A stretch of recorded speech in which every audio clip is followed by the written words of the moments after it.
it's me, Katie Shee. It's you, my favorite people on the internet.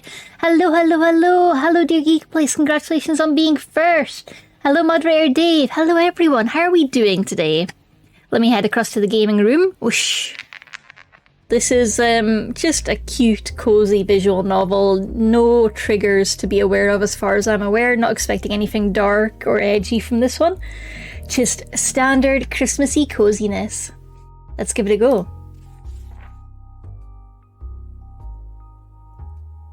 The first snow of the year should be a comforting sight, yet this carries a different feeling when so far from home. I love how clean this UI is. Winter has always been my favourite time of the year, but the joy of warm fires and upcoming holidays is missing. There's only a month left to go until the season begins in earnest, but I can't feel any of the usual excitement. Oh no, she's depressed, it's too relatable. Oh no. The snow effects are so cute, and the art style's adorable. It reminds me of early era Pokemon when everything was done in watercolour. You can see like the little pen marks on the highlight, which is really nice. Real kind of marker pen, I think. Feel. I think it's still digital, but it's got a nice real media feel to it. The coming winter will be the first I've spent away from my family, after all. It's just me now, standing alone on a concrete balcony and looking out on a grey sky. Yeah, but girl, you've got a balcony! That's the most romantic fucking thing. I would love a balcony. Balconies are cool. Balconies are just a vibe. Hey, Allison! Aren't classes soon? We got a voice! From Rose. A woman's barking from down below breaks me out of my thoughts. Her familiar figure clad in leather stares up, snow heaped on the rusted shovel in her hands. Okay. Oh, we got ladies in leather already. Hi. I'm listening. I love her cozy jumper, by the way. Yeah, not just cozy, but gay cozy, the best kind. Looks like the heating's died again. The inside of the apartment no warmer than out here. No! This new home might be a little shabby, but at least it's ours. Oh, this background is cute. You've got like the little bonsai type tree, some sort of trophy, a radio, CD player, a bunch of photos, and you've got some band posters for bass, gun, 411993, and I think Hitman? Diet Coke on the table, what looks like a beer, a little panda on the couch. Leather, is that a leather jacket or like a onesie over the back of the chair? I think a leather jacket. Is Rose staying with us? Leather! Yay! A quick glance at my phone as I walk to get my coat and bag confirms her to be right. The morning's message from a friend still showing on the screen. The idea of big news at this of all times fills me with worry. I'm already too busy just trying to keep up with my new life. The messages say, big news, Ali. I'll tell you later in bio. Oh no. Don't vague text me, please, I've got anxiety. With time marching on, I quickly slip the phone back into my coat and set off for the stairs. I shouldn't have a problem making it to class if I keep a good pace. The busily shoveling woman is still working away, her efforts obvious to see. The snowfall's been impressive for a single night, but a good amount of it's already been cleared. Her heavy breathing easily visible in the cold air. Oh, hi. Leather's a terrible choice for a snow day, but I still appreciate the aesthetic. Like, are you not cold? I like her bangs, her, like, fringe. That's really cute. Leather onesie. Oh, whoops. Oh, I found a button. I found a menu. Oh, cool, you can change the font to Open Dyslexic. I always like that. And Deja Vu Sans. What does Deja Vu Sans look like? I need to find that out. Deja Vu Sans. Okay, it's a fairly nice kind of basic sans serif. I prefer the default. Self-voicing, you can do text-to-speech, clipboard, or debug. That's too much. Oh, there's a high contrast text. That self-voicing is a nice accessibility feature, actually. I kind of want to test it, but I'm aware it'll probably sound a bit distracting.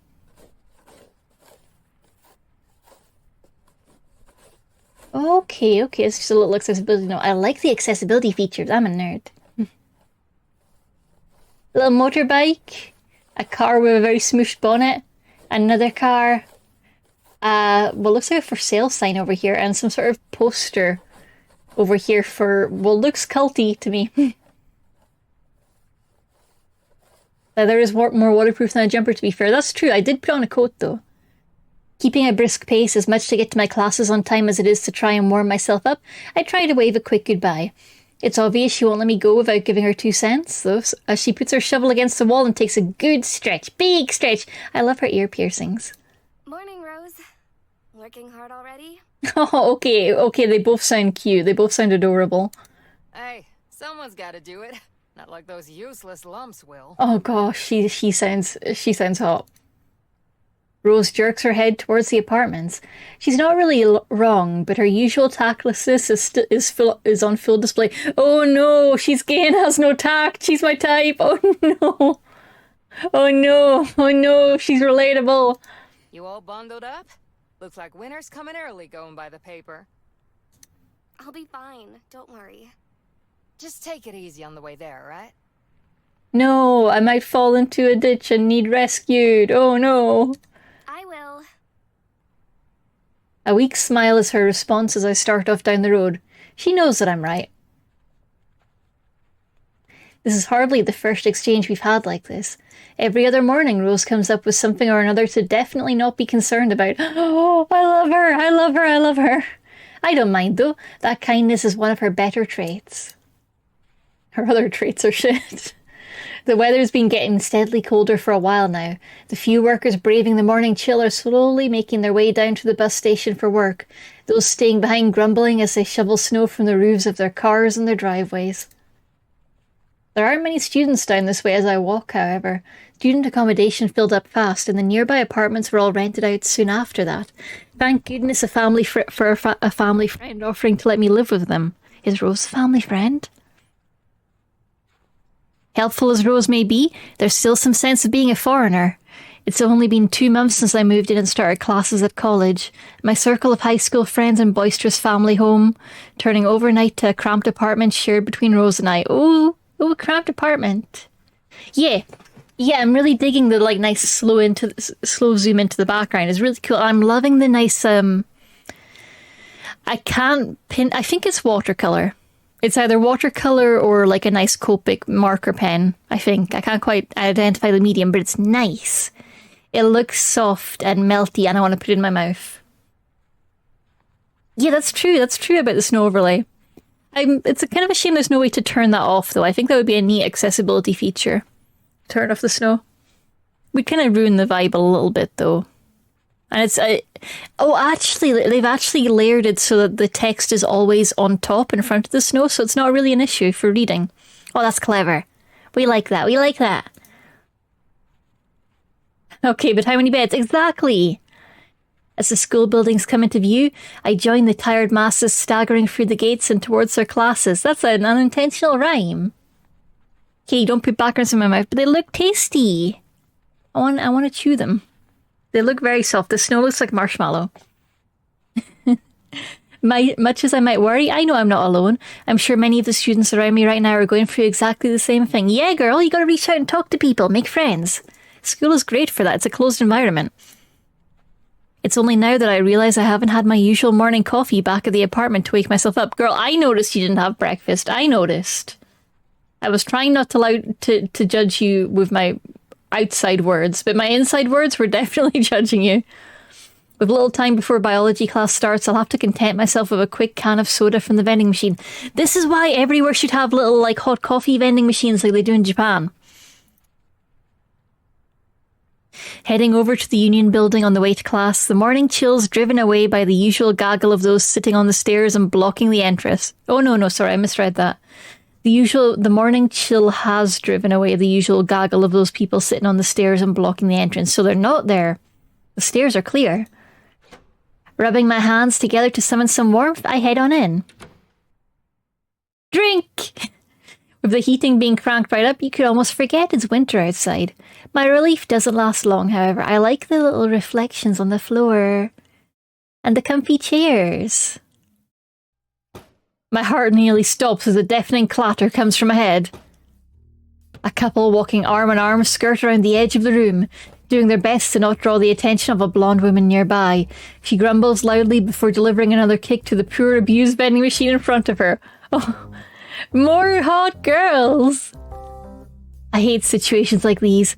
Either I do nothing and feel bad for not helping, or step in and deal with the stress that comes with confronting someone involved. As I try to work my way out of this, my heart freezes as the woman locks eyes with me. I must make for a pitiable sight with my hands raised defensively in front of me, her rage calming as she settles for staring daggers at the machine. We do not kick the machine. Resigned to my fate, I reluctantly shuffle towards her as my heart beats wildly. As I do, her dour look is only made more intimidating from the bags under her eyes. Dour! Dour is nice to see. I'm really curious where the writers are based. Because am I remembering right that the setting is Canada, right? Because I always associate dour as a Scottish word. I love the word dour. Is something wrong? Maybe I just assumed Canada because snow. Stupid thing ate my money. No can or change at all. Threw $5 in there too. Dang, girl, did you actually check it accepts $5 notes? $5 dues? The vending machine here messes up sometimes. It's usually better to go through to the cafeteria for drinks. They should fix it then. They should, honestly. It shouldn't be stealing people's money. Recounting the event only serves to stir up her annoyance, another foot being jammed into the accused vending machine. The horrible noise makes me cringe again, and I'm starting to worry she'll hurt herself as much as the machine. Don't kick it again! Please don't. Why not? Thing's already broken, isn't it? I need it! I need to try and get a drink from it. I want to say that I'd rather not get in trouble with the staff, but I get the feeling that wouldn't faze her. Reviewing my options as quickly as I can, there's only one situation I can think of that might settle her down. I probably shouldn't, but if nobody's paying much attention... This is vending machine abuse, so true, Ruby, and also welcome in, welcome in. I think the game volume could do with going up a bit just for the voices. You got it, you got it. How can I do that? Can I do that from here? Probably not. I'll do it from my side. Game volume up. Okay, I bumped that up. Let me know if it's feeling okay. And I assume there's a save menu, but I don't know what the button is for it. Oh, I made it go full screen. That does make it, that makes... Oh, cool, but I'm fine. Thank you. That's so cool, though. What do the other buttons on my keyboard do? I'm just hitting all the buttons I'm hoping. So A is menu, is the accessibility.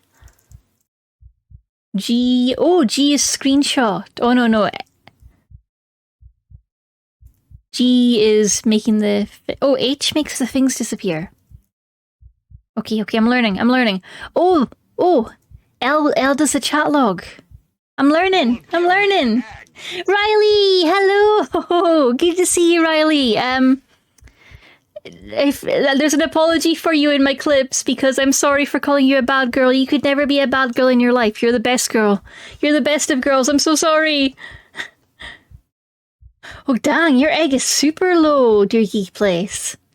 You stole Dear Geek Place's egg. Give it back. Welcome in, Riley. Good to see you. We are playing First Snow. It's a very cute game about cute girls. Reviewing my options as quickly as I can, there's only one situation I can think of that might settle her down. I probably shouldn't, but if nobody's paying much attention... I just woke up and you and Dave are attacking me. I'm apologizing! This is an apology! Which drink did you want? She gives me a curious look after I manage to squeak the words out, but eventually points. I was just grabbing a lemonade on the way out. Could you turn around for a moment? Hacking time! With great reluctance, she turns away as I ask. I doubt she could work out what I'm doing by looking, but it's better to be safe than sorry. Closing my eyes and silently mouthing the right sequence to make sure I don't mess it up, I go about my business. With any luck, the software inside hasn't been updated since I last tested this. A long sigh of relief passes my lips as the vending machine rattles away, loudly dumping a can into the small opening. Yeah, I'm a technician! holding the can before the blonde woman's face as she turns back around. My reward is a somewhat impressed expression as she takes the item. Now that she has her drink and has had a chance to get her frustration out, she seems to be calming a little. Her height doesn't help her look any less intimidating, so you're telling me she's tall. Okay, noted. Tall and wearing a cozy jumper. With that, I consider the matter settled as I nod and begin to walk away. Only as I leave do I realise my heart's racing after having to deal with her. Hey, wait up! Oh no. Reaching for my instinctual response, I pretend not to hear her as I skitter away and disappear back through the entrance. Riley, has Balatro got you addicted? Oh no. Has Balatro got you in his claws? The cold hits me like a wall as I leave through the door. I hardly mind heaving a sigh to steady myself as I head towards classes. I only remember now that I'd intended to grab a drink myself, but fiddling with machines probably made me too late for that. I've got biology to get to. The empty campus grounds make me nervous, making me take my phone in hand to check the time. A quick glance is all that's needed to send me dashing towards the sciences building. Tall and kind of a bitch with a turtleneck. This girl is stealing my thing. You're not a bitch. No say that about you. No saying that about you. That's not true at all.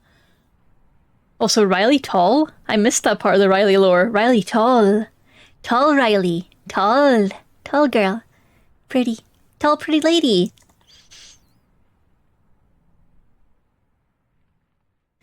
It's going to be one of those days. 6 feet. Tall. Tall pretty lady. Tall pretty lady. Oh, hello. Panting from the run, I stagger into biology class with as much composure as I can muster. The sight seems to make a pitiable impression on the professor, who merely nods for me to take a seat. My MC is a nervous mess. Yeah, she's just like me, for real. Setting my bag next to me, I quickly take a seat next to the now familiar figure. I've got friends! Yay! Oh, she's cute. I love a little bobcat. The diminutive Caprice shoots a grin. Oh, she's short. Hi. The diminutive. I'm so distracted. I'm so sorry. Everything is cute. The diminutive Caprice shoots a grin, and I wave as I sit, earning a smile in return. She's cute and she's short, and she smiles at me. It's nice to see a friendly face. As the professor gets back to lecturing, I grab my still pristine textbook from my bag, flicking through to the bookmark I've added for where we currently are. I love her. She doesn't dog-ear her textbooks. She takes good care of them. She's so height-focused today. Yes, because cute girls! Movement from the corner of my eyes takes my attention. A ripped piece of sketch pad sliding before me.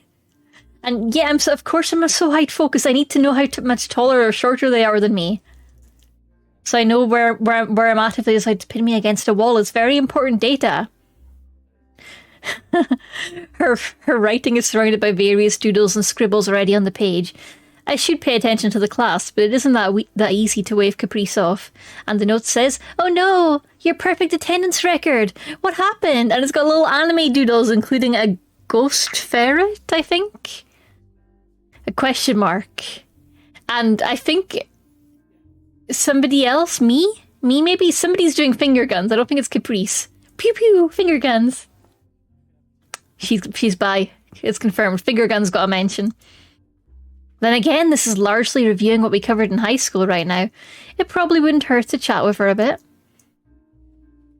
Oh, I got held up with someone. Frustrated face. And I think a ferret on fire. I write a brief reply and a little accompanying drawing before sliding it back over.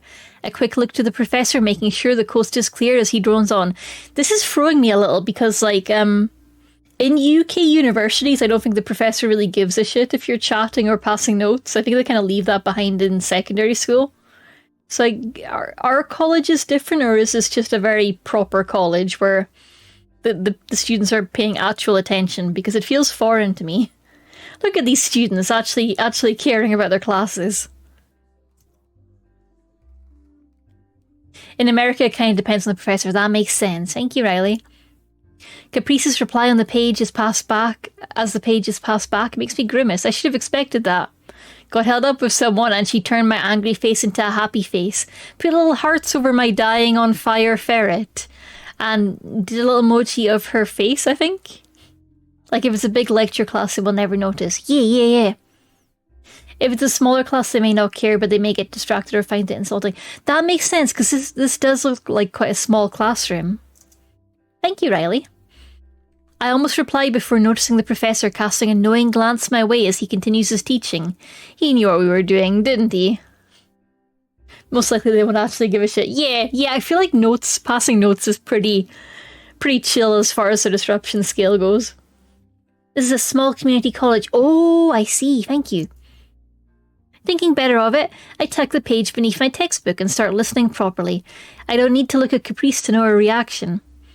I hardly think worse of her for it, though. Swapping doodles during these classes was how she broke the ice with me when I was just another lonely freshman student. A shy one at that. Given we're still friends, I suppose it worked. Oh, Caprice is such a darling. Once you hit uni in the UK, you're an adult, you do you vibes. Yeah, but also the uni vibes are kind of rancid in the UK, especially in like the smaller unis where it's like, yeah, you're technically an adult, but money isn't real yet and you haven't learned to care or give a fuck, so your attention is just shot to pieces.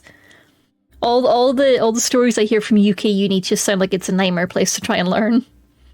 I do not like the sounds of those vibes. But again, I suppose it very much depends on the class. If you've got some older learners in your class, it's always a plus because they actually make the room serious up a bit. Older students are just peak. They're awesome people. We need more of them. They're just cool. They make unis better just by being there and bringing actual adult energy into the building. Sneaking a glance back at the page beneath my book reminds me how well the mercurial girl can draw, at least compared to me. She mentioned one time that she's also taking art classes, which must be paying off. Hell yeah! Before I know it, the class starts winding up. The other students begin to get distracted as time goes on. The professor soon starting to wrap things up in response.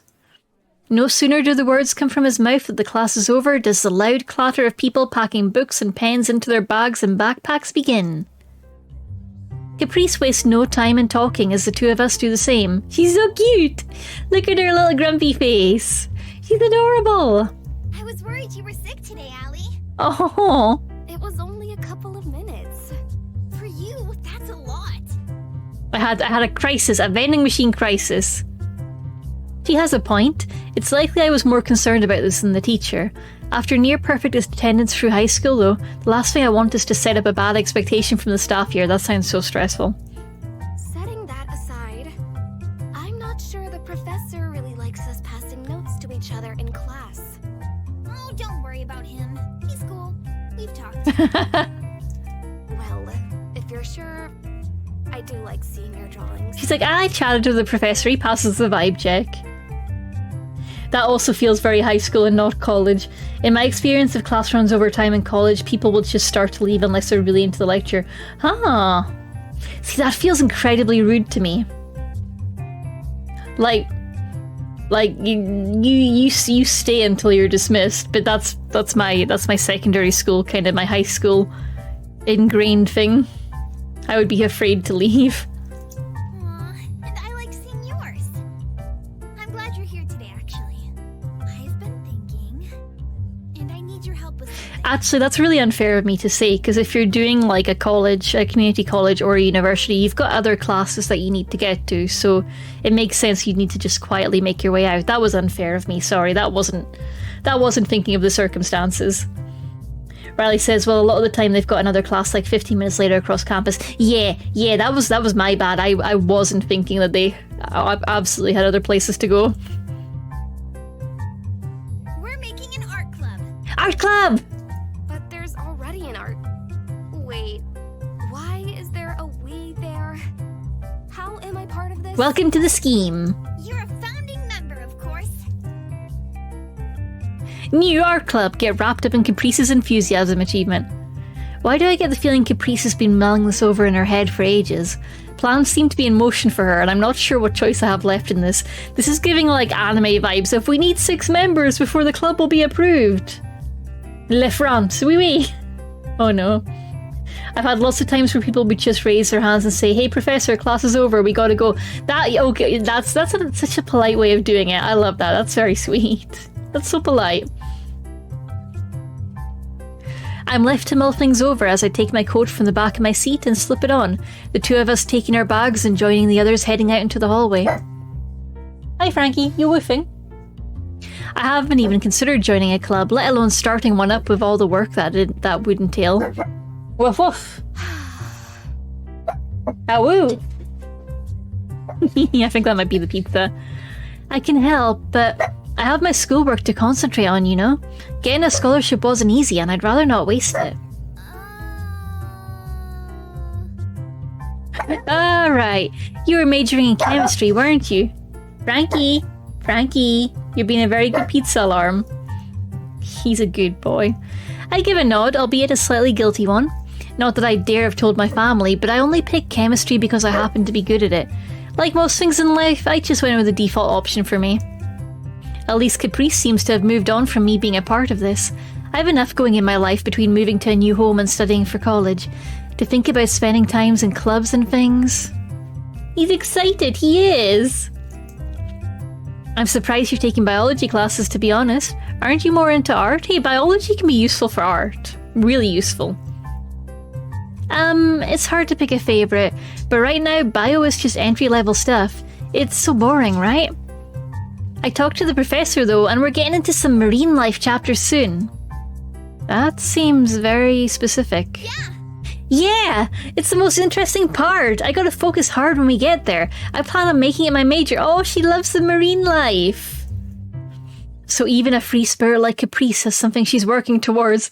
It seems I can't get away from how much of a mess my life is with no idea what I want to do for a career.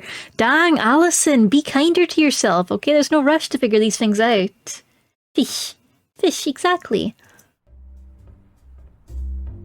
The two of us head outside with our next classes in other buildings. As we do, I look about warily as students from other classes pass by. I'd rather not bump into that angry woman again. Look, I'd be angry too if the vending machine ate my $5. Who were you held up with anyway? Bump into a friend? That would require there to be another beyond Caprice in the first place. She's about the last person I'd call a friend. Kinda scary, actually. Yeah, it ate a $5 bill!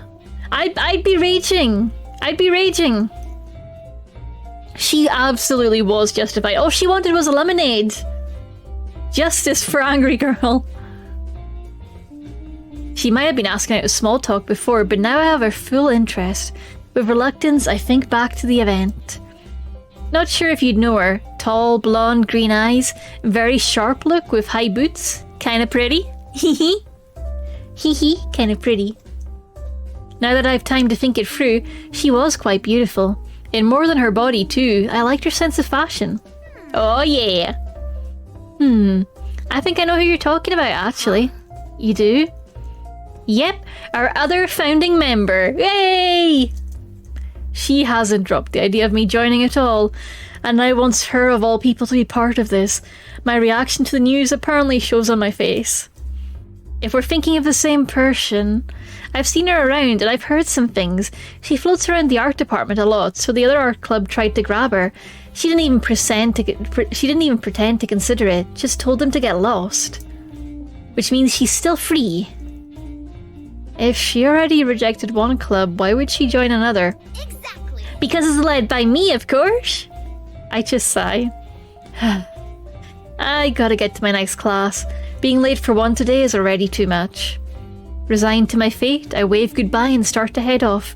Not more than a couple of seconds later, I hear her calling out behind me. I love Capri, she's so cute! Proper sunshine girl energy. Before you go, meet me on the second floor of the arts building after classes, okay? We need to get started on finding a club room and stuff. Raiden! Hello, Raiden! Welcome! Thank you so much for the raid during the snowman stream. It's so good to see you now with my working tech and my saved environment. It's so good to see you. Hello. Thank you for being a part of that tech disaster. Welcome on in. Looks like I'm going to be a part of this scheme whether I like it or not. Dealing with that woman again makes me shudder, but she'll surely just reject Caprice and that'll be that. She won't. Nobody rejects Caprice. Come on. She's a sunshine girl. Christmas tree! Walking through the halls at these hours. There's the doorbell. The doorbell. Frankie, darling, come here. Hey. Oh, I know. You're so scary. You're so scary. He's a terrifying little guy. Frankie. Frankie, the door's closed. You cannot assist. Frankie. Oh, come here. Yes, you're doing great work. You're doing great work, buddy. You done? He won't be done until the door is closed, until he knows that the house is secure again. I know, it's really scary. It's really scary when door opens. I know.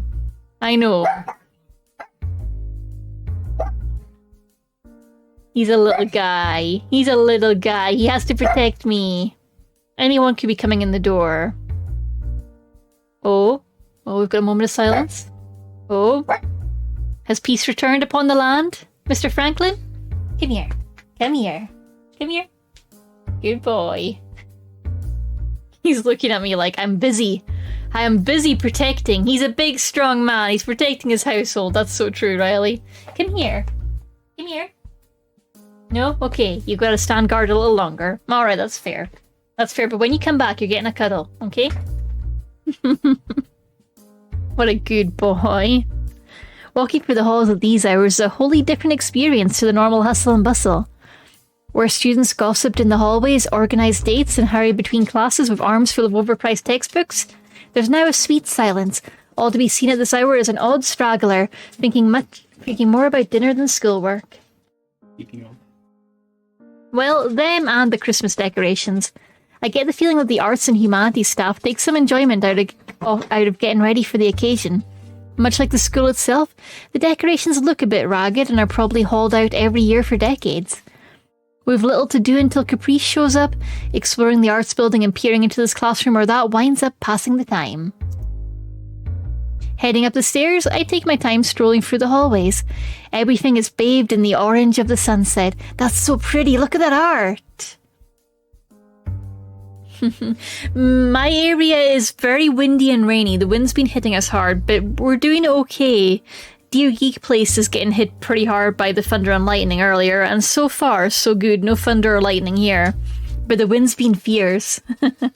I hope you're getting to stay nice and cozy and safe riding Dear Geek Place as well. Yeah, we had hail here. Dang.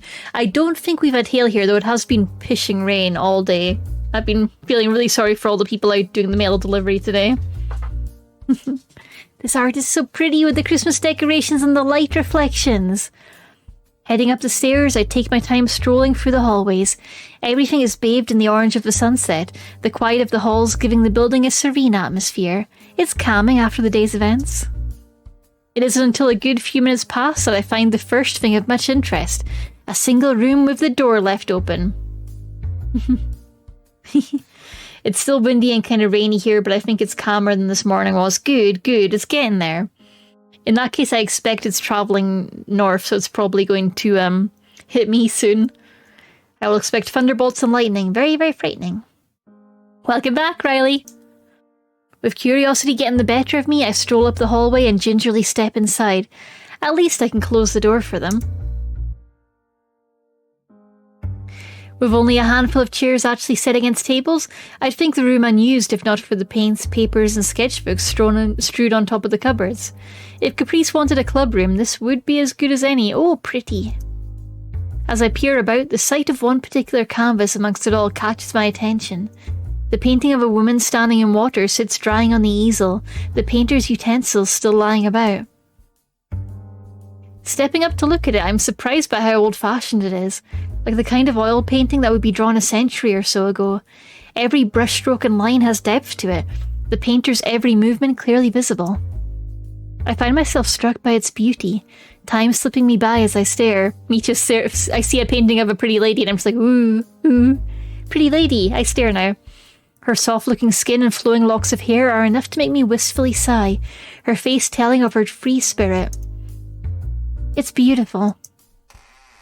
My thoughts are suddenly interrupted by the creaking of the door opening further, causing me to whip around in fright. It's her! Hello! The particular person standing in the doorway looking straight at me does nothing to settle my racing heart. Much less the fact that I'm not even supposed to be in here. Sorry, I mean... Also, let me see. She just needs to get rid of her sleeves and that's my ideal shirt, TBH. Guns out, guns out, hell yeah. I quickly try to stammer out something, but the words keep catching in my throat. Oh, it's Vending Machine Girl. It's me, I'm Vending Machine Girl! Yay! I have a reputation. Allison! Hi? Allison Merlo. So you do have a name. I'm Eileen Turner, for what it's worth. I quickly nod. For all my nervousness about maybe being somewhere I shouldn't, Eileen doesn't actually seem to care that much. In fact, she almost looks bored. If this room's used by a bunch of people, there's a good chance she might not know I'm an intruder. Ooh, sleeveless turtlenecks are so hot. I need more of them. Hell yes. So do I, actually. Hell yes. Everyone needs more sleeveless turtlenecks. Also, Dave was shipping Eileen for the choices, and yeah, I see it, but also, I want more rose lore. Leather jackets, come on, leather jackets. Well, I'm gonna close the place up. If you want anything, you should grab it. Not that I think you have anything here. The cold edge to her voice freezes my entire body. Is the MC in like her first week of college? There's no such thing as intruding in college. Yeah, I'm not sure, but I think she is new. She's had to move away from her family home and leave all her high school friends behind, so she's very much a fish out of water. And I imagine it's like her first term at college. Also, she got the big social anxiety. Wait! I mean, I can explain. Eileen narrows her eyes and crosses her arms, waiting for my response. A response which is interrupted by a familiar voice booming from the entrance. Allie! Hey, Allie! I don't think I've ever been so glad to see Caprice. Given this art club business was her idea, it's for the best if she explains it all. Eileen doesn't look impressed as Caprice skips into the room, looking this way and that like some tourist. Good work, you already found us a room. This'll work perfectly. So, Caprice got herself a new goon. I wish I was surprised. Yeah. Yep. You're not supposed to agree with that. And what do you want this room for, pray tell? Well... the current art club is awful, I'm sure you know. So instead of dealing with them, we're going to form our own with blackjack and hookers. And it looks like you and Ollie have found us our club room. I see what's happened here now. Goon is definitely a nickname. Oh, Rose has tattoos? Oh, hell yeah. I haven't seen the tattoos yet, but hell yeah, hell yeah, hell yeah. Caprice engineered the situation so we'd all be here together.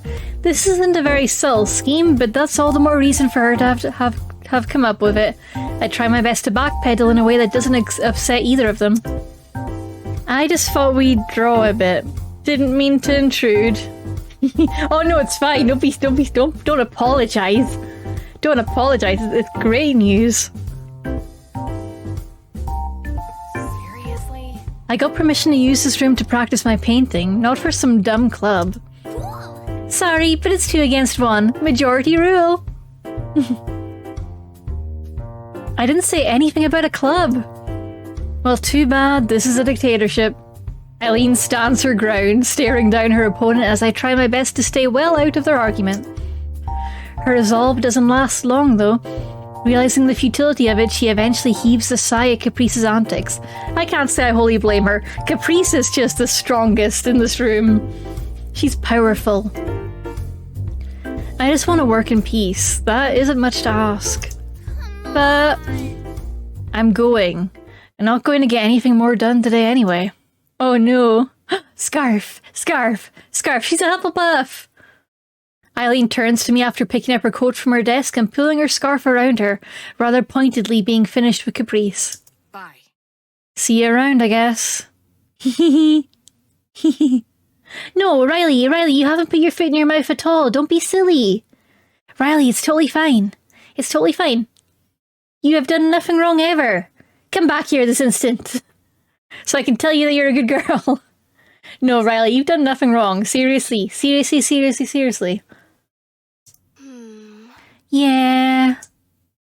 See, Allison agrees. At a loss for how I'm supposed to respond to such an unenthusiastic tone, I'm left standing silently by a frustrated Eileen. Throws her backpack over her shoulder and strides out. Oh, I'm left standing silently by as a frustrated Eileen. Throws her backpack over her shoulder and strides out.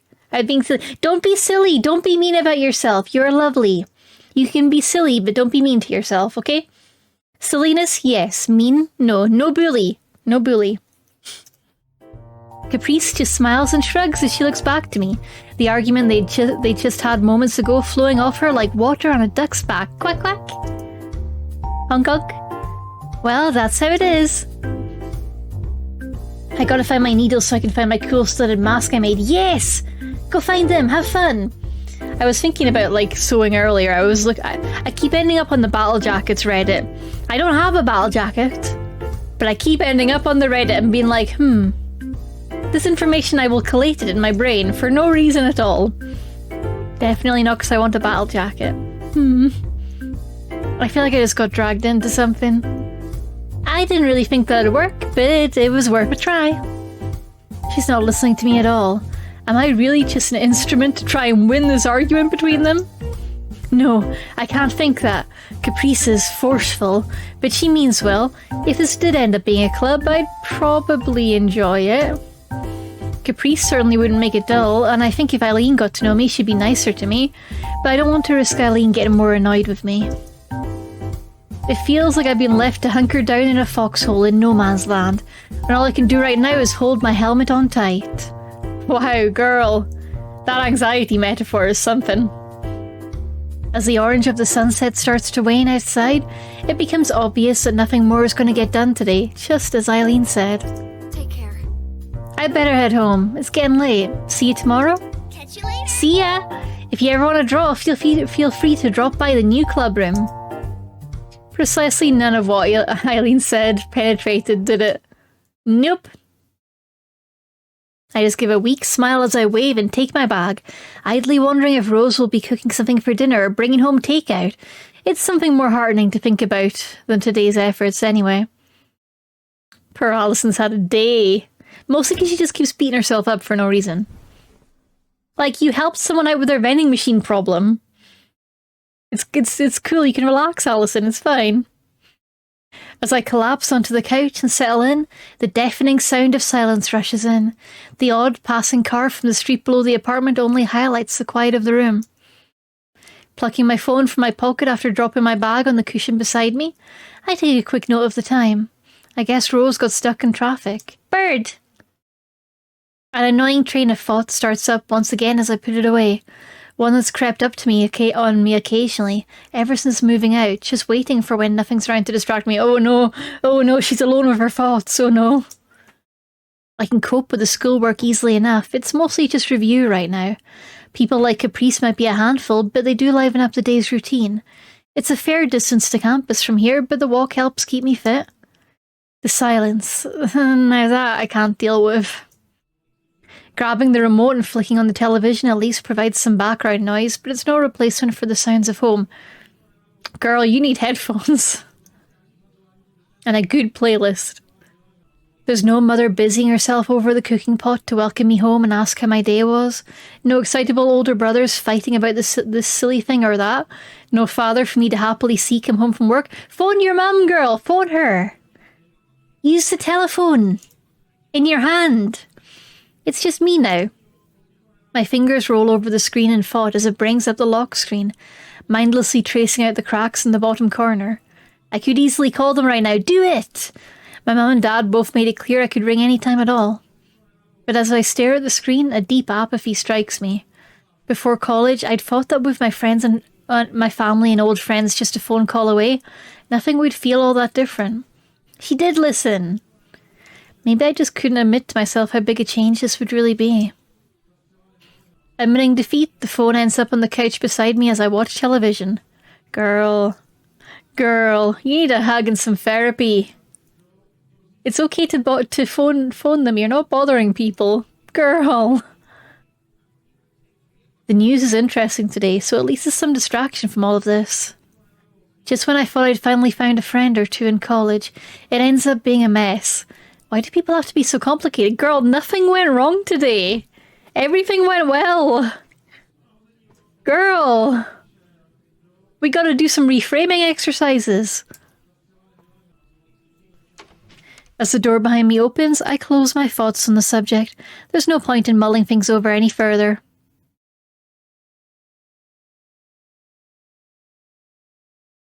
We have begun Act 1. Art Matters. Oh, that's so cute. I love the sketchy in-between scene. Oh, that's cool. Look at that. That's funky. Katie calling the writers of the VN, like, you okay, hun? Like, I get it. Anxiety in new situation is a very realistic portrayal of the brainworms. But God, I want to help her. I want to get her away from the brainworms. Like, all of this is in your head, my friend. Please, look after yourself. The Saturday's morning air is brisk as I stagger back from the supermarket, hands filled with bags. I thought we were going to see Rose. Where's my Rose content? The apartment itself may be nothing to write home about, but it's certainly in a good location. I mean, the apartment looks gorgeous in my books. It looks really cozy. I still don't feel like I've been pulling my weight when it comes to daily life with Rose, but at least I can help with errands like groceries. Her attempts to teach me handiwork skills have been less successful. Even this much has been a learning experience, my parents usually doing the shopping back when I lived with them. I get it, it's a tough adjustment. Oh ho, Rose time! Reaching the apartment, I find Rose crouched outside and working on a motorbike. Hell yeah! She got a motorbike, the motorbike's hers! The motorbike's hers! She looks perfectly content as she whiles away her time with tools spread around her, as if a child happily playing with her favourite toys. Hey. Working on the bike again? Hey! Hey! Oh, hey, that was quick. She levers herself up with a grunt before pulling back the edge of one bag with a finger to peer in, then another. I'm a little worried as she checks over my work. Having to hold my breath as she does isn't exactly helping. I'm so used to the acrid smell of her smoking, but maybe that's a good thing. Oh man, that sucks when your roommate's a smoker and you're not. Oh, that's rough. Good work. Everything we needed and no weird impulse buys. Did we need more window cleaner though? You said to grab necessities if they're on sale and don't spoil, right? Uh-huh. You're learning. Could you help me down here once you've put everything away? I need another set of hands. Without anything in particular planned for today, I agree before heading back inside. The rickety stairs creak as I slowly head up with the groceries in hand, fumbling with the door handle. My arms are thankful for the relief once I manage to drop the bags in the apartment after opening the door. Me when Kitty goes shopping. No impulse buys? You're learning! Good job. No ice cream today, 10 points. Opening the fridge, I get to work stuffing in the frozen and cold items first. Next, I open the cabinet doors and start ladling in the cans and boxes. As the empty shelves fill, I get an odd sense of satisfaction from caring for myself. Living as an adult is busy work, but it's rewarding in its own way. There's an odd and unexpected feeling of accomplishment from doing even simple tasks. I'm sure it'll wear off in time, but I'm holding on to it for now. With the job done, I close the cabinets and get back up to look about the room. The apartment is barely any warmer inside than out. Yeah, we gotta fix this heating situation. I suppose there are downsides as well as upsides. Putting it out of mind as best I can, I head back down to Rose. Yeah. Adulting is tough. I know it's kind of a meme for millennials to be like, oh, adulting is hard, but it's fucking hard. It's fucking hard. I will never shame anyone for acknowledging the fact that it's a lot. And honestly, it makes me a lot more grateful for all the stuff our parents did for us when we were younger. Because dang, that is so much to balance, as well as living your own life. Slipping back outside and closing the door behind me, familiar clangs and bangs carry on the air as Rose works away. Pass a rag, would you? I quickly take a seat near her on a patch cleared of snow, grabbing one of the torn-up pieces of old shirt and handing it to her. She seems to be cleaning out some part of the engine or another. Anything interesting happen at school? Not really. The schoolwork isn't too hard so far. A friend wants to start a club. I found them! Yes, you found them! Well done, Riley! Heck yeah! Now it's time to fix the mask, right? Is that the Saturday project? A club, huh? That's cool. What kind? An art club, apparently. I'm not really sold on it, though. I need to study, and she basically came up with the whole idea by herself. Rose passes the rag back and puts the part in place, motioning for me to hold it while she wrenches it back in. After a few grunts, the job appears to be done as she puts the wrench down with a clunk and turns back toward me. Shouldn't be too hard, I'm glad. Also, Frankie update. He has not rejoined me on the seat behind me, but he is now under the desk on the little stool I have there. I think there's photos of both of them on the stool, Frankie and Arthur, but Frankie is just there right now, and he's very cozy. He's a nice chill boy. I'm complimenting you on the internet, okay, buddy? You having fun? Okay, he's having fun. Yep, she knows her mechanics. She fixes her motorbike. Life's not about studying. I know you were a teacher's pet back in high school, but you could stand to be a bit more social. So it's this again. This is another downside of living here. With so much of my time spent alone with Rose, there's, for better or for worse, no easy way to escape her questioning. Yeah, she's a mechanic. Well, she owns a motorbike and takes good care of it. She shovels the snow for us in the morning, and she finds ways to ask how we're doing every single morning. She's so cute. She's so cute. I know she has my best interests in mind, though. I'm glad to have someone around to help me get to grips with adult life, even if I did find her intimidating at first. Girl, you find everyone intimidating at first. What was your college life like? Never had the chance to go. I'm left a little surprised as she gets back to her bike. I've only known Rose for a couple of months now. I've only known her for a couple of months, but if anything happens to her, I'll kill everyone on the street. So I'm still finding out new things about her all the time. I want to be her so bad. Me too, Riley. Gosh. To know motorbikes and to own one. The dream. Even though honestly, I get the same kind of buzz out of knowing bits and pieces about my car. I'm not great with car mechanics, but I know enough to try and keep it in reasonably good condition, hopefully, maybe. I try. It gives me that same buzz. Maybe you get why I'm on your case about this stuff now? Not everyone gets the chances you have, so make the most of it. Go to parties, get some friends, and find a boyfriend sometime. Even if it doesn't last, it'll be a start. Haha, boyfriends, sure. No, thank you. My family always pushed me to put such things aside and focus on my education, so that's what I did. The simplicity of life back then suited me just fine, and it worked out well going by my scholarship. I was never really interested in boys because I was so caught up in learning, is what I'd like to say. But I'm honest enough with myself to know that's not the whole story. Oh, self-awareness, we love it. Seeing Eileen last week reminded me of that. Women like her keep catching my eye. And then there was that painting of hers. As time goes on, that difference in what I liked looking at gets harder and harder to explain away. Allison? Hey, Allison, Rag, please. Engine cleaning over here. I hastily place a rag in her outstretched hand, Rose using it to try and rub some of the oil and grease off her hands.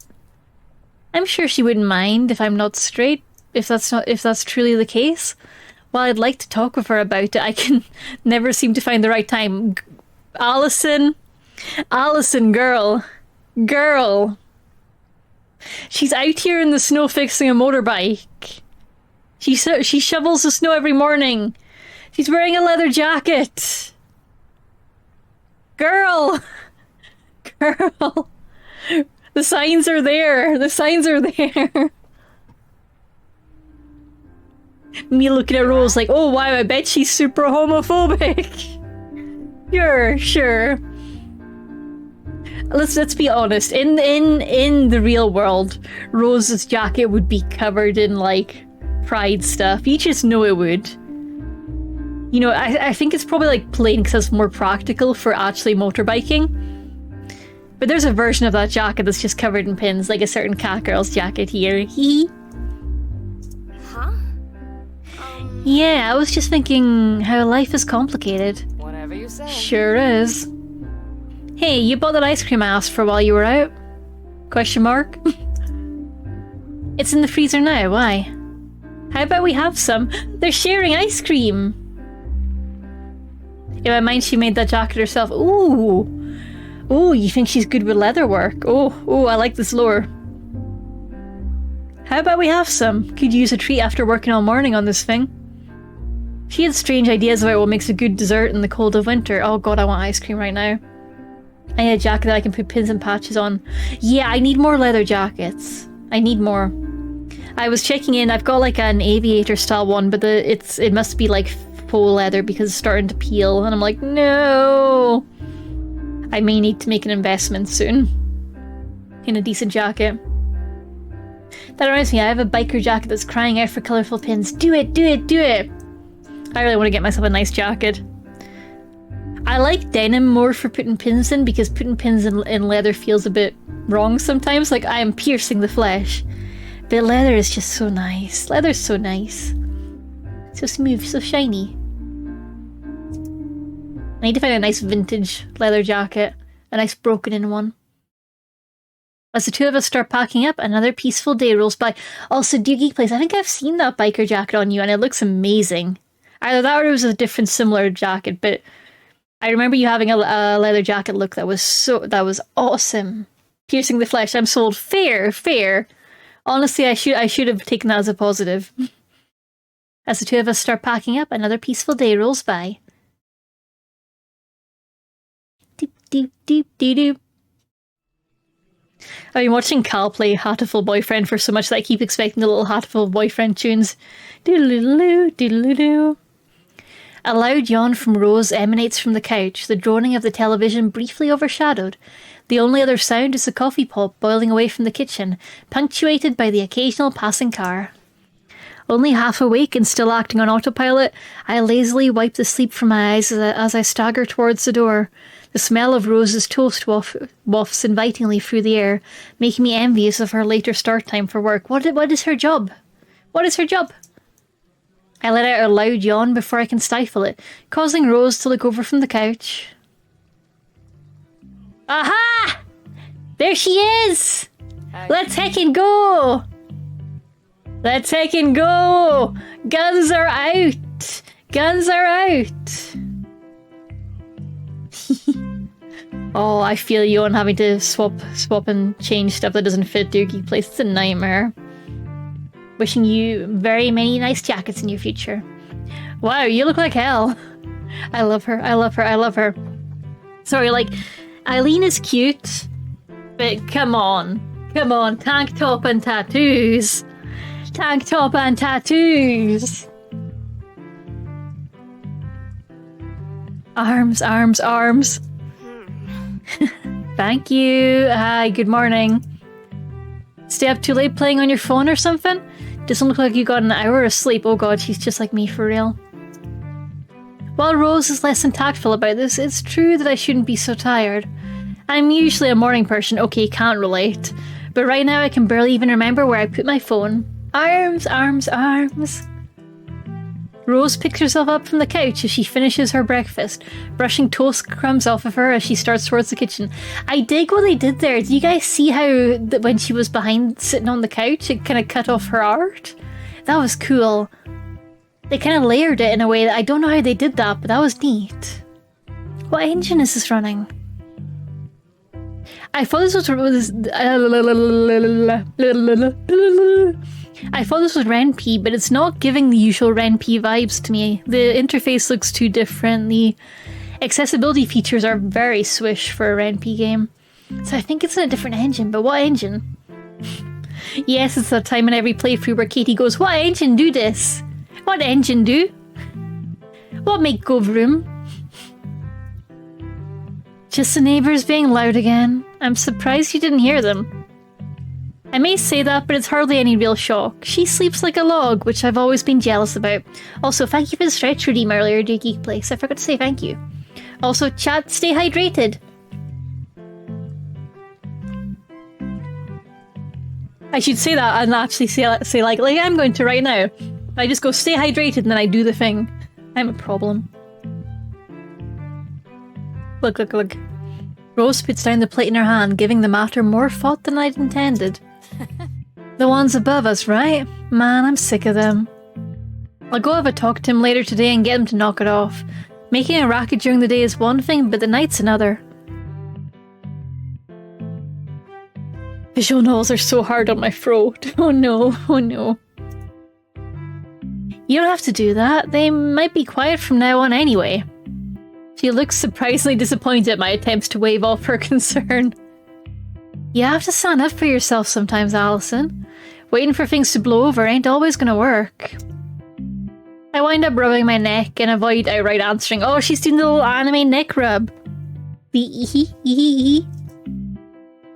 Apparently dropping the topic, she sighs and disappears into the kitchen after taking her plate again. Please make me toast, please. I just don't want to cause a fuss, especially on my behalf. Is that really so bad? I'm also going to switch to my beanie so I can pad my headphones a little bit. Crick roll beanie. The adventure begins. They were always beside you. Your nerdy best friends. Okay, beanie achieved. It makes my head hurt less when I'm wearing headphones for extended times, which is a trick Dear Geek Place taught me, I believe. And it helps so much. I looked around me like, where did Frankie go? He's still under the desk. With time rolling by, I glance about and see my phone in the corner of the table. Slipping it into my coat pocket, I skip over and grab my bag sitting by the door.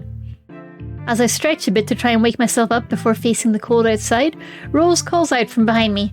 I should really take that advice. It works really well. No, Riley, have you got a plaster on it? Look after yourself. Disinfect it. Put some Neosporin on it. Or like the American equivalent of Neosporin. Antibacterial. Rubbing alcohol. I don't actually know if rubbing alcohol works for that purpose.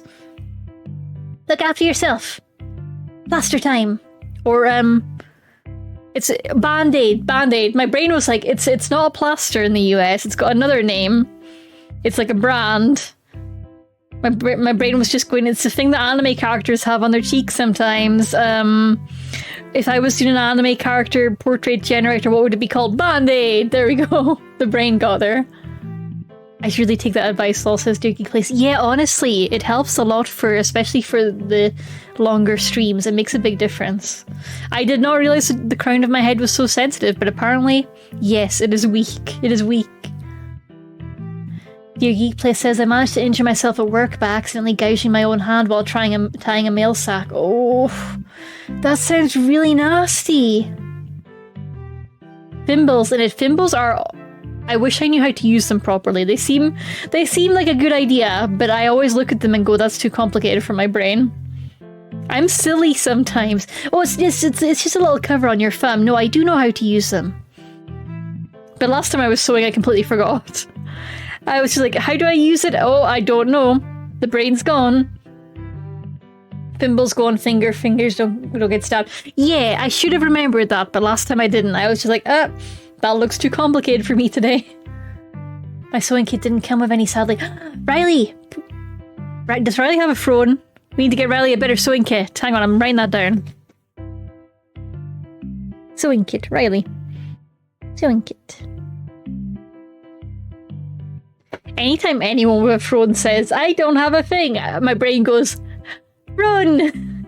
Not sponsored. But yeah, thimbles are neat, honestly, and they're kind of fun to mess around with. It's like, haha, my finger has a hat.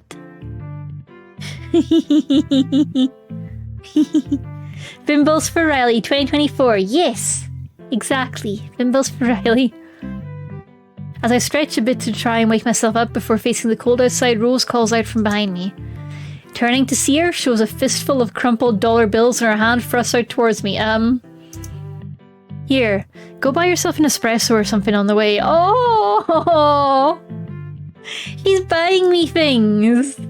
She's buying me things! Huh? It's fine, you don't have to. Just take it. You look awful. She really does have a way with words. Rose afterwards just going on Facebook Marketplace like, coffee machine. Fancy. Good.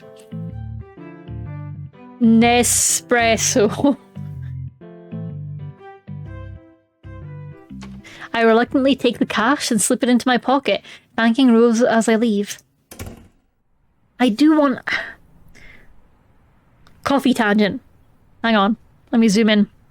I like the idea of having like a nice coffee in the morning, but I'm not sure if it would just be feeding a caffeine addiction that I shouldn't really kick off. I mean, it's kind of already there. I start my day with a diet iron brew, so that's definitely a caffeine stimulant thing, probably. Yeah, it's got caffeine in it. I'm checking the can. Does anyone have an espresso? I keep getting tempted to buy one. But like, I get kind of tempted by like, just like a little drip coffee pot, something cheap to start things out. I've got a Tassimo. I don't use it.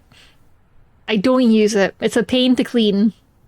And the powdered milk tastes bad. I'm using a cafetiere right now, but apparently I'm sometimes too lazy for that.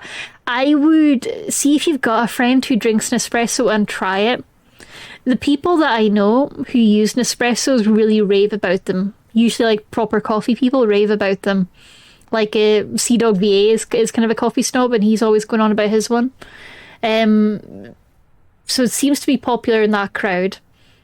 So I would try and find someone who has one and maybe ask if you can come round and try a cup. It's probably the best way to do it.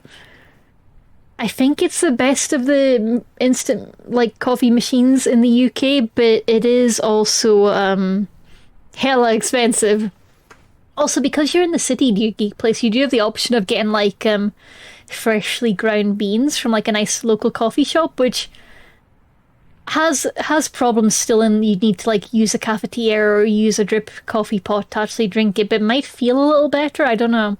And it gives you the option to stop if it's not working or if you're not using it up. I'm mostly tempted because I know Gordon Street Coffee does Nespresso Capital Pods. Yeah, okay, yeah, that's a big thing. Yeah. I don't really have any local coffee shops that do that in my neck of the woods, or it would definitely be a temptation for me too. But I get tempted by Lidl and Aldi both do knockoffs of some of the pods.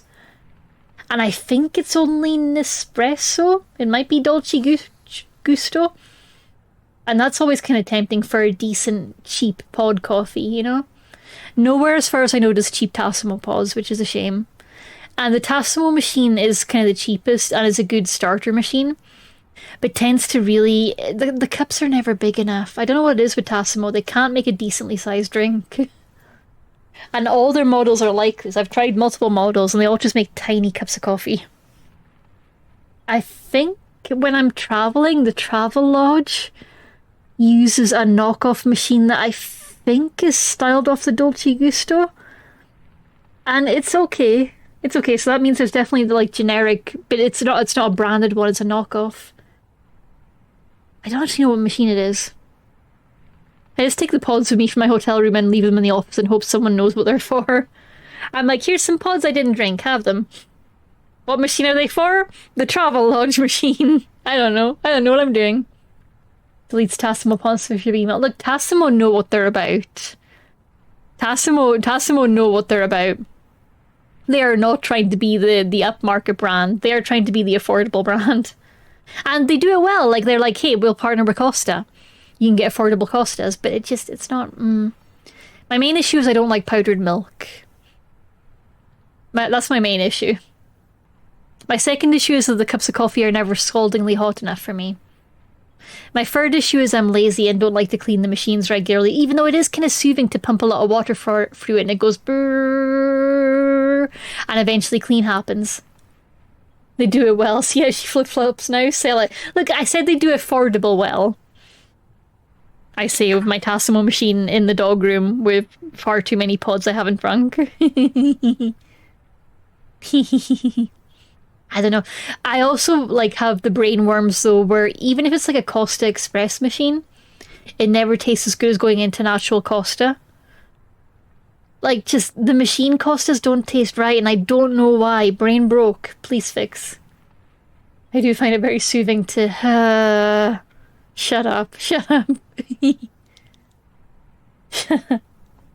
Man, coffee sponsorship would be interesting though. That might actually get me drinking coffee. I like the idea of being able to like roll out of bed, get a coffee, and be awake. That seems magical to me.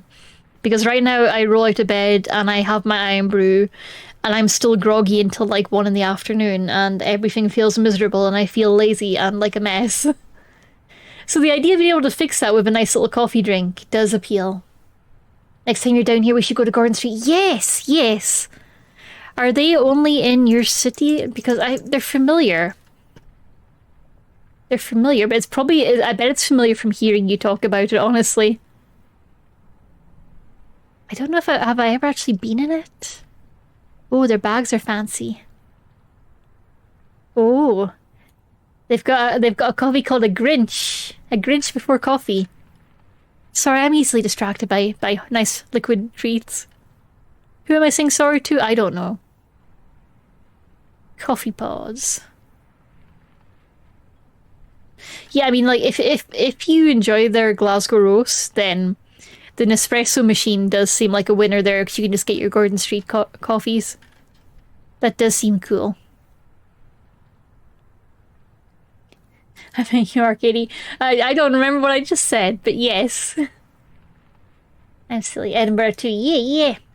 Oh, I want a coffee. The thing is, I'm a bad person to ask about coffee because my favourite coffee drink is like filled with milk and flavour, like a frappuccino or a very flavoured latte. I'm a disaster. I basically like milkshake with a little touch of coffee in it. I'm a problem. I'm a problem. I like how the Great Taste Award celebration post just shows the roll of stickers. That's really cute. Loves a liquid treat. I do love a liquid treat. They help me avoid the horrors. I know you're trying to be a pervert, but no. I'm talking about... How do I phrase this? Never mind. I'm moving on.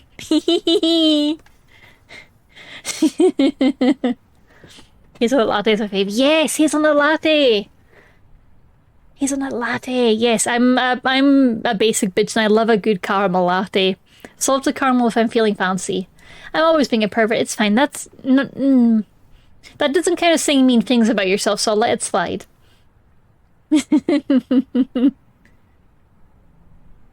Let me see. I'm so distracted by coffee. Okay, I'm closing the tab. I'm closing the tab. I'm refocusing. I'm refocusing. As soon as I get out the door, the weather hits me. Looks like it's going to be a harsh winter this year, with the cold of the snow dumping down being made all the worse by the chilly fog hanging in the air. Also, shout out to Dave for doing this overlay, because I really love how cute the snow looks around the game. It's really cute, and the Christmas lights keep making me happy. I like it, I like it, I like it. You will give me an egg! Zara, your daily egg! How was Sonic? Rolling around at the speed of sound. Twisting my head to and fro to bury it in my scarf a little better, I set off down the road with hands firmly lodged in my coat pockets. There don't seem to be many people around that are braving the weather, not that I blame them. As the muffled sound of snow under tyres rings out, a garbage truck rumbles by. Brrr. That's not a garbage truck noise. It's only after a few worrying seconds that I remember I did indeed put the garbage out for collection yesterday. Reaching the campus, the welcome sight of a cafe nearby lifts my spirits.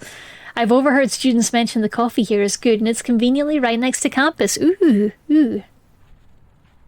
Can confirm 2 post-credit scenes. Thank you, Zar! Sonic, how was it? So fucking good. Hell yes! Hell yes! Yes, welcome to our playthrough of First Snow. It's a really cute game. We are Allison. She is newly moved to this Canadian-feeling town. I don't know if we're actually in Canada, but it feels Canadian. She's newly moved here to start her college course, her college scholarship. I can word. And I'm going to take a drink, actually, because I'm not hydrating enough for a visual novel stream.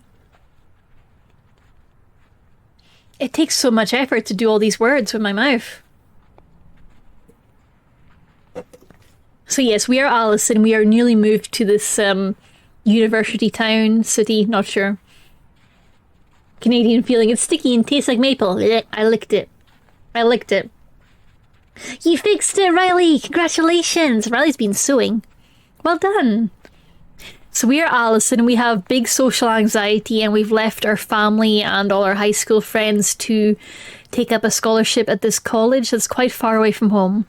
We are very homesick, very down on ourselves, very negative about our perception of how things are going.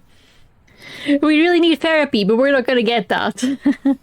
We are staying with Rose, who is a motorbike owning super, super hot pretty lady with tattoos and a leather jacket. And did I mention motorbike? And she shovels the snow for us, and she gives us money for coffee, and she's the light of my life. I love her.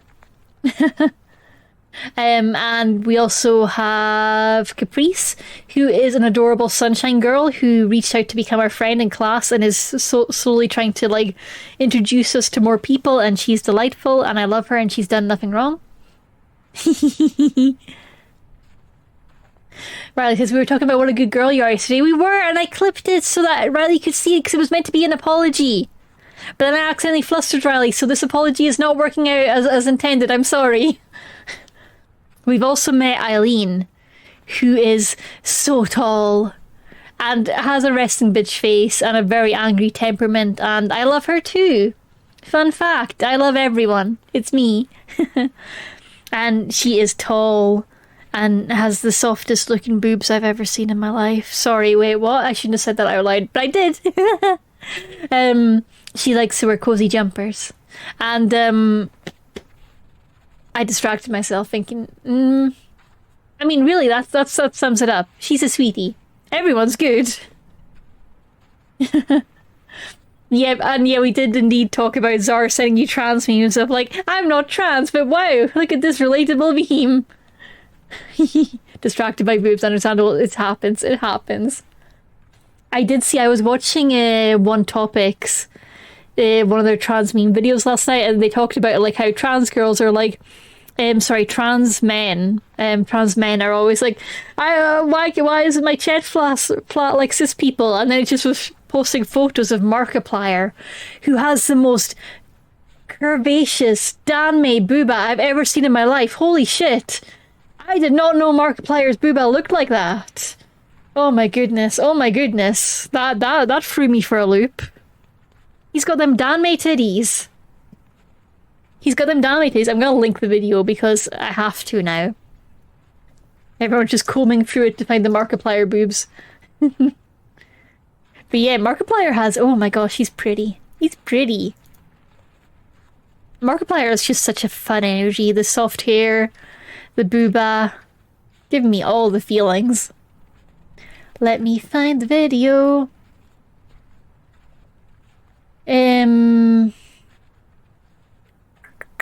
I think it was the Jesse and James one. It might not be this one because I did mainline like 5 different menstrual products. One Topic videos last night. But I think it's this one. I think it's that one. Reaching the campus, the welcoming sight of a cafe nearby lifts my spirits. I've overheard students mention the coffee here is good and it's conveniently right next to the campus. Heck yeah! It looks homely enough from the outside and only has a handful of people inside at this hour as I peer through the windows. With a quick brush of the fallen snow off my shoulders and back, I take a breath and walk in. I'm hoping for more pretty girls. I'm easily like pleased. I need to think before I say words, but I'm not gonna. A bell above the door rings out as I enter, the smell of coffee on the air combining with the homely styling inside, making for an immediate cozy atmosphere. Hot barista girl, please? Is it going to be one of the girls we already know? Is Eileen a barista? I have questions. Is Rose secretly a barista? Joining the couple of people in line, I quickly rehearse the order in my mind to make sure I get it right. The barista's nice smile towards the other patrons keeps making me trip over myself, and I've never been great at dealing with strangers. Coming to the front of the line, I manage to blurt out my order of a latte with sugar before I can mess it up. She smiles and takes my payment. We all knew the barista was a girl, didn't we? Yeah. Allison, we love you. Leaving me to wait to the side as it's prepared. Kitty can be Meowth. That's right. God, I would love to cosplay James, and I would be Jessie. Yes. Kitty would be Meowth. I would love to be Meowth. I'd be a great Meowth.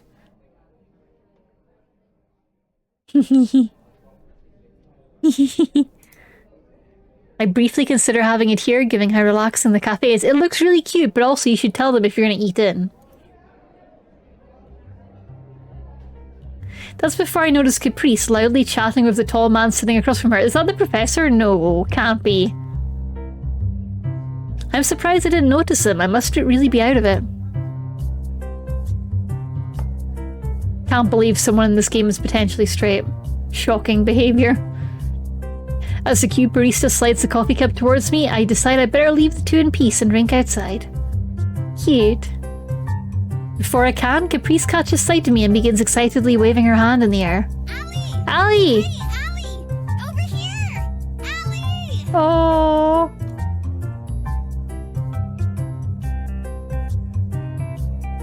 So much for that. Coffee in hand, I wearily walk over to their table and look from one to the other. Morning, Caprice. Morning, Caprice. It means she's not our rival, but it also means we can't flirt with her potentially. And she's cute. The Sunshine Girl. Wallace. Who are you? Get out of here. Who are you? This is a girls' love game. Get out of here. Get out of here. Upon Caprice moving her backpack off a chair and placing it on the floor, I take a seat. Allison here's a good friend and one of the founding members of the art club. I'm gonna adjust the audio a teeny bit if I can.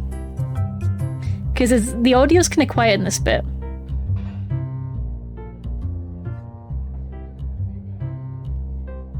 Let's see if that works. Oh, I should save. That's important.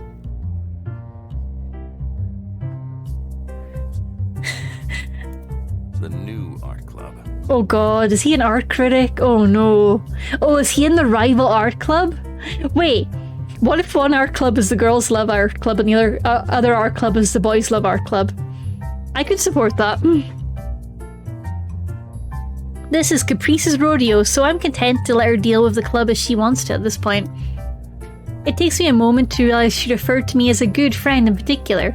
We've only known each other for a couple of months since the semester started, but I'm a little glad she thinks of me like that. Aww. Kappa Joe, more like Kappa Caprice's son. What? I don't get it. Hi, I am some guy Caprice found. Hi, I'm some guy Caprice found. Okay, he's got a sense of humour. He's got a snobby vibe, but we might be judging him based on the turtleneck. And everything else about him. He's our fourth member. Oh my gosh, no. No, get out of here! As he sighs forlornly, all I can offer is a stilted smile in response. Caprice looks so comfortable dealing with him that I assumed they knew each other already. Come to think of it, Caprice had no problem dealing with Eileen earlier. Eileen either, despite barely knowing her. I'm impressed at how she can talk to strangers with just the same confidence as friends. Maybe she even considers him one already. So what'd you get up to over the weekend, Allie? What did I get up to? Caprice says, like, older students are welcome on campus. Students can be any age. I was gonna say, like, there's something very different about men in turtlenecks versus women in turtlenecks. Women in turtlenecks, I'm like, hell yeah. Guys in turtlenecks, I'm like, You could be a crypto bro. I need to vet you first. Hi, Mid. How are you doing, lovely? Happy Saturday. Yeah, I just need to vet it. Like, do you just like turtlenecks? Or did you watch a lot of Steve Jobs as a teen? What are your thoughts on crypto and AI? I don't trust the crypto bros. No, you shouldn't, Mid. You shouldn't. Welcome on in. Mid, I was seeing Dylan Goose doing a blender. Is part the Dylan Goose Studios, Crash Landing Studios? No, that's a different studio. But Dylan Goose Studio, which I think is called Goo or something, I'm not sure. But they're joining the Blender development crew. That's so exciting. So Blender's gonna get a bunch of really nice quality of life features added with a focus on 2D animation and stylized animation. 2D animation is the wrong word. Non-realistic 3D animation, anime style 3D animation. It's so cool. It's really exciting. Goo. Yeah, it's really exciting. All the kind of Goo team are going to be joining. Very, very cool news. I love open source software. So what did I get up to over the weekend? Just housework and errands. It's surprising how much time I spend on that sort of thing now that I've moved out. Yeah, making Genshin or anime-style animations in Blender is really exciting. It sounds really cool. It's not out yet, so don't rush having to try it out. I think it's going to be a while before it's out, but it's really exciting. Yeah! Oh, Dylan Gu does amazing, like, Genshin fan animatics. Really, really good stuff. And they built this Blender competitor off the same open source code that's designed to make anime-style 3D animations. I forget the name of it, but it's really cool.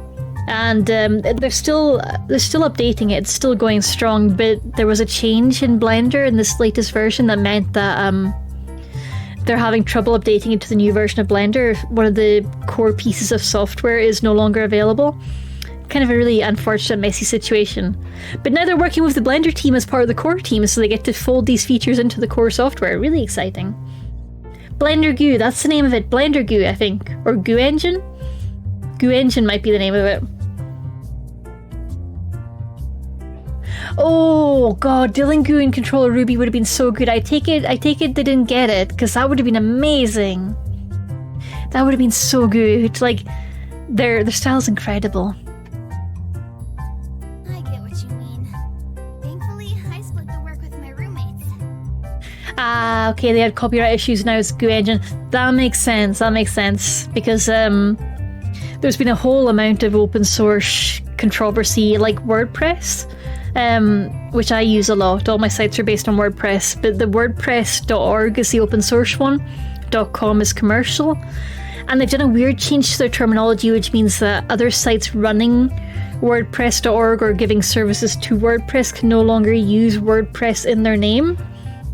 That they're claiming is for like copyright and like brand identity reasons, so Blender probably saw that and went, we should probably protect our brand.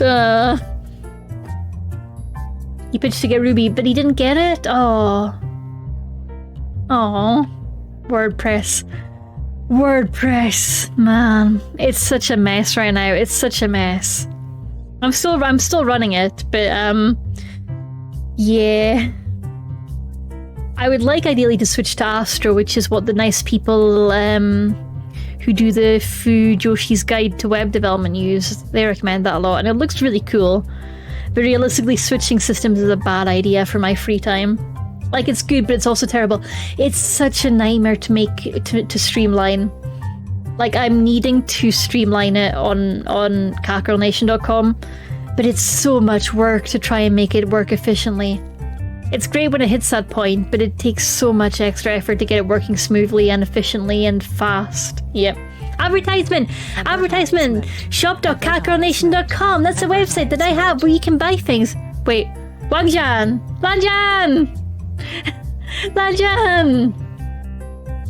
Distraction. Yes, I have a shop where you can buy things, stickers and keychains and all sorts of stuff. I'm going to need to think about like my stock plans for next year. I might need to think about that, but then my brain gets hurty, so not yet, but soon I will think of it eventually. It's my roommate that makes me want to pick up the slack. Caprice looks to Wallace for his input, making him part of the conversation. I look after the family gun shop on weekends. Nothing glamorous, but enough to egg.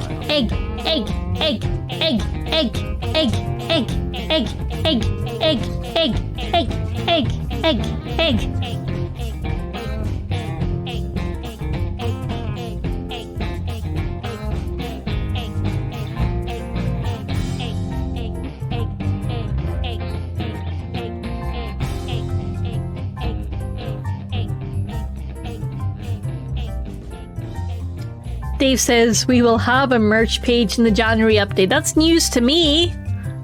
But okay. Okay. That's news to me because it's difficult to have a merch page without having the designs ready. Oh no. My stream! No, it's okay, it's back. I got it back. Riley says he used to work on the show and I think it would be so good with him at the Reigns. Unfortunately, that doesn't seem to have happened. Yeah, oh, it's a shame that I didn't get it. Zar says, did Riley disappear while I was buying tentacle robots? Nope, Riley's still here.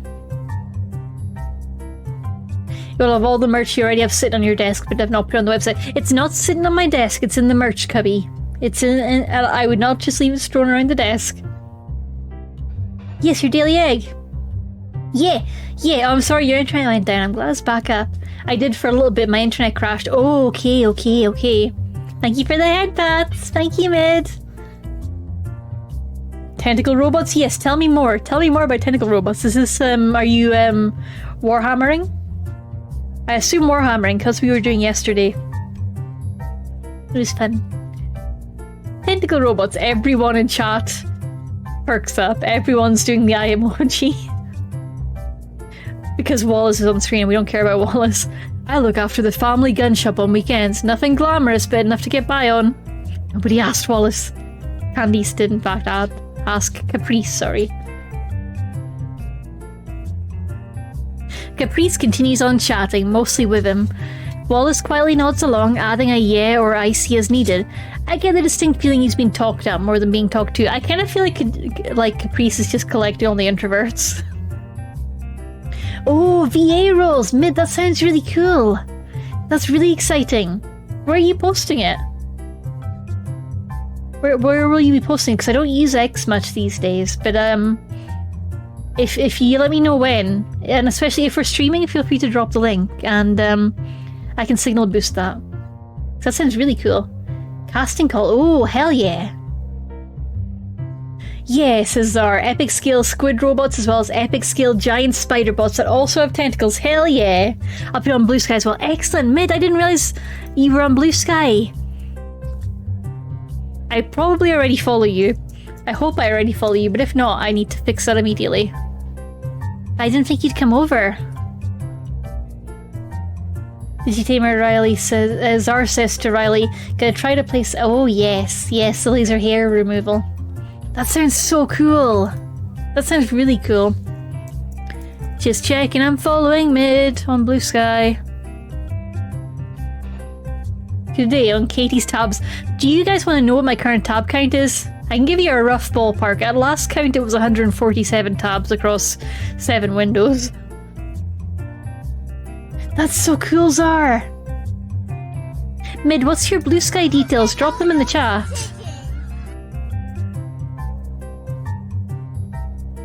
Because I'm not finding them, but I'm also incompetent. Look at all those chickens. Hello, Sublime. Oh, hey! Look, it's my window. I shouldn't be showing that. I was going to say 145. I'm so close. What? I thought oh, you're right. I had it the wrong way around. You're right. That'll be the problem. Okay, let me fix that. MYHD. Okay, I got it. And I am following. Okay. Problem solved.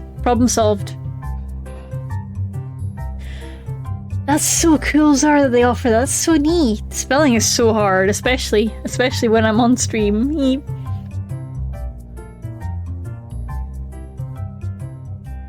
Zoom in on Wallace.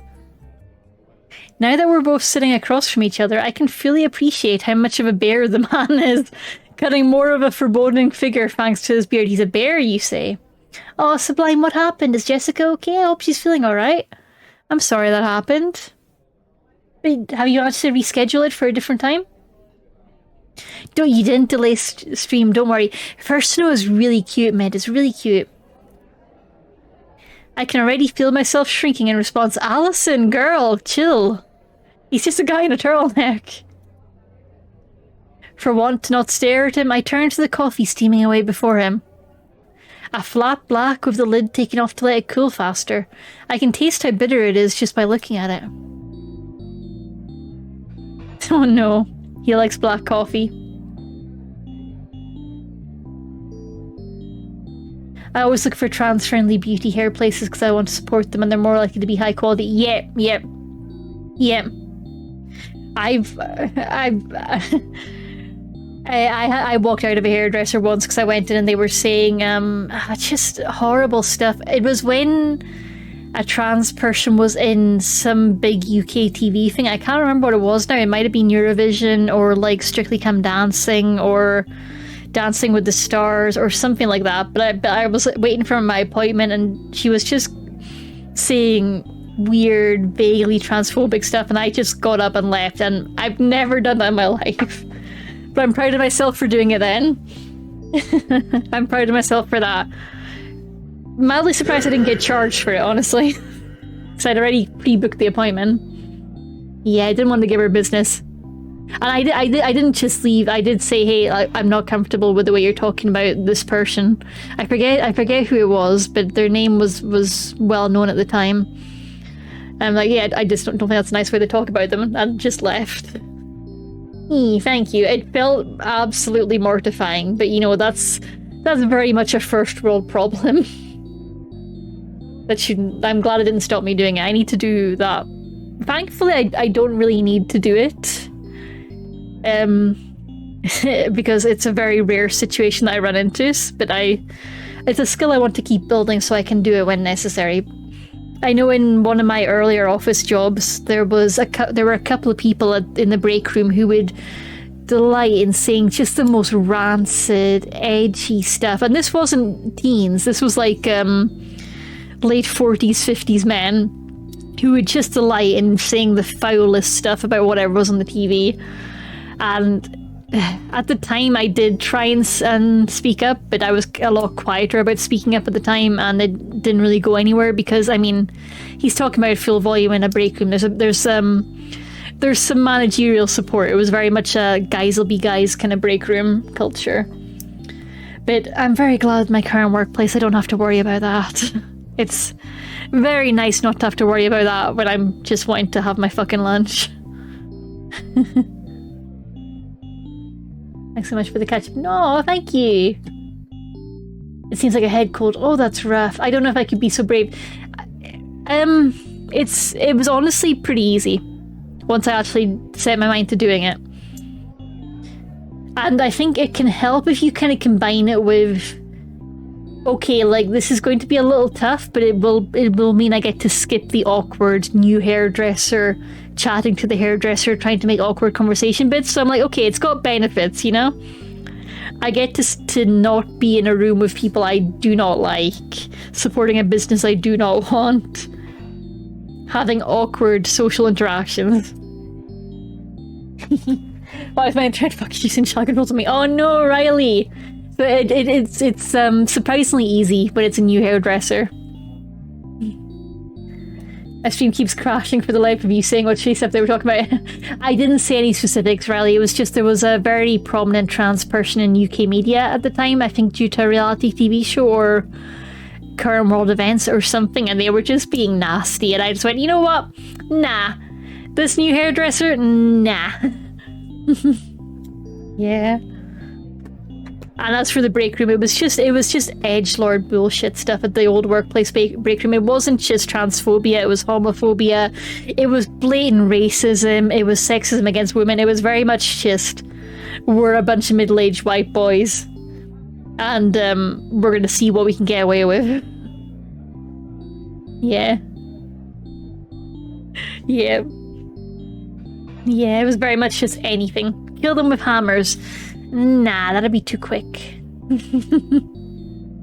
The conversation is suddenly interrupted by a phone going off. Apparently, Caprice's as her hand dives into the front pocket of her hoodie and retrieves it. Wallace and I just look to each other as she wanders off a few steps to take the call, unsure exactly what to do with ourselves. I'm torn because, like, the writing feels very ominous about this guy. But he is completely innocuous and just awkward so far, so are we going to get realism or are we going to get he's actually a menace? Higurashi, yes, I need to see that. I haven't seen it. It only takes a few seconds before she returns. Okay, we just stared at each other. Gotta go. Roommates need me. Oh no! Wait. I'll see you two around. We've got much more to discuss. Oh no. I looked at him, he looked at me. We both stayed awkward and silent and looked at the ground. Yeeth. With that, she grabs her backpack and skips out into the winter air without another word. Going by her face, I'm more worried about this than she is. Left alone with Wallace, I sip my coffee for something to do. Glancing in his direction, he looks more relieved than anything. She means well. Oh, she does mean well. I know she does. Even if Eileen doesn't think so, I just have to keep telling myself that. And now I'm glad I didn't say that. Much as I would like to leap to her defense, she is pushing this awfully hard. If he's trying to start a conversation, I feel like I should at least try to reciprocate rather than letting him twist in the wind. So, you and Eileen know each other? He gives a nod after taking a long sip of his coffee. That must be so awfully bitter. I mean, it could have sugar in it. You cannot tell from looking at a black coffee. We're friends. Met when she was a freshman in high school. Caprice saw us together and made the connection. Oh. Oh. Also, something just flashed on my screen. That's ominous. Okay, it's just a random application opening. That's fine. You know when you see a little like command prompt pop up and you're just like, oh shit, what's happening? What's happening? But it's okay. It was just me accidentally clicking something. Have fun, Zar. Have a good night. Say hi to your mum from me. Or say meow to her. But say hi is probably more acceptable. Say hi to your mum for me. Say meow to your mum for me. Or say hi. She's filled me in on this club business. I'm going to guess you were pulled into it. Something like that. It kinda spiraled out of control. Yes, have a nice time, Zar. Wallace simply shrugs. Not the first time clubs have been pushy about scouting members. I was actually thinking the whole thing might be good for Eileen. Single-mindedness is her best and worst trait, really. Oh, tell me more about her. I don't want to say please put up with Eileen, but I'm having trouble working out a better way to word that. I'm really curious, is he like her older brother? Too young to be her dad? She isn't a bad person, just driven. I'm sure you know someone similar. I did used to meow at her when I was saying, meow at her for me then, and then you can talk about when you were younger. That sounds cute. Frankie, don't be jealous. Meow. Meow. Meow. Oh, I gotta glare for that. Meow. Meow. I'm getting an intense stare. He has the inside scoop on Eileen. I'm guessing brother. I do shudder what her reaction would be to being told she and Caprice are similar in any way. I'm still not sure about dealing with her, but it's hard to deny someone worried about her friend. Also, I feel like it would be really cute if Eileen's just got a resting bitch face and her older bro just has a resting, unapproachable crypto bro face. I think that would be funny. Wallace seems content that he's managed to get his point across, silence hanging in the air as he thoughtfully sips his coffee. It reminds me that I should drink my own before it gets too cold as well. The weather outside is weather. And it's a harsh contrast to the nice atmosphere in here, which might be why more students are starting to file in before the classes start. The coffee's nice as well, so maybe I'll make this a regular spot. If I can afford to, that is. Coffee spot. As for my companion, I think I'm starting to see him in a better way. He's just concerned about his friend. Maybe he's the gentle giant type who isn't that threatening at all. A gentle giant and a bear. He's got resting turtleneck. Honestly, resting turtle face would be a terrible, terrible burn, because turtles do just look grumpy as fuck. With his cup empty as he sets it down, Wallace sits back to savour the last of its taste. Well, I've said my piece. He opened his mouth! Up on me, but you and Eileen are another matter. Caprice is a good friend. I can handle her. It was nice meeting you, Wallace. I carefully repeat his name to try and engrave it in my memory. God, she's just like me. I have no doubt I'd instantly forget it otherwise. He's perhaps overly hopeful when it comes to Caprice, though. Thanks. You seem nice, so hopefully Eileen will ease off a bit.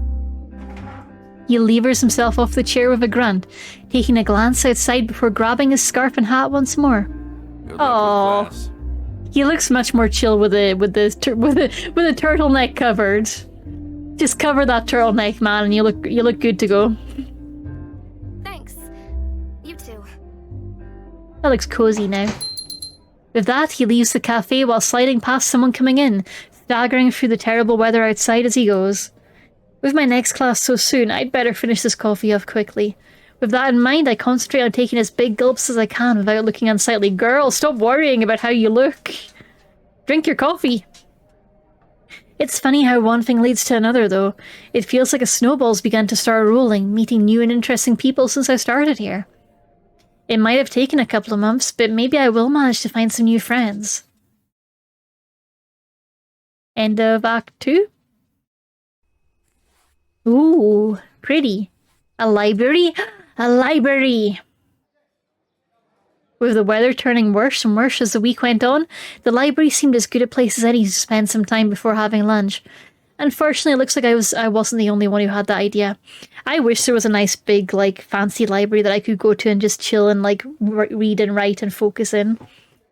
There's a creator I follow, Merv, who works in the Glasgow Uni campus. She doesn't work there, she studies there. And gosh, the photos, the videos, she does study with me videos from her little apartment facing the university grounds and the rainy Glasgow nights and occasionally she does little recordings in the library, and it's so nice. It's so nice. I want to go there. I want to just chill in the big library and tippy tappy on my keyboard. While the library here is bigger than my previous schools, that doesn't matter much when a large portion of the students are dumped inside.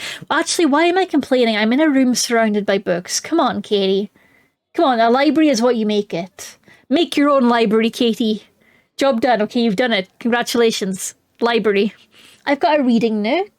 I've got books and more books. More books than I could ever possibly read.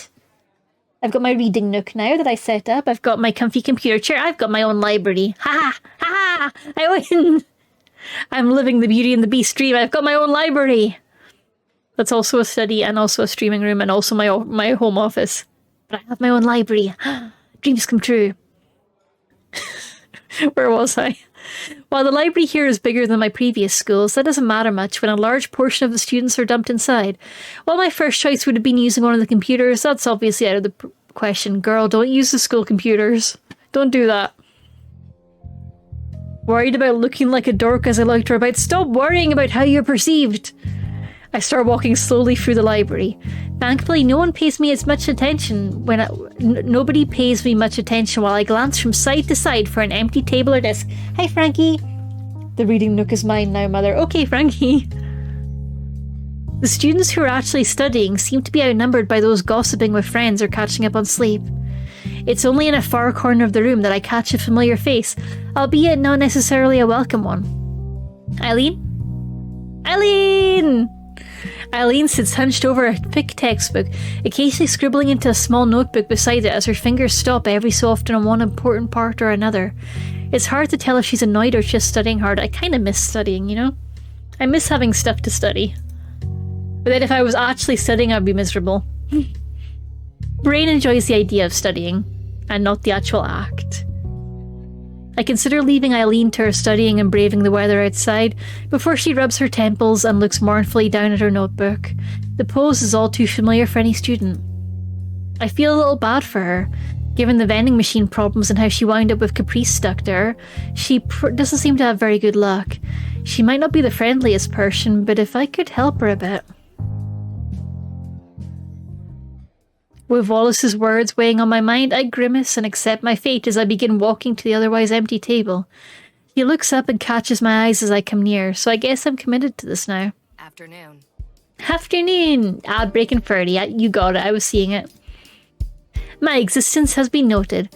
I don't think that could sound any more perfunctory, but at least she isn't shooing me away. Setting my bag beside my chair as I take a seat, I pull out my phone to check for any missed messages and switch it to silent before placing it on the table before me. Fake news. What kind of young person doesn't already have their phone on silent? Hey. Hey, surprised you're not in the art room. I don't live there, you know.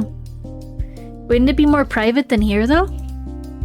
She lets out a long, miserable groan as her head sinks. Hardly difficult to work out what that means. I guess the art room's in use. Caprice wouldn't stop bugging me to join her drawing for some stupid theme. What was it? I wasn't really listening. Christmas scenes or something? She's barely even listening to me as she tries to wave me off. Caprice is probably scurrying around campus as we speak, hoping for me to join her as a drawing partner. Oh no, she's on the hunt. She's on the hunt. She could be in the halls right now. She could be in the walls. Where is Caprice? We just don't know. Well, she's helping her roommates. We know that. What are you studying? Math. Oh god, no wonder she's so miserable. It's been kicking my ass, so I need to get my head around it for these stupid gen ed classes.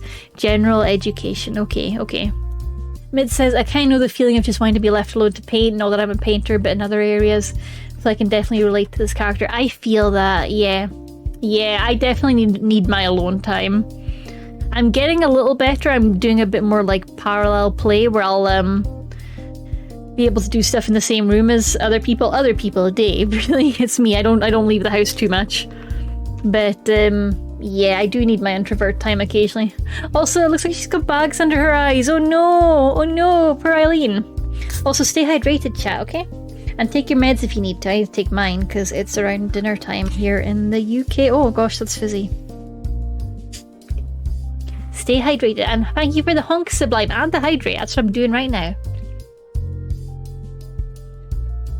I'm taking a little painkiller because my eyes have been bothering me. I've been getting kind of eye fatigue lately, which tends to lead to headaches.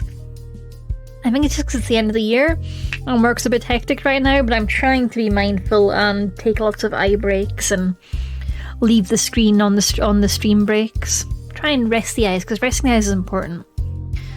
I need to get better at doing like eye exercises and taking more visual breaks during the day today. I know people with the name Eileen, but they spell it differently. How do they spell it? I know that I see the Aileen spelling a lot, which is A-I-L-E-E-N, and there's a lot of like various versions of it in like Gaelic, Scottish Gaelic, Irish Gaelic, and Welsh as well. But I don't see too many variants in actual Aileen. Oh, so when you spell it with the A like that in the US, is it still pronounced Eileen? I always thought when you spelled it with the A that it was said Aileen. But I'm an idiot sometimes. Like I initially called people named Sean Scene. Ah yes, the famous Game of Thrones actor Scene Bean. I know an Eileen who spells it Sarah Wild. I'm confused. I don't get the joke. There's also Eileen, but that person has a peg leg. Hang on, I've got a button for that. There's also an Eileen, but that person has a peg leg. Hey!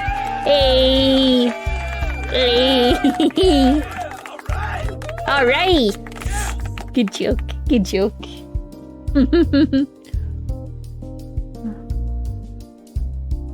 I've been avoiding every opportunity to make references to that particular song about Eileen because it would feel improper, and also every Eileen I know is just living their life in misery because of that song.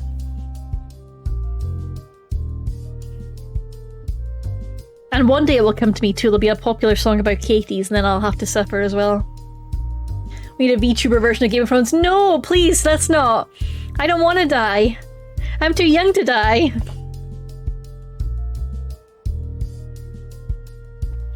She says, being Fae and of indeterminate age, and the age is usually just classified on my PowerPoint as old. I'm still too young to die. I'm only as old as I feel. Wait, shit, that doesn't help my situation. Tulura! Okay, first snow focus time. I hope you're all okay with me occasionally tangenting. If you do want to like tell me about how your days are going or your weeks are going, please do not hesitate, because visual novels are a little bit strenuous on the throat, so I'm always good to just take a minute and have a breather and talk. If you're watching this on YouTube, I'm so sorry for the tangents, but also, look, this much talking is hard, okay? I love the Eileen song as well. Oh my god, Katie, I just realised something. Once my V2 model is finally done, I'll be a yokai. Wait, you only just realised that? Hell yeah, you'll be a yokai! Hell yeah! Yokai tuber! Yep, Riley. Yep. Is this you realising that you're now entering the supernatural VTuber gang? We appreciate all your hard work, talk as much. Oh, Mid, thank you. Thank you very much. Tokai Tuber, yeah. Yeah, supernatural VTuber gang, yeah. Yeah, you gotta build some lore. I kind of feel like you've got the lore already in. Sublime, which version of the song though? Ska or original recipe? I mean, both are good. Both are good. Like, ska is always good in my books. I love a good ska cover. Eileen barely lifts her head up from the notebook as she speaks. Looking over the table at her work, various practice equations cover the notebook's page. I've got a friend who's studying, like, really advanced, like, science, space science. It's not called space science. I do her studies a disservice, but it's like really advanced space science, and she's going into like the spaghettification of black holes and tracking planets through space and their different rotations and their closeness to the Earth, and there's so much maths involved. At first I was like, woo, science, and then she shows me whatever coursework she's working on, and I'm just like, oh my god, that's so much maths. That's so much maths. Did you hear Kay's apology? I have repeated my apology multiple times and been told off for it. I'm a time traveler, I'm a yokai, I'm technically an AI because I'm from the digital world. I've got too much going on. I feel like world events have spoiled it for all of us, for all of the AI-themed VTubers. Like, I hate it. I hate how that word has become contaminated by machine learning bullshit. I hate it so much. It's my biggest pet peeve that the AI has become misused for just a machine learning algorithm that is shit. She debated bringing out a ukulele and everything. It's true, I did. I almost took my ukulele out of the closet. But then I was like, okay, I'm gonna take it out. I'm gonna have to tune it. Probably re-download my tuning app. Find the tuner. Tune it. And then I'm not gonna be able to play it once I've done all that. So I'm just gonna be like, sping, sping, sping, sping, bing. Bling, bling, bling. Bling, bling, bling. Of course I have a ukulele. Come on. Come on, I'm a white girl. It's the law. It's the law. I'm a quirky white girl. We've all got ukuleles in somewhere. I blame Elon for the misuse of the term AI. I don't think it was Elon necessarily. It became a marketing thing very quickly in the same way blockchain did, and NFTs and cryptocurrency. There was a big commercial push for it when it became a buzzword. You've never mentioned it. Yes, because I'm shit at it. I can't play it good at all. But I have a ukulele. I believe I still have an electric guitar and an acoustic guitar. Maybe I may have given the acoustic guitar away because it needed some repairs done. I can't play either of them. I can sometimes play the ukulele with enough guidance. I've got a Chinese flute that I can sometimes make a tune from, which I count as an achievement. I have many, many shaky egg things. A harmonica, a kazoo. There's probably a stylophone somewhere in this house. I can be guidance. I'm not good to guide. I'm not good at ukulele.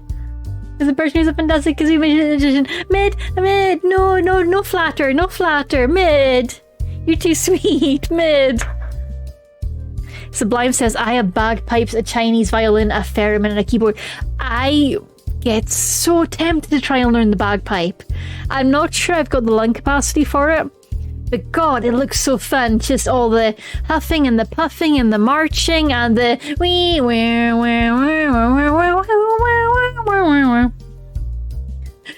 She doesn't let them flirt. That's true. I did not realize I was being peak bi girl there. Just like, oh, they're being friendly. That's so nice of them.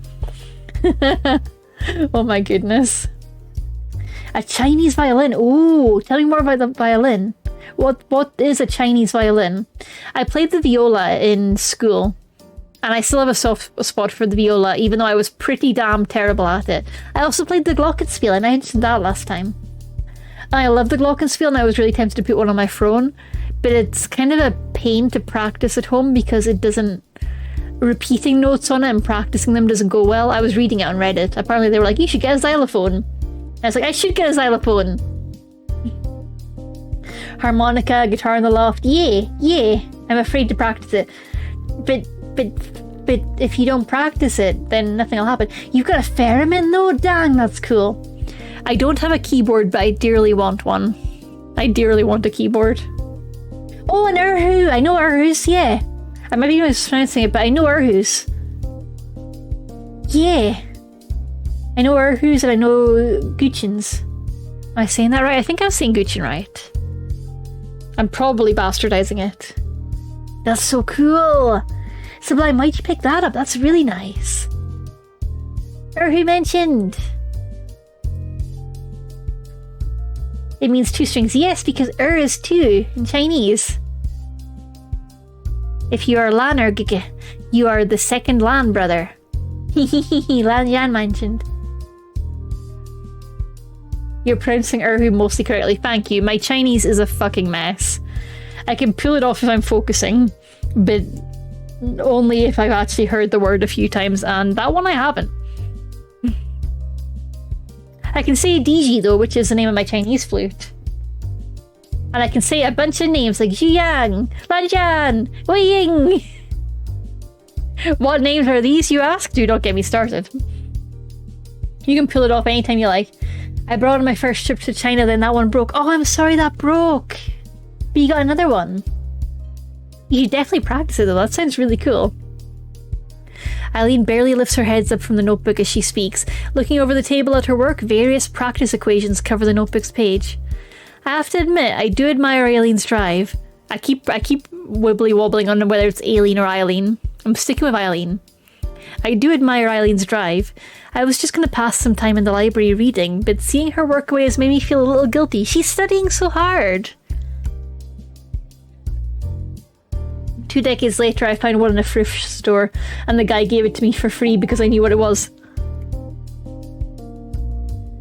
That's so nice. Well done, Sublime. Maybe she isn't avoiding eye contact, she's just leaning all the time. Maybe. You any good at this stuff? Math? Well, I ended up skipping the Gen Ed class thanks to my placement exam results. Someone spent their time studying like a good little teacher's pet. Yeah, it's me. I'm not someone. I'm a great teacher's pet. I'm such a good girl. It was a $300 Urhu. That's incredible. Dang. Literally a steal, except you didn't steal it. Nothing like that. Math and science are easy enough, so I ended up coasting along. I need to learn how to study now that I'm here. Eileen's eyes narrow. Maybe she wasn't exaggerating about her skills. After having such an easy time in high school, it's easy to forget that I'm the odd one out here. Of course, I'd put my foot in my mouth just as I was starting to break the ice with her. Oh, Allison, stop overthinking it. Katie, you're such a good girl. No! The consequences of my actions! No, the consequences! The compliments! No! No, you. Exactly. Huh? I mean, if you want, I could have a look at your work. She's hardly enthusiastic, but shrugs and moves herself a little out of the way. My curiosity's gotten the better of me. Coming around the table and looking at the notebook from behind her, I take a gander at her notes so far. I take a gander. Honk. I do deserve a liquid treat. It's so true. I also took my meds on time. I'm being peak good girl today. Yeah, that was surprisingly well timed. At least this is easy to read given her immaculate handwriting. Oh, she's got nice handwriting. The more I check over her notes though, the more the corners of my mouth drag down. She's done a good job of showing her process, and the first couple of questions covering expressions look right at a glance. When it comes to polynomials, however, the next two have odd leaps of logic, while the last meanders off into the wilderness. I realise I should say something to express how she's done so far, but the window of time to say something even mildly positive to soften the blow has long since passed. So it's like that, huh? You got some of it right? Ta-da! That didn't help. Polynomials do seem to trip a lot of people up, so she isn't catastrophically bad at this. Still, considering this first semester of Gen Ed subjects is mostly reviewing what we did in high school, this isn't a promising start. I I have no idea what a polynomial is. Help me. Help me. What's a polynomial? Should I know that? Should I remember that from school? Mind if I scribble on this a bit? Sure. Knock yourself out. I reach over to grab my pen from the other side of the table before hunching over her book and jotting down a couple of notes. Take your meds. Yeah, take your meds, Riley. First up are a few pointers to where the first two polynomials went awry, before taking a parallel crack at the worst of them. Pausing for a moment halfway to check the logic of what I'm doing, I'm satisfied I'm on the right track as I finish it off. The result looks about right. Wait, that's a polynomial, but that's just... do we call them a different name in the UK? Or did they used to be called a different name? Because I know maths... How they teach maths has had a few drastic shifts since I learned it. But we definitely did that kind of thing. X divided by 2 plus 15x plus 75. I didn't enjoy it, but I could do like the X values for a little while before my brain malfunctioned and decided to like hate all concept of maths. Polynomial maths is after you dropped out. But I remember doing the X's because I was in the advanced higher maths class. I was in advanced higher for a little bit, and then I had my little Menti B, and my brain went, you know what? You know maths, this thing that you used to really enjoy doing? Brain can't do it anymore. Brain sees maths and freezes, because maths, unfortunately, is one of those classes where if you fall behind, it's really hard to catch back up, and I kept falling behind and couldn't catch up no matter how hard I tried, and eventually my brain just went, you know what? We see maths, we freeze, we stop working. Trauma! But I did do a lot of stuff with the X's, with the X values before my brain broke. I miss maths. I do want to study it for fun. There's a really nice Coursera course, Learning How to Learn, done by Barbara Oakley, and Barbara Oakley has an amazing book about maths aimed at people that just kind of like failed in school to learn maths and we'd like to try and pick it up again. What's it called, the Barbara Oakley book? Also, Barbara's really sweet. Her course is really, really fun. Definitely one of the best e-learning courses I've ever done, and it's free. Learning How to Learn is one of the books based on the course. It might be Mindshift, but I'm sure she had a maths one in particular. Where is it? Maybe not. Maybe it was Mindshift. It might have been Mindshift. Let me see. I don't know, it might have been another recommendation from our course actually, because I ate up every recommendation for learning maths. Oh, A Mind for Numbers, there we go, it's the first one. A Mind for Numbers. How to excel at math and science even if you flunked algebra. I need to get that and actually read it. Maths was one of my top 2 classes, the other was history. I'm also very bad at reading non-fiction. I can handle audiobooks better. In mathematics, a polynomial is a mathematical expression consisting of indeterminates, also called variables. Okay, yeah, we did variables. We did variables, and we did coefficients. That involves only the operations of addition, subtraction, multiplication, and exponentiation to non-negative integer powers and has a finite number of terms. Exponentiation? That means timesing, right? Oh no, that's multiplication. What is exponentiation again? Hang on, let me look at a synonym. Exponentiation. Oh, it's like by the power of something. So it's like 2 by the power of 2, 2 by the power of 3. Okay, it's by the power. That's really cool, Sublime. That's awesome. Yeah, I loved maths in high school. I enjoyed it for the most part of secondary school, and then the trauma hit and just brain go nope. And it annoys me because it's just like a hard block, and it's frustrating because it's not that I don't enjoy maths. It's just that brain does the immediate shutdown and I'm like, come on brain, come on, it's just numbers. Get your act together. Get your act together. I did a lot of stuff for the X's. Me before I developed self-respect. Oh god, don't get me started. Don't get me started, Riley. Eileen flips over the textbook page on cue to check my answer, looking a little dubious as she does so. Vindicated by the matching result, I feel a good bit of relief at not making a fool of myself in front of her. Good on Eileen though for not checking the answers early. I had a math teacher in college that hated me. Why did they hate you? No hating, Sublime. At least one of us has a head for this stuff. Does it make more sense to you now? She takes a thorough look at my scribbles on her notebook, eyebrows furrowed as she tries to pick up the reasoning. I can't help but glance between my notes and Eileen as she looks over them. If she didn't project an aura of wanting to be left alone all the time, just her looks and her style would probably attract people. Allison is so into Eileen. Like, the minute she sees this girl, she's like, wow, she's absolutely terrifying, yet I can't look away. This is the scariest girl I've ever seen in my life, and yet, so pretty. Wow, what a scary girl who's also very attractive looking. I love it, I love it, I love it.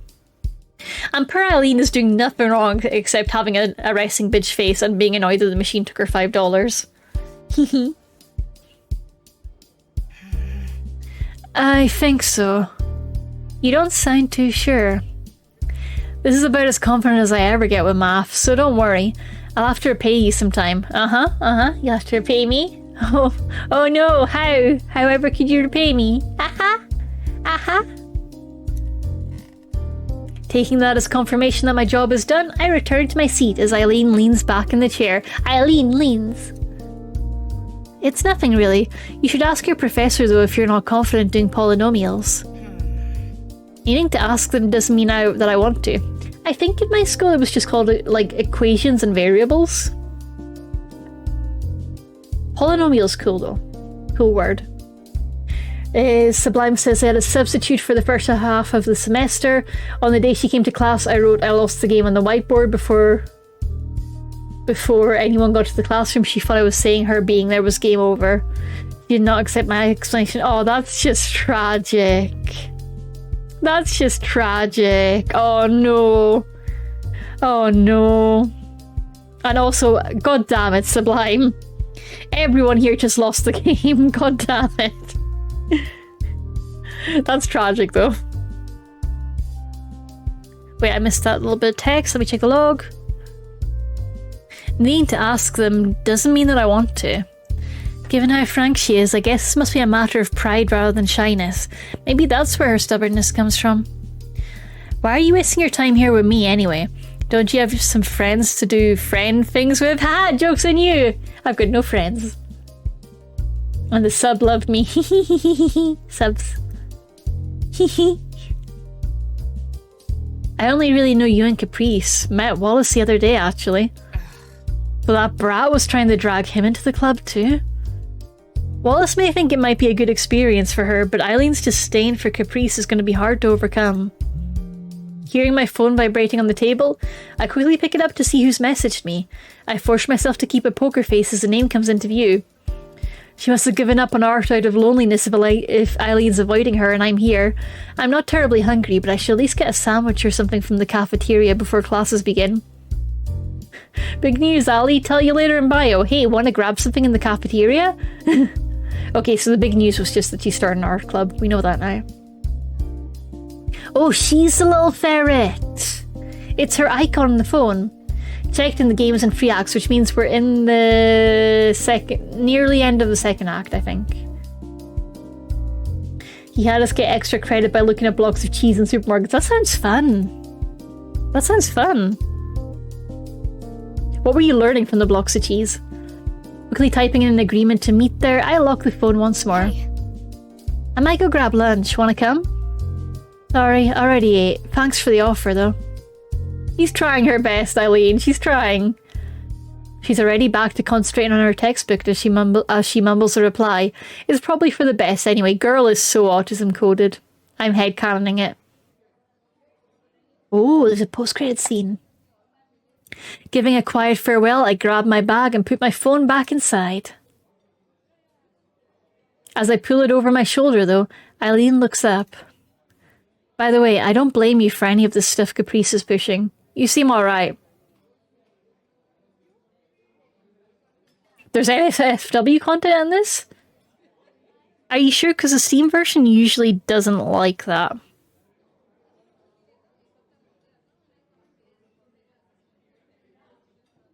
The Steam version might be... Oh, that's kind of cool. Oh, emphasize voices. I'm turning that on, definitely.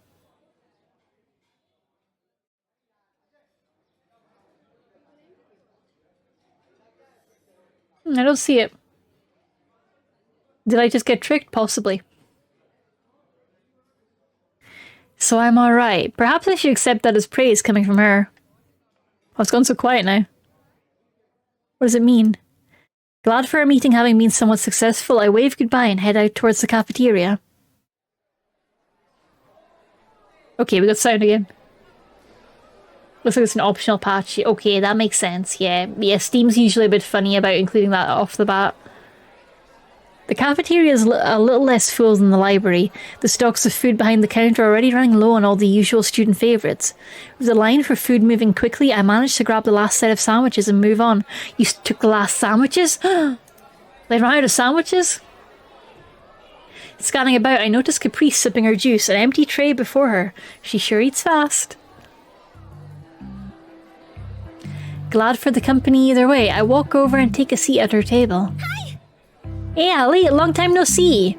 We saw each other yesterday. Didn't we see each other this morning? Did that not happen today? Didn't we see each other at the cafe? How's everything going? How are your classes? Not too bad, it's all familiar enough right now. Not that everyone's doing as well as I am. As I unpack my sandwich and begin to nibble, my thoughts turn to the woman in the library. I feel a little sorry for her. Eileen's struggle reminds me that I have it easier than some at times. Then there's the matter of her and the club. Setting my food back down, I decide to tackle this more directly than usual. If Eileen can be so direct with others, then so can I. She's a good influence! Cheese is supposed to be £2, but the weight variance of the cheese was usually 0.05 pounds under or 1.5 over. Not a single one was exactly £2. Yeah. I do remember hearing that about a lot of cheeses. Oh, that's really interesting. If you look at cheese blocks in the market, unless there's an extra slab of cheese that was put onto the cheese before it was packaged, you can see this on cheese blocks by there being a small ridge on at least one edge. Oh. I was thinking, you meant for me to... Sorry, this is Alice's voice. I was thinking, you meant for me to meet Eileen last week, didn't you? She's fun, isn't she? Something like that. That painting in the girl of the girl in the water was really pretty. He spent his honeymoon at the Tillamook Cheese Factory. Hell yeah! Yeah! She's really good, huh? No wonder the other art club tried to grab her. About that, well, more about Eileen. I'm not sure it's a good idea to be forcing people into this club. I know you're excited to get things started, but just because her art's good doesn't mean she wants to be in a club. He was a good teacher. He was a good teacher, didn't you? Didn't you? Woo! He was a good teacher. Cheese. Do. You sound like you're not really into it yourself. She's sharper than I give her credit for. Caught off guard, I have to stop and think as she sips the last of her juice. The sucking sound as she makes sure to get every last drop doesn't help. I can't say I'm enthusiastic about this. Eileen's studying is exactly what I need to be doing, lest I waste my scholarship. On the other hand, Caprice is my only friend right now, and I do enjoy spending time with her. The change from him was unbelievable! Hey! As she puts down her drink with a satisfied breath, I know my answer. I can make time for it. She gives a comically big sigh, missing my hesitation entirely. If this ends up only being between a couple of us, maybe it won't be too bad, long as there's not a whole bunch of people getting involved. I want to do this for her sake as well, you know? Eileen looks kind of lonely all by herself in that room. Huh. I hadn't considered that Caprice was coming at it from that angle. It makes me think a little better of her. Yeah, she just adopts all the introverts. What she says makes me reconsider Eileen's actions in another light as well. I wonder how much of her reluctance around this isn't due to Caprice herself, but rather her feeling used by the other club for her art. Seeing that kind of talent makes you kind of envious though, right?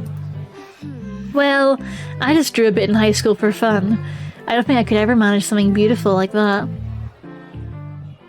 Yeah, the next teacher was an absolute monster. Hey. We keep chatting, but Caprice's earlier words stick firmly in my mind. We may meet every school day and talk quite a lot, at least she does, but I realise just how little I really know her in spite of that. Maybe spending more time together wouldn't be so bad after all. Yeah! Let's learn more about her. She's a cutie pie.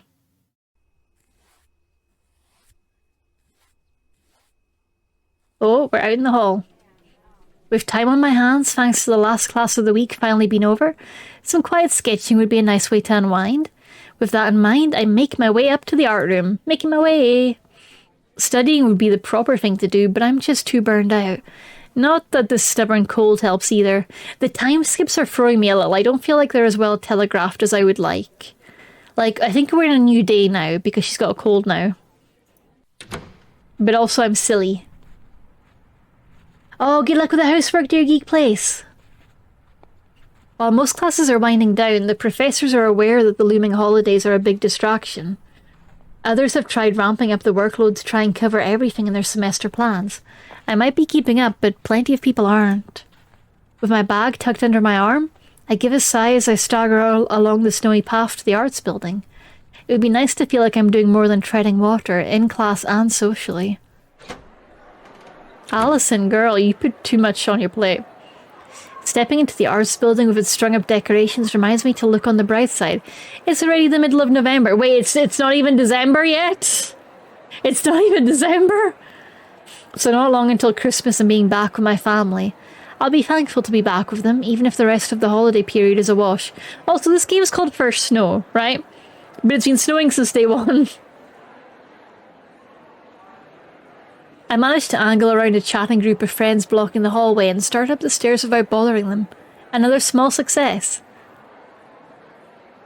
I briefly wonder if Eileen's in the art room as I proceed along the second floor hallway. Her paintings are always nice to see, but whether she thinks of me as just another pain like she views Caprice weighs on my mind. Oh, pretty. Opening the door to the quiet room, I can't say I'm surprised at the sight before me. Of course she was going to be here. Eileen's eyes glance over as I gingerly shut the door behind me, ending up being the only acknowledgement of my presence at all before she goes right back to her work. Curiosity about what she's painting gets the better of me. The first snow of winter. Okay, got it. But it is winter, alrighty. Hey. Is it okay if I watch? Sure. Go ahead. Yo-ho! She doesn't bother to look at me as she says it, but doesn't sound reluctant either, so I scoot over and sit myself on a table as quietly as I can. I forgot Allison had a face. Eileen's brush continues to flick to and fro as she works in the background. So Caprice is a no-show? She said she had to go do something with her roommates. Her shoulders slump as she sighs, relieved.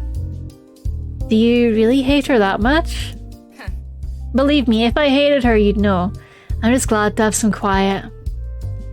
It's hard not to take that as a thinly veiled implication that I should be quiet as well.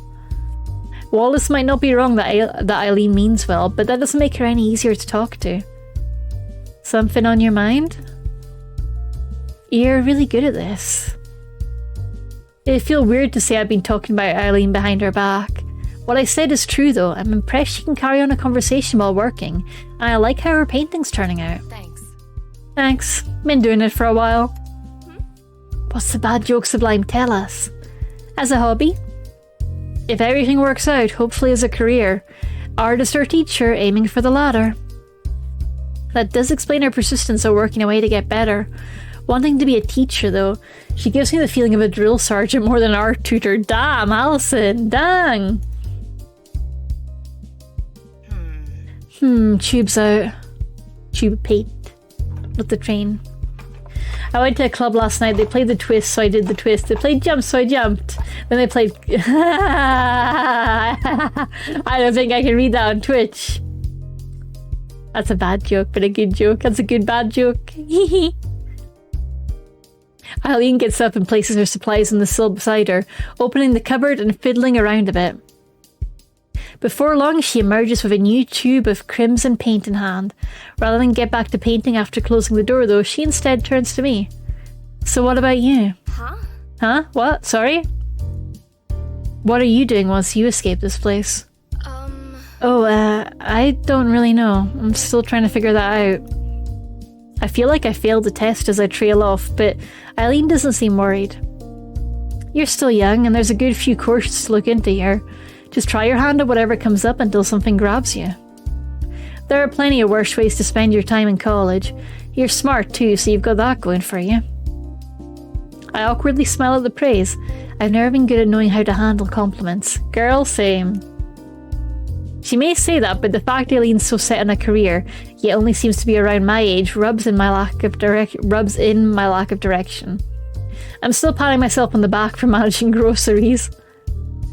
My parents always told me I could do whatever I set my mind to, but it was so easy to tread water that I never really bothered trying to swim. Sounds like you've a nice family. I moved to respond, the memory of them giving me the familiar pang of homesickness all over again. I might have found time to call my mum yesterday, but it just isn't the same.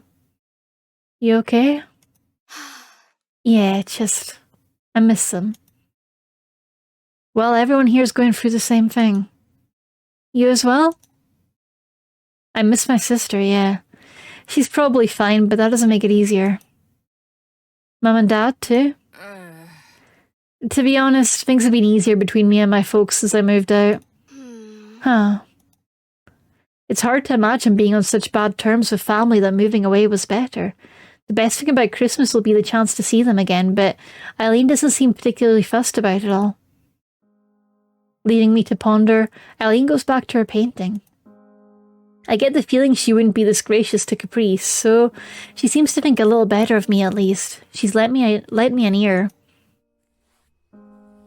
Not boring you, am I? Oh. No, not at all. I like watching you paint. Oh. She pauses a moment before continuing. It's only for a second, but I sense a hesitation there. Did I say something wrong? The moment passes as soon as it arrived, Eileen's brush returning to the canvas. The other students appear to have left by now, the orange-stained room silent save for her work. The building's a little cold, but that's fine.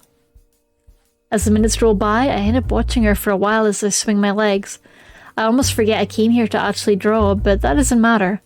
Watching her painting slowly progress is more than enough.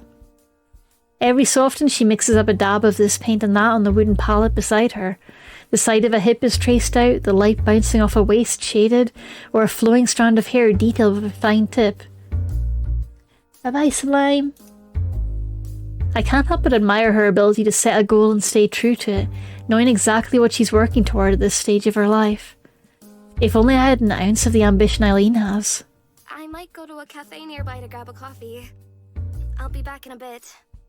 Tired? Yeah. Sorry to distract you from your work. Glad for the company. Have fun. Oh, she's glad for her company.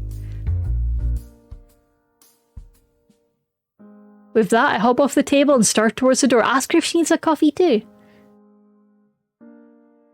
Oh no. Oh, wait. Her voice stops me in my tracks just as I'm about to go. It'd be great if she decided to come as well. Could you grab me a coffee too? Espresso, straight. I'll give you some cash when you come back. Heck yeah! So much for that. So much for her coming with me.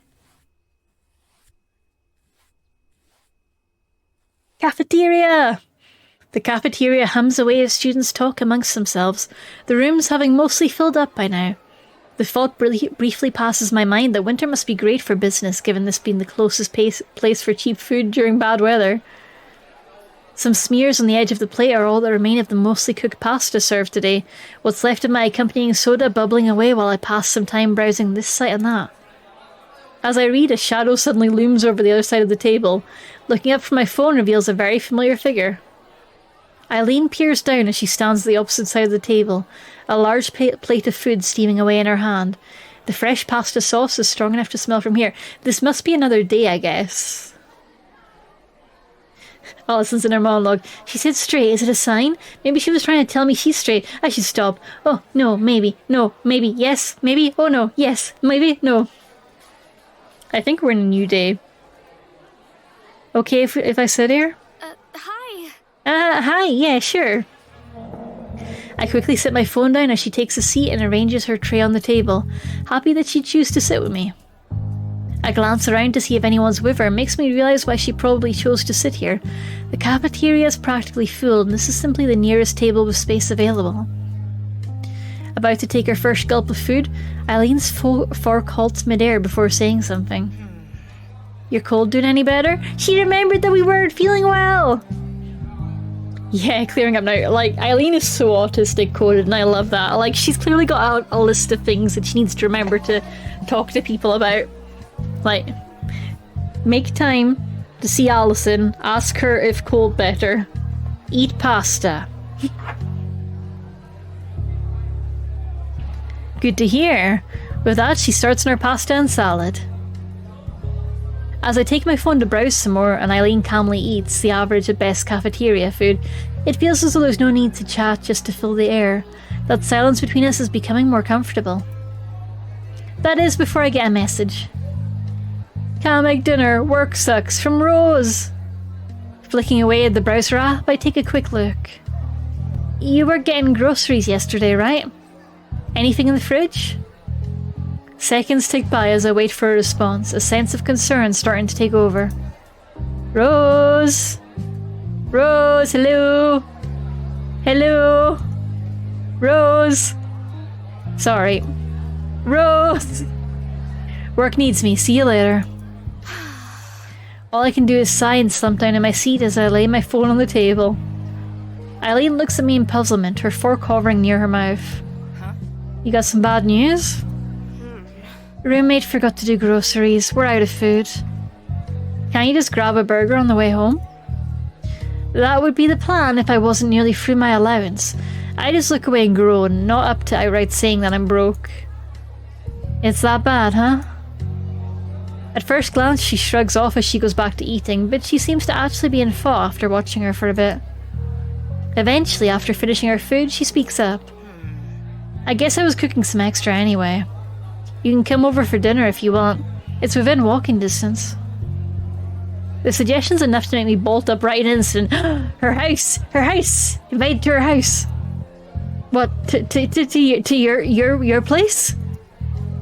Yeah, should be fine, right? You okay with stir fry? Fuck yeah, stir fry. A date! A dinner date! Yeah, thank you so much. I really appreciate this. Sure, whatever. Just don't make it weird. Oh, I'm gonna. Considering the discussion over, Eileen goes back to finishing off her food without much concern for what she's just said. Maybe she does have a good side. Maybe. Stopping before the large black door, I repeat the address Eileen gave me to reassure myself I've come to the right place. Eileen's definition of walkable is apparently rather different than mine, so I'm still catching my breath from the hike. I thought I was going to be fine, but my nerves are getting the better of me now that I'm here.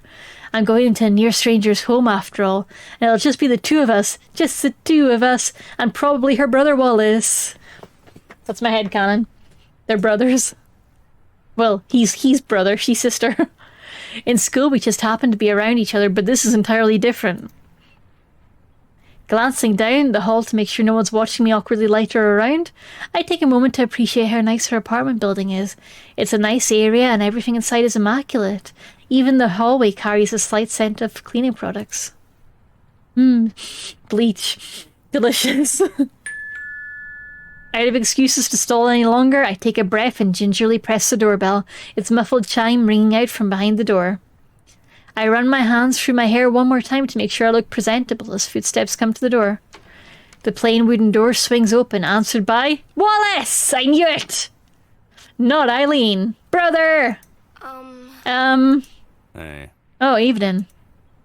Before I can ask if I got the right apartment, he turns around. Allison's here.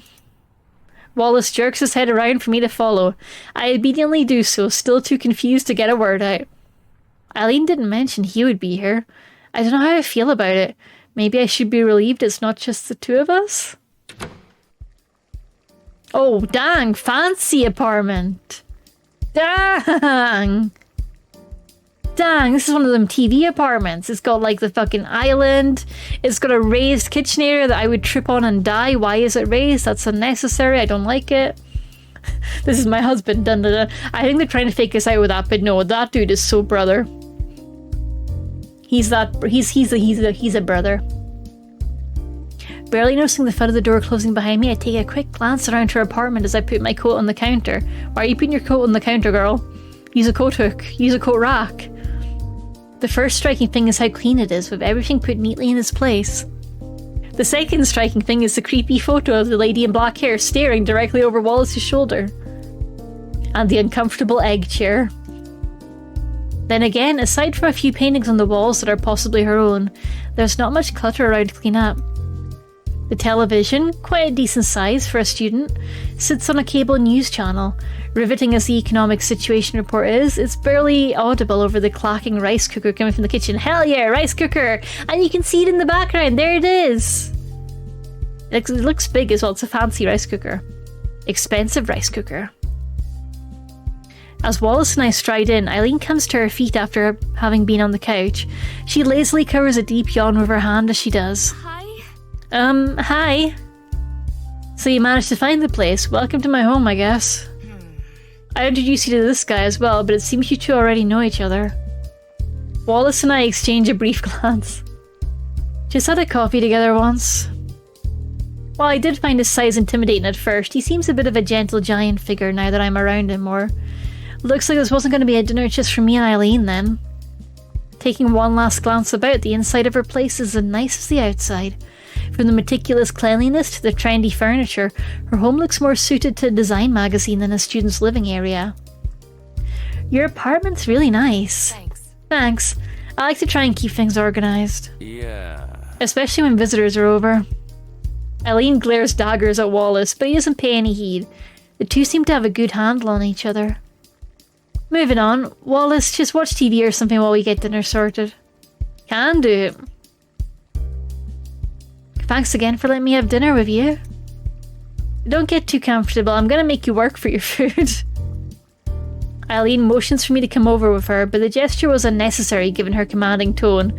Wallace gives a dreary glance as he follows his orders, and I quickly do the same. Cooking time! I end up standing before a well-used wooden cutting board, taking the large knife Eileen offers before sizing up the variety of vegetables awaiting its blade. I don't think she notices my hesitation as she opens the rice cooker and gives the contents a stir. The two of us waste little time in getting to work, the sound of food being prepared filling the room. Unfortunately, it isn't long before I've earned Eileen's ire. No. Stop. My heart practically leaps out of my chest as I immediately freeze, hands retreating from the cutting board. Yeah, the art was really nice. Did I hand you a hatchet? No. Then why are you using that as one? It looks like you're trying to lop off some fingers. In response to my puzzled look, she takes the knife off me and starts demonstrating the correct technique herself. Oh, you'd be more help than him in fixing this up. Look, curl your hand in next where you want to cut like this. Now use the knife like a lever instead of wildly hacking away. We're making nice, slow slices, not some slasher B-movie scene. Okay. Right, I think I have it. Eileen hands the knife back, and after a breath to steady myself, I have another try. The boob focus. She soon starts frowning as I slice away, but at least she's not yelling at me again. Her face! She's trying. She's trying her best not to interrupt. I'm guessing you don't cook for yourself? Her eye rests on the collection of lopsided shapes sitting before me. I'm lucky if I don't mess up instant noodles. Huh? I thought those were impossible to get wrong. I'm genuinely impressed. You do all your own cooking? Not like I have anyone else to cook for me. Healthier than living off pizza and burgers. What about Wallace? Aren't you roommates? No, he just loafs around here sometimes. I've tried to get him to help, but he's no better than you are. I'm always feeding him and letting him crash on my couch. He even bugs me for free pictures for his writing. She sets down her knife in genuine, if depressing, thought. Maybe we should just become roommates. I think I'm starting to get a handle on their relationship now. As strange appears they might seem, the stern and uncompromising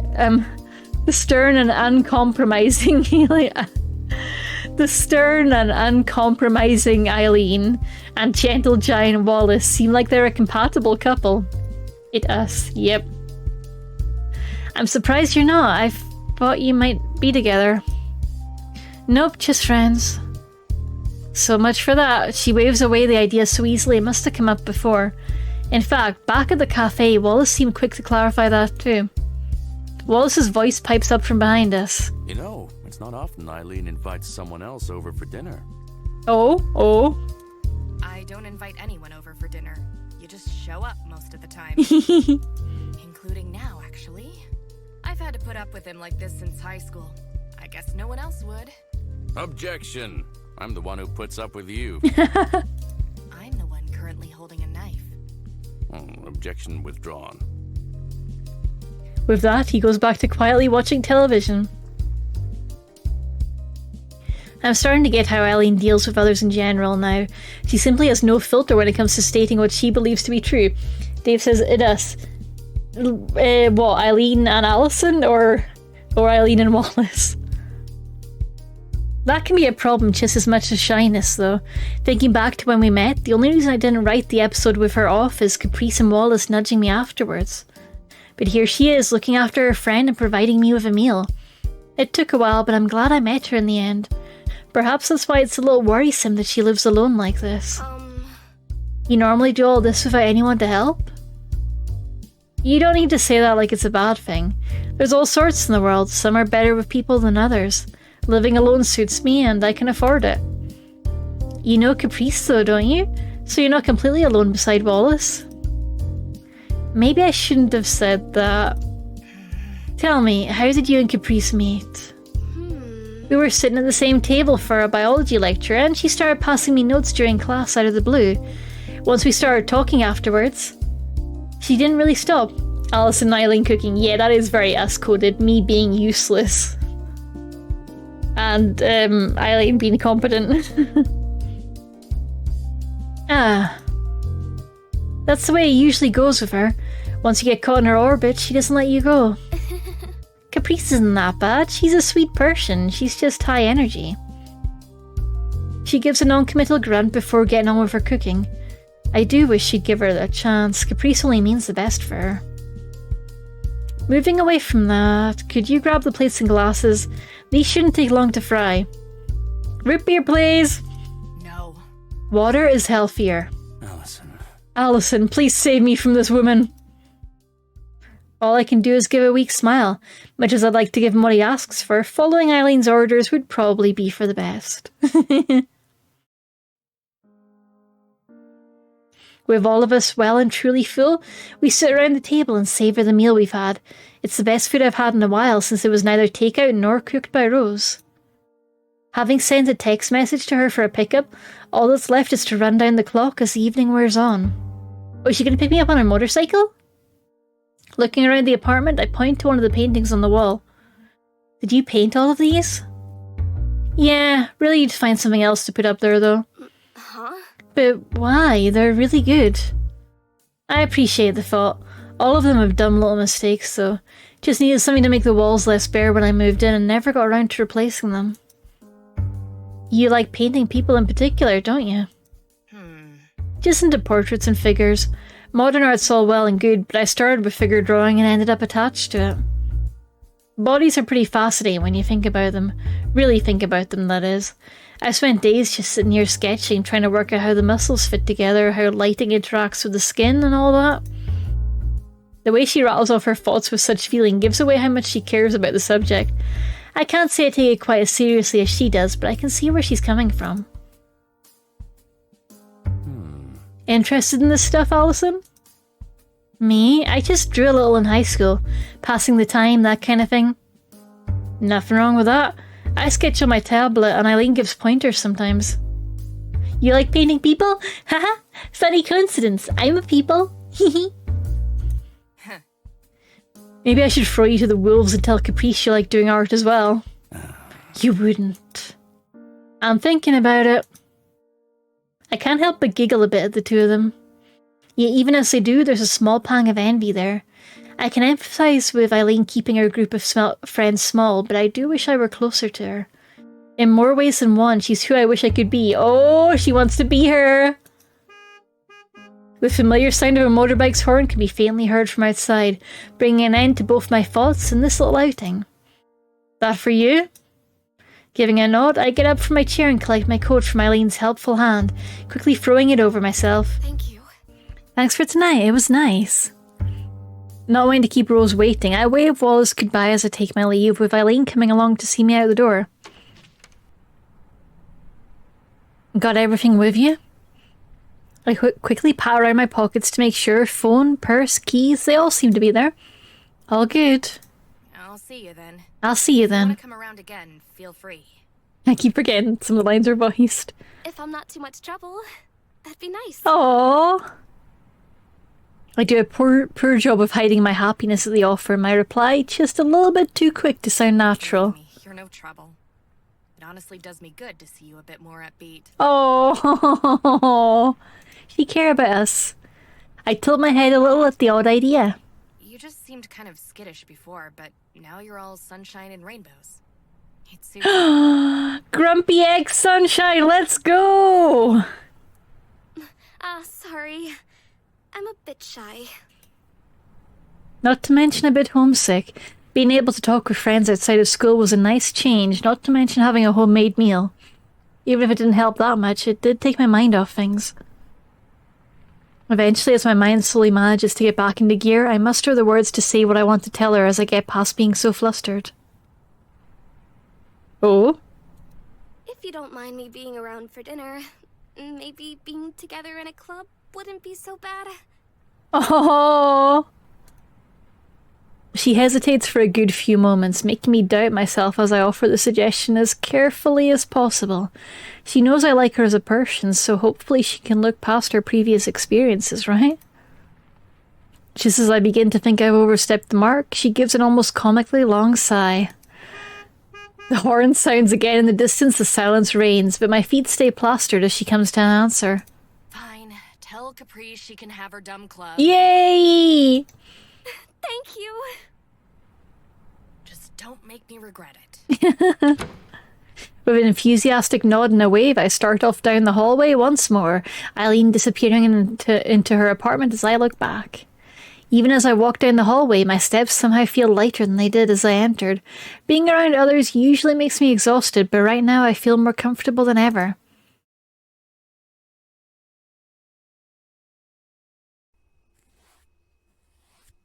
Yay! Progress! Character development! Ooh, fancy. Wallace! It's nice to see you again. How's it going? No. I'm not joining this club thing, if that's what you're thinking. Oh, but... Word on the street was that pizza was involved. Besides, I don't think I can deal with the both of you without some backup. I'm not that much trouble, am I? Remind me who persuaded me into agreeing to this again? She's got a point. You're the last person who should be agreeing with her. Smiling and sitting back in the old wooden chair, I take a look about the noisy room. Everyone inside must be thankful for the heat being turned up, the weather outside having been freezing before we entered. There's a certain charm to the restaurant giving its exposed, aging brick walls and wooden furniture. Sorry, that was wrong. There's a certain charm to the restaurant given its exposed, aging brick walls and wooden furniture, however hard it may be. It takes a bit of speaking up for us to hear each other over the busily chatting couples and groups around us, but like Dad said, the more people at a restaurant, the better the food will be. Yay! I notice Eileen eyeing Wallace's beer in an unsubtle manner, the large glass perspiring away like in a commercial. I'd taken his apparent age as just his beard making him look older, but I guess he really does have a few years on us. You guys can't drink? What the fuck? You can... Oh man. Man, I miss beer. It'd go so well with this. Here, I was thinking you were far too uptight to do something like underage drinking. Oh wait, no, I misread that. Here I was thinking you were far too uptight to do something like underage drinking. Remember the trip to Europe me and my family took last year? You think I just drank soda over there? Well... Seriously? I was in Munich, Wallace. I mean, really.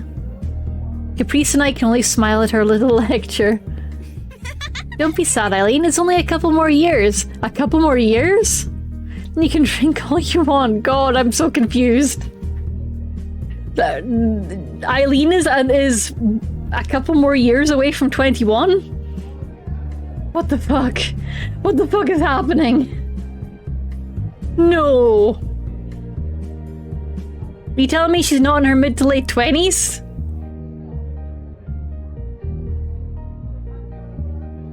The look of pure and unrelenting disdain Eileen gives her at being reminded of the weight goes gleefully ignored, which is probably for the best.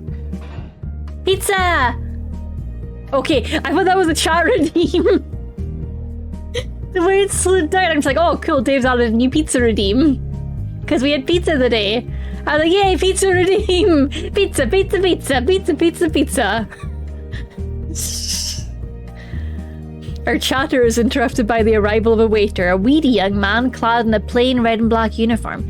It's impressive how well he maneuvers all of our pizzas and sides onto the table, all our mouths watering as they steam away. God, this would have been torture if I didn't have pizza today. With a curt, please enjoy, he leaves us to our feast. Damn, they're fast here. Exactly. Best pizza place in the city. How many of you actually tried? Doesn't matter, since I've already tried this place. She says, busily shoving a slice of pizza into her mouth. Eileen starts on hers, but mine catches the eye of Wallace. Huh? Vegetarian? You're not a leaf eater, are you? Damn, Wallace, the way that's phrased. You're not one of them leaf eaters, are you? You're not one of them herbivore dinosaurs. You're not one of them, this would help if I could remember a herbivore dinosaur. Hang on. Land Before Time has failed me. I can't remember any of the dinosaur names. Oh no, hang on. Herbivore dinosaur. Okay, that works. I can work with that. You know one of them triceratops, are you? Them leaf-eating diplodocus. Hi Joe. Hi Onosh. How you doing? Welcome on in. You know one of them diplodocus, are you? One of them ankylosaurus, one of them stegosaurs, one of them brachiosaurus, one of them sauropods, one of them iguanodons. Welcome on in. Where'd I put the tab? He says this with genuine concern in his voice. I just like the taste. The answer satisfies him as he goes to work on his own. The fact it's a meat lover's pizza is less than surprising. Damn, Wallace, what the fuck? I have mixed feelings about this guy. He intrudes on Eileen's business. He just stays in her home rent-free for like all the time and crashes there regularly. He's randomly critiquing people's pizza choices. Dang, Wallace, come on. Get your shit together. Think you can take the wallet hit for tonight? Yeah. No problem. Yeah, no problem. It's a little sad how obviously she's trying to convince herself of the fact. The only reason I'm not having a quick check myself is because I budgeted the trip stays in advance. And even Wallace looks like he's doubting himself a little. What is this game? What? Shrib.com. Oh, okay, it's a guide, okay. That's cute. Thank you for the synopsis. I've never heard of Shrib.com in my life though, and that website URL makes me uncomfy. The only reason I'm not having a quick check myself is because I budgeted the trip days in advance, and even Wallace looks like he's doubting himself a little.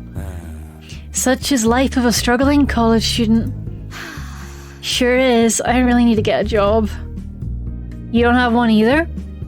I'm planning to get one. And when will you? Huh? Soon? Eileen just grimaces. She got me. How's working at the store, Wallace? Not exactly riveting, but it's a living. Dave's a real shribhead. Yep, he's always shribbing. As I turn to Eileen, she just shrugs as she pulls out another slice. No job and no excuse like studying. Guess I'm a slacker like Caprice. Caprice looks stoned as fuck right now. She's been on the shrib. Hello, Bloody. Welcome on in. Given her apartment, it's a surprise she could afford to live in that area and pay her tuition at the same time. I have to admit, I am envious of how she seems to have her life together. I've never met someone so independent yet doing such a good job at it. Girl cooks one stir fry and knows what she wants to do in life. Wallace momentarily brings his phone up to check the time. Oh, whoops. Wallace momentarily bringing his phone up to check the time spurs Caprice into action. Her twisting about in her seat and fussing around with her coat draped over the back takes everyone's attention. Caprice. Hey, Caprice? She finally rights herself after a few moments, her own phone proudly in hand. Let's exchange phone numbers. As a club, we have to stay in contact. I quickly turn to grab my phone while Caprice tries to talk a very reluctant Wallace into going along with her plan. His dreary look makes me feel a little sorry for him, especially as he cracks and gives up. At least she and I are already sorted. It wasn't long after we met that Caprice asked to exchange contact details with me. I take my phone in hand and look to Eileen instead, who looks up from eating with little interest. Don't want to? Zoom in. Yep. She just shrugs. I feel myself deflate a little from the excitement of earlier, having overestimated how close we'd managed to become. I don't really use it much. Reading the room as she glances about, she reluctantly pulls out an ancient-looking flip phone. I can't help but stare in stunned silence at such a relic. Oof! It's not that weird, is it? I just never had a use for a fancy one. It's definitely weird. I was going to try and get everyone in this group messaging app too. What's wrong with calling? You know, the thing phones were made for? Thoughts I had of possibly messaging Eileen start to vanish. I can't imagine her actually wanting to text anyone with that thing, and even the idea of calling someone fills me with anxiety. Oh no, we're incompatible! As for Eileen, I think I may have inadvertently disappointed her by not tempering Caprice's reaction. With a quiet falling over the table, we end up concentrating on our cooling pizza rather than our phones. Dang, it's just a text message, it's just a number exchange. So, I was right? Best pizza place. At least Caprice's endless enthusiasm and bright nature come in useful sometimes, the mood instantly lifting. You were right. Wallace gives a thumbs up as he tries to grab some cheese coming off the slice he's working on. They don't skimp on the toppings, do they? Alright, listen up everybody. My first executive decision as club president coming here is now a regular event. No. Don't try your luck. You've got my art room and a warm body for the numbers you needed. That's it. Eileen. Oh, you're so cold. I'll come here with you, don't worry. See, Allison's a true friend. She slips her arm around mine and pulls us together tightly.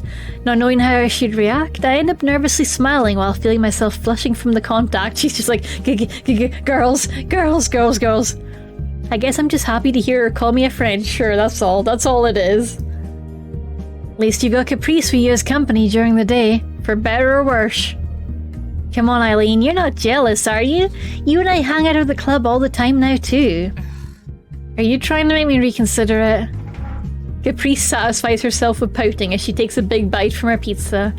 Eileen might have agreed to the club, but I do wonder if the two will ever really get along. It's probably for the best that I'll be around to mediate. I'm glad things turned out this way in the end. Something about Eileen feels different from my high school friends, or Caprice. Every time we become a little closer, it feels like a small victory. Because you like her. You like her. You capital L like her. As Caprice grins at me, I realize that I'm smiling widely. I guess things really did turn out well. Hey, Eileen? Hey, Eileen? Yes. Uh-huh. How do you say cheers in Germany? Usually Prost. Prost. Why? She looks suspicious until Caprice raises her glass of lemonade. The other side of the table groans loudly, but I've already begun to lift my glass in preparation, now left awkwardly dangling at midair. We're not doing this. Yeah, we are! Come on, this is a celebration, right? Wallace, help me out here. Wallace pauses, a piece of pizza hovering before his mouth. His dreary stare down makes it clear that he's here for pizza alone. I'm not having a bar of this. Not having a bar of this? I don't get that phrase. A disappointed Eileen lets it drop, the neutral party going back to his meal. You're still here celebrating, though. See? Dang, everyone's so stingy about a toast. Come on, it's just a toast, sillies. Well, that's one way to drag me into this. All I can do is awkwardly smile in apology as the others grimace. Kanpai! While they might hesitate to follow our diminutive new leader, Wallace and Eileen begrudgingly lift their glasses in solidarity with me.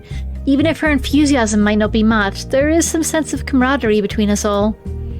As I raise my glass, I realise that a familiar feeling is no longer weighing me down. For the first time in a long while, I don't feel the unease of loneliness. In the end, maybe that's enough for me to toast this new club and the friends in it. Prost! To our new art club. Prost! Prost! Prost.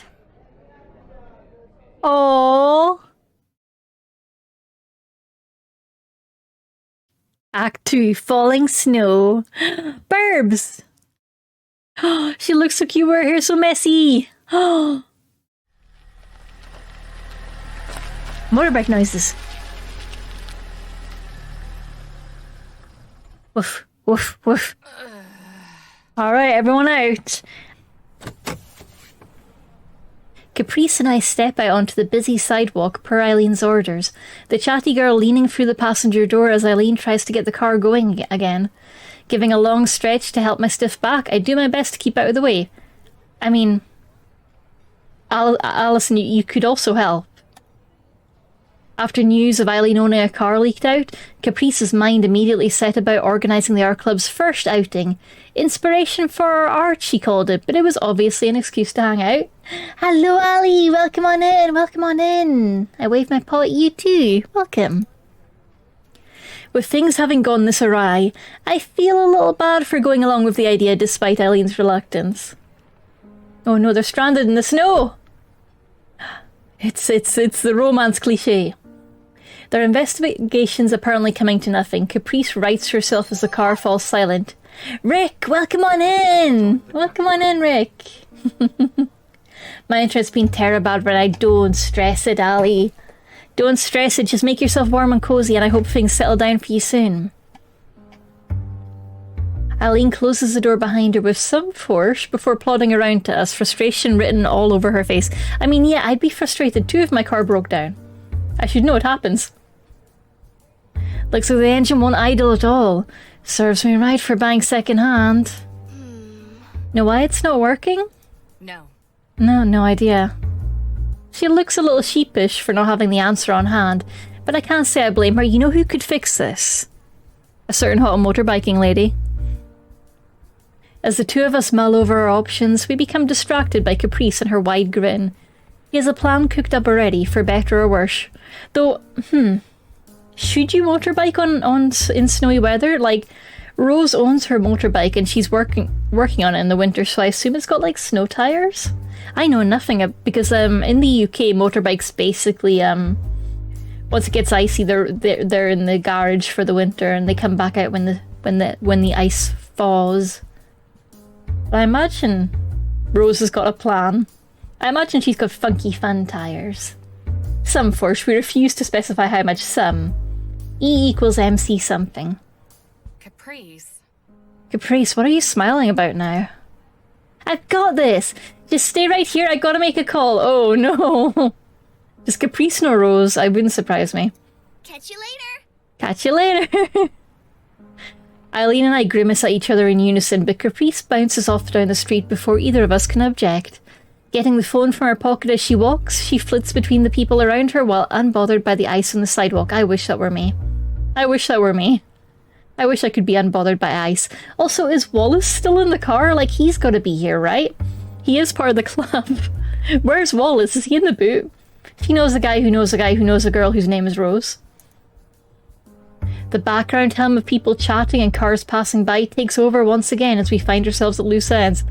I mean, I'm struggling to believe nobody's stopping. Because the minute someone looks even slightly distressed, I'm like, right, slam on the brakes and see if we can help. It's a problem. It's a problem. It's not the appropriate response. I have to, like, measure it now and be like, okay, do they look like they've called someone? Do they look like they've already got help? Do they look like it's a car situation I cannot help with? Caprice in my head is walking like a penguin. Yeah, she's like, penguin, penguin, penguin, penguin. I can walk like a penguin so easily. Oh man, hang on. Let me get on the ice. Here we go. Hang on. I'll be back here. I'm a penguin.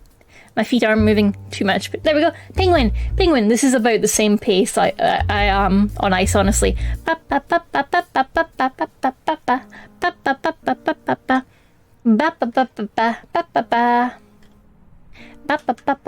a penguin.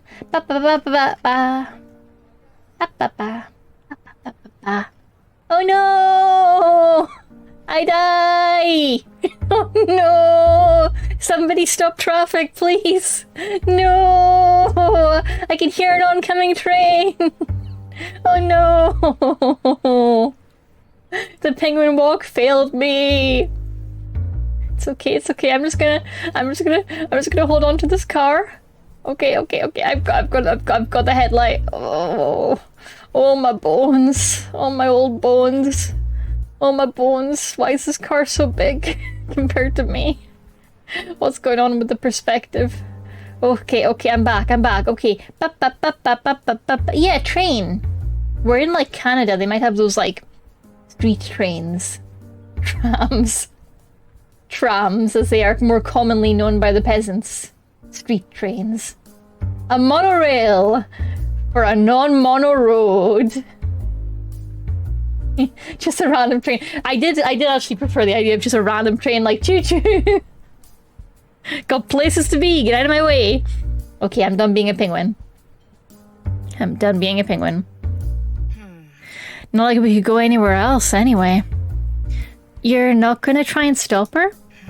Think she'd listen to me if I tried? No, she wouldn't. That's a fair point. Both of them are rather stubborn, so I suppose it's inevitable they'd clash sometimes. I suspect you'll be safe from the train. I'm not sure. This is a snowy town. They're used to running in the snow. It's not like Scotland where there's a tiny bit of snow and they go, nope, no trains. No trains forever.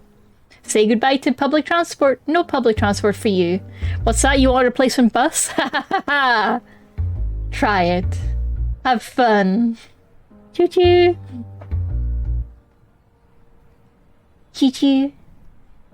On the bright side of all the places to break down, here isn't so bad. The weather's not too chilly and it's nice to observe people sometimes, especially when they're bundled up in cute winter outfits. Hell yeah! Isn't you have no idea where this place is? That's true, we still don't actually know. I'm still headcanoning it as Canada. And because it's got a college in it, I'm headcanoning it as a city. Even though it feels more like a town, if I'm being honest. It feels very town-coded. But, like, it's a place that she moved to for college, which in my head says city. Or, like, big university town. This is Australia in the summer, don't fuck with me. Don't fuck with me. The replacement bus has been replaced with replacement walking. Yep. The replacement bus has been replaced with waiting. And more waiting. Also, if you're traveling, by the way, for Christmas or for any of the holidays around this time, do look after yourselves. Be safe. Make plans for delays. Make sure you're prepared for delays. Put a bit of extra time in your schedule. Because it's a bad time for traveling. You gotta be safe. Gotta be prepared. If you're taking a car, make sure that car has an emergency kit in it with a blanket and some water and some snacks, okay? Make sure you're taking care of yourself. Make sure you have everything you need to stay cozy. If you're on a train, take a thermos with you. That's not very Christmas specific, but I have been stuck in trains in the Cairngorms when they've broken down. And trust me, if you're getting a train in Scotland, have a thermos with you. I don't care if it's the height of summer. Especially if the route's going through the Cairngorms, but even if it's not, take a thermos. Put cold stuff in the thermos if you want, but always carry a thermos. Or don't. I mean, I'm not the boss of you, but I do recommend it. Okay, Allison was appreciating the cute winter outfits. That thermos did save my bacon, though. Theoretically, like metaphorically, I had no actual bacon. I did have a thermos. Some city workers in the distance are already beginning to set up the downtown Christmas tree. Oh, downtown, that implies a town. Carry thermos with nothing in it. Honestly, can be useful. I take like a a small thermal flask with me when I'm doing my air travel, my plane travel. And yeah, once you get past security, you find a free water fountain, you get free water. It's delicious. I love free water. I love free things. Use the thermos as a weapon. Also a good point, yeah. Yeah, you can't take a lot of weapons on a plane, but you can take a thermos. And those metal thermoses can do some good damage.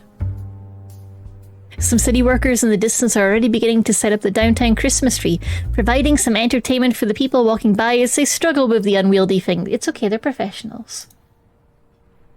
Downtown, that implies town, he says after reading the word city. There was the word city. Some city workers. Oh yeah, there was. Whoops. Hey, city workers, that implies city. But downtown, that implies town. So we still don't know. We still don't know. They could be city workers that have come to the town from the big city because they're like, we don't trust these townies to put up a tree. Things will change as last-minute Christmas shoppers and sale hunters start rushing around, but right now it's a pleasant atmosphere. We're in the town city, we are! I actually had to go out to the shops today, it wasn't too bad. I saw a lady dressed as a nutcracker. That's not some sort of filthy joke, she was literally dressed as a nutcracker. Get your minds out of the gutter, chat.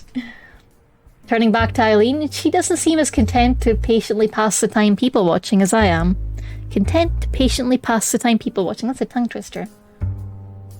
I'm gonna go grab a coffee. You want one? I'm fine. Probably having a bit too much of it lately. There's no such thing as too much. Actually, I have strong opinions on caffeine consumption. It's bad for some brains, including mine. As I shake my head at her offer, Eileen simply shrugs and begins strolling down the road in the opposite direction to Caprice. Rather than dancing around the crowd, people make way for Eileen as she moves, her gaze fixed, and she's noticeably taller than most of them. Yeah, tall girl powers!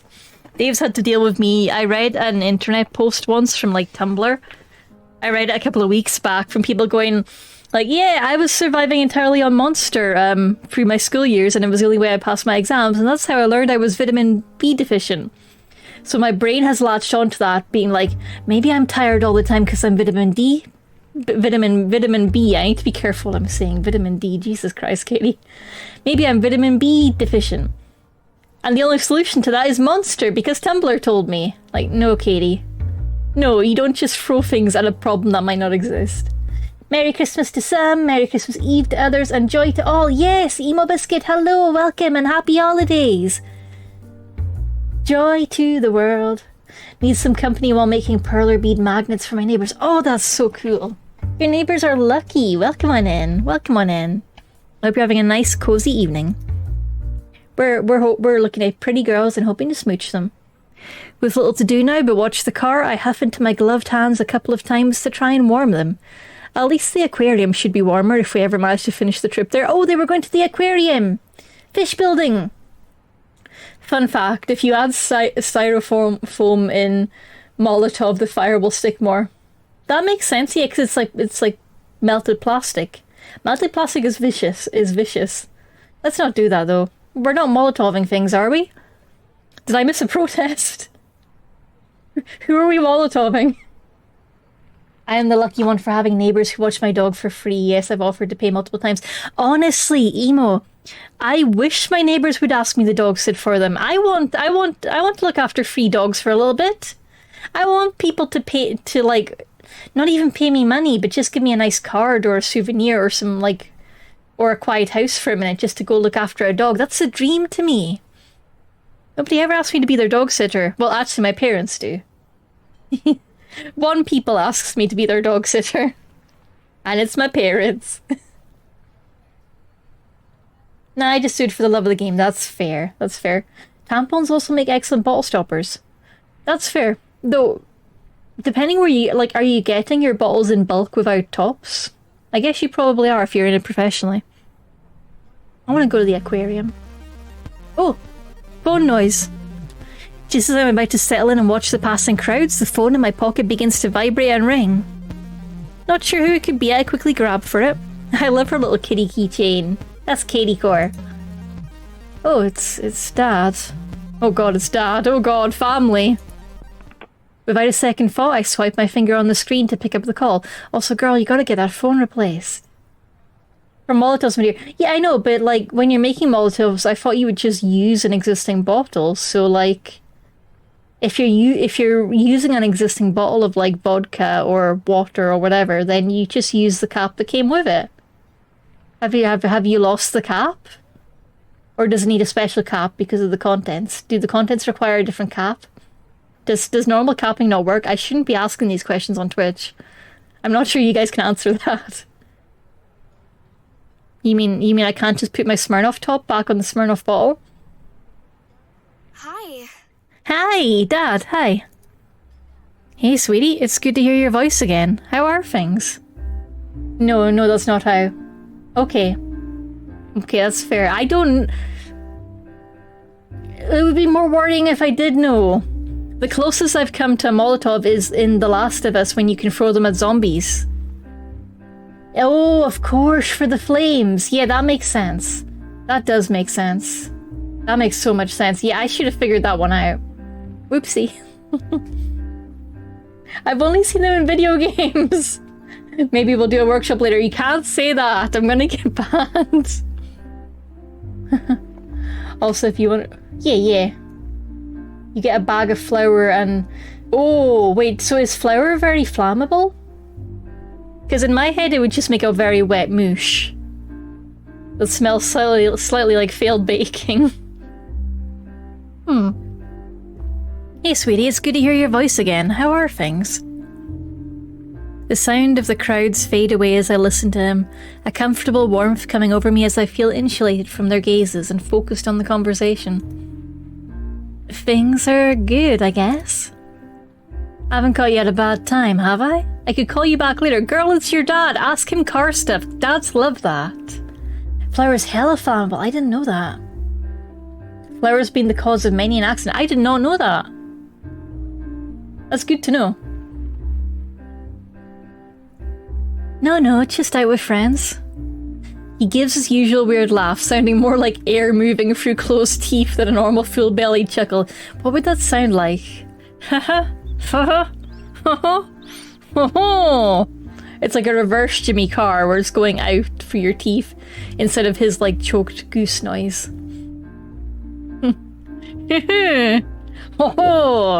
I'm a father. My teeth are clenched at all times. That's just those things.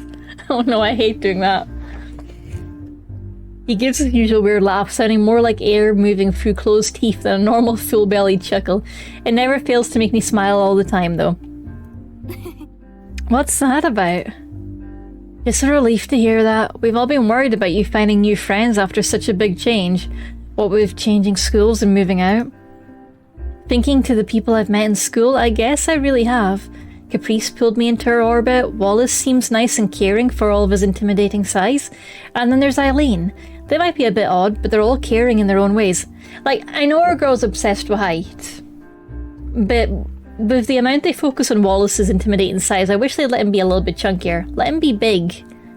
More chunky characters in webtoons, please and thank you. Flour dust is more combustible than coal dust and more explosive than gunpowder.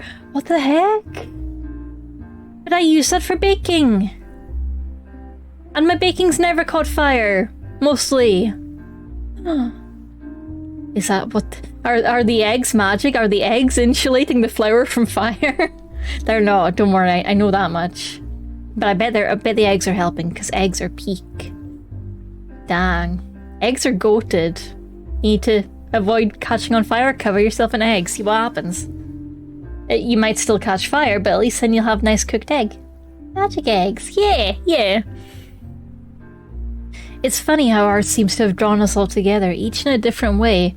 Before I respond, I vaguely hear my mother's voice in the background. I'm boiling some eggs and now, hell yeah, Czar! Christmas Eve eggs! Dust is the keyword. Okay, dust, okay. Also, do you know if a cruise ship gives out free ice cream, it's because they're making room in the freezer for a dead body? I believe that's something of a myth, because only really poorly managed cruise ships would have to use a freezer for that. Most high budget cruise ships have a dedicated morgue.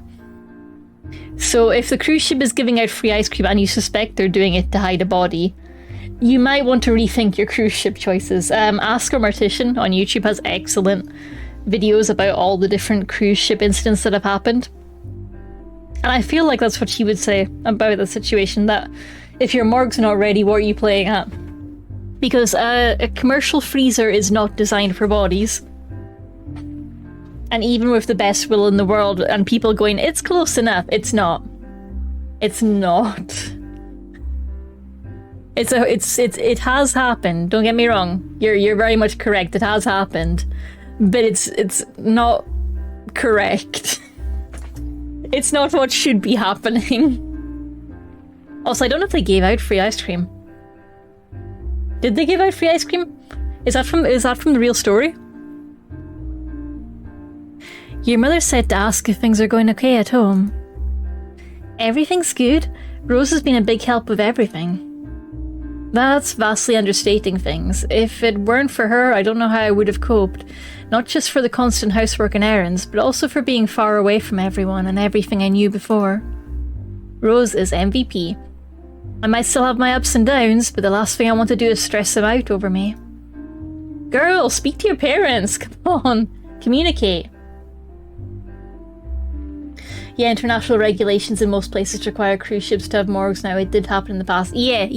It's been really interesting to see the transformation of cruise ships really having to focus on elder care, because, like, I know it's a bit gruesome, the idea of having a morgue on a cruise ship, but it's essential for when it's needed, you know? It's a very good safety feature is the wrong word. I would stick with safety feature for it. It's something that's much better to have and not need than need and not have, you know? And I don't know, cruise ships are in an interesting niche right now where a lot of their target audience is shifting to it always has been older folks, but they're very much spotlighting that now. Which means they're very much becoming specialised at almost care home on the sea services. Which is really interesting. Yeah, because I mean, people of all ages deserve to be able to take trips, and the idea of having a big old boat that is catered to be accessible and to be able to support you if you have a medical situation is pretty neat. It's pretty neat. It's also grim in many ways, but it's also interesting that's cropped up. I find it very fascinating. And I mean, like, care homes are such a mixed bag that I can't exactly fault people for wanting to be on a cruise ship instead, given the amount of horror stories that have come out of care homes in the UK. There's plenty of good ones, I'm sure, but all the ones I've seen are understaffed and underpaying, and at least on a cruise ship you get a decent wage and have a lot more incentives to care about your job and take pride in it than you do in some of the UK care homes, which makes me sad. Pay care staff better, come on. I don't know who I'm saying that to. Prime Ministers? Yo, Prime Ministers. Do the thing you won't do. They won't do it. They never will. But goddammit, they should. If a grenade gets thrown at you, don't run away from it. Instead, get down on the ground. Why? Honestly, if a grenade got thrown at me, I would be in big trouble because I wouldn't recognize it. I don't know what the fuck a grenade looks like.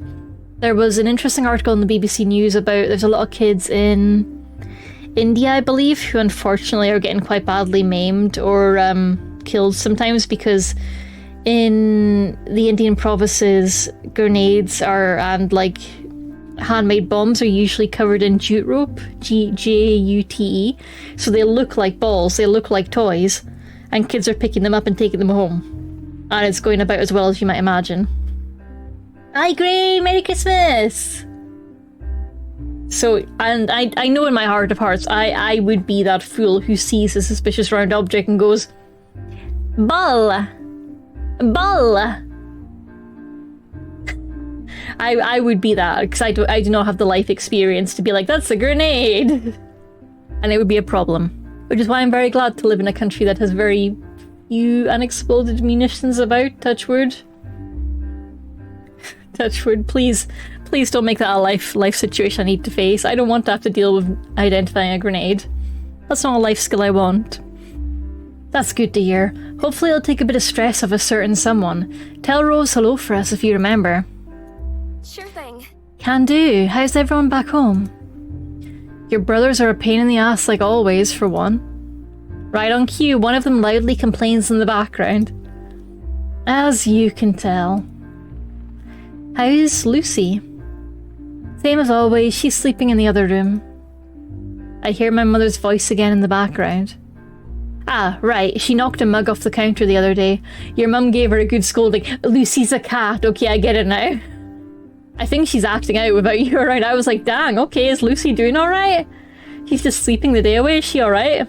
Is she going through it? No, she's a cat, okay, that makes sense.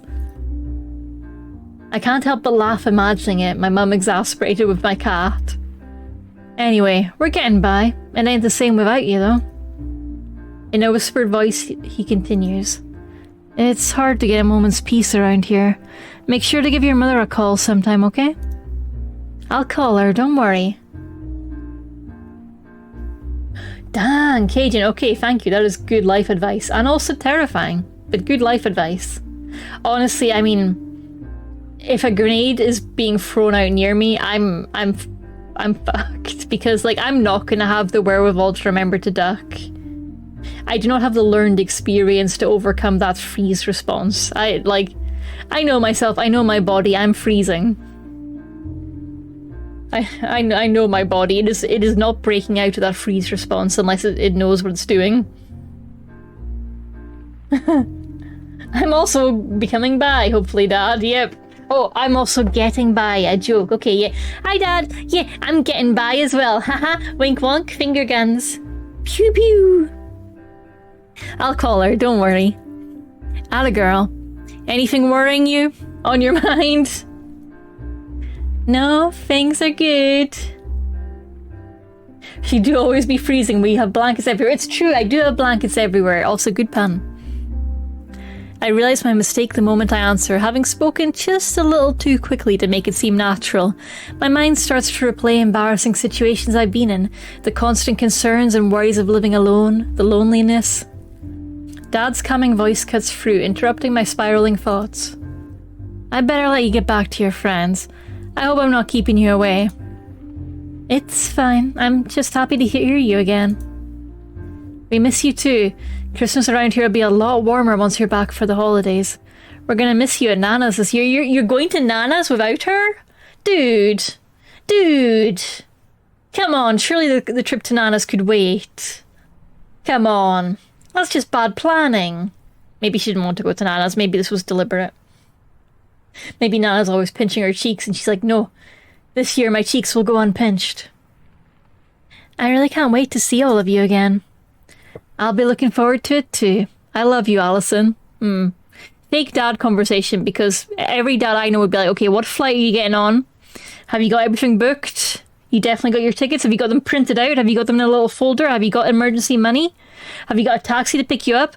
Or actually, no, they wouldn't say that. They'd be like, okay, your auntie is coming to pick you up, so she'll be there. And like, don't worry if the plane's late. She'll just circle around.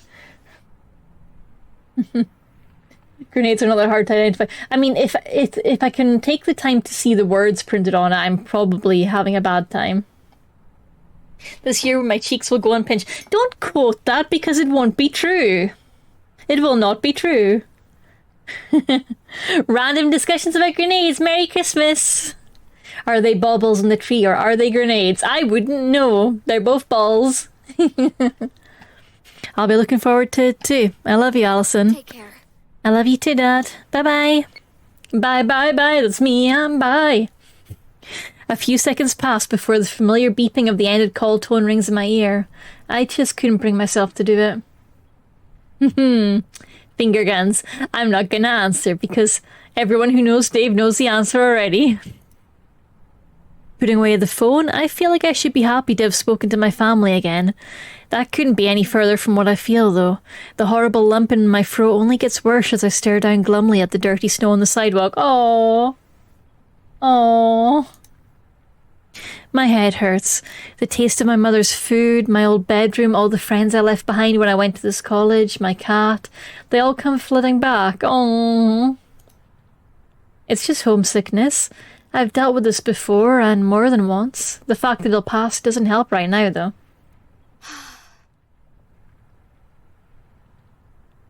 My heart hurts? What did I say? What did I say? Heart hurts? Head hurts, okay.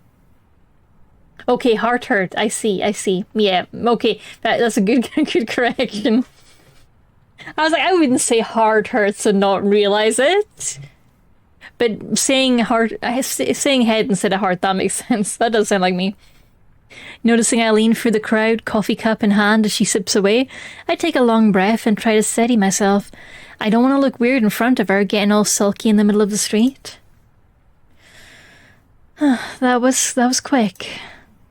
Hey, the cavalry's here too. She jerks her head towards the top of the street in answer to my confusion. It's the AA. Beep beep. Caprice frantically waves to flag someone down, their little car sliding into a parking spot not far from where Eileen's ended up. It looks well cared for despite its age.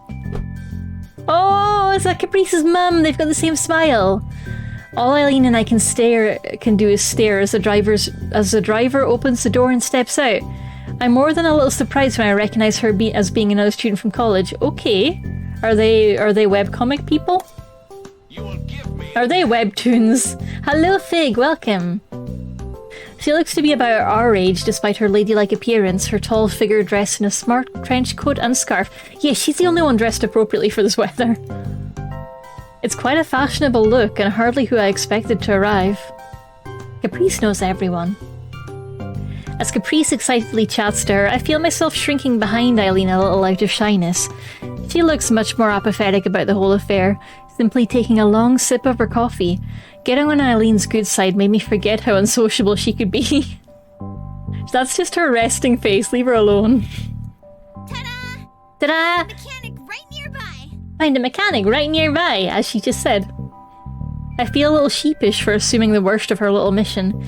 Caprice seems to be very friendly with the woman, but it's hard to read much into that given Caprice's personality. She's friends with everyone. Friends with everybody. Hi, I'm Millie. The two of us are roommates. They're roommates. They're roommates. They were roommates. Mechanic might be stretching things a bit far, but I should be able to help. And now, Millie, it's time for you to meet my art club. Oh, Eileen and Allison. That's so cute. Millie is adorable. Good waifu pick there, Grey. Good waifu pick. All I can do is give a weak smile as Eileen snorts in weary disapproval. Like it or not, looks like we're a part of this misadventure for good. I could have sworn there was already an art club. She's on to us. We're rumbled. That one is garbage. Mine is the cool art club. I want to know what the fuck the OG art club did to Caprice to make her bear this grudge. So that's what you've been so happy about lately. Shame on me for thinking you were ever jealous of my position in the writing club. Oh. Is that what all of this is about? Caprice wanted to be on a level with her friend? I guess it worked out well for us anyway. Hey Millie, you're good at fixing stuff, right? 'Cause I'm a pretty broken ooh. Grey, smooth. So you're in charge of the writing club? Oh, so she probably knows Wallace, right? The current leader's graduating at the end of this semester, so he's handing the reins to me. He's handing the reins to you? Since I made a good impression on him? Why are there horses in the writing club? Oh no. Oh no. There's been a horrible mix-up. Tell him to get the horses out of there. And the rest of the club doesn't get a say? That's how it works.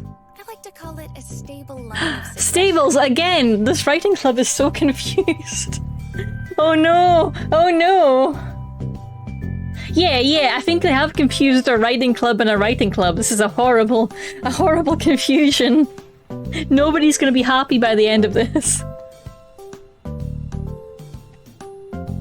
Speaking of which, I need to get back to the writing I was doing before I got that phone call. Your car had issues? I like how she was in the middle of writing and she's still like, you know what, sure, I'll come fix some stuff. Yeah, engine died without any warning. Managed to coast it to the side of the road. It could just be ponies. Will they fit in the writing club room? They might. Eileen doesn't seem exactly taken with the situation. Millie's explanation of her being a writer not explaining her ability to fix a car. We don't have more option but to put her face in her. Oh no. We don't have much option but to put our faith in her at this point. It's fine, it's fine, it's fine. It's fine. I'm guessing Caprice gave you a briefing. Need me to start the thing? See, everyone here is talking about mechanics and Katie's over here just thinking about motorboats. Oh, let me! Eileen narrows her eyes, but eventually sighs and chucks her keys at the girl. Caprice's momentary hesitation shows she expected that to work no more than I did. Okay, fine. Just don't go for a drive or something. I assure you haven't seen me actually angry yet. Oh, I didn't realize Eileen is wearing a jacket. It's just similar colours to her little jumper thing. A little wishful thinking. Yep. The seriousness of her tone seems to penetrate a little. Hehe. Of course, Caprice being Caprice, it doesn't take long for her to bounce back. Now then, let's fix this thing. Let's see what I can do. Right, let's have a look. Come on, Millie, we're counting on you.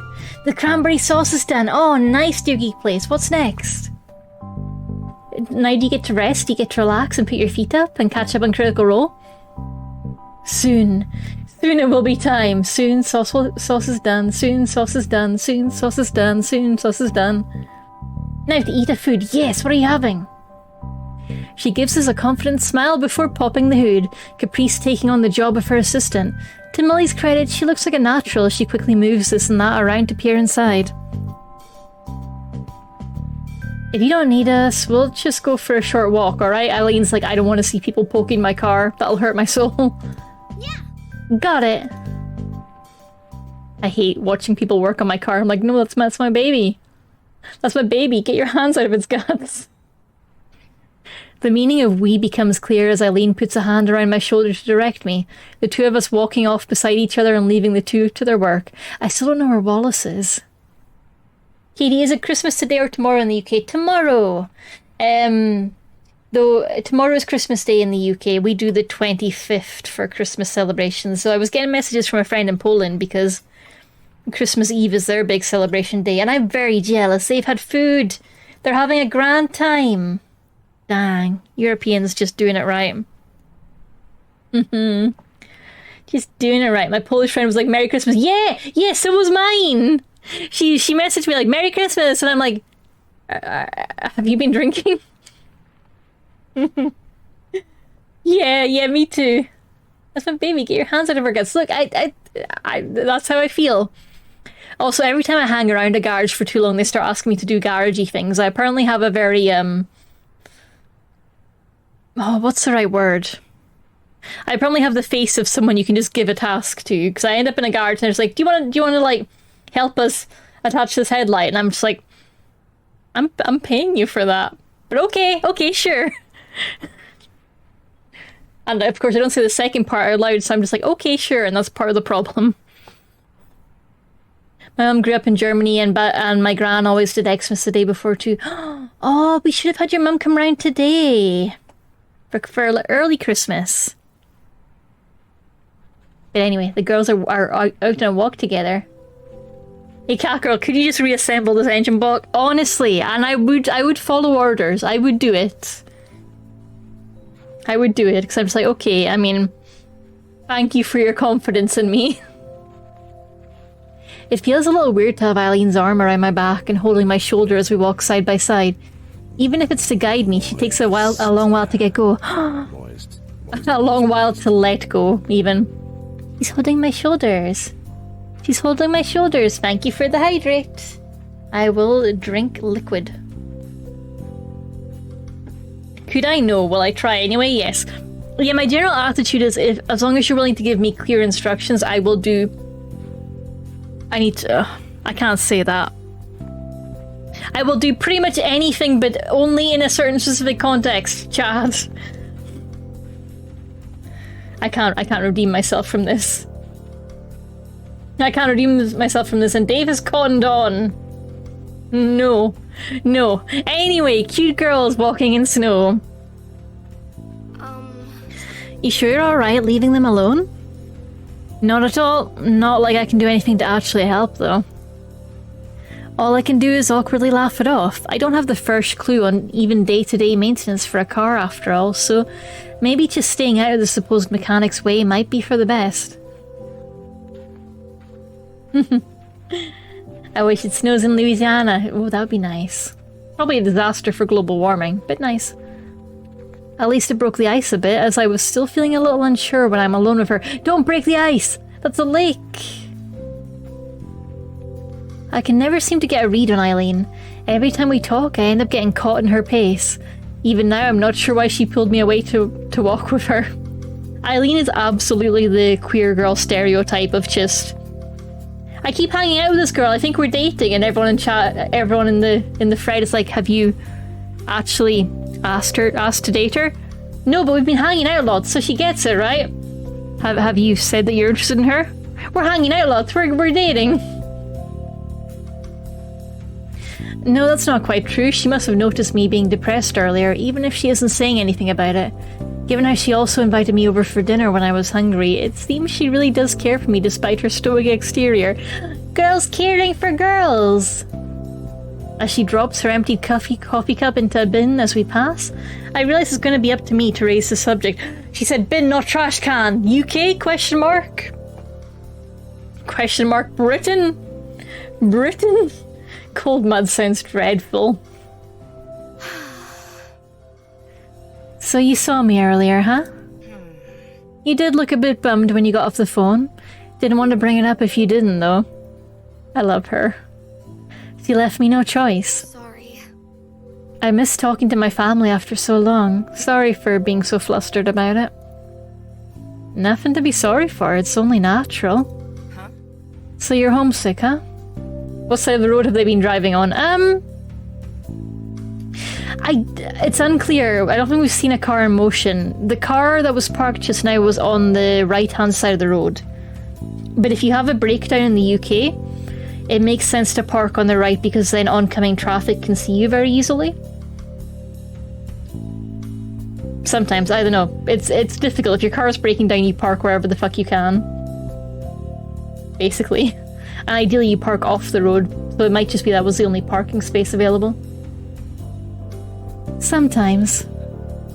Moving out for the first time's a big deal. You don't need to beat yourself up over feeling stressed. Thank you. Thanks. I thought I was doing okay, but when I heard my dad's voice again, it reminded you of what you're away from. I give a simple nod. He doesn't seem to be speaking in an overly soft or caring tone, but she is listening carefully. I appreciate it, really. She doesn't come off as patronizing. I can't imagine living alone. I have no idea how you do it. Wait, but you do live alone. Oh no, wait, that's me saying that. I can't imagine living alone. I have no idea how you do it. She gives an absent-minded shrug. I'm not really fussed about that sort of thing. Besides, Wallace drops by sometimes, and you're always welcome as well. It's good that you have a roommate you get along with, though. That must help, right? I get the feeling Eileen's circling around what she actually wants to say. As she looks to me, I think she realizes that the game is up, the two of us stopping as she turns in front of me. Eileen mentally is just like, move in with me, move in with me, move in with me, come to Gusu with me, Wei Ying. Why was Caprice the only character that was actually voiced? Only certain lines are voiced, only a couple of lines for each character. I think it's basically a volunteer squad that are voicing some of the lines. And they were added in quite late. So I think it's just volunteers contributing whatever they can. Wei Ying mentioned, hell yeah! Hell yeah! And we got our Wei Ying redeem! That almost never goes off because nobody takes my bait. Hell yeah, emo. Hell yeah. Yeah, it's a very limited voice actor kind of budget for this, or sound clip bank, but they're trying. And it's very cute when it does come in. Allison. We're all freshmen here. You, me, Caprice, we're all away from our families and trying to find our niche. That rhymes! If you want to talk or vent, we're around. Wallace told me you talked, so you've got that big oaf as well. That's it, I guess. I might have thought I didn't want to worry her, but her reassurances are more comforting than I'd have guessed they'd be. Even as I manage to gather myself, I can't help but smile. I know it's a little bit selfish, but it's sort of nice to have someone worried over me. Rose, at home, is just like, dang, I hope wherever she is, she's getting there safe. Why are my ears burning? To my surprise, Eileen brings her head. I got distracted there because I read ruffling my hair as sniffing my hair, and it really threw me off. But that's not what it says. To my surprise, she brings her head to her. No. To my surprise, she brings her hand to my head and starts ruffling my hair. It's hard to read her expression as she does so, but I don't feel put off at all. Quite the opposite. She loves head pats. Everyone loves head pats. What the fuck, hey, look, you're not surprised, Grey. Not really. She pauses for a moment, face stuck. Face stuck where? Having someone worry about you is the purest thing. Sorry, if you don't... It's fine. I only just managed to splutter the words out, my dumb smile better at getting the message across. Oh, she loves the head pats. The new Katie cover song of Dexy's Midnight Runners classic hit. Sniff me, Aileen. Oh, sniff me, Aileen. Taking the cue, she begins petting my head once more. I forgot how much I miss simple physical interaction, as awkward as she might be about it. A hug might be a bit more normal, but somehow it's hard to imagine Eileen doing that.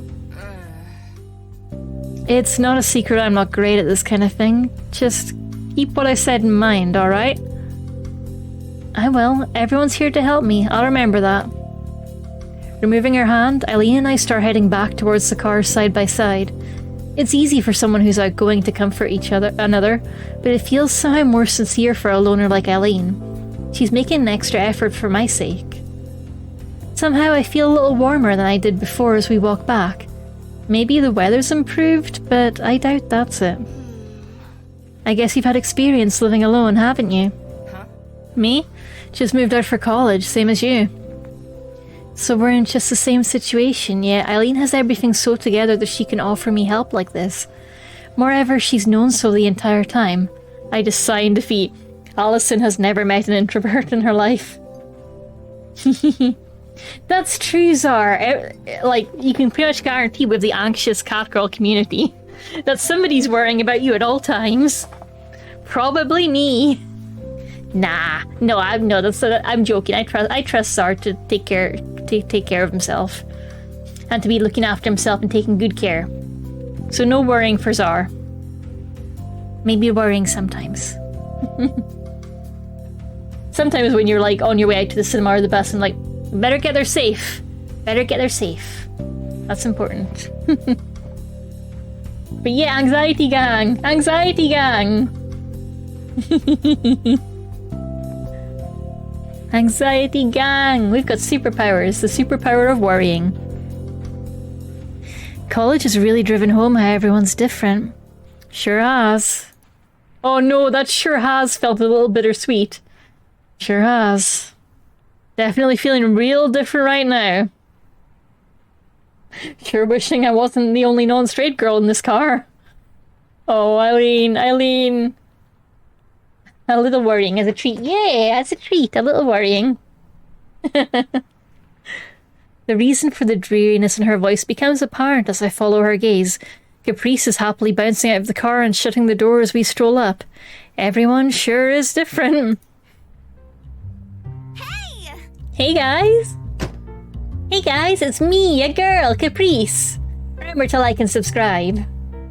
The impromptu mechanic appears finished as well, righting herself and closing the hood after poking around inside.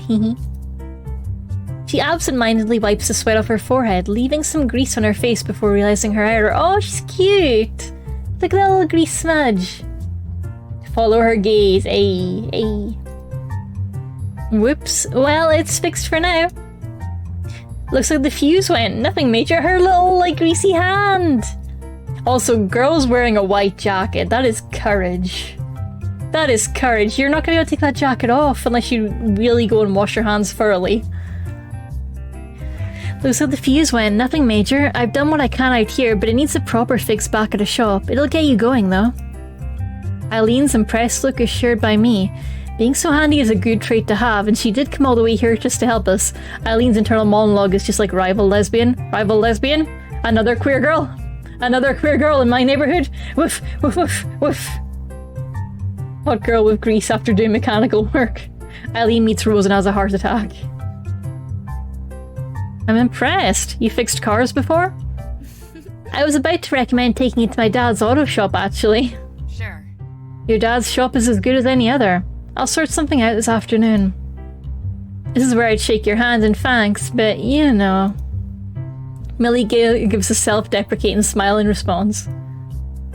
Caprice passes her a handkerchief from her pocket, which Millie quickly uses to wipe her hands as best as she can. Dang, Caprice is prepared. Caprice is that one friend who always has a snack bag. That's the friend I aspire to be. You want snacks? I got him. Snacks for everyone. That's some good clothes to wear for mechanical work. It's not, yeah. I guess she was in a hurry when she rushed out. Hey, since you're already here, I'll let you all get on with your art club adventure. I have other things I need to do. Sorry, dang. Caprice 100% has a snack bag. Yep. Have fun. With that, we give our farewells to Millie as she heads back towards her car. Her momentary churlish grin towards the deflated Caprice doesn't go unnoticed. Uh-oh. But possibly some baked goods. Yeah, that's true. She's definitely got muffins. No, come back, mechanic waifu. I know. Ooh, we just got the achievement, a rivalry in the making. Webtoon lore. Or like second game lore. A rivalry in the making? With whomst? Whomst is rivaling whomst. Eileen snatches her keys back from the girl's hand, wasting no time in addressing the both of us. Now, are we finally going to go to the aquarium? She got those muffins alright. Oh no. Yeah. She beams brightly, her smile proving infectious. Same brain cell. Yep, we got the baps, we got the muffins. Turning to me, Eileen's emerald eyes stare into my own, checking my reaction after the day's events. As rough as she might be, Eileen really does care about others. Eileen. Let's go, Eileen. With this, she gives one of those few smiles she dares give. It feels like a reward to see them, and I find myself wanting to see them more and more. Oh, whoa. Oh, Ice fishing. I fucking love ice fishing! Fish. Ice fishing!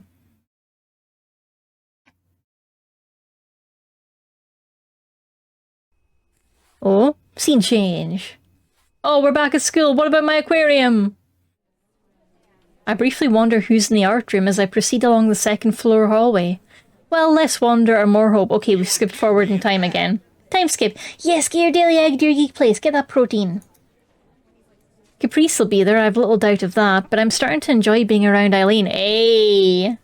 Her paintings are so nice to see, and anytime I manage to make her warm to me feels somehow rewarding. 46% egg, that's a good ratio. Someone like Caprice smiles all the time, and the moment we sat beside each other in a biology lecture, my fate was sealed if she began chatting to me without prompting. I love fishing. I'm not a good fisher, but I do enjoy going on fishing trips.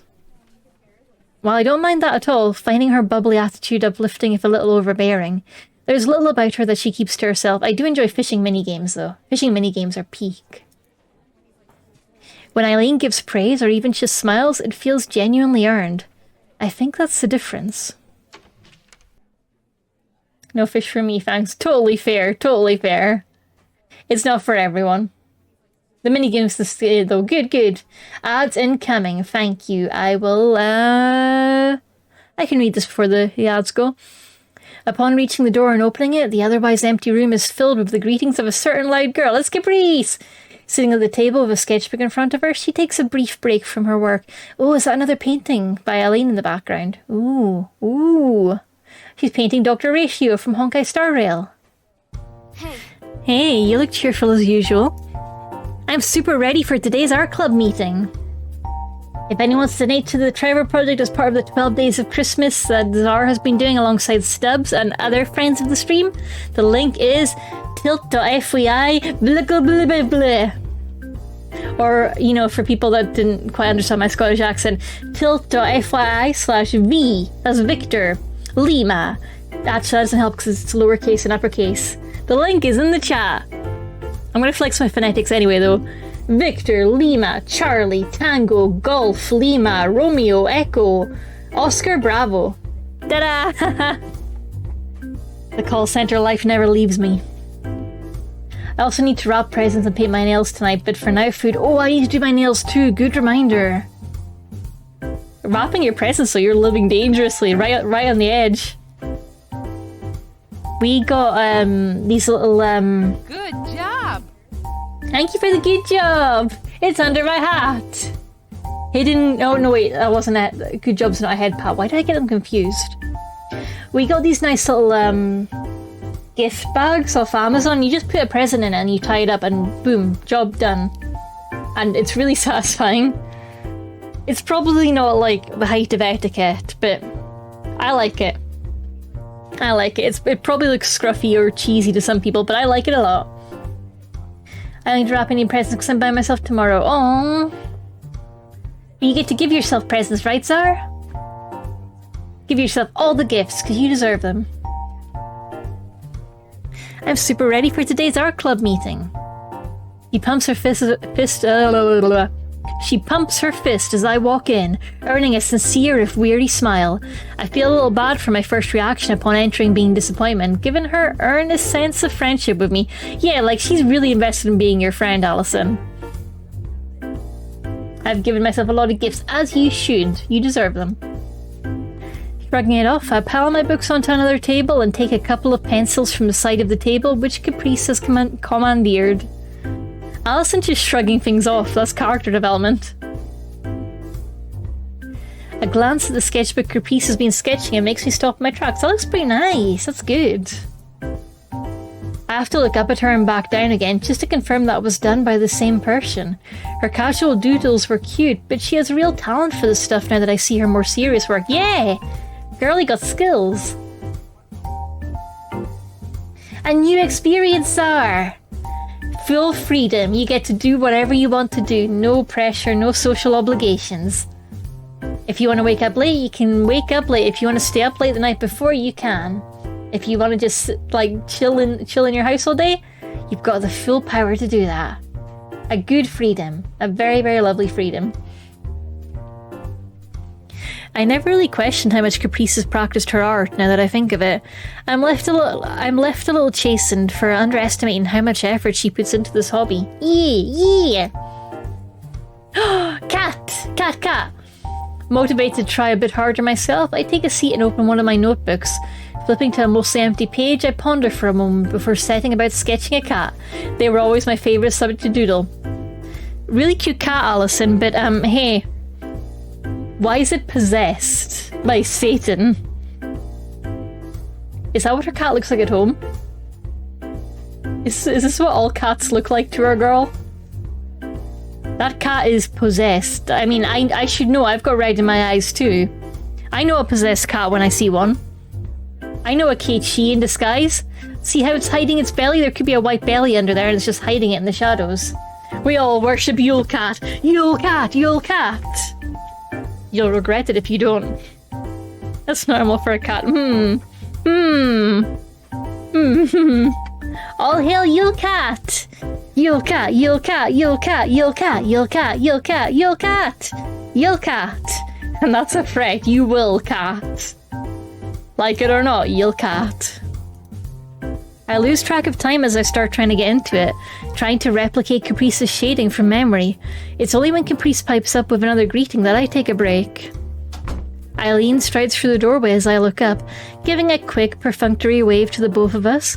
She looks barely awake, but given how tired she always looks, it's hard to say if it's any worse than usual. A sweet, sleepy girl! A sweet, sleepy girl! My people!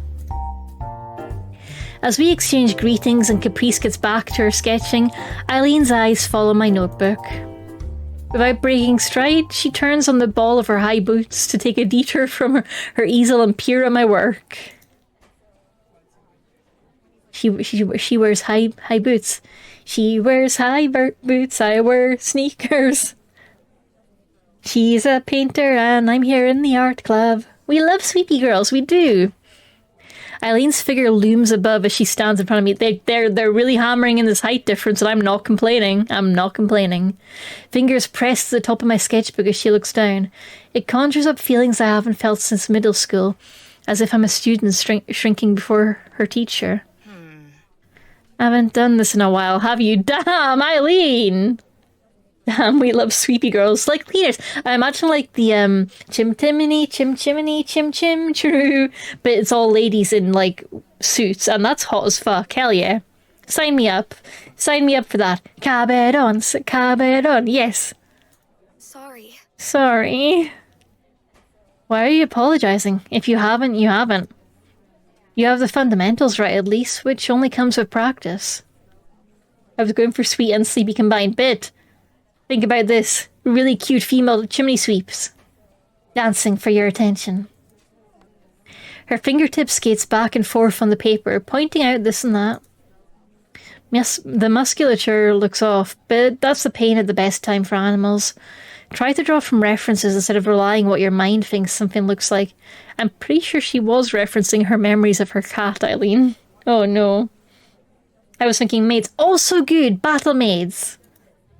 All maids are battle maids.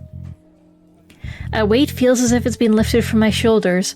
It's not exactly high praise, but the fact she's willing to give me pointers feels like validation. The art club is finally arting! Holy shit, good job, gang. You like cats? You know that meme where it's like usually a guy or a girl walking in the door with another lady, and they're like, "Hey, where's the cat that you wanted me to see?" And the other person's like, "Meow." Eileen is that's what she's imagining. You like cats? I could be a cat. I could be a cat. I have one back home. Explains that I'm more of a dog person myself, really. Oh, dang, Eileen. You ever had a cat? Or a dog, I'm not sure what we're asking about here. Would have been nice, but my parents weren't interested in the idea. Sounds like you and your parents don't get along very well. No. No, we don't. It is the meme. The pet thing has nothing to do with it. They wanted me to go into one of their approved careers, and I didn't. Oh, I thought it would be something more complicated. Dang, Allison. Oh, that's a smooth response. I'm a bit of a dog myself, Eileen. A woof, a woof. Sometimes things really are as simple as they seem. I'm sure things will work out eventually. That's nice. I open my mouth to respond, but the tone behind her words make it clear that she considers this discussion over. The air goes cold between us, leaving me at a loss for words as my shoulders slump in defeat. All I was trying to do was cheer her up. Whoopsie. Oh no, she got so angry her scarf teleported away. As she steps over to another table and pulls off her coat, Caprice gleefully fills the awful silence with her bubbly voice. Allie! Hey, have you tried doing other stuff as well? No, don't do that. Don't do that. Huh? What do you mean? You know, other kinds of art. There's oils, watercolor, pottery, fletching. Isn't fletching when you add the tips to an arrow? Does fletching have another meaning? Is it like that carving thing? Because I have a kit for that. Lino cutting is what I'm thinking of. I have lino cutting materials, but I don't think it's called fletching. I both paint and do sketch work, so it's not like you need to keep to one thing or another. I can get some pottery stuff in if you want. It's putting the feathers on the arrow. Okay. I wouldn't usually consider that. I mean, I understand the artistic talent required, but I wouldn't really consider that an art club thing. Eileen barely restrains herself from rolling her eyes. By harassing the poor professor into giving you some kiln time and clay? You've got a pottery class in your college? Dang, that's fancy. It's not harassment, it's negotiating. I think I'll be fine for now. Eileen gives one final piece of advice as she turns towards the cupboard, taking advantage of the lull from Caprice focusing her own work. Don't worry about her, just keep at it.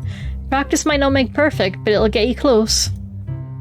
I'm sure Eileen means well with her efforts at teaching, but it's a vast change to the way I used to draw as a kid and in high school, being little more than the occasional scribble when an idea struck. Barely having time to put pencil to paper, a clatter at the front of the room draws the attention of both Caprice and I. As Eileen fiddles, both of us get up to see what's happening. What is happening? A fletcher is a person who attaches fletchings to the shaft of an arrow. Fletchers were traditionally associated with the worshipful company of Fletchers, a guild in the city of London. Shaft. That's cool, Zar. But yeah, I've never heard that associated with art clubs, honestly. It's cool that it is, but how big is this college's archery team? What's up?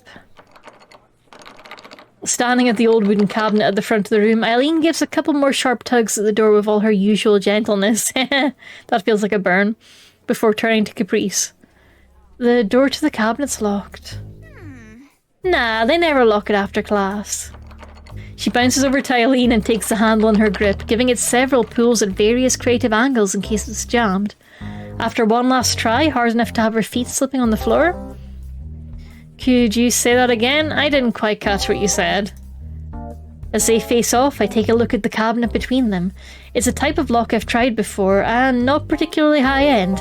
Then again, I've never done this with two people peering over my shoulder. Lockpick! As they both look to me, I realise there isn't any backing down now. Glancing out the door to make sure there isn't anyone listening in, I continue on. It's probably locked because someone keeps stealing things for an unsanctioned art club. Probably, yep. I could maybe try picking it. What? You can do that? Seriously? Someone sure has a knack for skills that upstanding people shouldn't have. What other skills do I have a knack for? All I can do in response is wilt. Eileen's not exactly wrong, even if I do like to think I only use such things when I should. Are all three girls we've seen so far dateable? I don't think so. I think our girl on the left, Eileen, is going to be the only option for this because it's a fairly short free game. I'm not even sure there will be a strong romance in it because it's kind of a prequel game. I'm not fully sure. But I don't think we're getting choices in it. We don't have much of an option. Think you can do it? Accepting my fate, I get up and hold my hand towards them. I'll need a couple of paper clips. Time passes. Wait, what? What? Hang on, my alerts, why aren't they loading? Why are my alerts being funky? Something happened. Something happened. People are being suspicious. Somebody did a throne. I heard that noise. Yeah, Studio Elan, yeah. This is a free prequel to their later game, and I don't know how deep it's going to get into it. Fletching art in Pokemon. Okay, what does that mean? Is it like a Japanese style? Hang on, let me check what the notification was, because my alerts are being mean to me. I'm being bullied. Being bullied by the alerts, not by the person who just got something. Don't worry. Let me see. Bam, bow, bow, bow, bow, bow, bow, bow. Prince Raglan! Got me M&M high protein bars, dang! Prince Raglan, thank you so much! Your Highness, thank you kindly! Thank you very, very kindly. Thank you very, very much. That's very, very kind of you. You're an absolute star. I appreciate that. Thank you. Merry Christmas. Yeah, I'm really excited to try them. Nemo says, Heart of the Woods is my favourite Studio Elan game. The Pokemon is Fletchling with another L. Yeah, that makes sense. Because Fletchling is, like, I believe a bird Pokemon that's a combination of, like, the word fledgling and an arrow fletchling. So it's, like, combining the two in the usual UK Pokemon way. Thank you so much again, Prince Raglan. You're an absolute star. That's really, really cool of you. Thank you. Heart of the Woods is on my wish list. I haven't played it yet. I pretty much have the entire Studio Elan kind of library on my wish list. And I really need to pick it up, especially seeing how good this is, honestly. They're really solid. The writing is really good. The art is really good. Just thumbs up all around. It's really, really cool. Taken to my feet once more, Eileen and Caprice look more dubious than impressed. What the? That voice clip was terrifying, Caprice. Allie! Allie! Allie! Allie!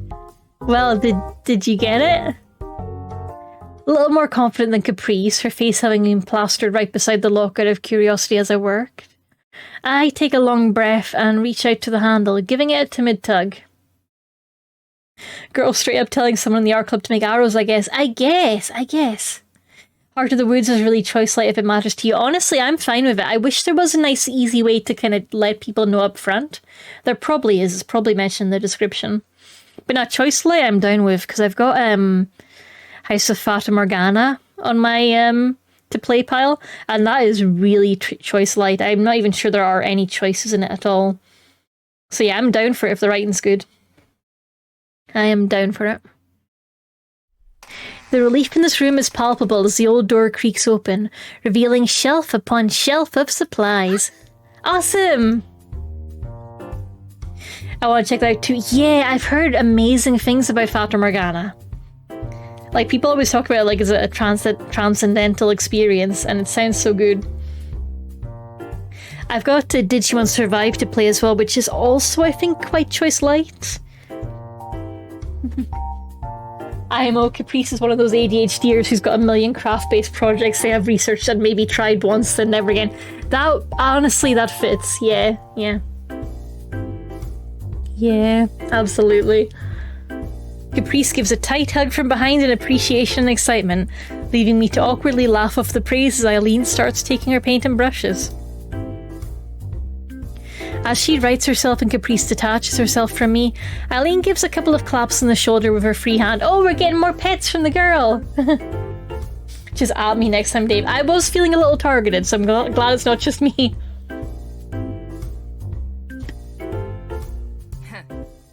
You did good. Where, or maybe should I say why, did you pick up skills like that?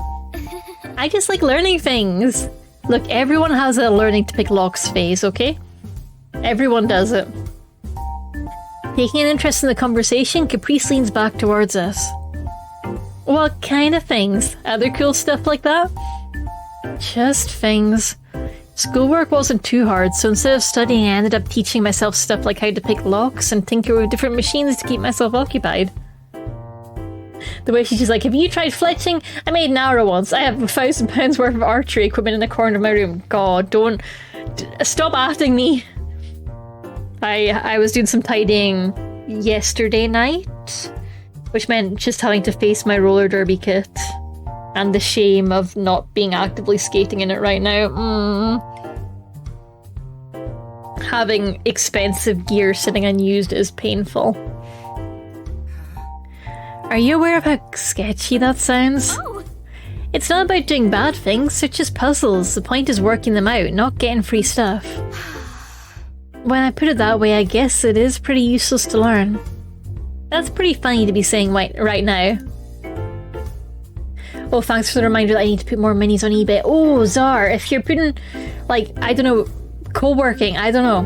I need to start putting a lot of my extensive and silly bag collection on Vinted and other websites, Facebook Marketplace, so dang, I want to do a co-working putting stuff online session. Because, yeah, I really need to put some of my stuff on Vinted and eBay and Facebook and all of that. Caprice nudges Eileen, who just raises an eyebrow. She makes a decent point. Hoping that no staff are around to notice what just happened. You didn't check for staff first? I throw the twisted paper clips into the bin before heading to my table as Caprice takes to hers, and Eileen sits herself at her easel. Without further ado, we each set to work. We should do it. Or maybe like just like have a casual co-working channel where we can just be like, this is what I'm doing. And I can be like, this is what I'm doing. Whee! Katie doxes herself in 5 seconds, probably. It's a nice atmosphere. It's... How did the painting get done so fast? I guess she's been painting it gradually. It's a nice atmosphere with the three of us working away on our own little projects. I'm not sure sketching cats in a notebook really counts as much of a project. Hell yeah, it does. It's a great project. But having friends around makes it somehow more meaningful. With winter setting in, I find myself settling in for the evening on the couch, watching a movie on the television, a blanket draped over me to try and keep warm. Rose still isn't back from work, and with the garbage taken out and washing up done, it probably won't hurt to take things easy for the rest of this evening. A loud ping comes from beside me, my hand automatically reaching for the phone sitting on the couch. Probably Rose saying she'll be late, dooming me to microwave noodles for dinner again. Or perhaps not. I don't recognise the number or user avatar at all. This is Allison and it's just a blurry face. That's gotta be... That's Eileen's face. It's just very blurry. I briefly consider no, but that would be mean. I can barely make out their picture beyond what I think to be yellow hair. I don't know any blondes beside Eileen and Millie, and the latter is unlikely to be messaging me. Eileen? Question mark. Wallace helped me set this thing up. She's got herself a new phone. She's joined the WhatsApp age. What's with your profile pic? It took a photo when I was setting up. Find any nice apps yet? I haven't tried looking. I don't really get it. I can't help but giggle a little. I'm happy she's making the effort when she made it clear she wasn't interested before. She did it just so she could speak to me. Yeah. She did this just for me. I'll help you with it tomorrow. That would be good, thanks. Sorry if I type slowly, this keyboard is weird. Practice makes perfect. About that. Wanted to say sorry about the parents thing. I was too touchy. It's okay. Wasn't really my business. She did. She absolutely was like, Wallace, help me set up a smartphone. I need to apologize. Life doesn't always have a happy ending. Things don't work out and that's that. You still have to try though. People are good. You just need to have faith. Allison, girl.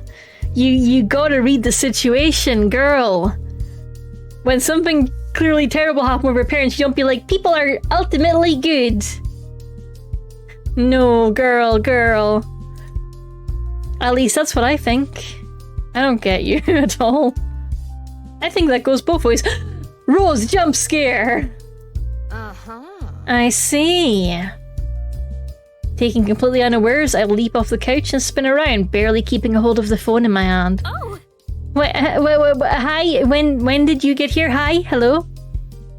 Just now, sorry, couldn't help myself. I let out a long breath to steady myself as my heart slowly returns to its normal pace. Rose just grins churlishly as she walks off to hang up her coat. Rose like, you speaking to other girls? You know other women? Like, yeah, you told me to make friends. Roommate's back. Catch you tomorrow. See you. Being like, my roommate's back, I can no longer text is weird. I won't lie. She does look like Revizar, you're right. You're right, she does. With that, I tap the side button to lock the phone once more, putting it on the counter beside me. You look happy. All I can do is grimace, my face becoming flushed from embarrassment at her bullying. Thanks to my cheeks mildly hurting, I can tell she isn't wrong. Wait, your cheeks hurt when you blush? Girl, are you okay? Girl, your cheeks shouldn't hurt. Did you mean heating? I'm gonna hope she meant heating. I mean it. Does me good to see you managing to get yourself into a social circle and all. You were worried? From the smiling. Okay, that makes more sense. I thought... yeah, that makes sense, I think, I guess. Can you blame me? No guys around, no friends, always being so nervous. You've changed a lot. There's something very funny to me about her home screen being a random photo of Robin. I love it, it's so dumb. I love it. I guess Eileen was right. Everyone really is there for me. Rose isn't wrong either. I do have friends now, and the art club's starting to become a welcome little slice of familiarity in the campus. Caprice, Wallace, Eileen, everyone's really nice to me. Yet it's Eileen I can't stop thinking about. Behind that cold exterior of hers, there's a genuinely kind person. Oh. What's with that face? Nothing. Gonna come eat or play with your phone all day. Don't say that with that face and that fingers. Don't do that. I'm gonna get mixed messages about who the primary love interest is here. Don't say that to me with your hand like that. I can't say what I'm thinking any further without Twitch coming down on me.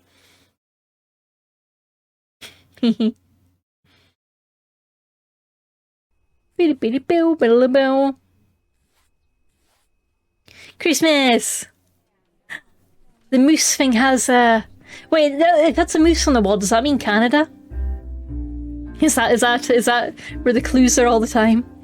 With the sun beginning to set, Eileen and I say our goodbyes to Caprice before heading out into the hallway. Thank you for spelling it out, Dave. Yeah, I was thinking it, but I wasn't saying it because I know when to stop.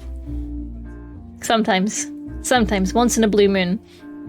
Calming Caprice down after she gets a bright idea feels like trying to stifle a shaken soda can after opening it. She might still be brimming with energy, but the two of us leave the art club's room utterly deflated. She's like, arrows, arrows, arrows! Fletchling. We should have just joined the normal art club, you know, the one that isn't led by a maniac. I wish I could get the two of them to see eye to eye more often. Caprice did say she's doing this for Eileen's sake as much as her own, and she's far too straightforward to be lying about that. It's difficult to push back on Eileen, though, given how prideful a person she is. I seem to attract strong-willed friends. She is a lot, but she means well. Well, maybe it's not so bad if you're around to keep her occupied. It's not so bad if you're there. For what it's worth, I was actually thinking this might be a fun little adventure. I wanted to thank you for making all of this work out. She makes an exquisitely awkward face, caught between my thanking her and the idea of having to share her room with us and anyone else Caprice manages to rope in from now on. I just smile as we start down the quiet hallway, Eileen taking a look out the window. Do. Her gaze lingers for just that little longer than usual, the snow once again having started falling outside. I can't blame her given how pretty it looks. I'm gonna be shoveling snow again. What a pain. She really isn't the sentimental type.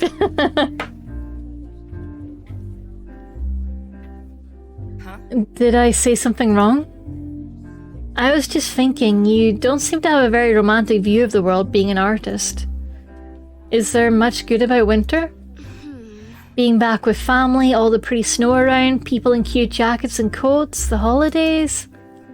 I end up trailing off, Eileen hardly looking swayed as I count my favourite things about the season on my fingers. Holidays are the problem. Everywhere's starting to close up or shut down for the new year already. I want to keep practicing instead of loafing around, but the life drawing classes are over and all the student modelling offers have dried out. I have seen notices for those on the notice boards around campus, with students and others making a little cash on the side by modelling for artists. Those same notice boards have become more bare over the last month. I feel sorry for her given she takes her painting so seriously.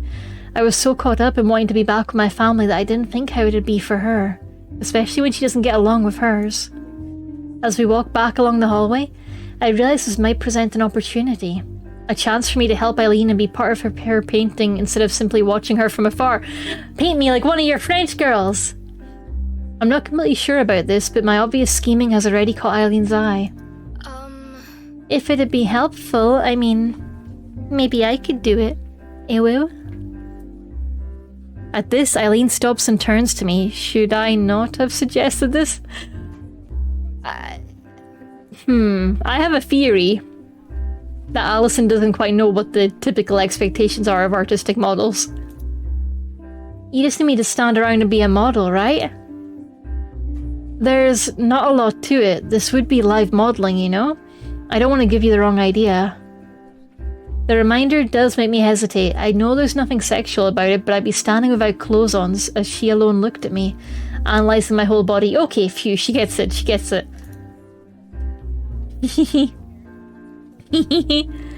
Eileen herself doesn't look fussed, though she rarely does. She seems content to let me come to a conclusion myself as she stands about, but my body language soon gives away what I'm thinking. Sorry if I made you uncomfortable. I can just work on other studies instead. No, I mean... She did mention herself that she's done this before. It'd simply be another method of practicing painting for her. Would it be in your apartment or something? Yeah? Yeah. She looks mildly surprised I'm still considering this. If it was anyone else, I don't think I could do this. For Eileen, though. For Eileen. Maybe I could do it. Maybe. Maybe for Eileen. Maybe. Maybe. Maybe I could find my courage. Okay. It's fine. I'll do it. Bunny on couch. Replacement Wallace. We set down our coats as we enter her apartment, the bright light giving such a different look to her living room compared to mine. As for Eileen herself, I don't get how she isn't exhausted at all after a walk like that from school. I love the background painting. But try as I might to distract myself, something feels off no matter how I try to ignore it. Painting live models is probably totally normal for an artist like Eileen, so I don't bother saying anything as she sets down her coat. You want a drink or something? I'm fine, thanks. Sure. Suit yourself. I'll grab my stuff. Just make yourself comfortable. She walks off to get her easel and her paints as I nod. Without much else to do as she disappears into another room, I idly look around while taking off my own coat and gloves. Her apartment hasn't been cleaned up this time, which is an interesting change. Beyond the easel with a finished painting still sitting on it, a few colourful fashion magazines lie on the coffee table near a mug left sitting around. On the couch, a couple of crumpled t-shirts and an old pair of jeans lie strewn over the back and arm. What catches my eye most, however, is the resident who looks very comfortable at the other end of it. The bunny! The bunny is so cute! Without thinking, I walk over and pick him up. A particularly large stuffed rabbit, big enough to need 2 hands to hold comfortably. Though well made and adorably designed, it's obviously a little well loved by now. I'm sure I'd have noticed such a thing if it were around when Wallace and I came for dinner, so it must have been stuffed in her bedroom or something. Bunny! Noticing movement out of the corner of my eye, I turn and look up. Eileen simply stares at me, face flat as she holds a bag of supplies in her hand. I really shouldn't have gone and started fiddling with her stuff. Sorry. Sorry. It's really cute. She puts her bag down and sighs, giving me a bit of relief that she isn't angry. Silently, she strides over and takes a toy from me as I offer it to her. My sister gave it to me to keep me company when I moved out. I'm disappointed by how little emotions are in Eileen's voice when she says so, but those thoughts quickly disappear as she gently sets down the rabbit where it had been. She takes care to set it down gently with a quick brush of its fur. Oh! That momentary smile as she steps back and looks at it warms my heart. The smile! Oh! She's adorable! It only lasts for a second, but her face is unmistakably that of a child, one taking care of their favourite companion. So Eileen does have a cute side to her. Girl, yeah! She has the whole time. I see that in the chat and I will not repeat it. I somehow feel a bit less wound up about everything now. She's not that different to me in the end. As she turns away, I remember the task at hand. So... I'll just set up the easel and canvas and then I'll have everything ready. Should I take my clothes off, then? She's about to answer before pausing for a moment. Much as I try to stifle my awkwardness, undressing in front of someone else is still weird. On-screen chat is frozen. Yeah, good point. I was wondering if I was just missing it at the bottom. But no, let me give that a quick refresh. Thank you, Czar. Hold fire for a second while I do that. Refreshing the cache. Cache refreshed. Okay, it should start populating again. The chat saw Dave's comment and just went, nope, not having that. He's about to answer before pausing for a moment. Much as I might try to stifle my awkwardness, undressing in front of someone else is still weird. Oh, I should also save. I'm learning how to game. If it's a problem, you can grab a towel. I can make do. Fire successfully held. Good job. Thank you, sir. Feeling more than a little sheepish, I glance around to be more sure of my surroundings. The blinds are shut as they were before, and the door's still locked, so I'm not sure what I expected. Wallace in the cupboard's like, hello! I'm also here. Maybe the silence is putting me off, the apartment being set so far back from the road, unlike mine. I want to say that I'm fine, but I can't quite get over the stumbling block of being bare in front of someone. Meeting halfway will have to do for now. As Eileen sets her previous painting on the kitchen counter, I pop into the bathroom. Oh, cute girls! My heart's practically in my mouth as I reappear in the room with a towel wrapped around me, precious little being covered as I take my place before her. Should I stand like this, or... Oh, her nervous voice is adorable. She looks at me for a few moments in serious thought. It's a little interesting how quickly her demeanour changes to that of a painter, carefully considering how best to use my body as an artistic prop. Try turning around so your back's towards me. She wants the bum. My thoughts are in a haze, unable to let go of how exposed I am. All I can do is nod and dutifully do as she says. Yeah, that's good. Keep your head like that and maybe let your arms hang down. Okay. Like this? Yeah, just stay like that. I give a nod, trying to relax as much as I can. That isn't saying much, though. There's no other sound in the room as she starts sketching me out, the pencil-sharp scratching filling the air. It's certainly an odd experience to think someone's looking at my body so analytically, taking in every detail, considering it, and copying it to the canvas. For Eileen's sake, I try to keep as still as possible, despite the butterflies in my stomach. I considered doing this in college, says Emo. The models were paid really well, like 30 quid an hour or something. I got too busy and forgot, though. Yeah, it's a good pay rate. I also thought about it, and then was like, I do not have the confidence for that. But I always have mad respect for people who can manage it, because it's good work, and it's really important work for artists to get that kind of anatomy practice. It's really important. It goes a long way in the skill. Yeah. Big respect for life models. It's super cool. Her pencil work apparently finished, the gentle sound of brushstrokes start as her painting begins in earnest. She's fast at her sketching. I suppose she'd have a good bit of practice at this. Yeah, that too. Yeah, hell yeah. I can't see much at all without with my head slightly down like this, but at least this position is easy to keep. Without anything in particular to focus my eyes on, I can't help but turn my thoughts inward. Yeah, it's really important for life models too, because that's how you actually learn that, oh hey, everyone, regardless of like size and shape, carries weight on them, and they all do it in different ways. Super useful info. Like, yep, there's a whole lot of meat on bones, and they all carry themselves differently. Really interesting, really fun. How do people do this without getting self-conscious? Nobody's ever looked at my naked body like this, carefully analysing every curve and muscle. I imagine this is where the SFW patch comes in, and that the towel doesn't stay on in that version of the game. I wonder how I look to her right now. Am I gross? Compared to Eileen, I probably look plain at best. Allison, girl! Get out of here with that!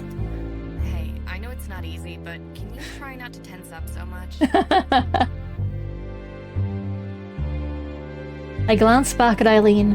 Our eyes meet and I force myself to face forward again, resuming my pose. Sorry. It's okay. Not too much longer. Her expression was so focused and analytical. I sometimes forget that serious artwork can take so much knowledge and logic as well as creativity. I really am just an art prop for her. Breaking news. Girl who offered to be a life model, disappointed that she is being expected to life model. Oh no. Life models everywhere shaking their heads. That's good. If I remember that, this isn't so bad. Eileen's done this plenty of times and I can trust her. I was the one who offered anyway. Thank you, Dave. The reason I did this hat NSFW. Get your hot NSFW hat in the games channel. The reason I did this was to help her, and now I can finally be a part of her true passion of painting. I feel the corners of my mouth tug up a little at the idea. It makes me feel a little special that she's looking at me this way. While she's no doubt done life drawing before, this is something different. Only now do I realise that Eileen's brushstrokes have ceased. Just as I work up the will to question her, Eileen speaks up. Alright, you can move now. Woo, I can move! A weight comes off me as my entire body slumps, a long breath escaping my lips. It feels like my entire body deflates. Thankfully, my duty's been fulfilled. I adjust the towel a little to ensure it doesn't slip off. My first thought is to go where I've carefully placed my clothes, but on the way I'm distracted by the sight of it. I'm left speechless. Oh, pretty. Pretty. Pretty. Hello. Hi. That's Allison? Dang. I have to resist the urge to reach out and touch it. This is how Eileen sees me. Not gross, nor plain.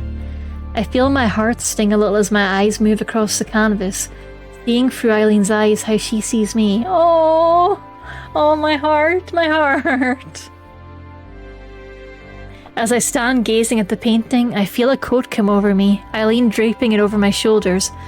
I'm about to thank her before the words are stolen from my mouth by her different demeanour. Compared to her intense focus while painting, her gaze awkwardly avoids my appreciative expression. All I can do is smile as I clasp the coat tight, the bashful Eileen standing in silence beside me. Oh my god, I love her. It's beautiful. Ah, girls! Girls.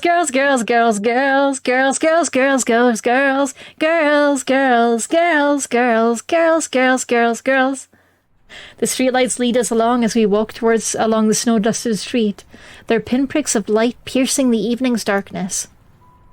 The two of us walk side by side without a word, the only sound being snow crunching underfoot.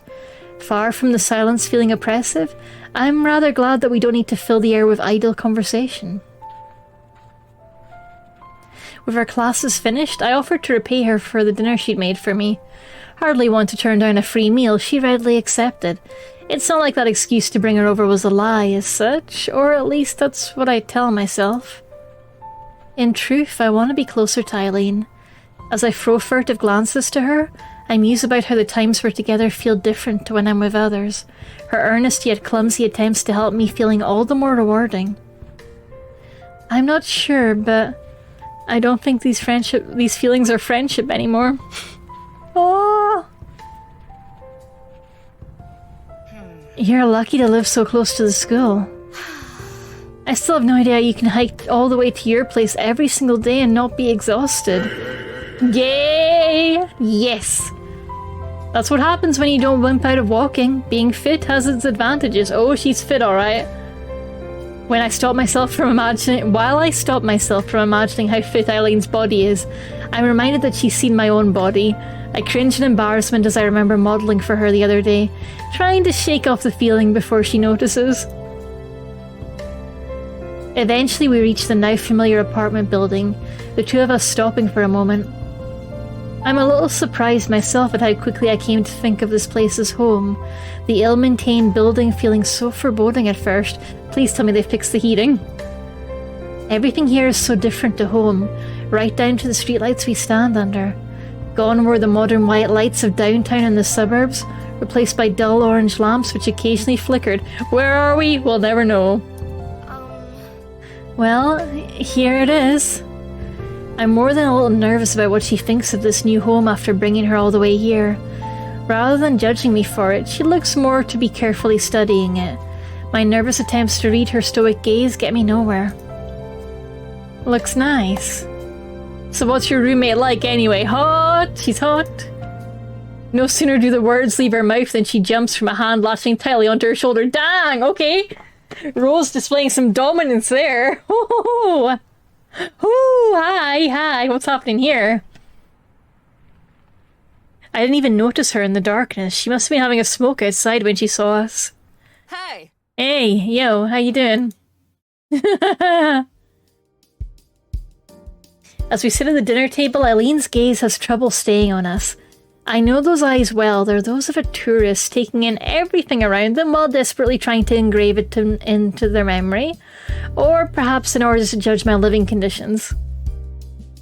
I have to admit, this must look a bit shabby compared to her home. She surely worked out that I'm not exactly well off from the area already, though. Compared to Eileen's apartment, ours is filled with the artifacts of life. A couple stuffed animals, some movie posters and DVDs, an aging console next to the television, which is a CRT, dang, what year is this? And various bits and bobs accumulated throughout the years, litter the room.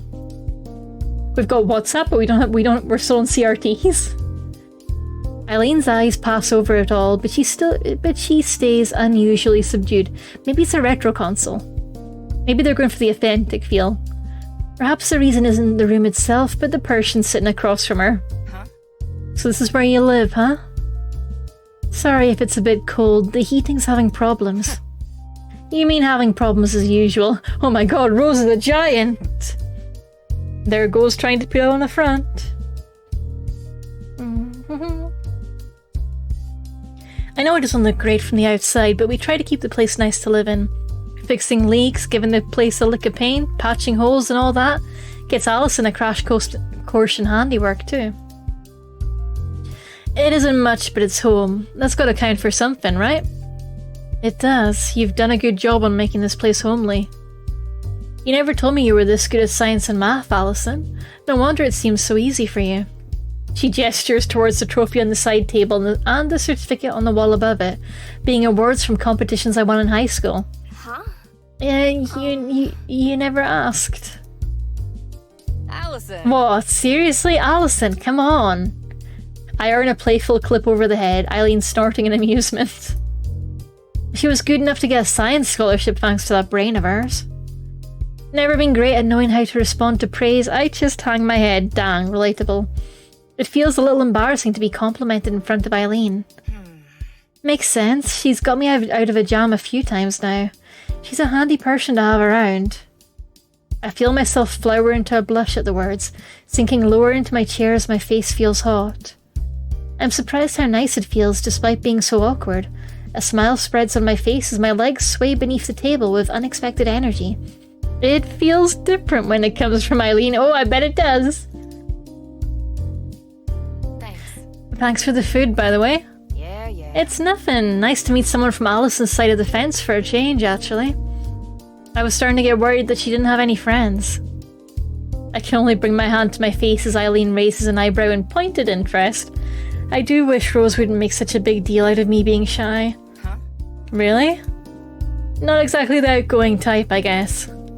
I'm shocked. She takes a large sip of the soda before finally continuing on. There's a few of us in our little circle now, no thanks to her dragging me into a club. Eileen. You agreed to come! It's Caprice's club anyway. Oh, so now you've got nothing to do with it. This is a new story. All I can do is grimace as Eileen lifts an eyebrow, getting the rise out of me that she wanted. She softens the blow a little with a small nudge from her shoulder, earning a smile from Rose. Eileen gives a mighty yawn, poorly hidden by a hand over her mouth.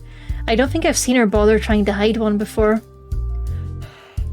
Oh, sorry. You tired? I'm always tired. What's with the bags under your eyes anyway? Rough night? Insomnia, it's fun stuff. Here I was trying to be tactful and not bringing that up, and Rose just kicks down the door as usual. That does give some context to Eileen's short fuse, so I shouldn't jump to conclusions. Well, they say good wholesome food can fix that. Hopefully this will pick you up a bit.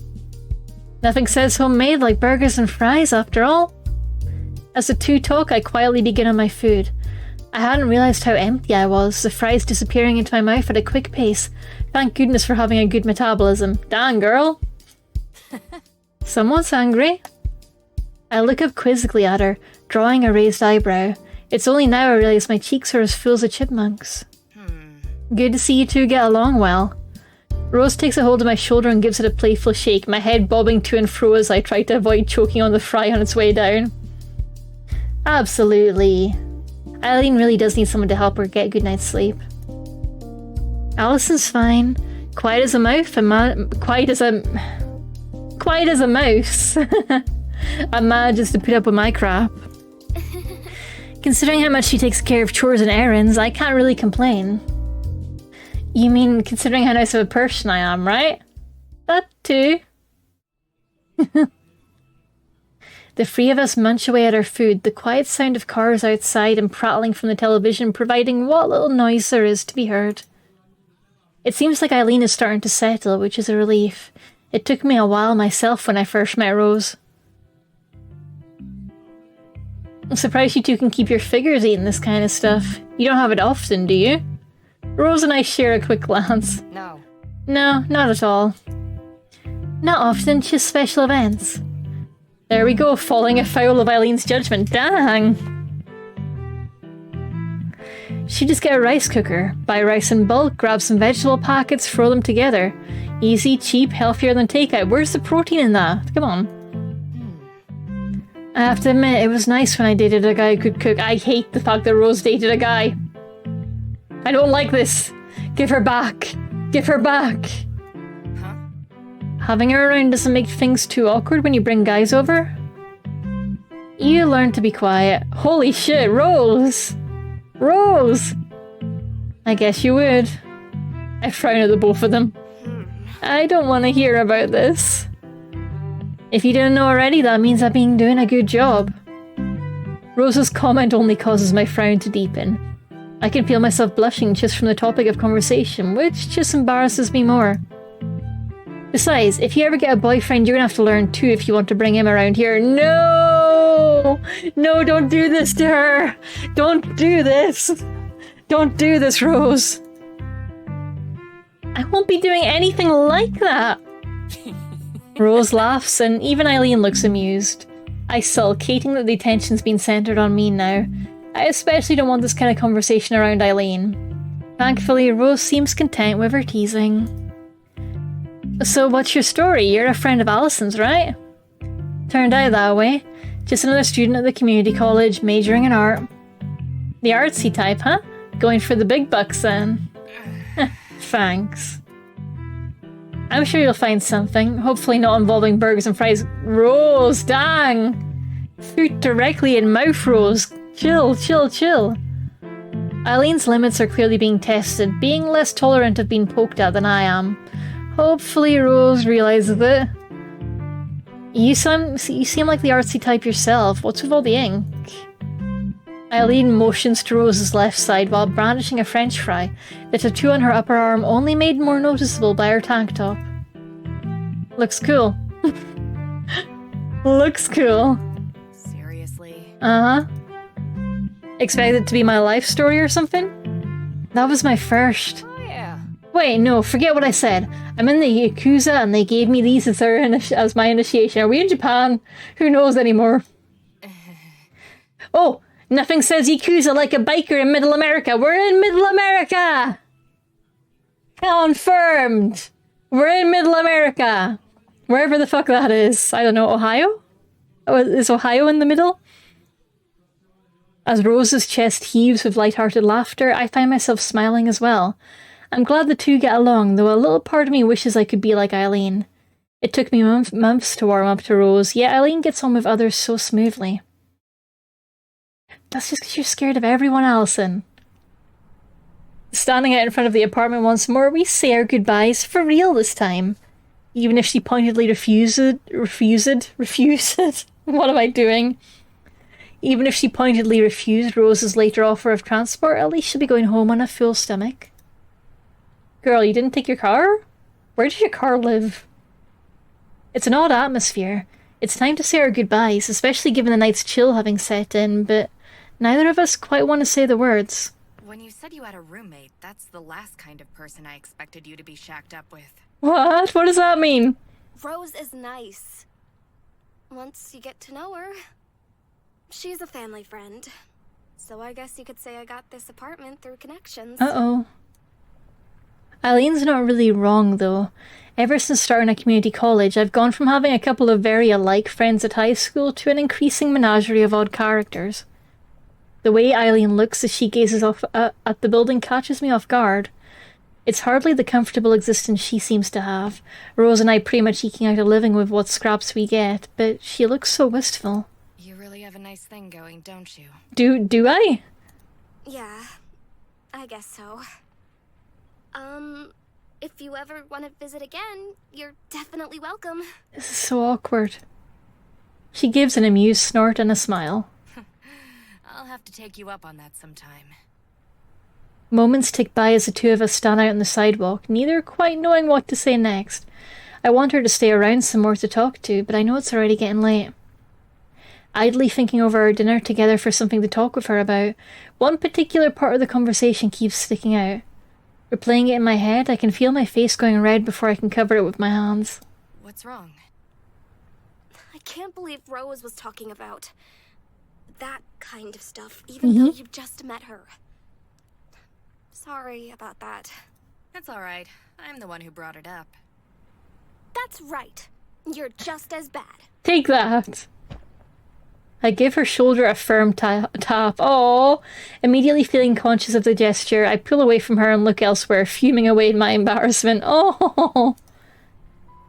Eileen rocks back and forth between her heels and the balls of her feet to pass the time while I recover, hands not quite knowing what to do. Eventually, thankfully, Eileen breaks the silence between us. Thanks for inviting me here. I'm glad to have been over tonight. Aww! Why? To be honest, I had you pegged as some spoiled little delicate flower when I first met you. Rude. You know, the kind who coasts along on their parents' attention before the real world punches them in the face. Like, you first met her hacking a vending machine. Eileen, what the fuck? It looks like you have your life pretty sorted, though. You've got a good head on your shoulders, friends, and a cool roommate. You've managed to scratch together a pretty decent life for yourself. She gives a long breath, rocking back and forth on her feet as she tries to put some words together. I want to thank her for the kind words, but I'm left speechless after such a warm-hearted appraisal of my current world. That wasn't warm-hearted, that was cruel. I don't really know what to say now. I guess I feel a bit dumb for lecturing you so much. It's fine, really. My frantic brushing off of the idea puts us both on the back foot. Smiling with that wonderful rare smile of hers, she seems to accept the situation. Kind words, I thought you were a moose. Yeah, like what the hell? I'd be lying awake at night like, what the fuck did I do when we first met to give her the impression I'm a spoiled princess? What the fuck? Like, oh, is hacking a vending machine like rich people stuff now? I don't know. Before I can say anything, the blonde girl turns to begin the long walk home. Without looking back, Eileen simply raises her hand into the air as she strolls off down the road. She's as confident as ever. Things just happened around me, and I worked problems out as they occurred. Is that really worth respect? It feels strange to have someone I admired to turn that right back on me. I feel my heart sting as her figure gets smaller in the dark night sky. But there's nothing I can say or do. I just watch her go. It would be a compliment if Eileen was a brat tamer, I suppose. Oh, we're back on the balcony. Does that mean we're near the end? Full circle? The cold night's breeze wafts past the balcony. My fin jacket doing little to stop it. That's a sweater, girl. The only noise to be heard is the odd car rushing down the street through the darkness, or snippets of muffled music from the neighbouring apartments. Moments like this are nice, circumstances aside. Just being able to be alone with my thoughts without the distraction of others. That said, I already have my answer to what has been on my mind. That was the real point of this dinner, after all. It's such a cute expression. Yeah, I love this piece of art. It's adorable. And I think it is a direct callback to the first shot we saw of her. Different expression, I think. Maybe a similar expression? I'd like to compare them. There's a gallery, so I hope I'll be able to. When I modelled for her, I wanted to be part of something that was important to Eileen. Even before then, I wonder if the times I tried to get closer weren't out of friendship alone. What I felt as I watched Eileen walk away was all the confirmation of my feelings I needed. A dark figure suddenly appears, taking no heed of my surprise as it leans against the balcony beside me. Whoops. I should save, though. La vie en rose. As I compose myself once more, the familiar acrid smell passing my nose tips me off before my eyes do. Don't scare me like that. Oh ho! Oh ho! She's got like a little... Oh, is that her leather jacket on over the tank top? I think it is. I think it's supposed to be the leather jacket. It's giving blouse, but I think it's a leather jacket. Her leather jacket. Hey, I called out. Not my fault you were daydreaming. Her mention of it all brings my worries flooding right back. Hardly wanting to look at Rose while thinking about all of this, I turn back and try to ignore her as best as I can. Rose mentioned how I should think about finding a partner sometime while in college. My parents too, and even my high school friends before I came. I love Rose too. Why can't we smooch her? Why can't we smooch her? Let me smooch her. I was content to focus on school and keep such complications out of my mind until my life was all set up and ready. College has already set me right on that account. Life doesn't go on hold until you're ready to face it. Rose simply blows a puff of smoke, a thin stream passing her lips and disappearing into the night sky. I try to keep my mouth shut, but the smell proves too much for me as I bring my hand to my face. That's terrible. Dang. You're the one who banishes me here, remember? I hate to admit it, but she does have a point. Rose stubbornly makes a point of taking a puff of her cigarette, but soon notices that something is amiss. Come out with it then, what's on your mind? Oh, a jumper. I love cute girls in jumpers. I'm so weak for cute girls in cozy clothes. It'd be easy enough to wave her off. One of the things I like about Rose is that she knows when to step back. And this is the kind of thing that plenty of people keep private. But somehow, even if I haven't told Eileen how I felt, I kind of want someone else to know. I think I like someone. Hell yeah! I watch her reaction with the best attempt I can muster a casual interest. I'm surprised by how unsurprised Rose is. Rose just looked at the situation and was like, damn, them bitches gay, good for them, good for them. Oh my god, emo, that sounds so scary. Definitely be careful with those beads. Yeah. Welcome back. Welcome back, but yeah, oh no, you don't want Hoshi eating the beads. No, that sounds like a terrible experience for everyone involved. After a torturously long time, she finishes her puff of the cigarette and takes it from her mouth. You had the look of someone with that on the mind. It's that Eileen girl, right? Hey, she called it! I take it just passes through harmlessly. Was that what Google was saying? My mind blanks. She picked that up herself? She isn't taken off guard by me liking a girl? The knot of anxiety I hadn't even noticed forming inside of me suddenly twists and turns. The expected spluttering explanation suddenly not needed. I psyched myself up so much, only for it to go nowhere. The silence between us continues as Rose patiently waits for me to respond. It's just, what's supposed to come after saying that? I didn't think you knew about Eileen, or, you know. Well, I mean, kinda hard to ignore what's in front of your face, you know. Seeing you two together, it all clicked. Yeah, Rose is like, I'm not blind. You don't think I'm weird? Apparently feeling a little more sure of what to say, she gives a disarming smile. Believe me, I'm not in any position to call someone weird. Aww. Yeah. Hey, that's not what you're supposed to say. She elbows me in response to my mostly unintentional bite back. The situation diffused, I managed to calm down a little. Just saying I like her makes my thoughts feel all the more real, my heart skipping a beat as I repeat the words in my mind. Rose thinks to herself a little before snuffing out her cigarette on the ashtray and looking at me squarely.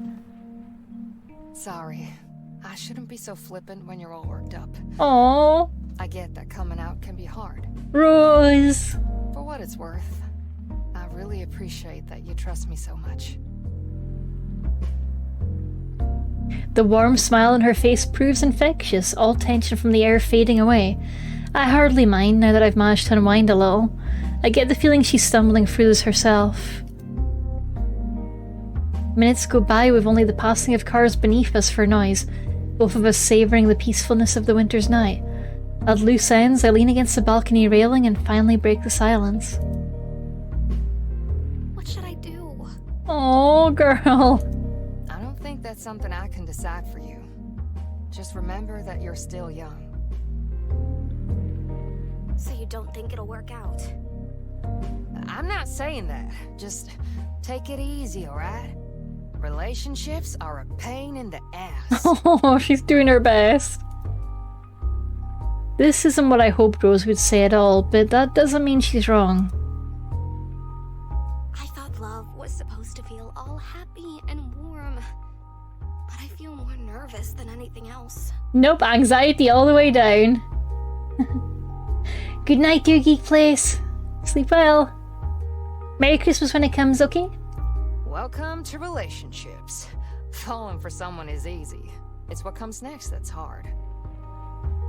Aww. Her disarming smile at least puts me a little bit more at ease. I'm glad I have Rose here for me. In many ways, I feel like we can't relate to each other, but we can still have this kind of conversation and understand each other. We're just two girls talking about love. You're a good girl, Allison. Oh, she is. I promise that whatever happens, you can call on me. Okay? Look at that face. She loves being called a good girl. Thanks.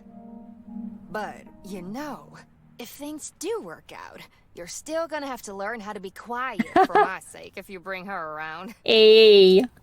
Rose!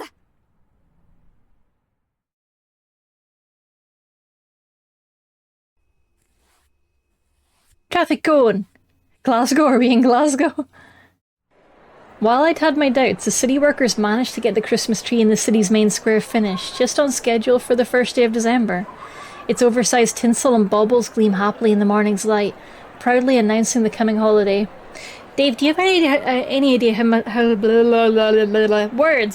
long is left in the runtime? Because I thought we were coming to a close, but that 1st of December is throwing me a little.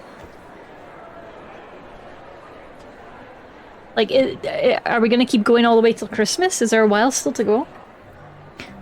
Rose takes... Gay Panic the game. Yeah!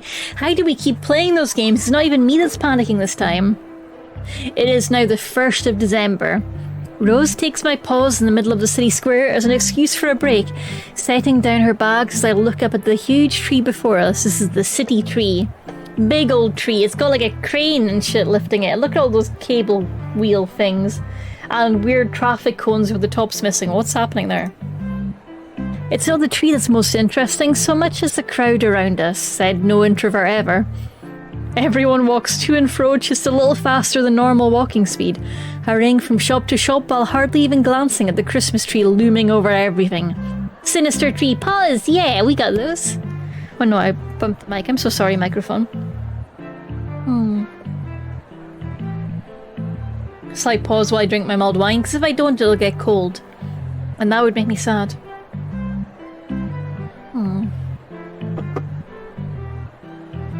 I think I read something once about feeling alone even in a crowd. Dang, Allison! Pick yourself up. So many faces pass by, from couples holding hands to businessmen to groups of friends. Yet I feel more disconnected than when I'm actually alone. Go hold Rose's hand. She'll be fine with it. She'll be fine with it. Go hold her hand. Paw an unlovable paw.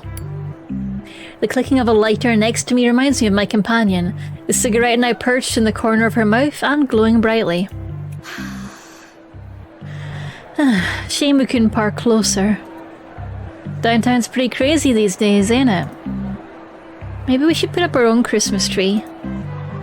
Hey, I got a tree for us a few days ago. I was the one who bought that. It's also like a foot tall. Oh no, she's disassociating. Oh no! Come back to us, Allison. We need you. We need you. Oh yeah. The cigarette perched in her mouth tilts downward as she looks at me, her smile turning just a little bit less cheerful. Missing holidays at home, are ya? A bit, yeah, maybe. She clamps onto my shoulder and gives me a firm shake. She shugles her. Hang in there. I might not be much company, but at least you've got someone around. Were you homesick when you first moved out from home? No. Given the circumstances, nah. I don't think you appreciate how lucky you are sometimes. Wandered straight onto that landmine, whoopsie. Rose has never talked about her immediate family in the few months I've known her, so maybe I should have taken that as a hint. Maybe. Whoopsie daisy. Noticing the gazes of a few around us have turned upward, I look up curiously. Looks like the weather's turned, the morning chill turning to snow. Is it the first snow? It's not, it's been snowing the whole time. Piss off, winter! Piss off, winter! Allison likes her family, yeah. Allison likes her family a lot. But doesn't ever tell them about anything that's going bad in her life. She's not an only child, she's got, I think, at least one other brother and a sister, I think, I forget. So she very much seems to be trying to make herself small and unnoticed, which...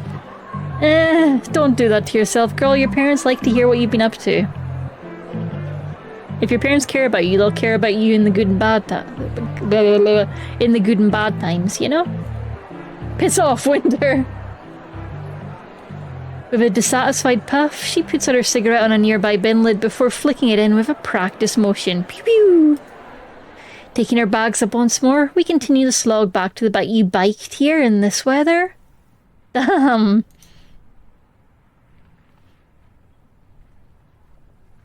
Chin up, eh? I was gonna say this later, but I bought your favourite while you weren't looking. Oh, she knows our favourite! Oh, strawberry trifle? You know it. Just a thanks for pulling your weight a bit more. It's nice to see you getting yourself together. Just as I'm about to thank her, a loud ping comes from my pocket. Bing bing! A little sheepishly, I take out my phone from my pocket to check what the message is. Behind you! Behind you! Behind you! Why did reading that make Rose go out of focus? Behind you. Also, all of your friends have become blur monsters. I have stolen your friend's face and I will steal more.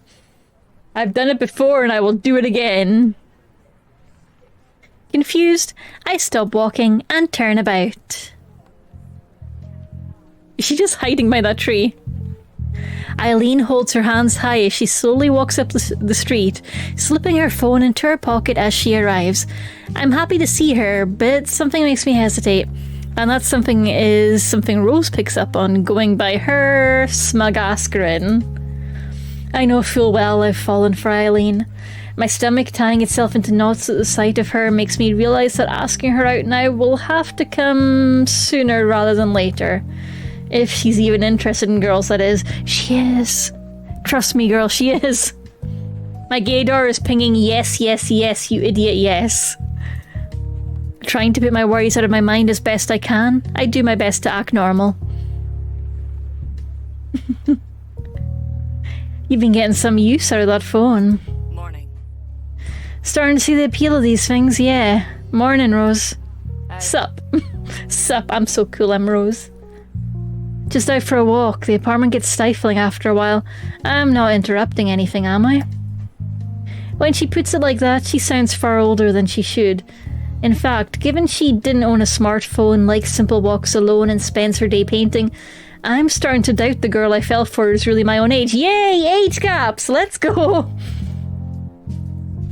If you can't just obtain an age gap, manufacturing your own from weird biases is fine too. As the two strike up a casual chat, I remember how Eileen and I came to meet, being pushed into the club, taking chance after chance to come closer to her in hopes of spending more time together. It's only that persistence which gained me her friendship. My heart begins to beat as I talk myself into the plan forming in my head.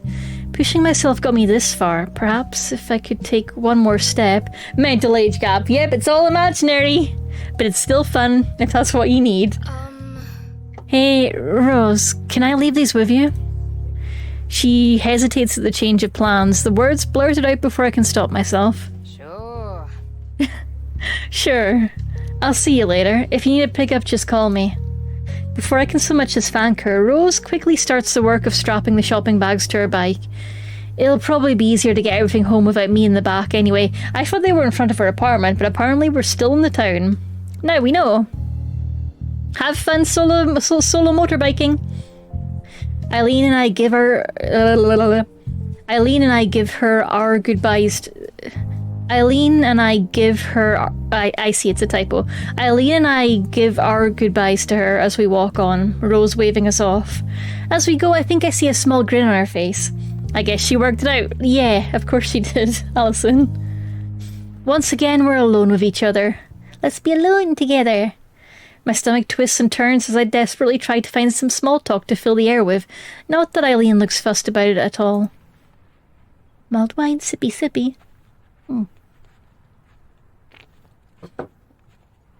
Another sippy sippy.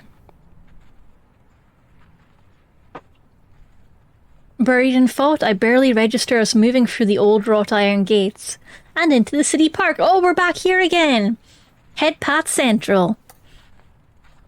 The water in the pond lies nearly still, the ducks lazily bobbing about with an odd flap of their wings to shake off the snow. The normally rustling branches of the trees stay silent as they gather falling snow, their green slowly turning to white. With everyone in town busy shopping, all that's to be heard as we walk along the wide path are our footsteps on the freshly fallen snow. Crunch, crunch, crunch, crunch, crunch. I'm in Lesbians with you, so true. Do you come here much? Yeah, every so often. Nice to think to myself a bit without being cooped up. You? Only when I was younger. I like to feed bread to the ducks. Okay, so you came here when you were younger? I guess this isn't entirely unfamiliar territory to you then. I feel like I should have guessed that answer from you. All I can do is pout as she gives a smug smile at my expense. Boob zoom! Suddenly boobs. Even as we walk on through the otherwise empty park, I can feel my eyes lingering on her. Yeah, girl, we all noticed. Damn! Never feed bread to ducks. So true, yeah. Yeah, give them birdseed. Give them birdseed is very, very bad for ducks. Birdseed for the ducks. But to be fair, she was young at the time, and a couple of years ago, people didn't know better. But now we do. Give your ducks good quality seed. Even as we walk through the otherwise empty park, I can feel my eyes lingering on her. The difference between us is probably what drew me to her now that I think about it. I've never felt like this toward anyone else before, but I know my feelings are genuine as I gaze at her. I love the story. It's so cute, Midnight. It's so, so cute. And yet her eyes are up here. If she spends Christmas with her family, I won't get to see Eileen again until classes start in the new year. Telling her what I feel might ruin everything, but I don't want this to linger like a hanging thread. If she can push herself towards her goals, then so can I. Yeah, girl! Be inspired. It's so relaxing and chill, right? It's so cozy. It makes me really want to play some of their other games. Give me 2 ticks. I need to put my phone on to charge. Beep, beep, beep, beep. Beep, beep. Okay. Charging achieved.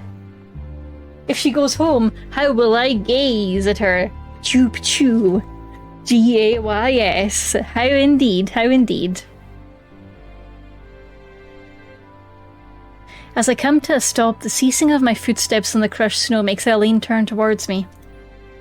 As her eyes fall to mine, my heart begins to race. I'm instantly filled with doubts, but now it's too late. I've psyched myself up so much that it's surely showing. All my life, others have helped push me forwards. Now I need to do something for myself. Eileen taught me how I have to do that. Eileen, I wanted to tell you something. Oh ho ho ho ho! Oh ho ho! I think I'm going to be getting voices for this bit. With my voice shaking and a hand clutching my other arm tightly out of nervousness, I take a long breath to clear my mind and sort out the words in my head. I ball my fists as I feel my hands shaking. r4meme.jpg. Can we boost those voices a little? We can certainly try. Let me see. Let me see. We've got emphasized voices on. So let me do a bit more of a volume boost in general for you lovely folks. Okay. There we go. And if I go to my app volume, I might be able to give it a little bit more juice. Come on, let's go, let's go.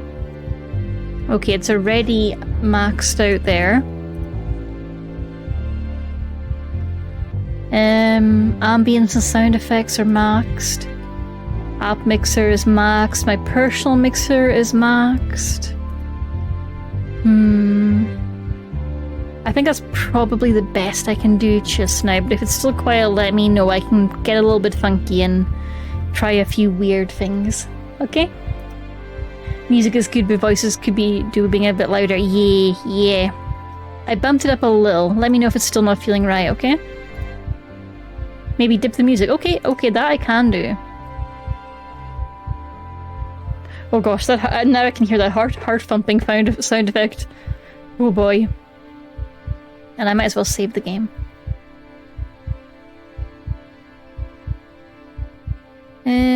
Back. No, I don't want to quit. I just don't know what I'm doing. Okay. With my voice shaking and a hand clutching my other arm tightly out of nervousness, I take a long breath to clear my mind and sort out the words in my head. I ball my fist as I feel my hands shaking. After spending my whole life with such a big family, this was the first time I've ever tried to live by myself.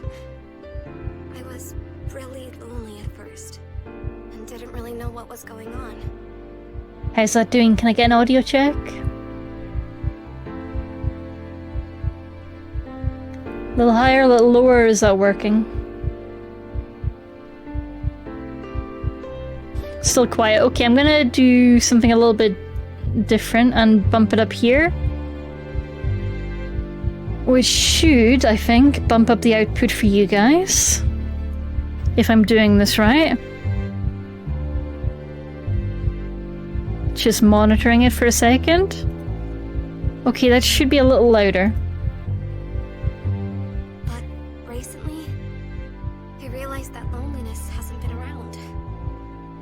Met so many wonderful people and had so many nice experiences. Now I'm looking forward to every day and what fun things might happen. Oh, her VA is doing such great work, honestly. A lot of that is thanks to you. So I wanted to thank you for helping me.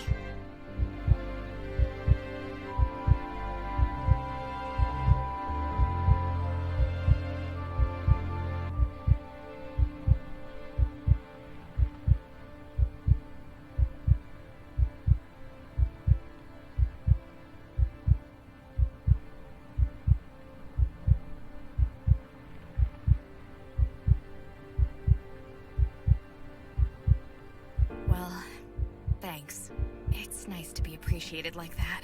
I was muted while I read that out. Sorry, hang on. This isn't exactly poetry so far, but I think I'm getting my feelings across right. Eileen simply looks at me, accepting the praise with only a touch of confusion. And then, of course, she said, well, thanks. It's nice to be appreciated like that. Oh no, they retaliated by stealing her voice. I got it back. Don't worry, I got it back. It's more than that, though. I mean, I first thought it was just friendship. But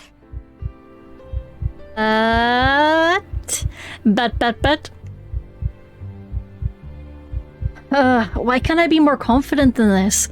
My throat feels like it's closing as my nerves get the better of me, and it only gets worse the more I try to speak.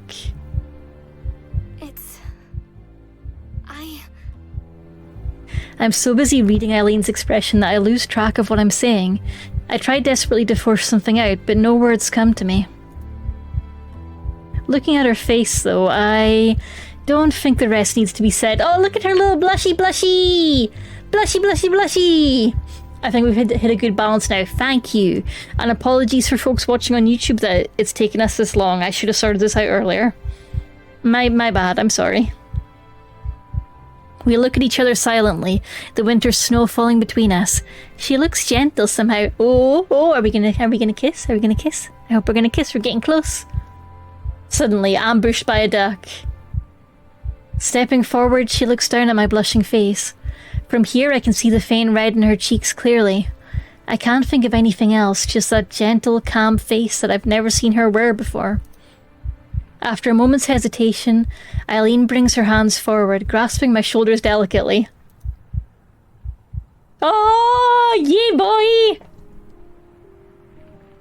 Mission success! Girls kissing girls, girls kissing girls, girls smooching girls, girls, girls, girls, girls, girls, girls, girls. Ha! And then she leans down, and everything stops. Pew! Time Lord. Girls smooching girls, destroying temporal boundaries everywhere. I reflexively gasp in surprise as her soft lips press gently to mine, but it ends up stifled. With my body utterly frozen, I find myself completely in the grasp of the girl holding me, her breath tingling against my face. Girls kissing girls!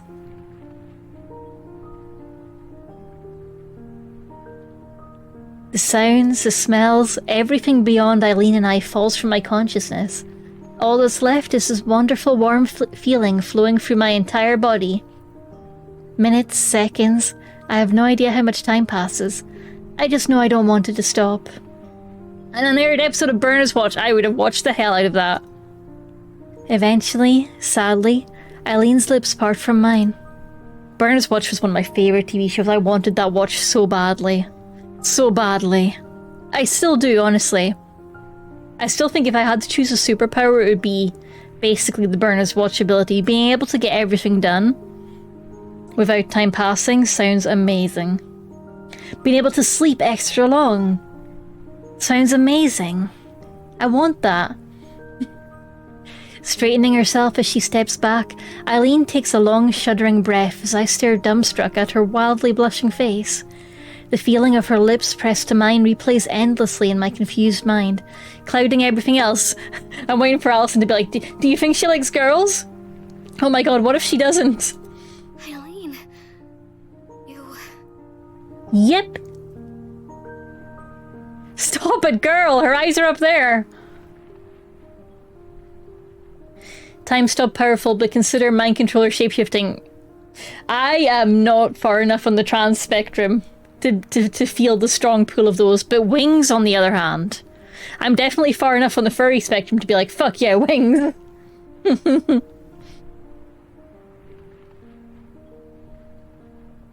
Luck manipulation is where it's at, to be able to win any bet you make. Oh, there's a character like that in Honkai Star Rail. It's pretty neat. It's pretty neat. But no, time stop or flight for me, those are the two.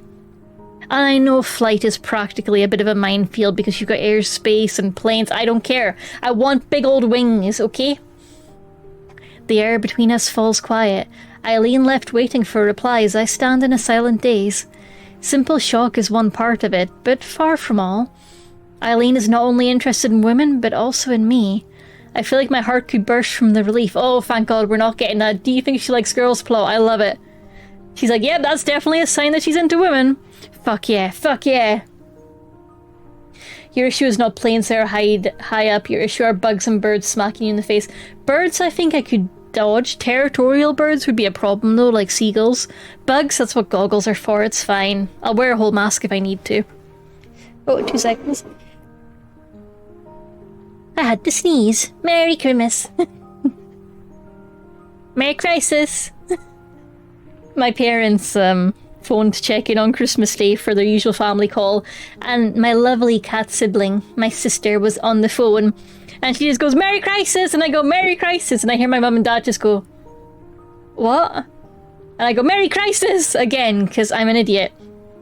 And they go, what? And I go, Merry Christmas. Merry Christmas. It's only now that I see Eileen fidgeting, playing with her hair and unable to quite stand still.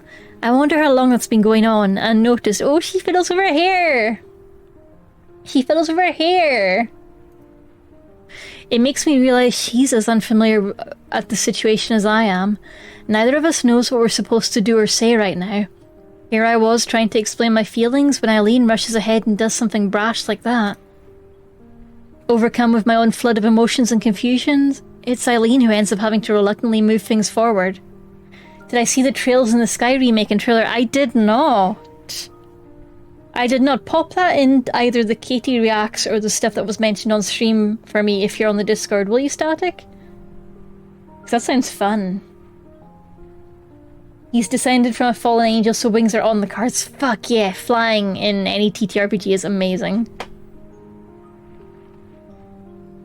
Sure hope I didn't misinterpret that. I don't think you did. Her attempt to play off her nervousness is betrayed by her blushing. I finally realized just why she's so uncomfortable right now. She's left herself vulnerable. It's the first time I've seen her exposed like that. Her feelings plain to see. On the other hand, she's seen me exposed so much, so often. I didn't know you felt that way. I entertained the idea, I guess. Did never think you'd be the one to make the first move. Yeah, that's fair, honestly. Valid. So The game's currently a tenner on Steam. Ooh. So is that a tenner for the remake, or is it like an upgrade that's coming later? So you'll go out with me? Say yes, say yes, say yes. No, I just kissed you for the sake of it. Oh no, don't say that. Allison is very literal. Of course I will, you dolt. Good, okay. Guess we're in this thing together now, huh? Pretty ladies, smooching. For all she tries to play things cool, it's obvious Eileen's about as awkward about this as I am. The only reply I can muster, and perhaps the only one needed, is to smile. Hickey. It's the original one. Got it. Ooh. That's a well-timed sale then. Time is passing. A loud yawn fills the living room, the droning of the television briefly overshadowed. The scene couldn't be more normal. Rose lounging about on the couch, watching the morning news, the sound of traffic outside heading off to work, and me, stumbling along, pulling on the last of my clothes as the morning's lessons loom. I'm just going to close a couple of background programs. There we go. One thing is different now, though. I smooched a girl. Just thinking about what happened last night makes my heart race, but I have no idea what's supposed to happen after something like that. Rose, give me advice! What happens when I see Eileen again? How close am I meant to be with her now that we're going out? Then there's the kiss itself, playing over and over in my mind. The feeling of her soft lips on mine, the way she looked so flustered afterwards. Oh! Ow! A sharp pain from my shin brings me back to the real world, bending down to rub my poor leg, revealing the cause to be walking into a chair. The feeling of embarrassment isn't helped by Rose looking over in concern. You right? You alright? It's nothing, I just bumped my leg. Not sick or something, are you? You're even more clumsy than usual today. I'm fine, I just didn't sleep much last night. It's times like this normally being a morning person doesn't pay off.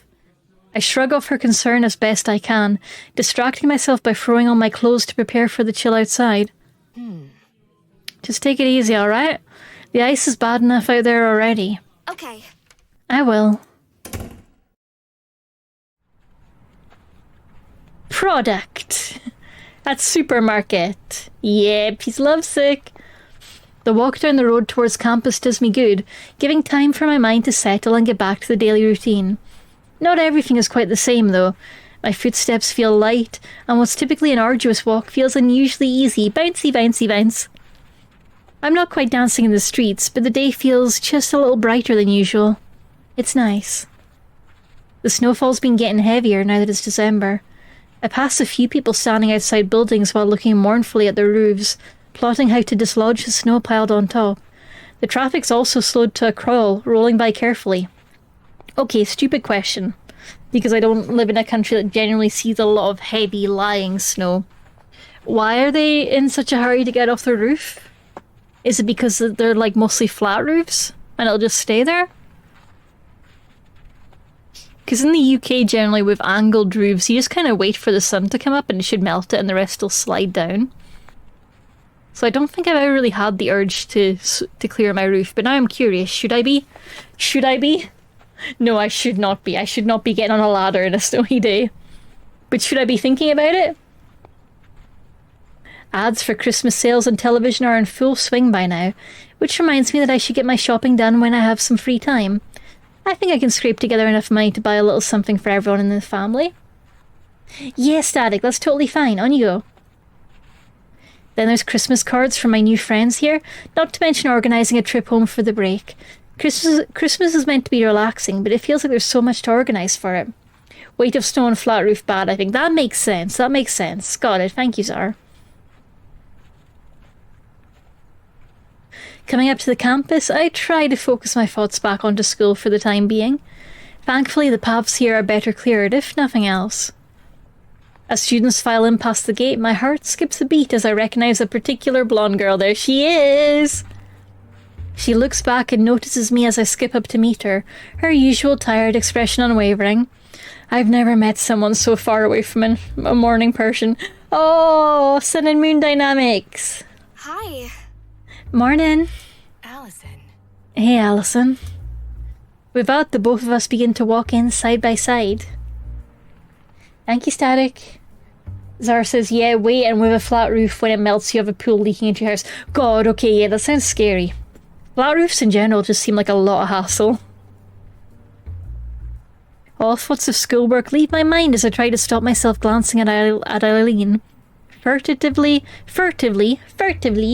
trying to work out exactly how I'm expected to act around her. Furtively, trying to flirtively. The part where we admit we're interested in each other is also where most of the romance movies I've seen end, and I've never gone out with anyone before. Then there's the fact that neither of us have said a word to the other beyond a quick greeting. Uh-oh. I try to comfort myself with the thought that it's probably the same for Eileen, too. It's always so hard to read her poker face. Girl's just tired. She's not woken up yet. Give her time. Morning person and night owl is a sun and moon dynamic. Honestly, I think sun and moon dynamic in the fanfic sense might mean something different to what I think it means, so I'm about to double check that.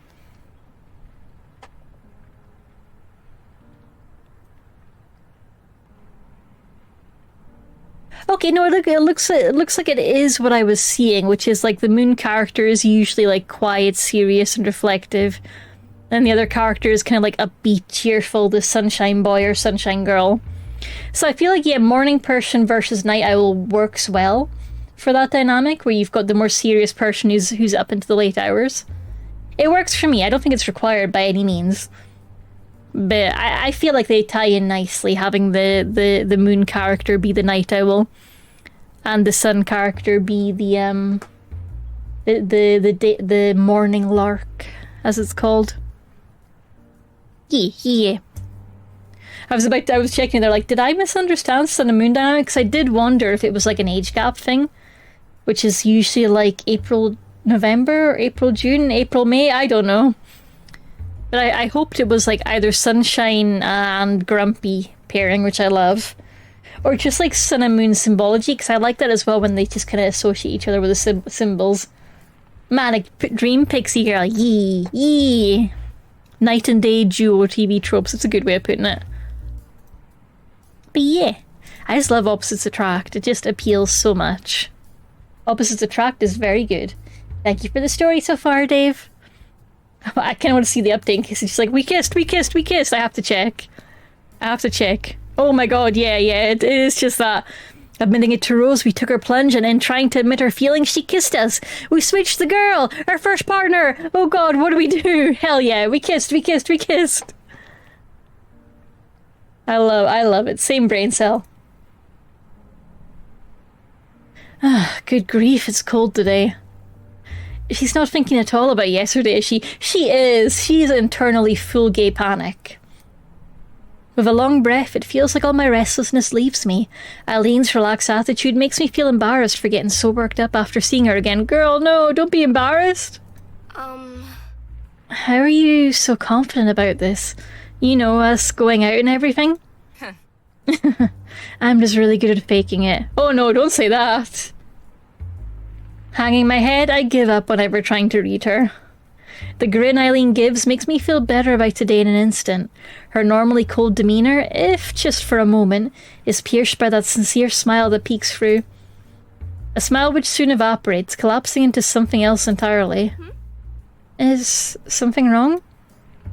I just remembered something troublesome. Caprice. God damn it, Caprice! I almost ask why before the obvious hits me. With my thoughts finally moving beyond the girl at my side, the implications of all of this become clearer. Should we just tell her? Yeah, we should. Come on. I'd rather not. You know Caprice as well as I do. I don't want her to make a fuss about us getting together. Then again, she'll probably work it out herself. She's not stupid. She knows to pay attention if I'm serious. Besides, is there really that much harm in letting her be happy for us? My serious tone and defensive caprice seems to catch Eileen off guard. It catches me a little off guard too. We gotta protect the biggest beam of sunshine we know. Okay, fine. Fine, yeah, okay. If you're gonna tell her, then I want to be there too. The discussion comes to an end, yet I find myself not wanting to leave, despite having nothing further to say in particular. Caprice, our shared child, yep. Yep, just two mums and their daughter. It seems Eileen has the same problem as she awkwardly mills about, the chatting students passing around us, only making the sounds between us more pointed and pointy. Would it be okay to kiss her, here and now? Yesterday in the park we did it without thinking. Eileen's always so awkward about physical affection that I'm not sure she'd like it, especially in public. What I'm thinking must have been plain to see as Eileen reaches down, placing her hand on top of my head and scruffing it around in response. Hell yeah, affectionate scruffing! It might be an odd way for her to show her feelings, but I can't say I hate the gesture. I feel my cheeks blushing as her hand rubs my head, enjoying every moment until she stops. Eileen's awkwardness around all this makes me feel a little bit better about my own uncertainty. Everything will work out fine, I'm sure of it. Ever the optimist. We better get to classes. See you at club, I suppose. God, I need that. Yeah, same, honestly. Everyone needs a bit of affectionate scruffing, right? She sure doesn't seem to share my optimism as she waves and walks off, nor my like of our new club. I'm sure she'll come around, though. Come on, Eileen, the club got us together.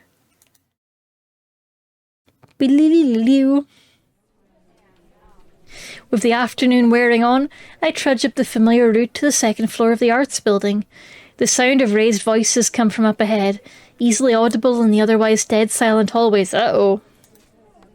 If I'm not mistaken, they're coming from the art room itself. Feeling myself for what's to come, I sigh and head on up to the door inside. Yeah, I heard myself say that too, Czar. No comment. Eileen and Caprice have already arrived as usual, each standing on the opposite side of a table as they fume at each other. Oh no, the girls are fighting! Their heads... that comment just got me. Their heads snap towards me in unison the moment the door rattles open, making my heart skip a beat. Hi? Yeah? Hello? Yes? Help me talk some sense into this woman, please. Eileen! Just relax. As art club president, I have everything under control. Everything except the club part. I mean, I would have thought that a club needed official things like paperwork, an advisor, funding for supplies that haven't been pilfered from the real art classes. Basically, more than the excited proclamation of a club existing. That's why I'm working on the posters. Feeling sorry for the heavily sighing Eileen, my eyes drift to the posters lying on the table between them. Join the new art club. Visit us in room 257. Just check if the door is open. That poster does not scream art club. I'm sorry, Caprice. That does not scream art to me. Like, just put some paint splatters on it or something. Jazz it up a bit. I walk over and tentatively take a look at the one sitting on top. It's sharp graphics and colour scheme catching the eye. Really? Really? Apparently we're not an official club. Oh no! Who could have foreseen Caprice being bad at paperwork? I don't like this art club poster. They do look nice. See? People will love them. Oh yeah, my game audio. That's important sometimes. I may say that, but it's a little obvious is out of her comfort zone when it comes to art. Her sketching is always nice, but her work with paints comes off as a little crude.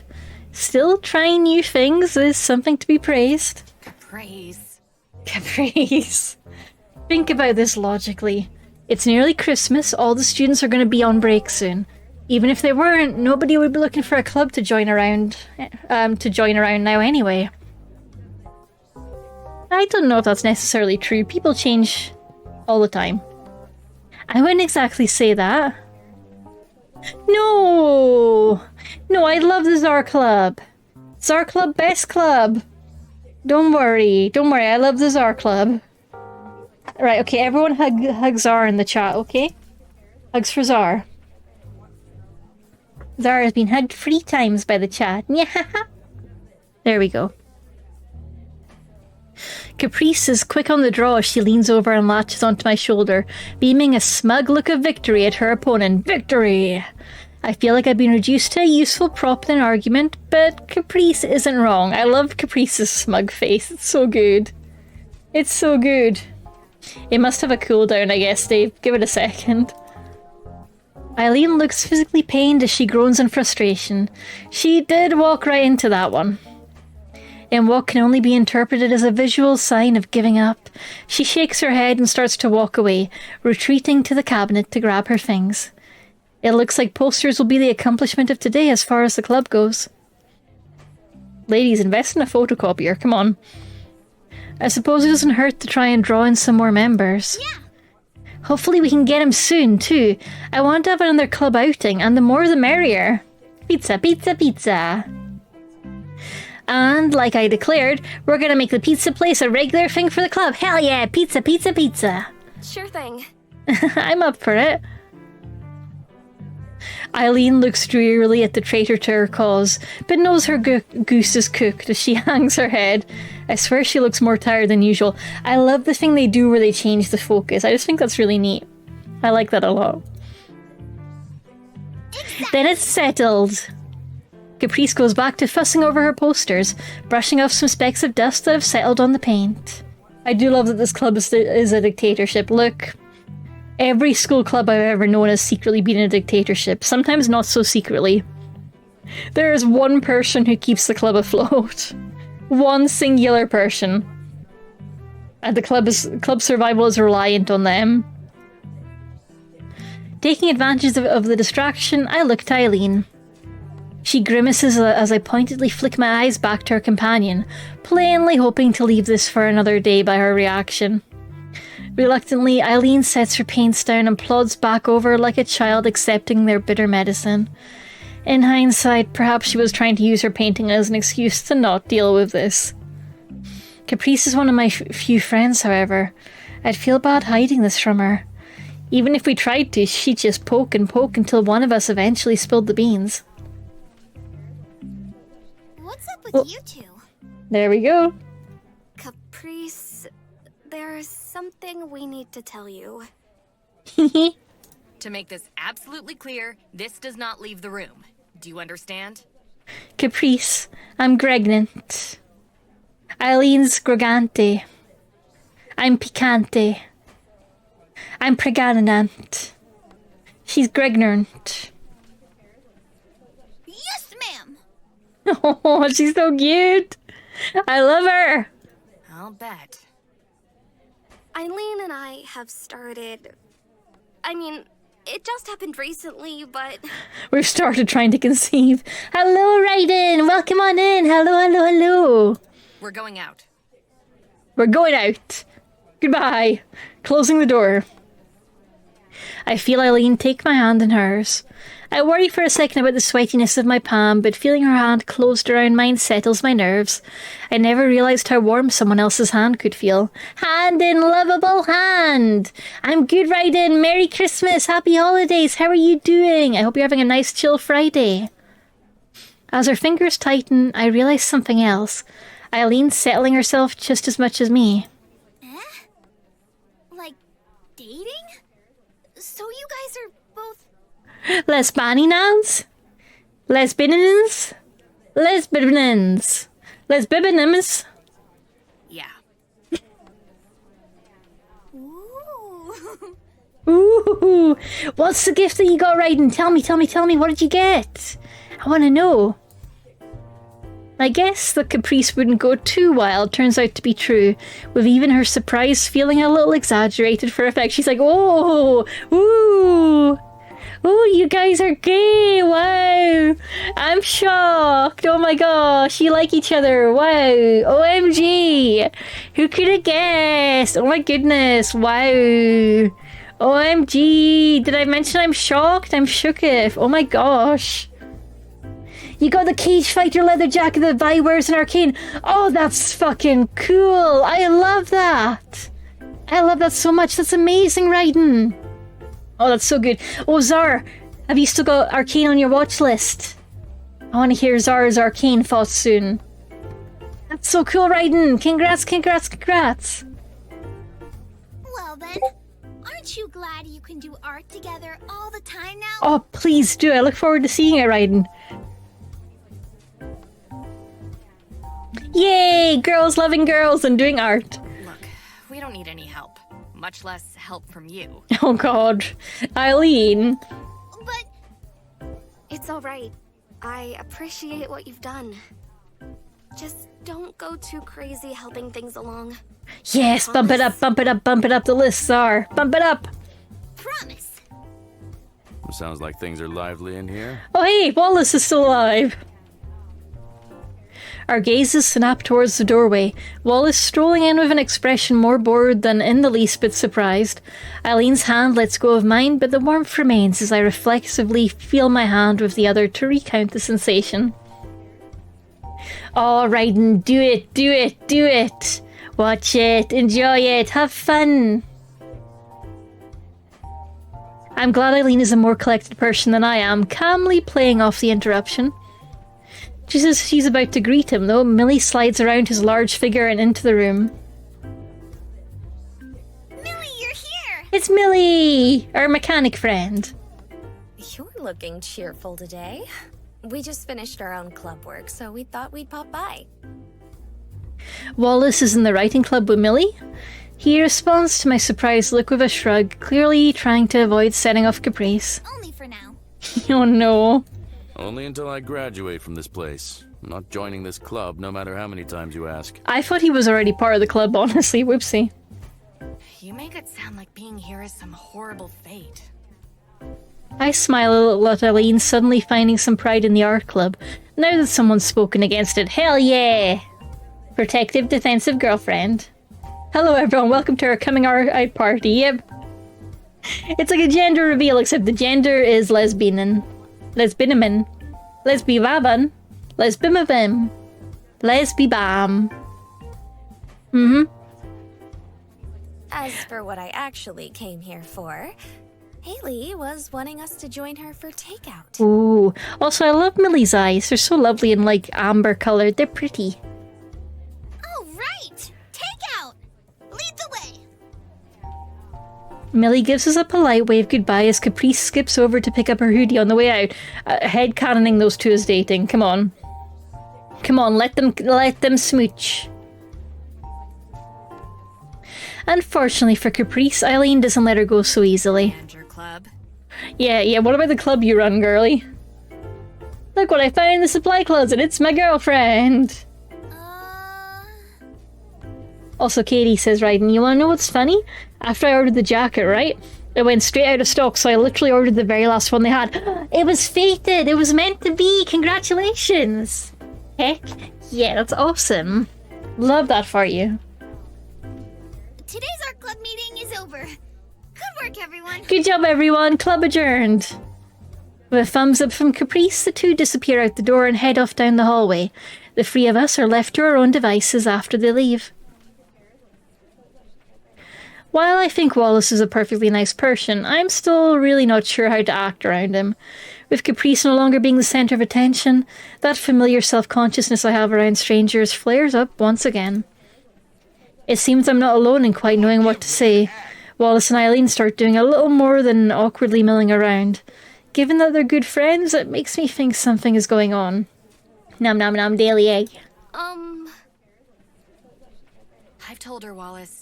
You don't need to keep your mouth shut anymore. Oh, ho, ho, ho. As he lets out a sigh of relief, it finally clicks.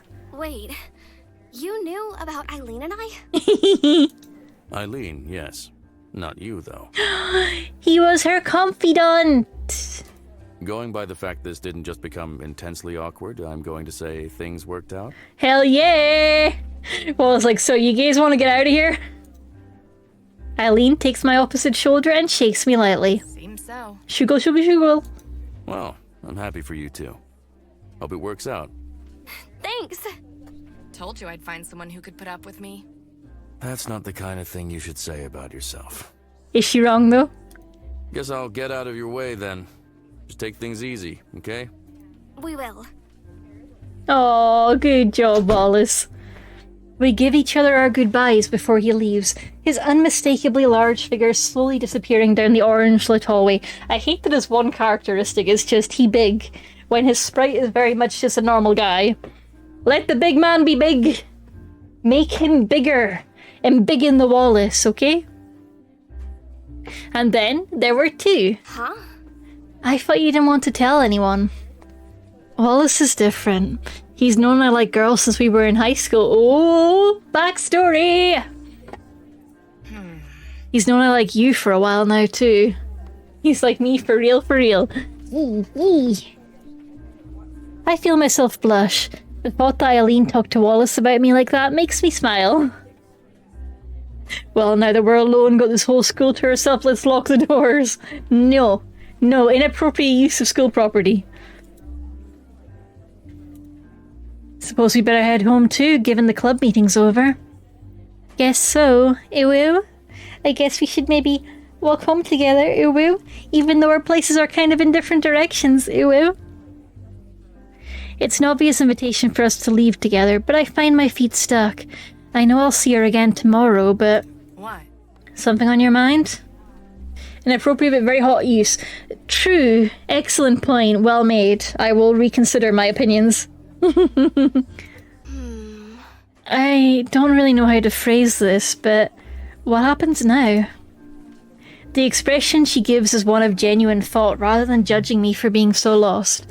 It's only now that I wonder if this is actually her first relationship or not. If it is, that makes my confusion a lot more embarrassing. That's up to you as much as it is me, you know? Oh, communication! We love it. I guess school has got us for the week, but how about we go on a date on Saturday?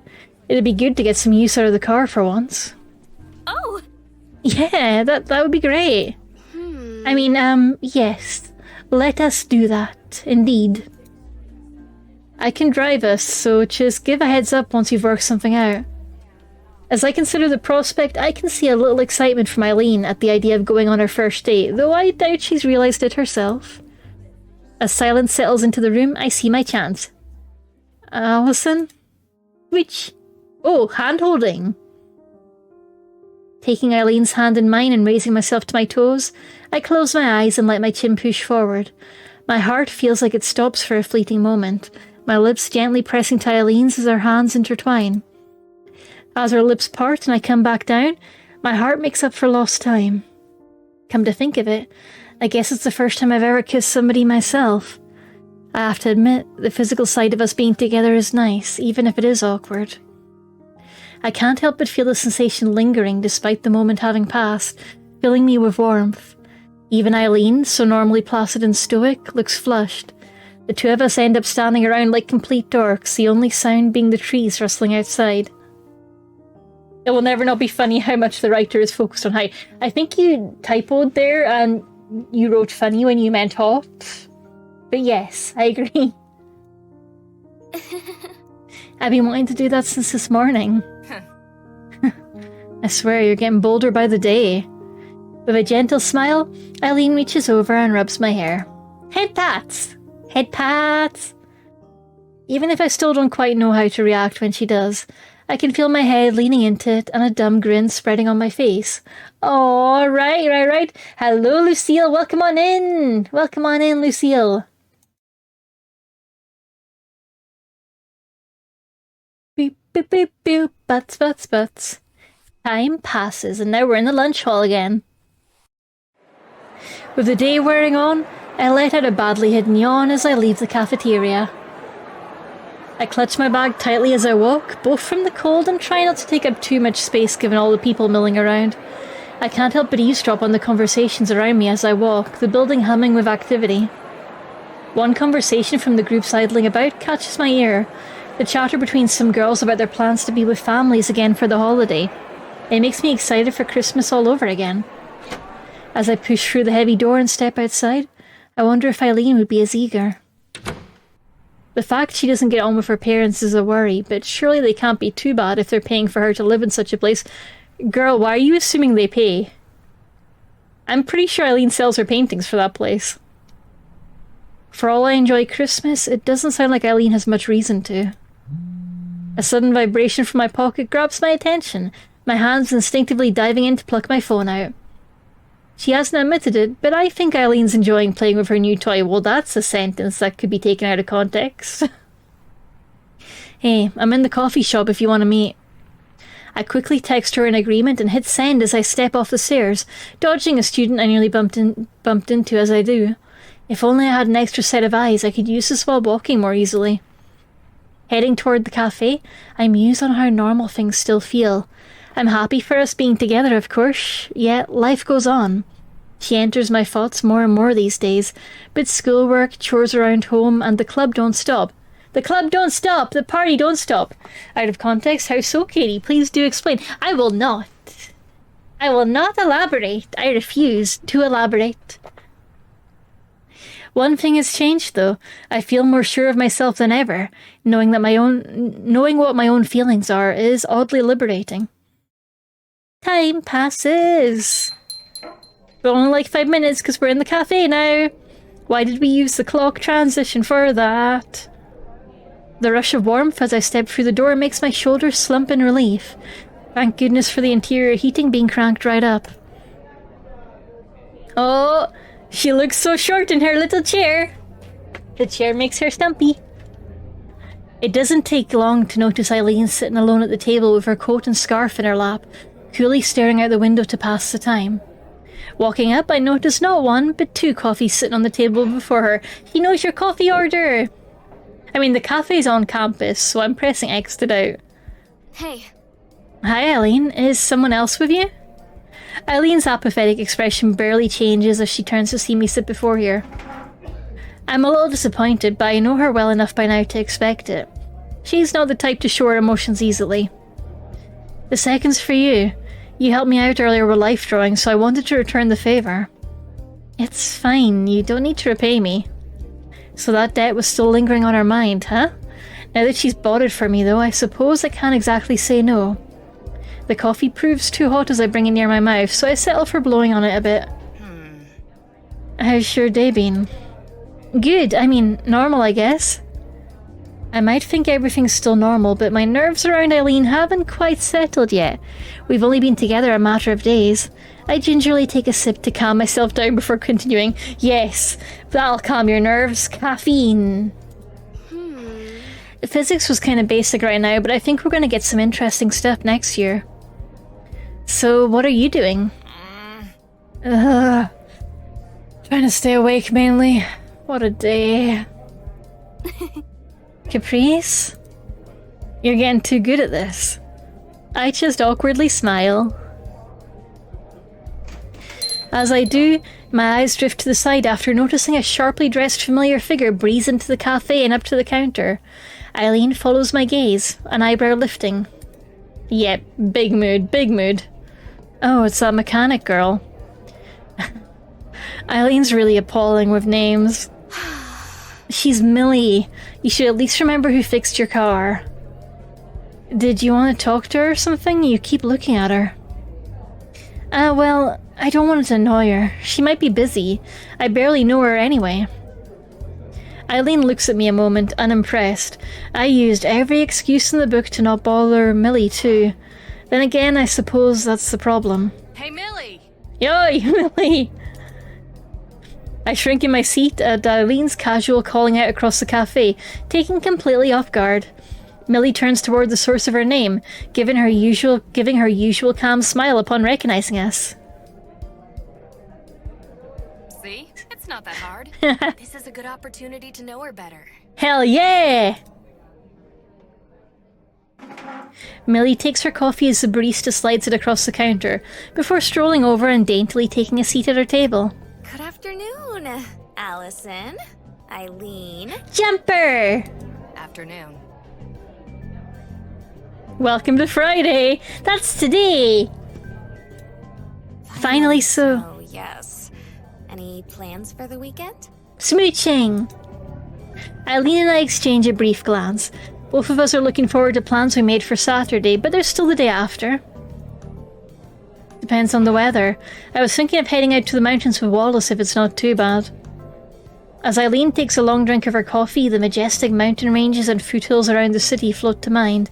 They'd be freezing cold this time of year, but she seems to be made of stern stuff. I hadn't taken her to be the outdoorsy type though, she's totally getting like painting inspiration. That sounds nice. Hiking? Eileen shakes her head as she sets down her cap. We bought some permits for deer hunting. Oh.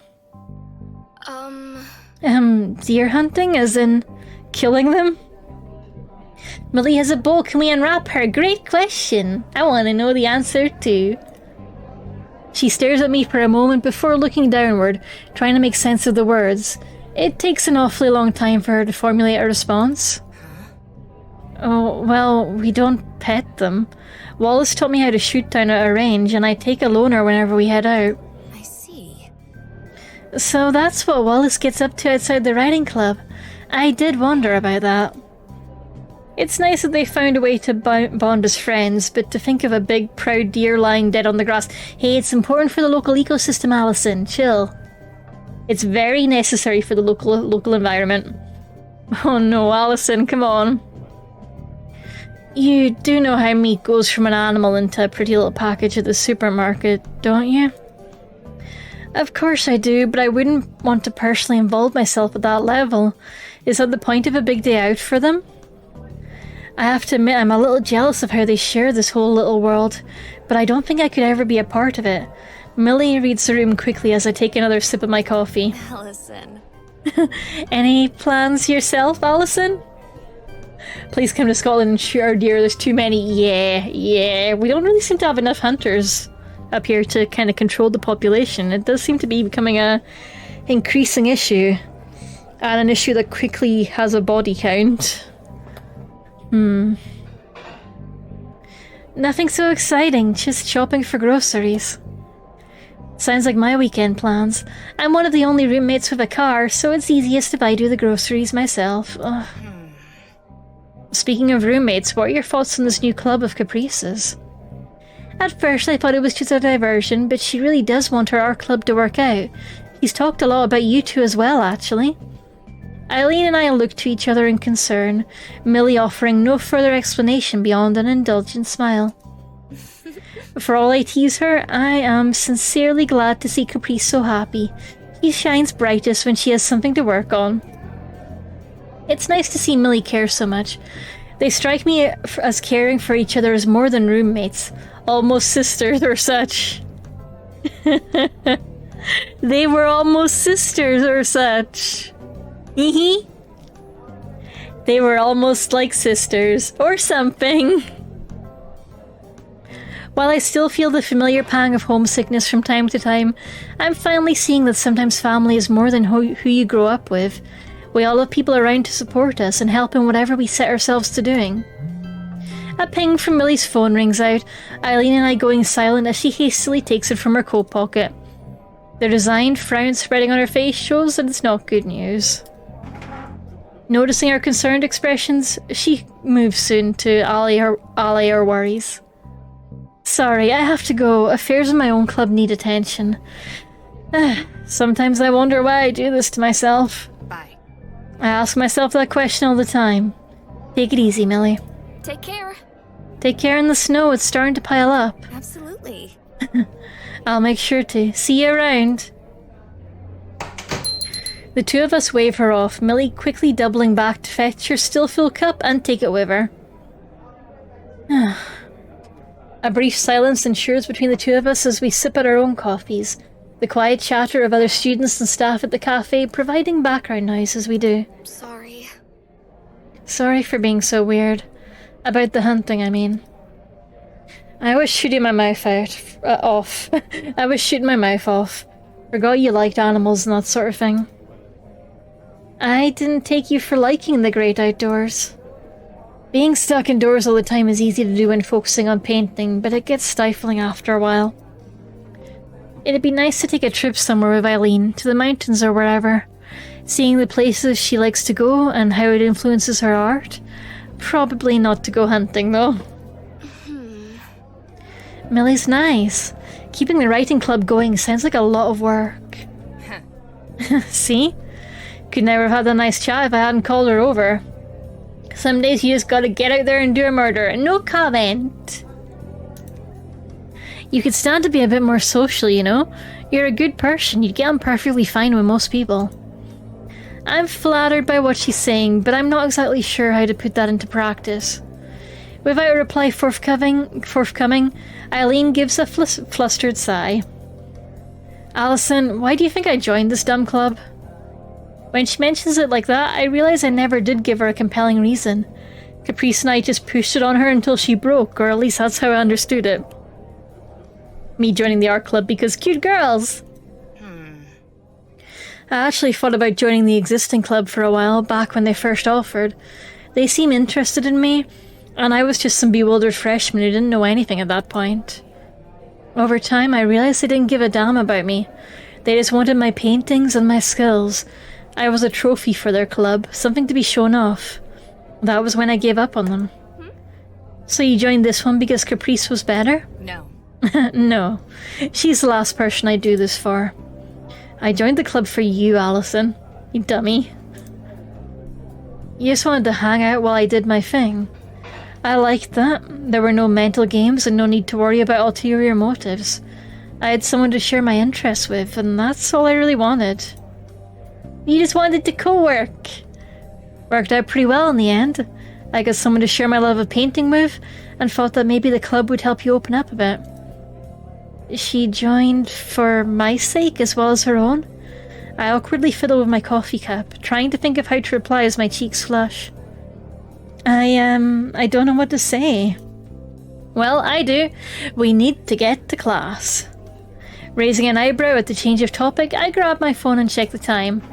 I really had completely lost track of time while relaxing here with Eileen. I quickly jump up from my seat, pushing it in as Eileen collects her things and swings her coat and scarf around her. Tall ladies. Chemistry's about to start. What class did you have coming up?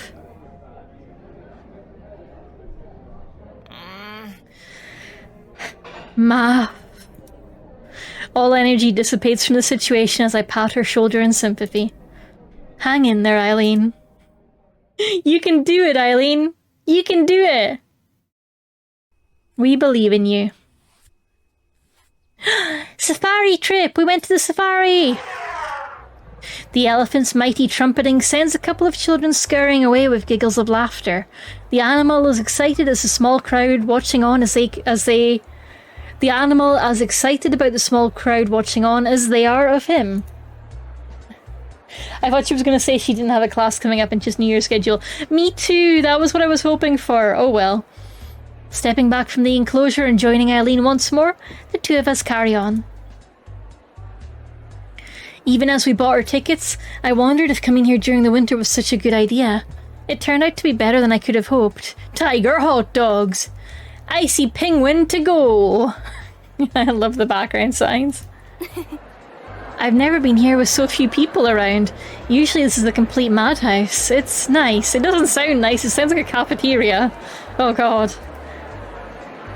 Hand! Hand in lovable hand! As we walked, I could see it in her eyes. She wanted to kill them all. As we stroll on, Eileen takes my hand in hers as we walk. It's weird how such a simple gesture can make me feel so warm, my cheeks hurting as I smile. Sunshine! I've seen it done in so many romantic movies, but actually feeling someone take my hand in theirs feels so unexpectedly comforting. You're easy to please. Without any real idea of how to respond, all I can do is keep walking. Maybe I should find it off-putting that Eileen's so calm about this sort of thing compared to me, but I think I might even prefer it. She feels reliable, I think. Level-headed. Crowded or not, it's a nice zoo. Huh? You've never been here before? Considering I've only been in this city since college started? Nah, not really. Wait, where do you come from then? Russia! Russia. My family immigrated a few years ago, so still getting used to how things work around here. That's me, Eileen. I've been Russian the whole time. Da. The question of whether she was a native has genuinely never occurred to me. She doesn't have any kind of accent, so I never would have thought of it. She's a sleeper agent. Like Black Widow. If she's Russian, I couldn't tell at all. That was a lie. Oh, damn. They had me in the first half. They had me in the first half. God damn it. I was invested. I was invested. Oh. I can't tell if she meant for it to be a joke. Her expression makes it obvious she didn't expect me to actually fall for it. It's too late to laugh now, and I just feel stupid for not questioning her. Oh, yawning, sorry. Wine make me sleepy. Wine make me big yawn. It's too late to laugh now, and I feel stupid for not questioning her. I'm actually from around here, but moved to Colorado when I was a kid. I've never had much interest in zoos. You mean Colorado, the place famous for having an excellent zoo? God fucking damn it, Eileen. You were in the zoo heartland, and you didn't even appreciate it. Colorado, huh? But why would you come back here? Moved out from my folks' place to make my own path. Having my own home, partner, life and all that. Partners! To choose to move so far from her family, especially to live in her apartment alone, it's hard to imagine considering how hard it's been for me. Having problems with her family is one thing, but jumping states to get away from them? Hell yeah. Sometimes you just gotta leave the country. Left wondering if I should delve into the topic any further, Eileen speaks up as we leave the savannah area.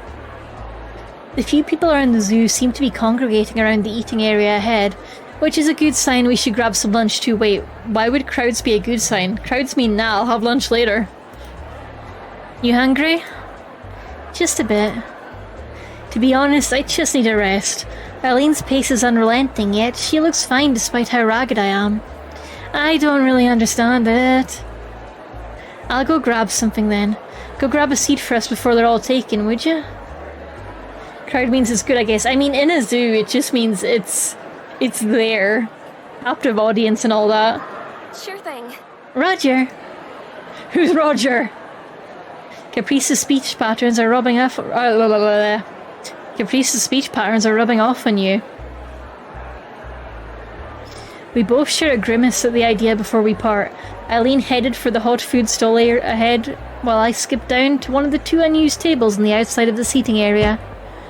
I practically fall into the hard metal seat, watching the condensation from my breath rise into the air as I recover. If nothing else, at least going out with Eileen will do wonders for my fitness. Eileen has energy. It's almost like she doesn't eat ramen and pizza every night. Ramen and pizza though. Noodles! Noodles! With several couples in line ahead of her, Eileen crosses her arms and patiently waits. I can't help but let my eyes settle on her as she does. Ever since we met, I've noticed how beautiful she is. Yeah, girl, we all noticed. Her order made, I'm a little impressed at her managing to bring the sodas and hot dogs over in one trip with some very careful use of her fingers. Oh, hell yeah! We love a partner who can carry beverages! Hungry from all the walking, I quickly slide mine towards me as she sets them down and takes a seat. How much was my share? It's fine, don't worry. Is that all that's rubbing off on you? I was resisting the urge, but I'm glad someone said it. Hee hee. You already bought my ticket. Oh, he's looking after you. I said it's fine. Besides, it's nice to dote on someone. Oh, she's doting on me, gang. When she puts it like that, it's hard to argue with her. Letting Eileen have her way, I start on my food. A loud bird squawks in the distance, its call reaching right across the entire zoo. I've always liked the strange and unfamiliar sounds you get in a place like this, compared to the relative quiet of the apartments and the routine sounds of school. As comfortable as Eileen looks, packing up her quickly finished hot dog and soda and pitching them into a nearby bin, I can't quite seem to settle down. Thankfully, she's willing to take charge, given that I have no idea what I'm doing or how to act. Enjoying yourself? Enjoying yourself? Hello, Joe. Evening. How are you doing? I hope you're having a nice, cozy Friday. Ah, yes. You will give me Hehe, welcome on in. I really need to settle down. At least she doesn't seem to be too harsh on me for my nervousness, but it's plainly obvious that this is my first date. Oh, first dates. That's good. I'm not sure what to make of you when you clam up. Oh. I'm just not as used to this as you are. Oh, was the nap good? I hope you had a good one, Joe. What makes you think that? You've never gone out with someone before? Do I look like I have? Don't answer that. It's a trick. It's a trick question. I almost blurt out a rather blunt answer. Uncompromising is definitely a word for her, but that doesn't mean she couldn't have had a girlfriend before me. Especially at our age, come to think of it. At least I had the excuse of being a bit shy and focusing myself on schoolwork. Eileen said herself that she's known since at least high school. At least at our age, girls, you're not even old enough to drink. Calm yourself. Oh. Okay, I can kind of see what the reviews meant about the art style change, so that was quite a dramatic shift. That was a little bit of a shift. But oh, look at her. Look at her. I also noticed in the CGs they use a lot heavier lines for the underlines, so it looks more like mascara than her usual eye bags. And the face anatomy tends to go a lot wider. She's still adorable though. We love her. Eileen brings her head down, resting her chin on her arms as they lay on the table. I'm dumbstruck as she looks up at me with those tired eyes of hers. I love her tired eyes. We love a sleepy girl. For what it's worth, I'm glad you're my first. You're a sweet girl. She thinks we're a sweet girl. That look she gives me single-handedly explains why people do all this dating business. For one brief moment, it feels like the two of us are really in sync as we look into each other's eyes.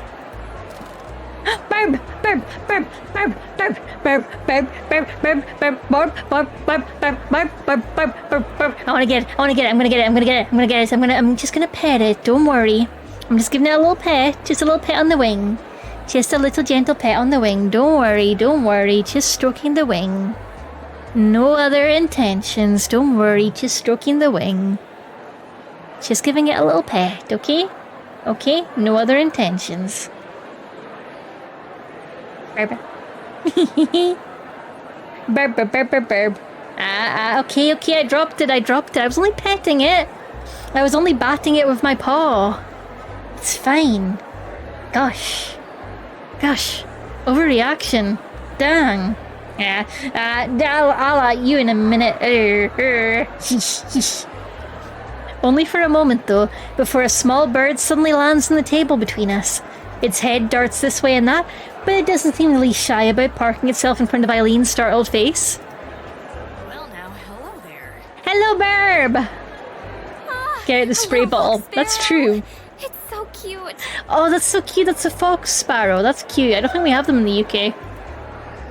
Even my excited whispers don't seem to bother the little thing, leading to me gingerly breaking off a little of my hot dog bun and trying to feed it. No, don't give birds bread. We've talked about this. While a little too timid to outright take the food from my fingers, it seems quite happy to pick up a few sprinkles of bun that I leave before it on the table. Eileen seems content to simply watch our little companion. You know what it's actually called? Yeah, fox sparrow. It's orange and white, after all. That would make it easy to remember. As the slightly chubby bird busies itself becoming a little chubbier, I feel my cheeks hurting from smiling. You really like animals, don't you? They're cute and fluffy. I pause a little but quickly start feeding again as the bird looks up at me expectantly. If our little friend lives around the zoo, it's obvious how it could become so tame. We've always had pets back home, so I grew up around them. Aww. Don't give birds bread, they prefer scones. Oh. Hang on, I need to ask my Amazon device something. I've put scones on your shopping list. Thank you, there we go. Your family keeps getting bigger and bigger. Must have been a hard change when you moved out.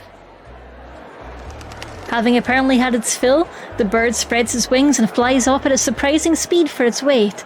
I wave as it goes, my hot dog the worse for wear thanks to my picking at the ban. Bye-bye. Bye-bye! You're a dork.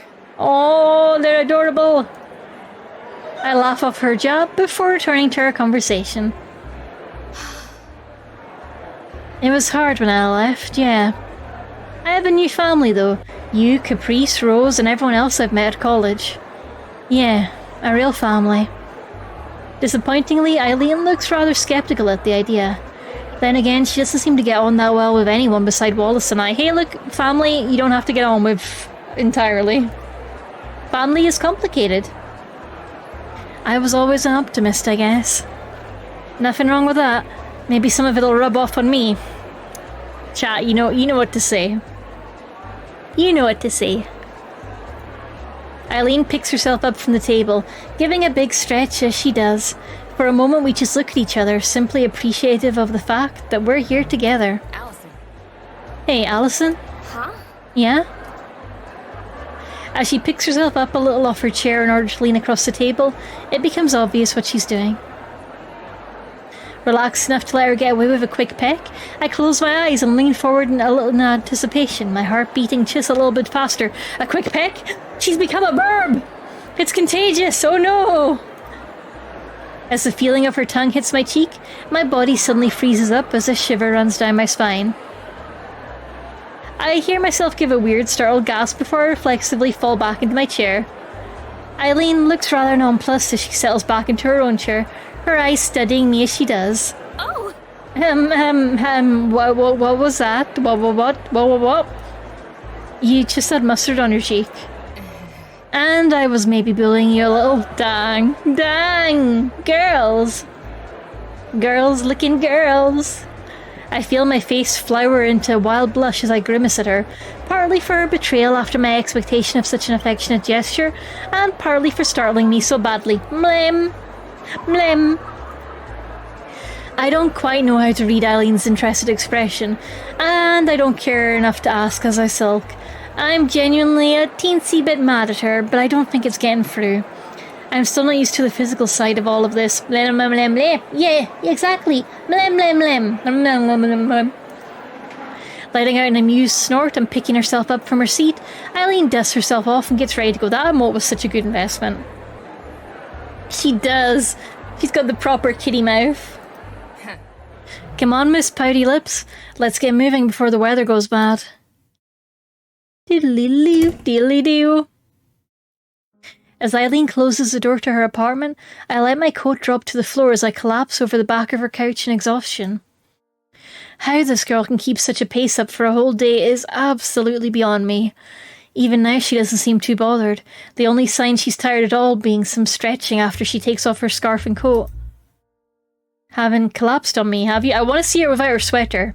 Does a girlie have muscles? I could see it. Is this a first date? Yeah, it's their first proper date out. They have kissed, but it's their first date out. Their first time going out together as a couple. Oh, sorry, I keep yawning. I had some mulled wine. It makes me sleepy. All things make me sleepy. Life makes me sleepy. Existing in the mortal world is exhausting. I'm dead. You can have my stuff. And now I first like exactly. Better check before digging the grave. Remember how they used to do that? Sticking a big pin into a toad to see if they woke up from the pain. Jesus Christ, Eileen! Oh! Look at that, I'm suddenly alive! Woo! It's a Christmas miracle. As she busies herself behind me, my eye is drawn to our entertainment cabinet that the television is sitting in.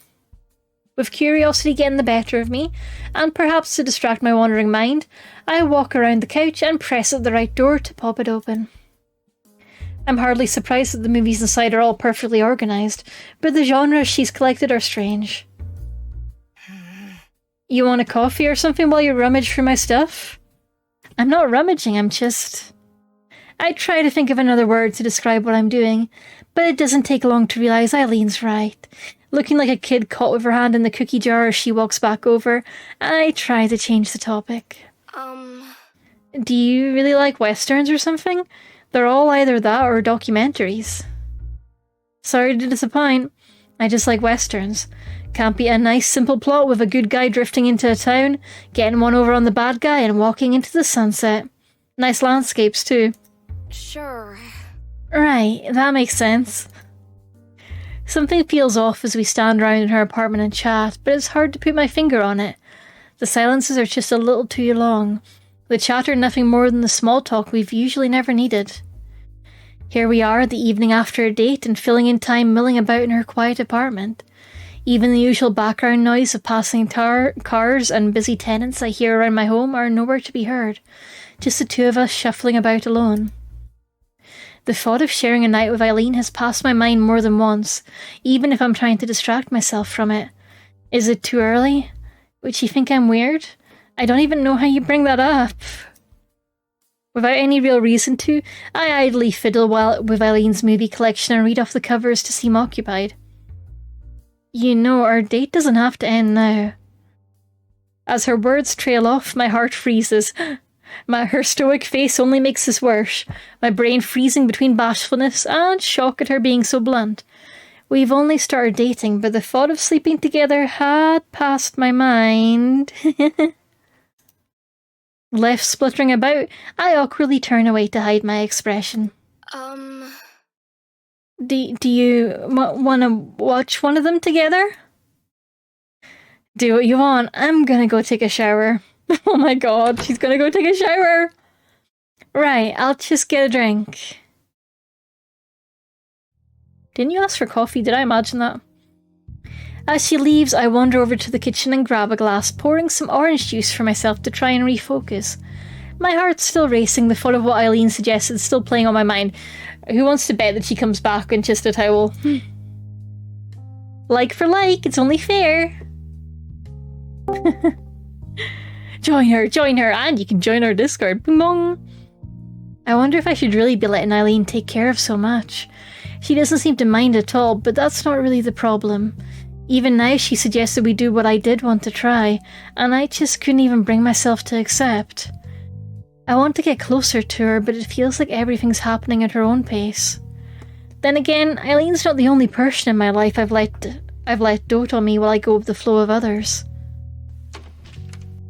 The door from the bathroom opens as I set down the now empty glass, but the words are stolen from my mouth as I walk over to talk with her. There we go! I called it! Like for like! She's seen us in a towel, and now, ta-da! Allison. Oh! Were you getting close? I'm sorry. My face burns hot as I stammer out the words, but she only steps closer. She takes my hand to stop me from moving away, holding them softly. Her face is so close to mine, I can feel her breathing. Her eyes look into mine, questioning. Suddenly the thought of even a kiss makes my head light. All I can do is nod a tiny nod, which is enough for her to close the distance, kissing me more deeply than she ever has before. My heart races as her tongue touches mine, teasing it just a little before pulling back. I can hardly breathe by the time we separate, left clutching my chest and taking a deep breath to try and regain myself. It looked like you didn't get it, so I decided to be more blunt. Hell yeah, girl! Hell yeah. Fade to black? Fade to black? For us? For us? With our excitement over, the two of us had a shower to clean up before settling in for the night. That was a bit sudden. Did you just snip a bunch of text there, game? That's a suspicious jump in the narrative right there. That was a suspicious jump. That doesn't really fit the flow of anything. Harum. Jacket toggle, you got it. Give me a second to power up my phone with the... Oh, wait, I can just do that with my hands. Oh, wait, it worked. How did it work? Oh, mix it up. Mix it up doesn't require my phone. Science. Oh, so I don't think my backup phone's actually been charging. Whoopsie. Let me make sure it's properly plugged in. Come on, charge. Wibbly wobbly. I wonder if there's a scene that we can see if we're playing the NSFW. I would bet money there is. Let's need a quick friend shower, yeah! Just a quick shower for friends. Just friends! Drying off after a shower. Katie learning she can take off her jacket with her hands. I can do it myself! I don't need chat to do it for me. Holy smokes. That's gonna make going outside so much easier. Oh, enveloped in a soft, loving warmth as Eileen cuddles me. E-Fighter, welcome on in! Hope you're enjoying first snow. Girls smooching girls. You're so clever, sweetie. I figure things out sometimes. Sometimes. Enveloped in a soft, loving warmth as Eileen cuddles me. I almost want to nod off already as she gently strokes the back of my head. More head pets! We love that. Given how cold she can be towards others, it's a real surprise she's so physically intimate. I have to admit that I like the sight of Eileen, snuggling into her body as I think so. They're so cute. They are so cute. I love you, Eileen. She said it! It's only like day 3. Hell yeah, girl! I know. They said the thing!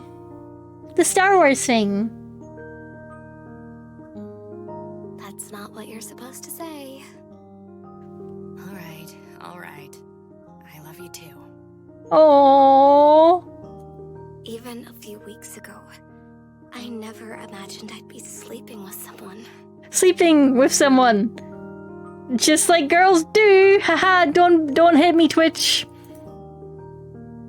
We won't see each other for a while, so we have to make the most of our time before holidays. Oh yeah, I'd forgotten about that and all the excitement. It'd be nice to see everyone again, but there's a pang of disappointment that I can't be with Eileen more. You'll be going to stay with your family, right? Girl, don't do it. If you don't like your family, don't do it.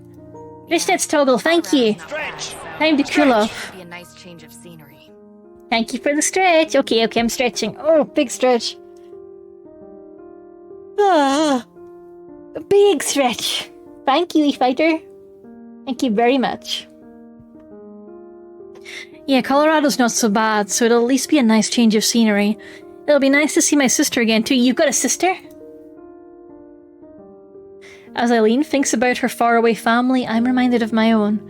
I've been excited to go back to home for the holidays for weeks now, but with her gone, it's quite a snuggle. You okay? I'll be fine. I just wished I could go with you. Yeah. Liking her sister makes sense. Yeah, it's quite a zoom. Yep. Sorry? As a plan forms in my head, I try to summon the same strong will she and Caprice have. I'd like to be with you over the break. Could I come? How did you end up on this side of Twitch? That's a good question. How did you end up here? Welcome on in, though. If you're to get your daily egg if you haven't got it. Protein is important to a balanced diet. You can get it in the channel points. This is the best side of Twitch, it's true. Girls smooching girls on this side of Twitch. Eileen looks unsure of what to say. I wonder if she's trying to decipher if I'm making a serious suggestion or not. Even I don't know. And you talk about me going fast. Didn't you want to see your own family really badly? I do, but they won't be back home right away. I'll go back before Christmas. I don't want to be alone until then. Oh, she looks taken aback. I suddenly find I'm arguing for this instead of merely voicing a whim. I'm not really sure about this. You've never been outside the city, let alone the state. Then there's the fact that you'll be in a house full of strangers. All very good points. I coped with moving into Rose's apartment, and I'll be with you. After how much you've helped me until now, I'm sure I'll be fine. She's so wholesome and protective. We love it. But also, like, if her family are that bad, I wouldn't want Allison near them, honestly. She tries to stare me down, but I manage to find an internal willpower in some corner of myself I didn't know existed. Eventually, thankfully, Eileen lets out a long, tired breath. Fine. You win. You can come. Eee, we win! Thank you. Just don't try to fix things, okay? I do love that our first thought was about Allison, how she would feel on the trip. Yeah, absolutely. Oh, ads starting soonish, okay. As I snuggle into her warmth with a grin of victory, Eileen silently smiles as she pats my head once more. But I mean, like, if I was in Eileen's shoes, I'd be very worried about how Allison is going to cope with a less functional family than her own.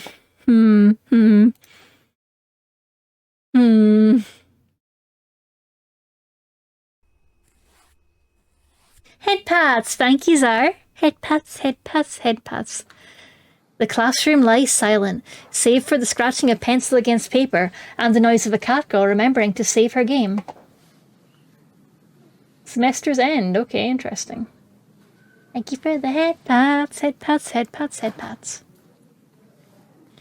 I've already finished my maths test, the unwillingness to be first to turn it in being the only thing keeping me glued to my desk.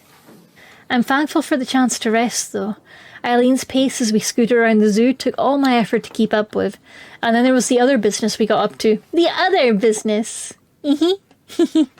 I get that, Zara, I get that. This game is a lot. Nom nom nom nom nom, I want to bite it. So cute, I want to bite it, I want to chew it. Someone finally brings his paper to the front, other students following suit soon after. I quickly join them, eagerly placing my test on the teacher's desk and packing my things away afterwards. The last final of the semester now over, I'm ready to go home and to see Eileen one last time before she leaves for Colorado. Hey! Hey! Oh, Capri's got a funky font. That's cool. The loud voice from behind me makes me jump up in startlement. Hey. Oh, Caprice, hey. My heart slowly moves out of my throat, with Caprice and I starting off together towards the art club.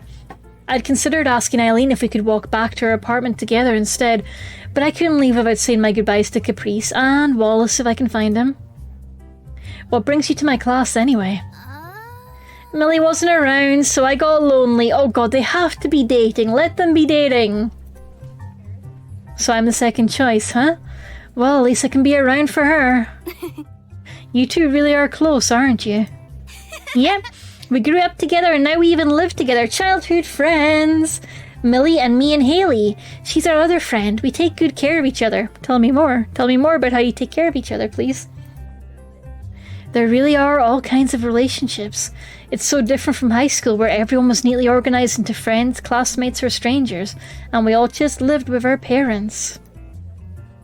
Do you have a roommate? What are they like? I live with a family friend. She's nice even if she looks a bit rough. I have the apartment to myself a lot though. Oh. That statement seems to give Caprice food for thought. You shouldn't look so tired. School's finally over for the year. Yeah! And that's why we're having an extra special art club meeting. Huh? Extra special? You'll see what I mean. I have a feeling she's working this out as she goes along. I still can't decide if I like that spontaneity of hers. It's endearing, but there's no sense of stability to her like Eileen has. Oh, Eileen's the stable one! As we head towards the arts building, we spot Eileen just outside, busy huffing into her hands and rubbing them together for a little warmth. It takes a moment for her to notice us. Eileen! Eileen, hi. She looks up in my direction, and I notice her shoulders relax a little. It wasn't long ago that I only ever saw Eileen tense and on guard, but now she reflexively relaxes when around me. It's nice. For her part, Caprice just bowls ahead without a care in the world. Hey! Hey! Eileen tenses right back up as she sees my companion, the moment lost. Still, I'm left rather happy at the effect I have on Eileen, whether she notices it or not. Yeah, big Oz. She's so cute. She's so cute. Afternoon. Afternoon, you two.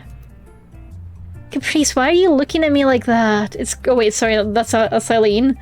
Caprice, why are you looking at me like that? It's creeping me out. Caprice grabs onto both her shoulders and to my surprise directs us away from the arts building. We've had a change of plans. Do I get a say in this? Once again, Caprice either doesn't hear or chooses to ignore the question. By the time we arrive at my apartment in Shirker Coates, it's already dark enough to flick the lights on as we enter. Apart from the sound of passing cars, the only sounds are Caprice's exaggerated sounds of thoughtful inspection. Eileen raises an eyebrow as Caprice whips out her phone to take a photo for posterity, the item disappearing into her pants pocket as quickly as it appeared. Will you just leave that thing? You've been fiddling with your phone on the way here more than Allison does. Hey. Well, it's true. Caprice gives a thumbs up, but it has the opposite effect, if anything. Her agreement is a little too quick, given how stubborn Caprice usually is. So, Rose is in here then? She drifts in and out. I've given up trying to work out any schedule to it. Cool! Cool posters! They're Rose's. She's been living here longer than me, so the decorations are all hers. A knock on the door rings out, 4 light taps struck with a metronome's timing. Wallace? Come in, door's unlocked. Huh? What's going on? This is my apartment, you know. Caprice just grins, drawing a grimace from Eileen. Why do you think I was on my phone for? I called over some friends. It's gotta be Wallace and Millie, right? The old door creaks open, with Millie's head peering into the living room. Assured that she's come to the right place, she skips in with the unmistakable figure of Wallace following her like a giant shadow. This is so rude of Caprice, goddamn, girl. Millie, have you heard from Haley? Millie answers as she takes off her coat, Wallace doing the same for the scarf. Hello there. She's at home sleeping. Seems like finals tired her out. Come on. She never wants to go anywhere. I don't know this Haley, but I feel like I can relate. It's not just about finals or going particular places. Being around people is exhausting in itself. Big mood! And now your house is full of them. Lately I've been looking forward to it though, even if it takes a lot out of me. The clinking of bottles draws my attention, looking downwards to see a 6-pack of bottled beer being carried in one hand, and a plastic bag with a couple of brightly coloured nacho packets visible inside. Doritos! She's at home. We didn't have the time to draw art for to flesh out another character. Yep. Haley will be found in the sequel, probably, maybe. Also, oh my gosh, underage drinking. Caprice looks up at the two, surprised just as I am by the present they've brought along. Just a little something for the special event. I can't believe you didn't take the Santa hat they were offering, though. Not happening. Nah, I'm not wearing a Santa hat, Christmas or not. Well, hang on. Hang on. That's rude of you. Hang on, let me see if I can fix this. Hang on. Can I fix this? Good question. Will I have the power to fix this? This is more technically complicated than you'd think. There we go, fixed it! Problem solved. There we go! Oh, Merry Christmas! Merry Christmas, Merry Christmas, Merry Christmas to you. Merry Christmas, Mr. Wallace. Merry Christmas to you. Merry Christmas! Merry Christmas! Merry Christmas! Ta-da!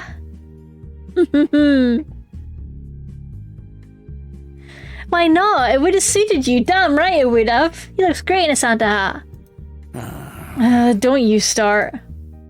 This was Caprice's plan, a party to celebrate the end of college for the year. I really would have preferred her just to tell me, but there's also the begrudging request that she apparently managed to organise all of this during the short trip. Begrudging respect. That she apparently managed to organise all of this during the short trip from college to my apartment. Yep, she's a planner. Video thumbnail, yee! Hang on, let me get in with them. Make the thumbnailing job easier for the DM. For the dev. Hang on, should I interrupt these two? Where should I stand? Next to the tall guy? Where should I stand? Merry Christmas! I should have picked a more flattering angle for Wallace. Oh well! Merry Christmas! Merry Christmas! I want to be next to the cute girl. Which one? I know there's so many. Cute girl. Hi. Hi. Hi, cute girl. Hang on, I need to be realistically short. Okay, I need to be like Caprice height. Hi. Hi, cute girl. Hello. What if I just... Hi. Hi. Hi. Hehe. Cute girl. Cute girl. Cute girl. So this was Caprice's plan, a party to celebrate the end of college for the year. I really would have preferred her to just tell me, but there's also a begrudging request to that she's... why do I keep doing that? A begrudging respect that she apparently managed to organise all of this during the short trip from college to my apartment. I'm about to warn Wallace about Millie, casting covetous eyes on his beard, when Eileen leans over and murmurs in my ear, "No, whisper in my ear instead. Hello. Hello, it's me. Look, I'm Christmassy. We're in the same environment, okay?" I should probably fit this on my head now. I can't do that easily now. Oh no. See, the problem with taking a Christmas hat off is I then need to figure out how to put it back on. It's not really working, is it? That's okay. That's okay. The Christmas hat can live on the chat box if I unlock it. There we go. Christmas chat box. Christmas chat box. Ho ho ho. Let's get a little jaunty angle on the go as well for fun. Here we go. Christmas chat box. Yeah. Yeah. I'm about to warn Wallace about Millie, casting covetous eyes on his beer, when Eileen leans over and murmurs in my ear, "Is a party here going to be a problem for you? Oh, she's such a good girlfriend." Sure. "It'll be fine, I think." Satisfied with my answer, she steps over to the couch and takes a seat with a sigh. Despite my waving off of the concern, I appreciate Eileen's sense of responsibility. As we talk, Wallace sets down the beer and chips on the table. Caprice wastes no time in scooting over and ripping open the bag, Millie soon following and taking a seat across from her. The fact she steals one of the beer bottles doesn't go unnoticed. She's a menace. I love her. Millie. Millie. Wallace. Just the one. It won't hurt, right? Okay, now the Santa hat is accidentally covering the text. So let's give the cat a little hat. An extra jaunty hat for our egg cat. Let me straighten it up a tiny bit. Reactive egg cat. Yeah. Yeah, I'm so smart. Oh no, it's sliding off. No. No, stop gravitating to me. I need you to like stick here on the cat, okay? Don't ask questions. There we go. It's not my best work. It's not my best work. It works for as long as I stay in exactly this position and no other. What if I just put it on my egg? Katie gets distracted by a Christmas hat. Boo-doop.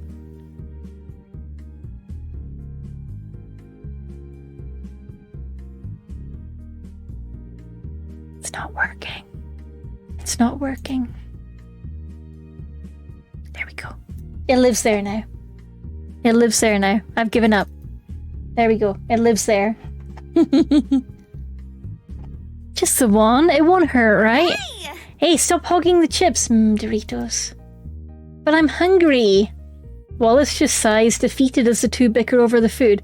I feel a little sorry for him, but he did bring them. Make yourselves at home. Eileen gestures for me to come join her, jerking her head. Giving up any thought that I could control them, I skip over and take a seat on the cushion next to her. Yep. As Eileen turns towards the television, she finds a beer bottle held in front of her face. Looking up at the smiling Wallace offering it, she takes it in her hand. Merry Christmas, Eileen. Cheers. Same to you. The two clink their bottles together, popping the lids of a bottle opener on Wallace's keychain before Eileen slouches back into the couch. While the thought passes my mind that the last thing I'd want is an alcohol-fueled mess at my place, those fears are put to rest as the two gently sip away. They're just friends sharing a drink, not partygoers looking to get as drunk as they can. Looking around the room, this sure is low-key for a college party. We're just friends drinking and gossiping. It's nice, far from the wild craziness I expected when I heard tales about college growing up. Guess I fell in with the right crowd.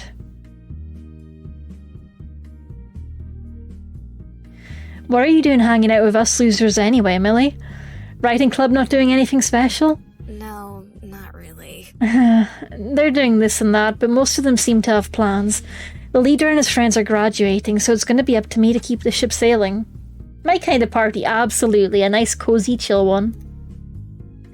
Sounds like you're going to have your hands full next semester, then. Lucky I'm always up for a challenge. Wallace! Hey, Wallace? Caprice's excited tone as she wolfs down her mouthful of nachos fails to infuse him.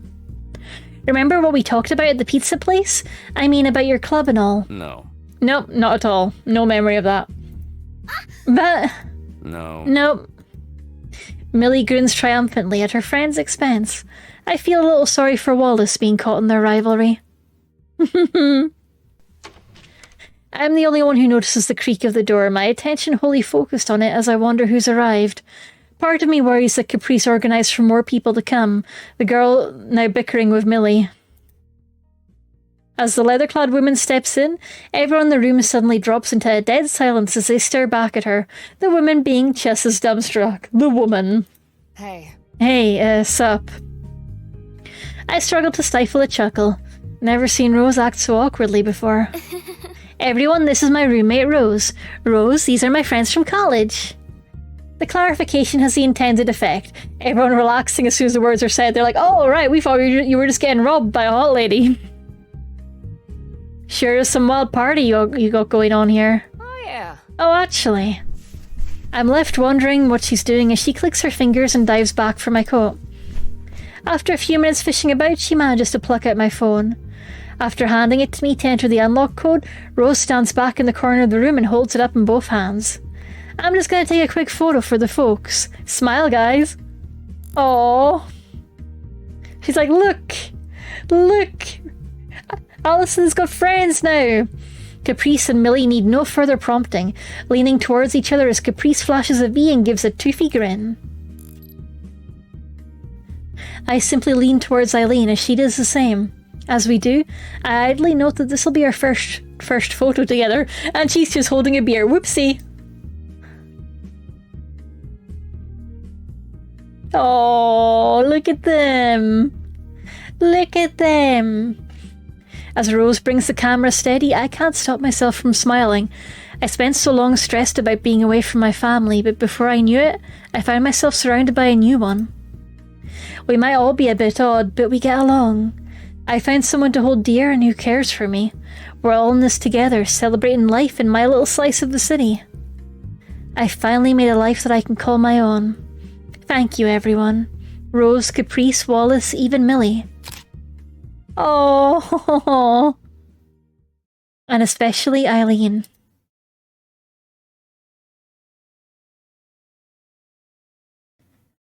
End of Act 2, start of Act 3, a world away. So now, we are on the interstate. One thing I hadn't counted on when asking Eileen if I could come over was how large the distances involved were. I'm already feeling the difference from home. This is Allison's first time out of the state. And she was already homesick as fuck being away from her family, and now she's crossing state lines. Oh! Colorado and Utah might be right next to each other on a map, but all to be seen between them are vast plains of utterly nothing. We have a location, not just Middle America, but Colorado and Utah. And I think we're in Colorado, heading out to Utah just now. I don't know, this just feels like Utah energy. Utah! With noon approaching and little else around for miles as we motor down the endless strip of tarmac, Rose makes the executive decision to chance this place for some lunch. Oh, a diner. All American experiences. It's a little chintzy for my taste. I don't know what that means. I'm guessing like retro? It's a little chintzy for my taste, the faux 50s interior decorated with a mismatch of cheap Americana. But Rose is in her element as she stuffs down another hunk of meat. At least it's quiet beyond the cheerful music, given we have the diner to ourselves. Wait, Rose is driving me, not Eileen? Wait, what? I thought I'd be driving with Eileen. Why is Rose coming with us? Like, it's good to see you, Rose, but like, your family's in the other direction where mine are, right? Oh my gosh, I'm already puzzled. I've barely slept all night, not only at the prospect of seeing Eileen's home, but at this being my first trip so far from my own. Is Rose just taking me there and then heading back? That seems very inefficient. Like, Eileen has to get there too. Right now, though, I'm just glad to be free of the motorbike's vibration and noise. You're crossing the state on a motorbike? A shared motorbike? Oh, that sounds uncomfy. I finally become used to the odd short trip around the city, but this road trip is something else entirely. She's got a milkshake. Also, that's not how you use a fork. Point it the other way, Rose. Come on. Don't point it out your eye. Legs, huh? It's been 4 hours. Ugh, give me a break. 4 hours on a bike. 3 more to go. Uh-oh. I love that plate of nachos. She digs in once more as I groan and try to swing my legs back to life. And Rose has got a steak, hell yeah, and a black coffee. And I've got a milkshake and nachos. Man, the steaks here are amazing. You're missing out. Hell yeah. I think I'll be fine. Your loss. I take a sip of my milkshake while gauging how best to tackle the huge plate of steaming nachos before me, buried in cheese, sauce, and sour cream. The jalapenos are carefully picked off and sitting to the side. Damn, Allison, you boring, huh? Snow. There's not much to see out here as I glance out the window. Just an endless plain stretching out to the horizon, an enthusiastic welcome sign at the otherwise invisible border being all that indicated we'd entered a different state. I'm not sure what I expected, really. I knew there were no rivers or anything defining the border, but it's a different thing to see that for yourself. It's just so arbitrary. A line on a map, nothing more.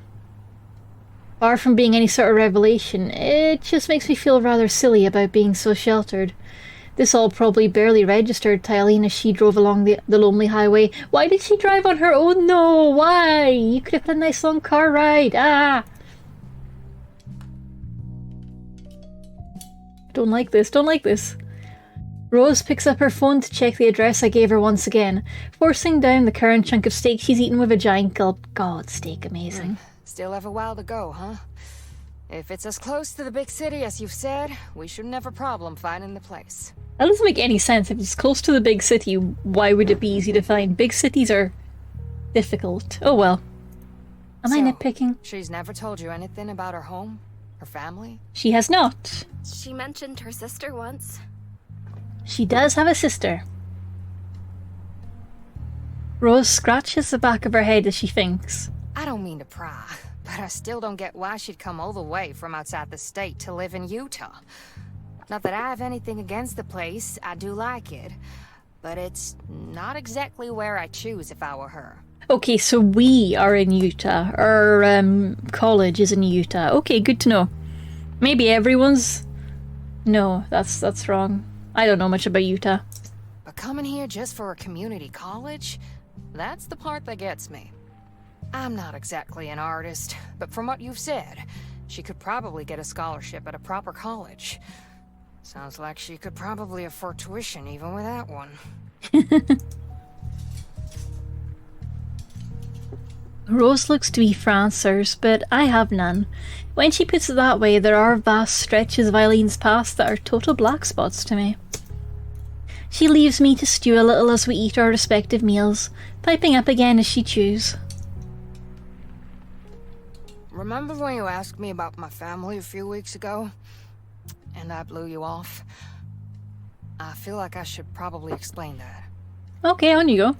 Not to get too deep into things, I ended up cutting ties with my mom and pop.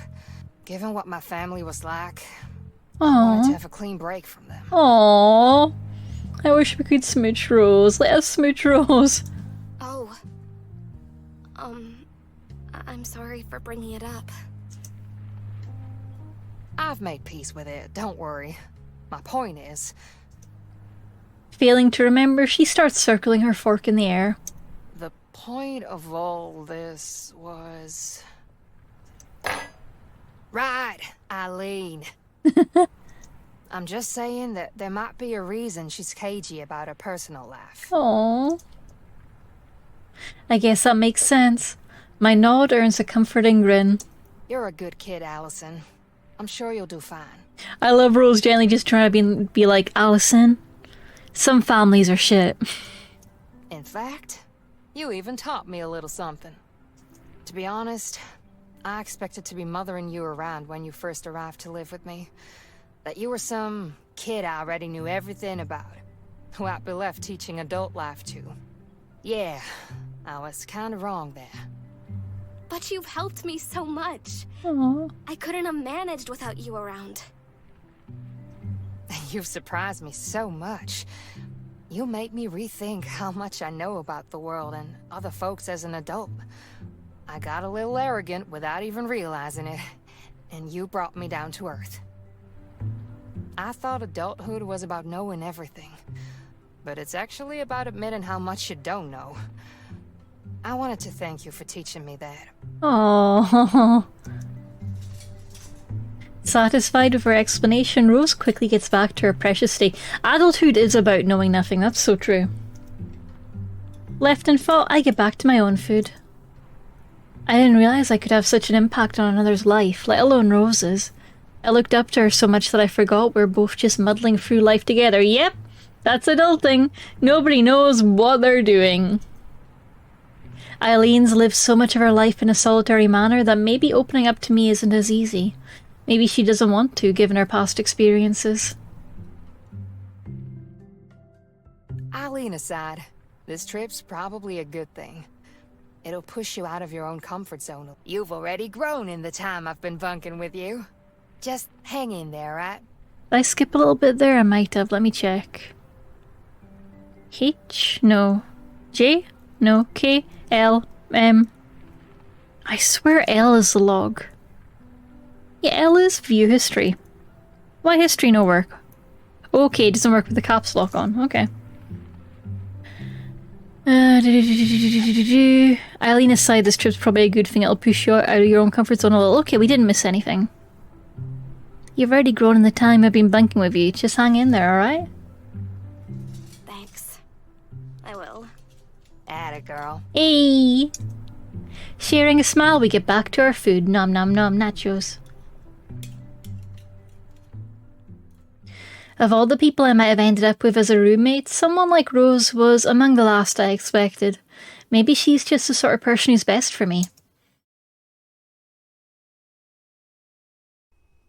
Go on a short but sweet road trip. High-speed achievement. The two of us find ourselves in a surprisingly quaint little corner of America. A heavily forested town, with snow-covered pines visible no matter which direction you look in. Wood seems to be the norm for buildings around here rather than concrete. Hello, dear Geek Place. Welcome, welcome, welcome on in to First Snow, Act 3. We are on a road trip to meet our girlfriend's parents. I find it quite charming, actually. I was worried I'd be awkwardly roaming through some manicured slice of suburbia, but this feels closer to a friendly country town. Almost like something from one of Eileen's westerns. I hope you're having a lovely Saturday, dear Geek Place. I hope you get a nice chance to relax and unwind and catch up on Critical Role if you need to. Have you seen the Daggerheart Christmas special? If not, it's a joy. I highly recommend it. Okay, motel. It's honest. It's honest. I hope you're having a lovely day. I hope you're getting through any housework you need to get through. And just having a nice, chill Saturday. Just give me a call the day before you want to come back, alright? Okay. I will. Thanks again for all this. I know it's a really long way. Yeah, like an 8-hour drive is mad. And she's got to do 8 hours to get back. Holy smokes. I've seen a bit of Daggerheart, but haven't had time to watch the rest soon. Oh, yes. It's really good. Recommend it. Recommend it. I was very pleasantly surprised by all of it. I had a great time. Don't worry. It's a nice ride out to here anyway. Might stick around a bit before heading back. Aww. As she walks back to her bike, she stops and turns around once more, raising her hand in farewell. If you ever want to give me a call, go ahead. It's no problem. She's so nice. We don't deserve Rose. I'll be seeing you, Allison. Be seeing ya, Rose. Bye, Rose. Thanks for everything. She beams a smile as she gets back on her bike, fitting her helmet before kicking back the stand. With a flick of her wrist and press of her foot, the bike roars to life, Rose sailing off down the road and around the corner out of sight. I do my best to appear natural as I turn back to the house before me, duffel bag of clothes slung over my shoulder. You gotta make sure she gets in the door okay, Rose. Come on, what if it's the wrong house? What if it's the wrong house? The scenery around here is nice, and there's hardly a crowd. In fact, I'm the only person around at all. No, not yet, Static. Thank you for the reminder. I need to. Okay, I'm going to put that on my to-do list. I'm adding that to my to-do list. I did see that you popped the link in Discord, but I have been offline since my stream last night, honestly. I just went and did my gacha gaming and then went to bed. Trails in the sky. Okay, I've written that down. I'll maybe try and get to it on my break if I can. And I've also got to do Star Rails, Endless Zone Zero, Genshin. My writing goal. And Hoyo Lab. And I've got some Amazon returns I need to book in. I haven't done my to-do list at all today, whoopsie. Oh, and Pokemon Sleep. Pokemon Sleep lunch. Poke Sleep lunch. And dinner. Oh, and stream. I'm gonna add a checkbox to that because then I can feel productive when I check it off. Haha! Success! Egg, egg, egg, egg. Eggin, eggin, eggin. Yes, we need to give Dear Geek Place more egg. Critically low. Critically low. I think that's all that's on my to-do list for today. Actually, no, I don't think so. Video encoding test for the stream, we did that at the start. I was considering buying a replacement dishwasher, but I am backlogging that for now because dishwasher is expensive. So that can go on the money list for tomorrow, well, for a future day. I'm thinking of giving myself a clown nose redeem. I think I'm going to do that soon. But not today. I need to check my TikTok comments as well. Oh, and I'll need to remember to take my meds. Okay, meds. And new Carney game on my phone. Okay. To-do list success. Severe egg deficiency, dang. I hope your egg levels rise rapidly. The scenery around here is nice, and there's hardly a crowd. In fact, I'm the only person around at all. Oh, pizza! I decided to order pizza for dinner because, haha, not cooking. Just know, you're wise. We got pizza last week and it was a great decision, honestly. Oh, it was such a good decision. Such a good decision. But yeah, it's that time of year. Chocolate and cheese. Dave is making macaroni and cheese tonight, which I am mega excited for. I love macaroni cheese. Oh, it's just food of kings. Food of kings. I'm going to put my protein bars away because I've had enough of those for just now. I'll maybe get my little bag ready to go downstairs later. Why am I tidying while streaming? I don't know. Brain go burr. Brain go do it tidy. Do it right now. I know you're streaming, but what if you tidied as well? What if? Maybe just because it makes me feel like my brain's clearing out a little bit, you know? Tidying is satisfying.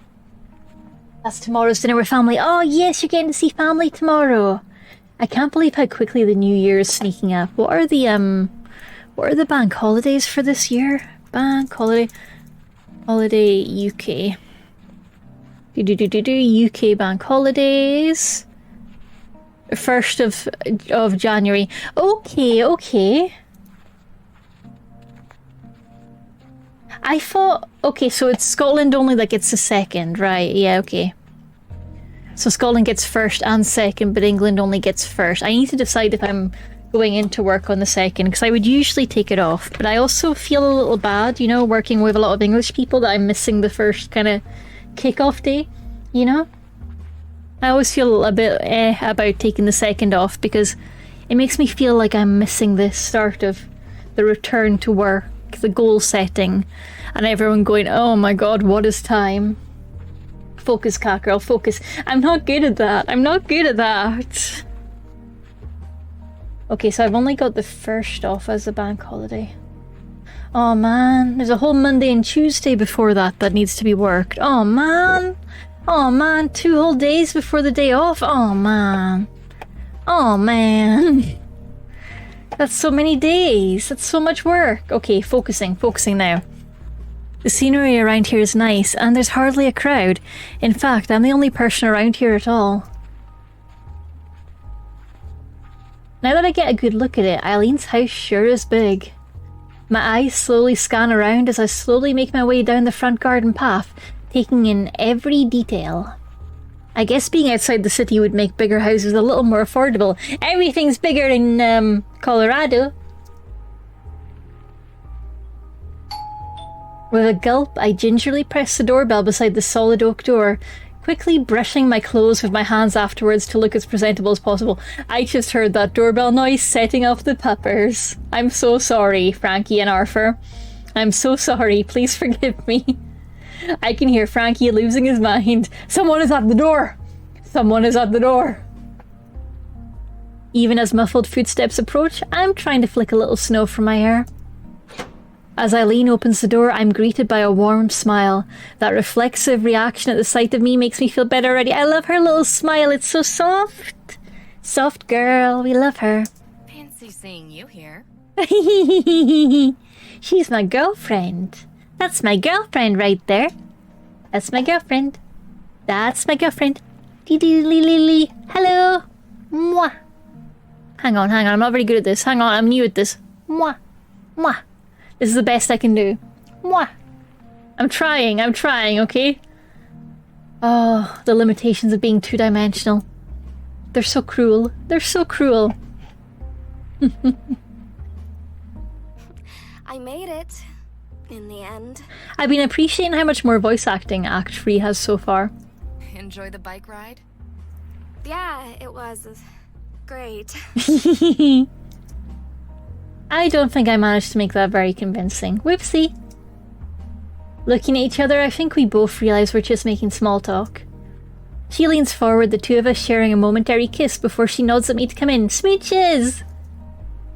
It's strange how a simple action can feel so nice every time, my heart skipping even from the most gentle peck. Oh, this is cozy. I like the kind of like...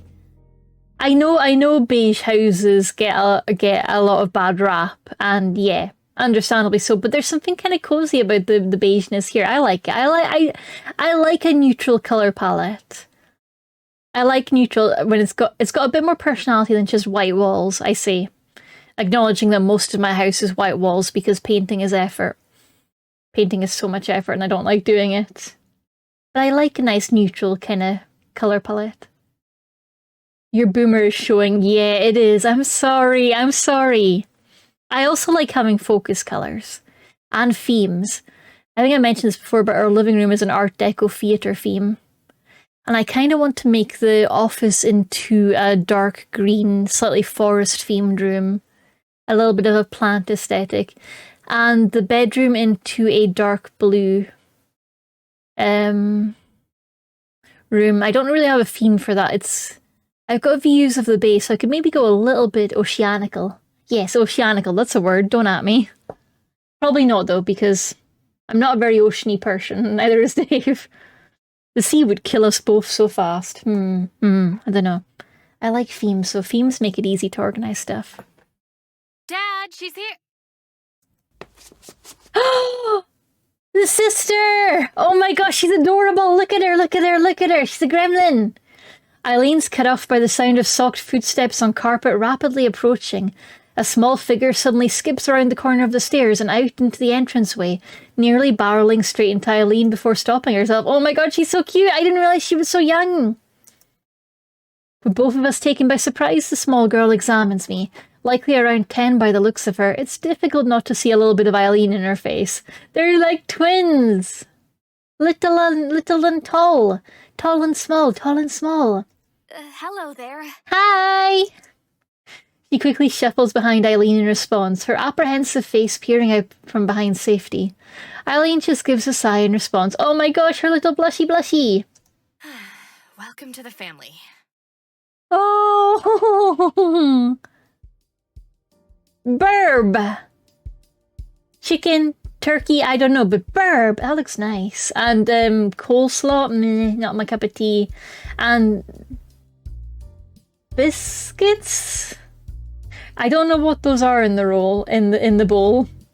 Bread rolls? And macaroni?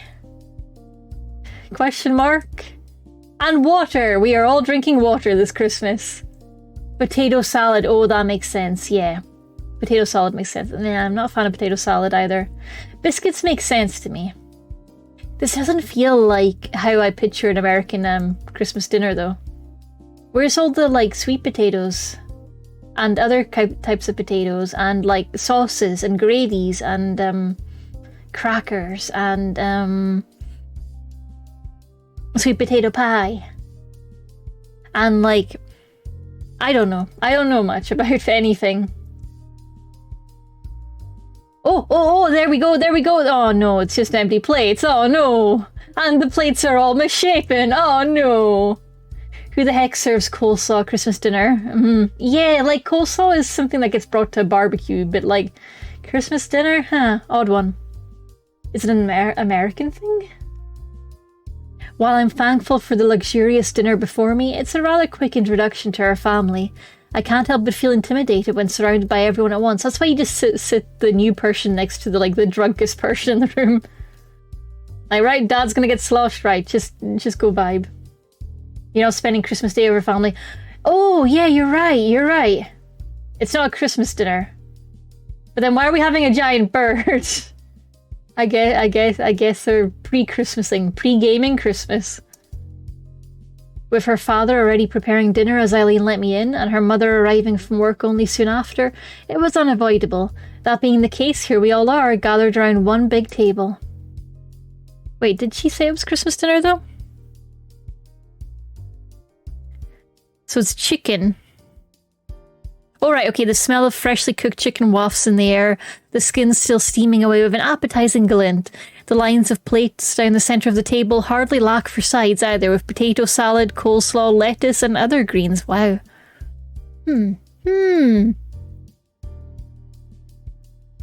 Judging their fictional food. Oh, I totally didn't read that last line. Well, not exactly a mansion. Proper introductions are in order now that we're all together.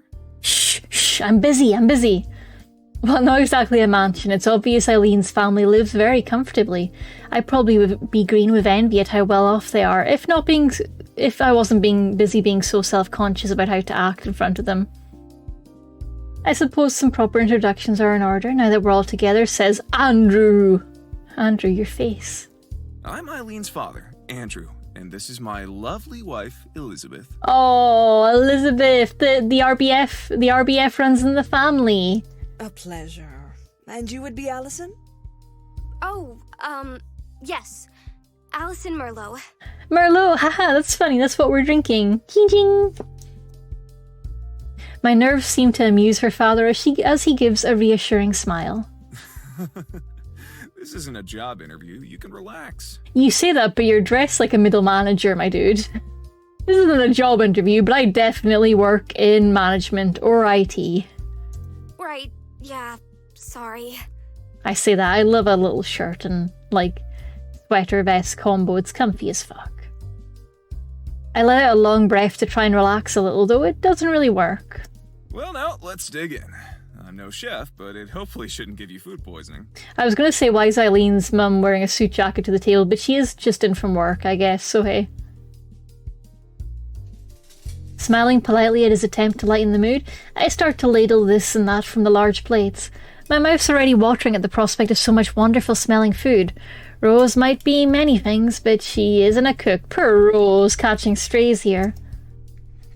Satisfied with my selection of meats and salads, I pile some potato salad onto my fork and tentatively have a taste. My reactions seem to draw some smiles as I make progress on the meal, but I'm so enamored with the food I can't help but keep going nam nam nam nam nam. It's nice to see Eileen's already made friends in college. Oh, friends. Oh, they don't know. It makes sense they don't know, but dang, ow. A brief panic comes over me as I realise we haven't talked this over. Is she out to her parents? Are we going to play this as simply friends? As I mull over how to handle it, Eileen's voice cuts through. Oh. Allison's my girlfriend. I probably should have mentioned that earlier. Everything seems to stop for a moment. Uh-oh. Yes, you should have. I thought you said having a girlfriend wouldn't be a problem. Uh-oh. You know that isn't what I'm talking about. This isn't the first time you've kept us in the dark since moving out. Uh-oh. I have to admit that I can sympathise with her mother, which puts me in a delightfully awkward spot. Eileen's father makes no attempt to mediate as he eats, which is probably the best approach. He's just like, head down, nom nom nom. Whoa. I didn't think I needed to report back on everything I did. Whoa. Don't you think this is important enough to warrant a phone call? Neither Eileen nor her mother raise their voice, even eating the odd bit of food as they quibble. The argument almost feels routine, which, going by her father's reaction, might well be the case. Even her sister is still eating, albeit with barely hidden glances. I mean, our daughter's first girlfriend. Isn't it nice she gained something from college? Oh god, what does that mean? I don't like that. Oh god. What do you mean gain something? Oh. I think I remember Eileen maybe mentioning that her parents wanted her to do like a lucrative career and not art. So I think that's a dig at her doing art in college. Uh-oh. She looks pointedly to her husband with just an edge of snark to her voice, but he, perhaps smartly, simply acknowledges her with a smile. Dropping that on them here and now is quite the decision. I'm beginning to wonder why I thought this was a good idea. I can't read her parents at all, but I can already tell my presence here is only increasing a tension that usually permeates this household. Well, you know now. Uh-oh. At least Eileen dating a girl isn't a problem in and of itself. Eileen's father finally pipes up as their argument peters out, taking a swig of his wine to wash down his food. Wine. Setting all that aside, it sounds like college in Utah is working out well for the both of them. Woo, Utah! Her father gives a brief chuckle, maybe sensing my tense mood. He seems down to earth and relaxed, especially compared to her mother. That said, I get this vague feeling of being a foreigner, and not just because I'm in a different city. It's as if there's a certain social etiquette that I'm not quite aware of, but everyone else is following naturally. Quite. So, tell us about yourself, Allison. Attention now focused on me, I freeze up. I should have expected that this was going to come up. Judging by their conversation, Eileen probably told them nothing about me. This feels like introductions on the first day of elementary school all over again. Who the fuck makes kids do introductions? That's rude and cruel. Let's see. I go to the same college as Eileen. Mm-hmm. They knew that. I've lived in the same city my whole life, but I moved a little closer to campus before semester started, so I'm still getting used to that. Wait, so... Allison, are your family in the same dang city? Allison, are your family just in the same dang city this whole time? Allison, what the fuck? Allison, have you been homesick this whole time when you're in the same dang city as your family? That can't be right, can it? Can it? Oh god, I don't know. How big is the city? The Condemned hero says, hi, hello Condemned, I hope you're having a lovely Saturday. Hope you're nice and cozy and you've got a hot drink or cold drink to your preference and you're getting a chance to relax on this lovely December Saturday. So you're an art student like Eileen? Uh-oh. No, I don't think I am. I'm like an everything student. I think mostly science. Science and math. Got that brew. Yes, I've got the brew too. I'm doing science and math and I've won like maths awards. I'm a big science nerd and big math nerd. I love math, she says, lying and convincingly. Allison loves math. Oh, no. I'm nowhere near her level. I'm actually on a science scholarship. Oh god, they're gonna approve more of me than her, aren't they? Oh god. Well, at least someone's going to be earning a wage. Science, huh? She sounds immediately interested, her eyebrows raised, but all I can offer is an evasive dodge. I don't know how to say I'm not really excited about it, even if I apparently have some talent. We are in the art club together, though. We met through the mutual friend who made it. I see. Her previous curiosity suddenly hits a wall, her entire demeanor changing. Did I say something wrong? The abrupt change in tone completely breaks my train of thought, and I'm unsure whether to continue or try and clear things up. The other problem I have is the feeling of someone else's eyes drilling into me. Eileen's mother notices as my eyes shift before her, her hand holding the little girl's back to reassure her. Come on, dear. Be polite. The effort doesn't seem to move her, the girl resisting as her suspicious face shrinks behind her daintily patterned children's plate. Don't be silly. My name's Eve. Oh, hi, Eve.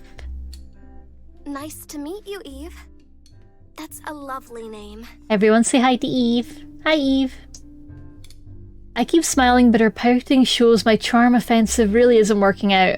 Once again, Eileen comes to the rescue, speaking up as I try to think of another way to overcome her distrust. Hi, Eve. Yeah! Hi, Eve.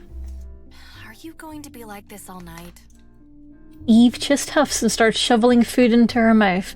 The size of her spoon on the table before her makes the attempted seriousness look more amusing than anything else. Mama really likes E-names. Yep. Dad's like, can we have an A name this time? No. We could have gone with Ava. In the spooky stories voice, I love math, I say with glee, but I lied. I actually love evil math. Evil math sounds way more fun, honestly. I'm into evil math. I guess, actually, no, I'm not, because, evil math is just banking, isn't it? That's just evil math. And loan sharking. Evil math is just loans. And financial industries. And taxes. Yeah, taxes. Good shout. I feel like taxes can be argued as a good math. I don't know. Because part of taxes is taking money from the rich people to fund the community. Taxes can be good or can be evil. And ends up being hated by everyone per taxes. But I don't hate taxes as a concept, weirdly enough. Because they do make sure that the roads are pothole filled in theory. And local councils run, and water systems run, and we don't have to poo in the streets, which sounds good to me. Don't mind her, she'll come around. She might say that, but I was hoping her cute little sister might be a little warm towards me. At least her mum's given up questioning me for now. Oh, I almost forgot to tell you. The spare guest room's just been cleaned out a few days ago, so you can use that while you're here. Thank you very much. I'm really sorry to impose so much on you. Allison's such a sweetie. You have charm going for you. Wouldn't you say, Eileen? That sounds so backhanded. You have charm going for you. Oh. Anime laugh. Oh. Eileen grimaces, her mother embarrassing her in that particular way only a parent knows how. I want to meet Allison's family. I'm done with this family. Give me another one. I can already feel my eyelids getting heavy as I lean back into the wonderfully soft couch, the exhaustion of the trip and meeting with Eileen's folks finally catching up to me as I rest in the living room. The fireplace happily crackles away near the Christmas tree, the cosy room all the warmer thanks to the heat of the shower still lingering on my skin. Showers. All that can be heard are the fire and the faint clanking of dishes as Eileen's parents wash up, recounting the day's events between them.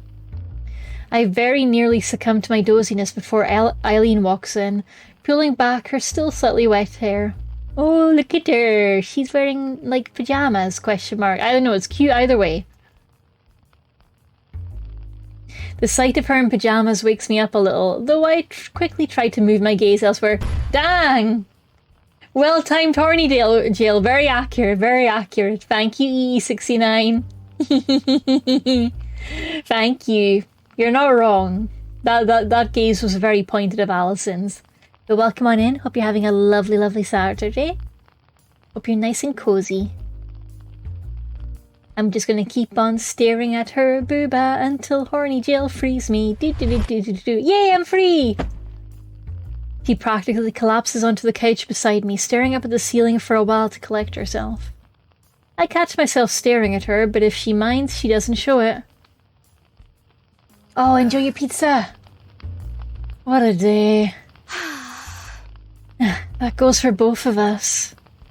I almost mentioned the argument Eileen had with her mother, but I can't work out how I want to phrase it. Maybe it's for the best that Eileen preempts me. So, how was your trip, now that we can actually talk? The times we stopped were good. You're braver than I am. Couldn't pay me enough to get on one of those things. Ah, come on, I'm sure you'd be a natural at it. No way. Your roommate's crazy for using it as her only transportation. Your parents seem nice. Eileen just shrugs. I wish they were a little more subtle. About what? Being so specific that you'll use the guest room, not mine. I wasn't sure if that's what they were saying or if Eileen's room had been converted. And it was for both of them. Okay, that makes sense. Okay, Eileen's still got her old room. My cheeks flush scarlet as I connect the dots. Huh? Did you just realize what that was about? Oh! No, definitely not. No, but I'm still embarrassed to talk about it. Eileen finds amusement in how flustered I am. I bury my face in my hands.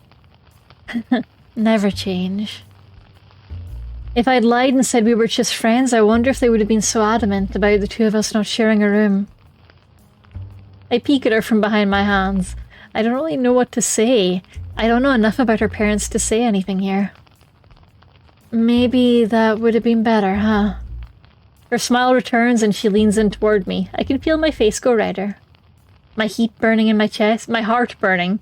My heart burning in my chest. All I can do is lean in to meet her. Eileen closes her eyes, our lips meeting for one brief moment. Smidges. As I pull back, the two of us look at each other and smile, partly from happiness and partly from sheepishness. Bah!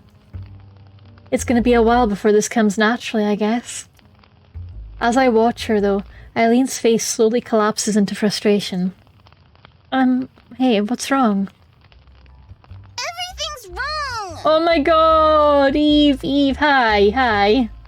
What's wrong, sweetie? Eileen makes no secret of her displeasure as she sighs and takes to her feet, confronting the small and very unhappy girl before us. It stings to be so close only to be interrupted. Okay, but you're being interrupted by adorable. Eve. Eileen's sister takes little notice, directing her pouting towards the object of her annoyance. Me. Uh-oh. She's my sister. I finally get to play with Eileen after so long, and you keep hugging her. I mean, yeah, that's fair. That's totally valid. Wanna play, do you? Eileen flits behind Eve while she's busy ranting at me, bringing her arms around the kid's midsection and lifting her up against her chest with ease. As Eve finds her feet dangling a couple of inches above the carpet, she begins flailing about to grab a foothold. Let go of me! Wow, you haven't grown at all. Oh, she's small. That's definitely gonna help her calm down. To no surprise, the two start fighting, Eve's slight body jerking this way and that as Eileen plants her feet and refuses to let go despite her squirming around. I'll tell Mom on you! And what, she'll ground me? Eve fruitlessly continues to struggle, arms and legs flailing about in the air. Our girlfriend is drunk. For all her frustration and growling, her acting out just makes Eileen all the more amused as she teases her little sister. Watching the two of them have their little sibling scuffle, it reminds me of my brothers at home. For the first time, my nerves about being here fade a little. Aww. Guest room. Sitting on the side of the bed I'll be using for a week. Dang, girl, you're here all week? That's a long time for a first visit. I idly watch the news on the small television placed on a cabinet. The little speakers on the device try valiantly, but the voices are so tinny I can barely understand them. Welcome on in, the Great Fart. The Great Fart Huffer. Sorry, my bad. The Great Fart Huffer. Welcome on in. Hope you're having a lovely Saturday. It's 10:30 in the evening, going by the clock in the corner of the broadcast. Adulthood's weird. Now that I can go to sleep whenever I want without my parents disapproving, I dutifully do so at a reasonable time anyway so I can be fresh for school. The fact I'm actually watching the news nowadays too is also strange. Bored of the reports about trucks being stuck after sliding around on the roads, I let myself flop back into the soft blankets as it drones on. Lacking the energy to do much else, I lazily stare upwards. Yet another unfamiliar ceiling above me. It feels like everything's constantly changing these days. My old home sure didn't have a guest bedroom, let alone one that's so nicely furnished. Here I was thinking I'd be squeezing into Eileen's bed. Not that I'd have minded that at all. For all the lovely things she has here, though, Eileen seems to be intentionally trying to distance herself from her parents. I don't understand that at all. She might have told me not to pry into her life, but it's hard to ignore what's right in front of my face. I quickly shuffle up at the sound of the opening door sliding across the carpet. With a gentle touch, Eileen closes the door behind her. I'd thought everyone to be asleep by now, but maybe I should have expected her, of all people, to still be up and about. Eileen.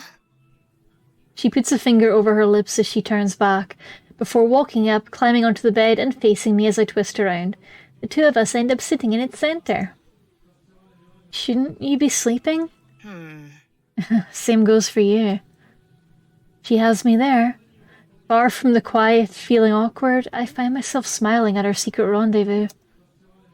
It feels like we're kids having a sleepover. Too bad the movie's just news instead of some horror movie we snuck past our parents. You did that?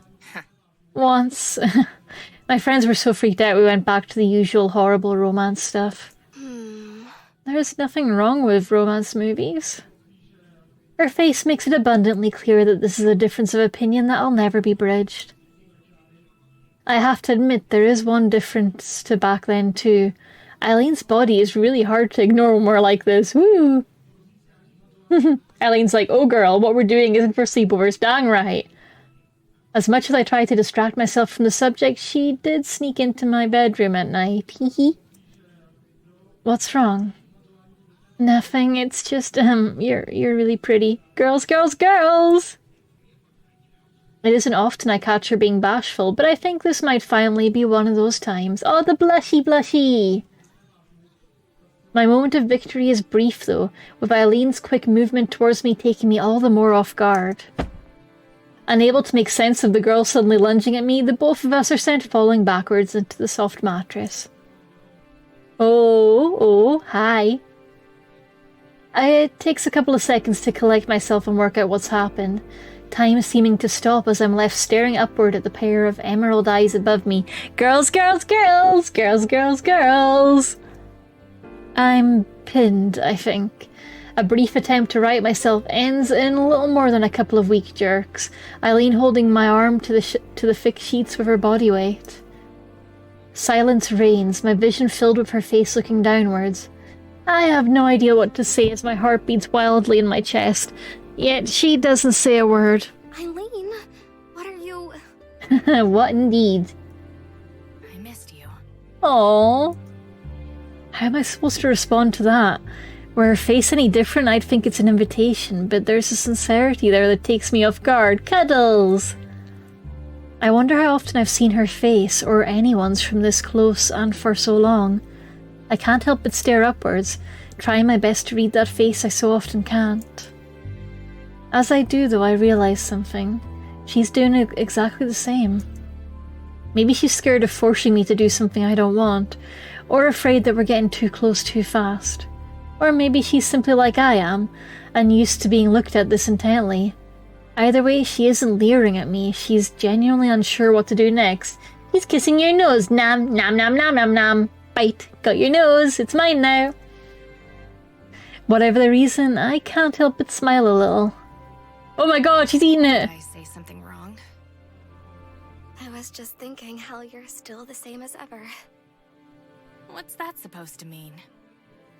I answer her confusion by lifting my chin a little in invitation. Not that I can move much more.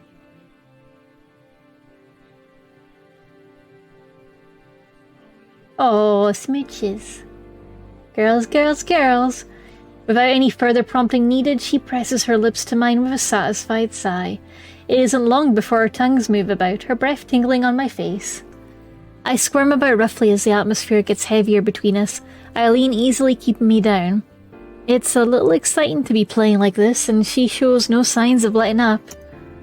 A shiver runs up my spine as I find her thigh between my legs and my fidgeting about, my heart beginning to race with ideas of this and that. Ooh, this and that, huh? Huh? With lips affectionately breaking and meeting, Eileen barely letting me take so much as a breath, I can't help but think back to the first time we did this. Oh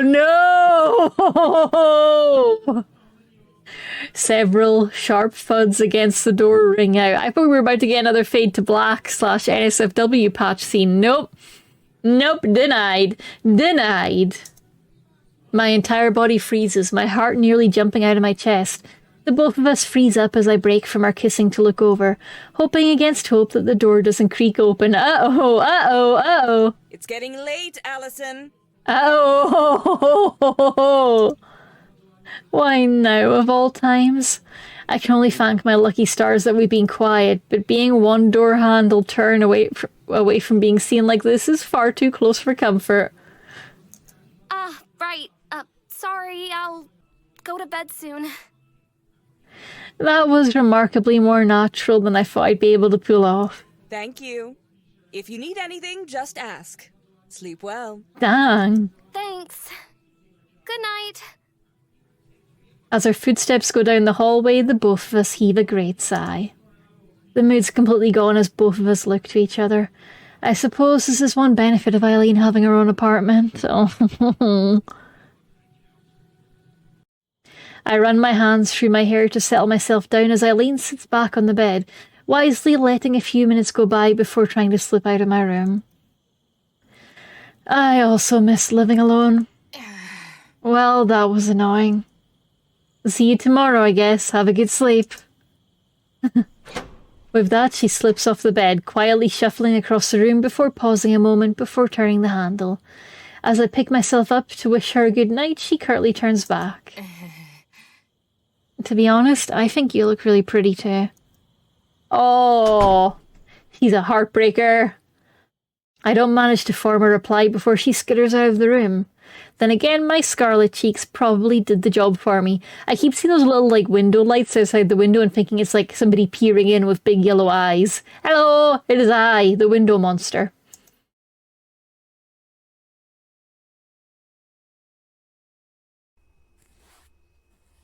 Doo-doo-doo. Time passes. Rubbing sleep from my eyes as I slowly drag myself down to the living room, a restrained yawn heralds my entrance. I thought I might have trouble getting to sleep in an unfamiliar place, but after everything that happened, I crashed almost immediately. Hi, Eve! Everyone say hi to Eve!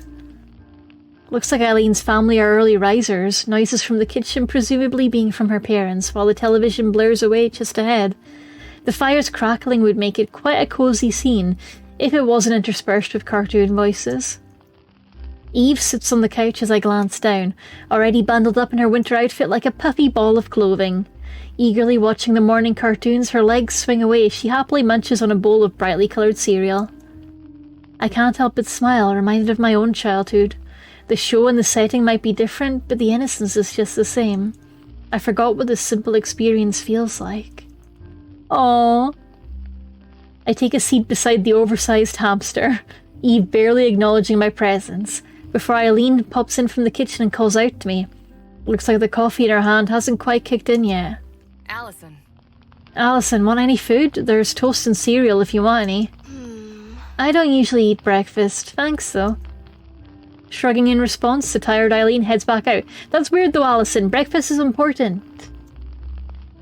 Despite settling down to watch Eve's cartoons with her, I can't help but eavesdrop as the conversation between Eileen and her mother can be heard from the other room. Uh-oh. Any plans for the day? I was going to study for school. Real studying? Not just drawing? Get fucked! The cartoon's loud exclamations punctuate the short silence that forms Eileen's reply. Should have known. Damn!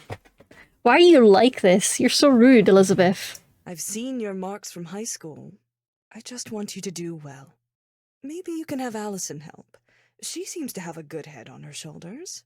She's been helping me with my math already. And here I was, worrying about who you might end up with for a girlfriend. What the fuck does that mean? You know I can handle myself fine. Why worry? Because I'm your mother. That's why. Eileen doesn't exactly sound buoyed by the comments, but I have to admit that the praise is nice to hear. Allison's just like, yay, compliments!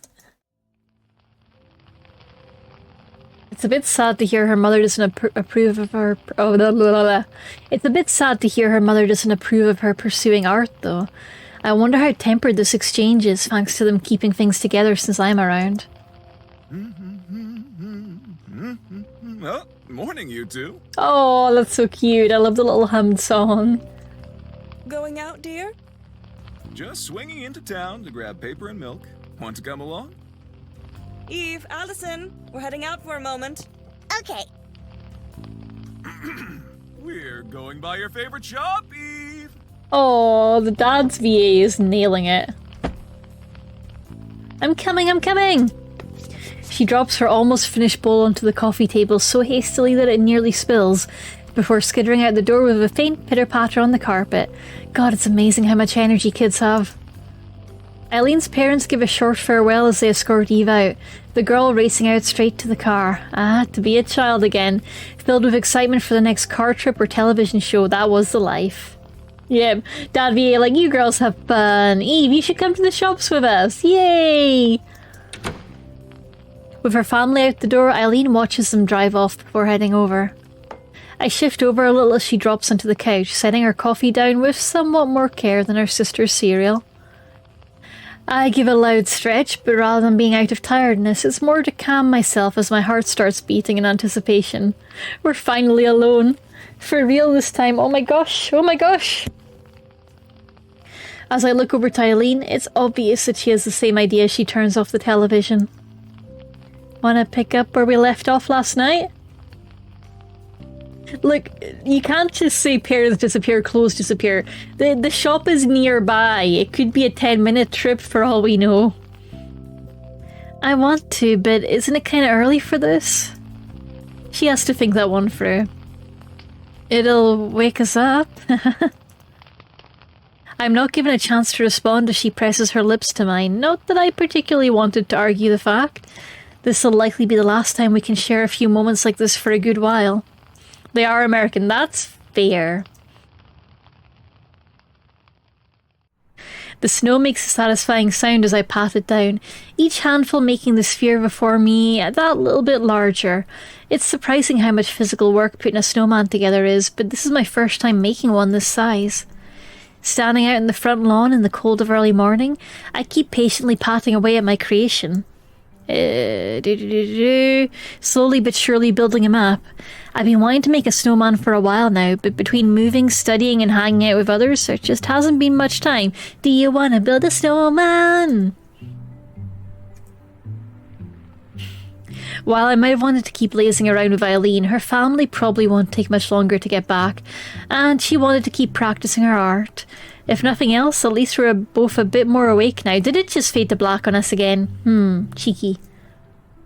It's nice to be out here despite the cold and given some much needed time to unwind. I think I'm living up to the expectations of Eileen's family, but living in another's home under the gauge of strangers is still stressful. Not that I'm alone out here. The odd squirrel flits about in the distance between the trees, and birds can be heard chirping away from the pines. I wonder if Eileen, with her love of the outdoors, appreciates the sounds of nature around here. Even if you're the only person around, you're never really alone. The air is nice here too, fresh with just a hint of pine wafting from the trees. I love the smell of pine trees.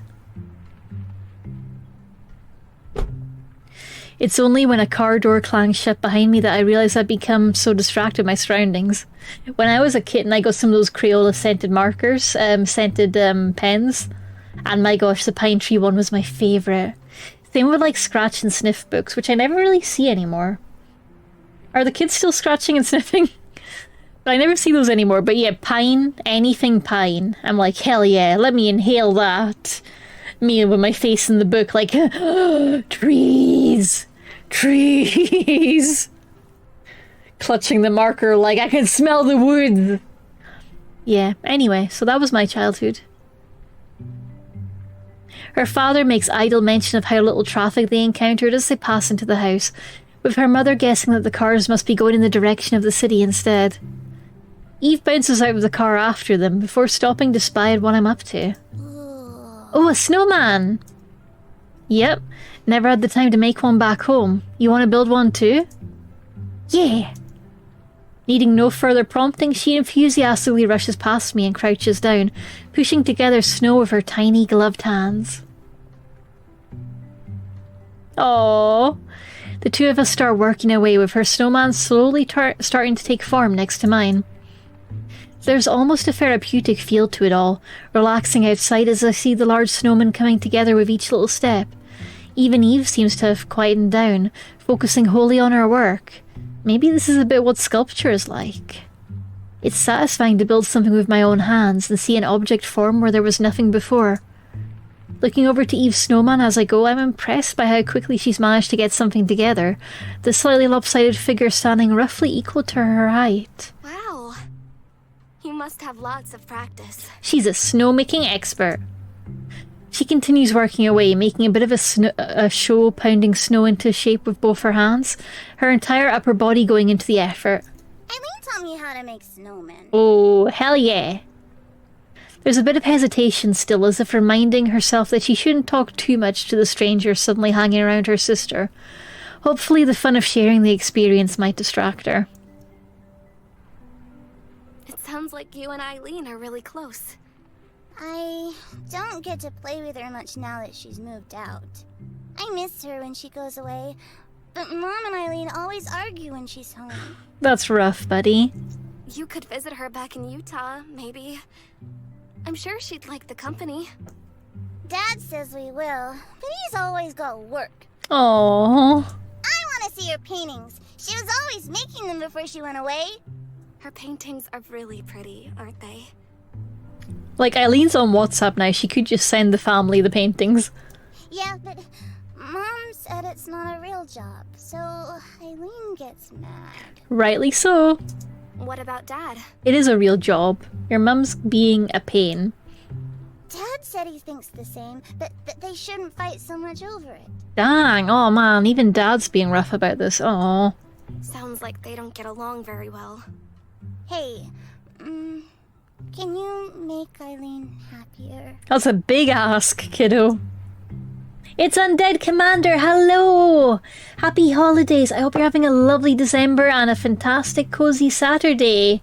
Hello Undead Commander, Moz, can we get a shout out please for them? I'll certainly do my best.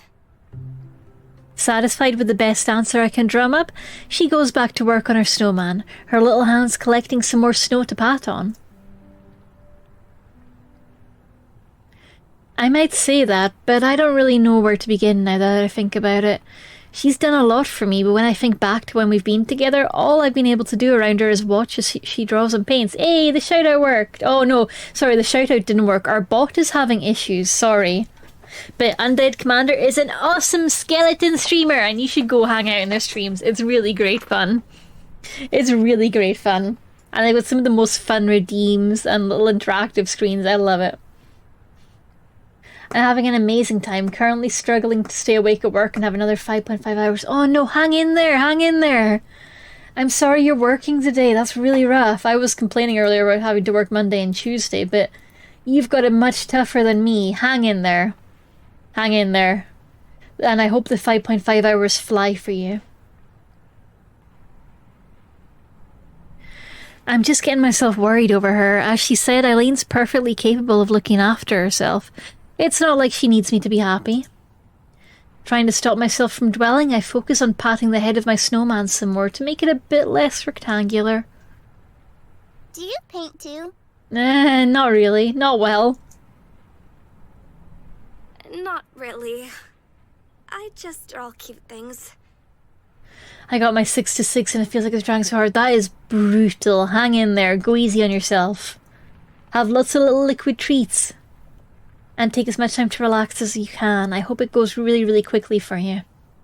I draw too. Can I show you my drawings later? I want to see Eve's drawings. Sure, that'd be great. As she beams a grin, I'm glad to finally be making headway with her. I never thought I'd be bonding through messing about in the snow. Oh, I did not undead. Oh, I want a peek of that. I want a peek of that. Hang on. Let me peek on the Twitch. Oh, I want to see. Yo, congratulations. That sounds so awesome. Oh my gosh. Chibi. Adorable. Come on, Twitch, come on. Come on, Twitch. Twitch is like, nah. What if I don't work? This is the D&D stream, so would that be the right place to go looking for a model? Oh, cute. I got on my trailer because I could finally make one. Trailer? I want to see it. Bungalow trailer. Okay. Yo! Oh, that is incredible! That detail, that shading! That is fire! You look amazing, Undead. That is so cool. Who's your model stylist? That's incredible! The pushing up the glasses motion, that's so cool. Oh, that is absolutely incredible work. Oh, I can't get over how good the shading is as well. That shading is so cool. Dang, amazing work. Big compliments to the artists and riggers. Oh, congratulations, and big props to Rita for the illustration work, and to Sherry for that rigging. That looks incredible. You look amazing. Hell yes. Oh, that's incredible. Congratulations, Undead. That's so exciting. That's so exciting. How are you enjoying having a fully rigged model? It's so fun, isn't it? As Eve beams a grin, I'm glad to be finally making headway with her. I never thought I'd be bonding through messing about in the snow. Have you shown Mum and Dad? I gotta get ready for June now because that's going to be my debut. Oh, have you set a date in June?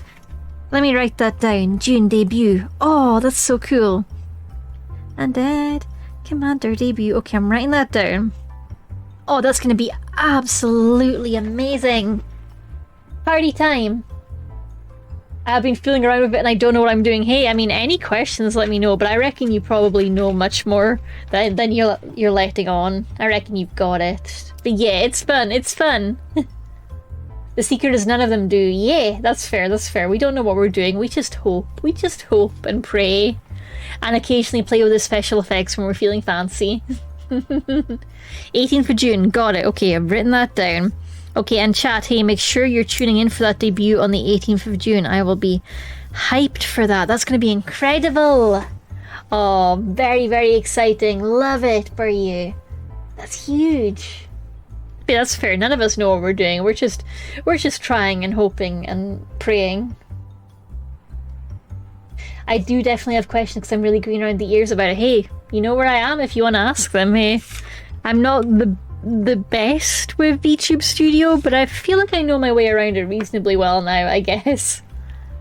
But when it comes to the, like, customizing the calibrations to make things bouncy and that, I honestly just follow YouTube videos.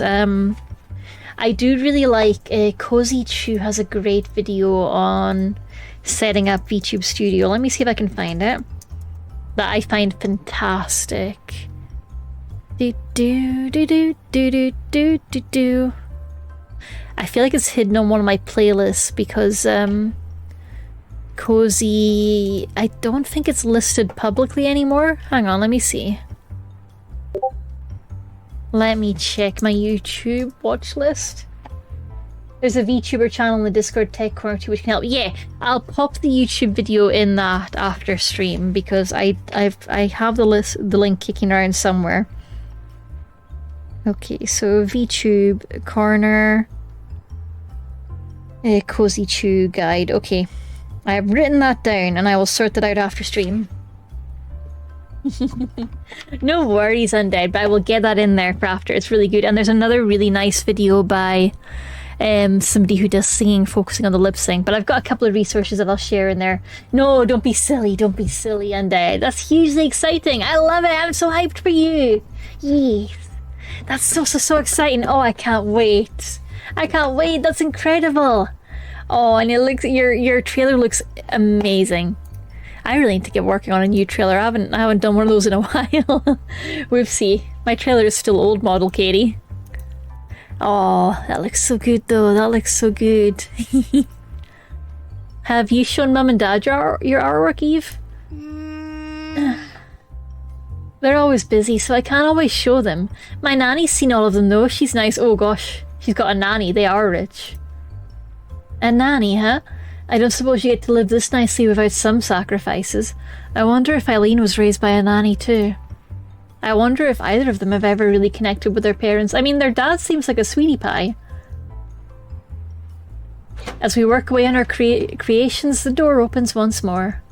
Looking around to see who it is, a familiar figure strides up. I do worry about her long boots in the slippery snow, but she doesn't seem bothered. I want to see her boots. Show us the boots. Huh? What are you two doing? Making snowmen! Oh, that's so cute. I love the jewel window. That's adorable. You don't say. Well, if you want some lunch instead of freezing out here making snowmen all day, come in from the cold already. But I want to make my snowman better. Eileen studies her work for a moment before reaching over towards me. Too confused to respond, I just stand there as Eileen's hands reach over and take my scarf in their grip. Unwinding it from my neck, she silently walks over to Eve's snowman and smartly wraps around what's probably supposed to be the neck. That looks cool. There, he'll be happier now that he's less cold. He'll still be here when you get back, so go in and eat something. Licking the boots. Bootlicker? Dave confirmed bootlicker? Oh no. Your show's starting as well, you know? Shocked that she might be missing Eve in a minute, she completely drops any attention she had on the snowman and stomps off as quickly as her restrictive clothing allows. It's obvious Eileen has Eve wrapped around her little finger. All I'm left to do is stare at Eileen, pouting. You can grab your scarf back when Eve gets bored of making him. I'm not a bootlicker. How dare you? How dare you say that about me? I will never support capitalism. I will support catpitalism. But never capitalism, no cap. Only cat. I was going to use it on my own snowman. Seriously? I swear you're worse than her sometimes. Dang, cold. Frosty. Diddly-doo, diddly-doo, time passes. Time passes. Da-da-da-da-da-da-da. Oh, how did I do that? Huh. Did I just drag text from the chat onto the screen? Huh, didn't know I could do that. That's cool. Hee. That's so cool. I will never use that feature, but it's good to know it's there. I'm a tech wizard. Congrats! Apparently I can just drag text from because I was trying to close one of the pop-up windows. I just went, did you mean put it on the screen? No, I didn't, but cool. Thanks, good to know, OBS. The sound of Saturday morning's kids shows fills the living room as I walk back in, each hand carefully balancing a bowl of cereal. Cereal! Eve sits quiet, wholly focused on watching television. While still somewhat of a work in progress, she seems more content to let me hang around now, even if she doesn't engage much. Maybe simply being friendly company is enough for her. Despite being the weekend, Eve's parents are out once again. This time they're with Eileen to check how her car is going. Of all the ways Eileen's home is different to my own, it's the sheer quiet that gets me. With few cars around or people nearby, there's only the odd boisterous bird outside to make noise. I could get used to small town life like this. My spacing out is interrupted as the main door shuts with a loud thud, a familiar figure striding past. Hey. Welcome back. How's the car going? It's fine. We're headed out once Dad's finished poking at it, by the way. Sure. Where are we going? You'll see. Finish your breakfast for now, I'll get your clothes out and pack everything. Isn't this a bit of a rush? I still have sleep in my eyes from waking up, and she's usually a zombie at this time of morning. Still standing around with my bowls in my hand, I hold them out and look down, checking that I'm not going crazy and I did actually dress myself this morning. But I'm already dressed.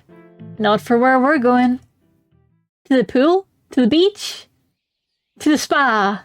To the onsen? To the hot tub? The quiet morning is only punctuated by the crunch of snow underfoot, the occasional birds chirping, and the jangle of items from our backpacks. Oh no, we're not going hunting, are we? No! No, surely it's just a nice walk in the wood. Don't take Allison hunting. She'll cry. I would cry. Apart from the woman plodding ahead of me and the footprints she leaves behind, all I can see are pine trees, as much snow on their branches as there is greenery.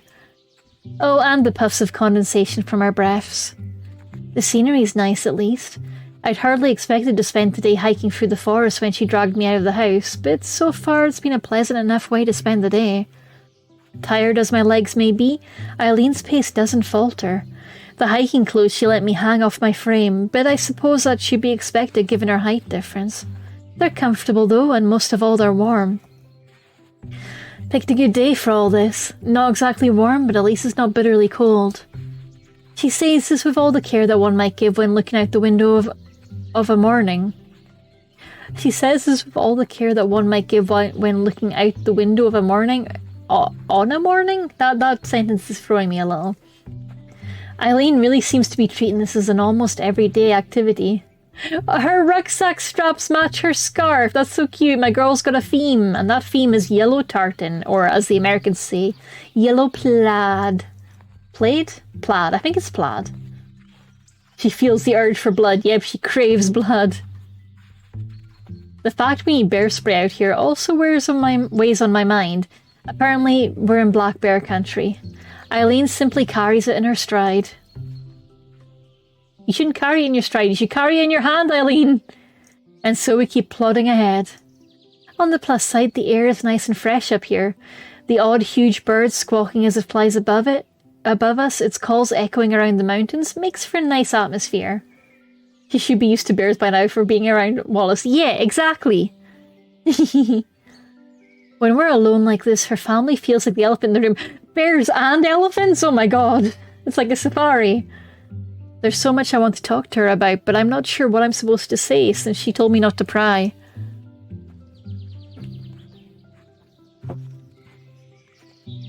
Wanting to fill the air with something, I end up settling for the mildest of small talk. So, you're experienced at this, huh? Experienced at levitating sideways? Sure. Yeah, been for a few hikes around here. Okay, we're just hiking, not hunting. Yay! Played outside a lot as a kid, ended up adventuring more and more until I started hiking. With your father, or...? No. No, alone. It's nice to have some time to myself. Hiking with the nanny. Without a doubt, Eileen has to be the most solitary person I've ever met. Maybe this explains her abrasiveness towards her parents, but it feels a little unfair for her to take it out on them. Look, her abrasiveness towards her parents is entirely warranted. Coming out here has been a real help with my art, too. But we're running out of breath. I have to stop and take a moment to collect myself. My natural pace is slower than Eileen's, making this hike all the more taxing. Also, she's way taller than you. Eileen, slow your roll, come on. How's all this related to art? Oh, nice little pop-in. The more life experiences you have, the more inspiration you have. It's hard to create anything of worth if you're stuck in the four walls of a room. You need input to be able to create output. That's how culture works. Oh, she's so cultured. Thinking on her words as I turn and start moving once more, Eileen's voice calls out. Allison. Hey, watch out, there's a stone there. I look at my feet, quickly stepping around the dangerous trip hazard. If it weren't so big, I'd move it out of the way for future people coming up here. I took this route a lot as a kid. It's probably the easiest way to make it through this area, but you've still got to keep an eye out. I agree, Eileen. Let's have some experiences, says Dave. My breathing heavy, I come to the grim realization that Eileen must have been far more fit when she was young than I am now. Uh-oh. Sorry. Sorry, I'm a total city kid, I guess. You're plenty smart, but you can't pick up everything from books and the internet, you know? I don't really know how to receive that half compliment, half criticism. She's like, girl, touch some grass, even if it's covered in snow. Is this where Eileen picked up her independence, hiking in the woods alone? It's not like it's bad out here. The air and the sounds and everything are nice. I just can't imagine doing this alone. God, it's been so long since I've been on a nice hike. I kind of miss it. And not just because I'm being barely pulled along as it is. Do you think maybe we can rest soon? Going by the frown on her face, Eileen is clearly disappointed with her request. Girl, don't be rude. Come on, you've got to cater to the group, not to yourself. Come on. We've barely started. There's a resting place I want to reach, but we can't stop every few minutes if we want to get back by sundown. Just how far does she plan to take us? Uh-oh. Let the girl rest. Come on, that's mean. Bad hiking etiquette. The sound of the river getting louder and louder as we walk before the two of us finally reach a clearing after a couple of hours or so of hiking. Despite barely being able to walk, I've kept myself from complaining anymore, not wanting Eileen to be disappointed in me again. Oh no! With the two of us slowing to a stop as she looks around, it seems we'll finally be making a pit stop. Same as it always was, looks like nobody's messed with it. I'm about to ask what's so significant about this place before she bends down and sweeps some snow off a few large rocks, showing them to be purposefully set in a small circle. Here, have a seat. Setting herself down on a particularly large rock, I quickly follow her lead and sit next to her. That's going to be freezing on your bums, ladies. Looks like most of the rocks here were carefully set into the ground to make a little campsite positioned next to the gently flowing river. My legs are happy I get to have a sit down. At least put a jacket down or something. Dang. Where's your picnic blanket, Eileen? Looks like you've come here before. I ended up building this place up into a little base camp over the years. Bears kept taking out anything I brought in or set up, but at least they leave the rocks and the ditches alone. Eileen makes herself comfortable as she pulls out a tin and thermos to pour herself some water, while I cup my hands and huff into them to warm them up a little. Pour herself some water? Where's the tea? Where's the tea?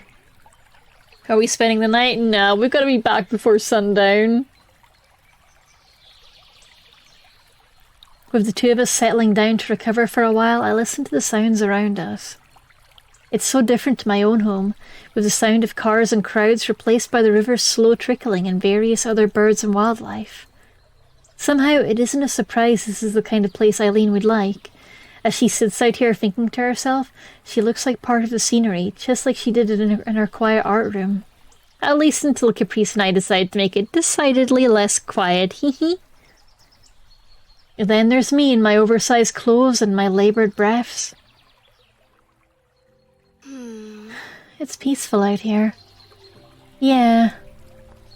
I thought my apartment was quiet, but it's nothing like this. Huh? Your place wasn't quiet at all when I was there. Constant cars, construction, and people walking by. I mean, I'm not like you. I've only ever lived in the big city. I was worried about being so far from home, but I think I like it here. Playing with Eve has been fun as well. Your family's been really nice to me too. Eileen's face sours, making me immediately regret adding that last little addendum, or more to the point, that lecturing tone. I want to understand her, but she only gives me small pieces to work with, not enough to puzzle things together.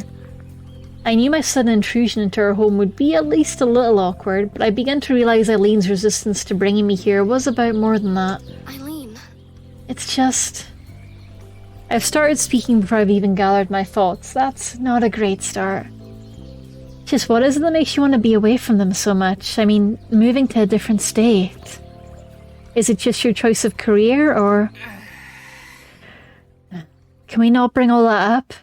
I came here exactly to get away from my parents being on my case. And then there's silence. While I stare at her boobs. Cameraman, you really gotta chill, come on. You gotta chill with these zooms, my cameraman friend. Come on, this is not the time. This is not the time. That explains her rush in the morning to organise her hiking trip out here.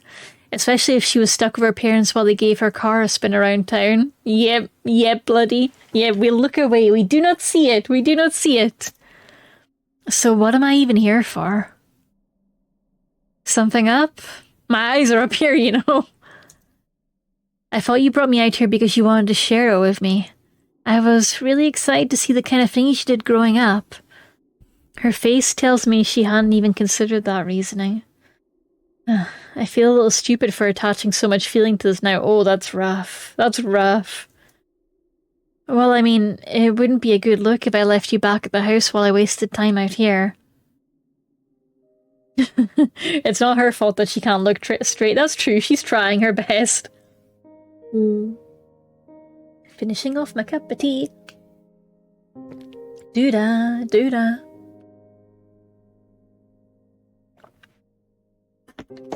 Been cold for a while. That's okay, I got iron brew though. So this was just stress relief for her. Even now she's not looking at me, probably more busy thinking things over with regards to her family. I opened my mouth to try and ask her about it, but I can't work out what to say. I'm just here because she feels obligated to invite me, I guess. I should have realized she doesn't want me here. She didn't really want me at her home at all. I'm the invader. I'm in her space. It's no wonder she treated me like a burden this entire walk. If I was going to get in her way, she should have just said so. Oh, Allison! Let's jump off this train of thought, girl. I don't think you're on the right track. In the end, the only reason I even know anything about her disagreement with her parents is because Eve told me. Eileen doesn't want me to know. For now, I'll just have to be contented as a spectator, looking into her life without getting too involved. I quickly look at her, but rather than acting contrite, she's pointing to my left side with her gaze focused. Oh my god, bears! Bears I'm gonna save. In case it's bears. It could be bears, we don't know. Also, I love that screen cap for meeting the parents, hee. An insect seems to be lazily crawling on the top of my left hand. The thing about a fingernail in length and jet black. I don't recognize it, but it looks harmless enough. Oh god, what is it? What is it? What is it? A fingernail in length and jet black, a tick? To be honest, I couldn't care less about the little beetle right now.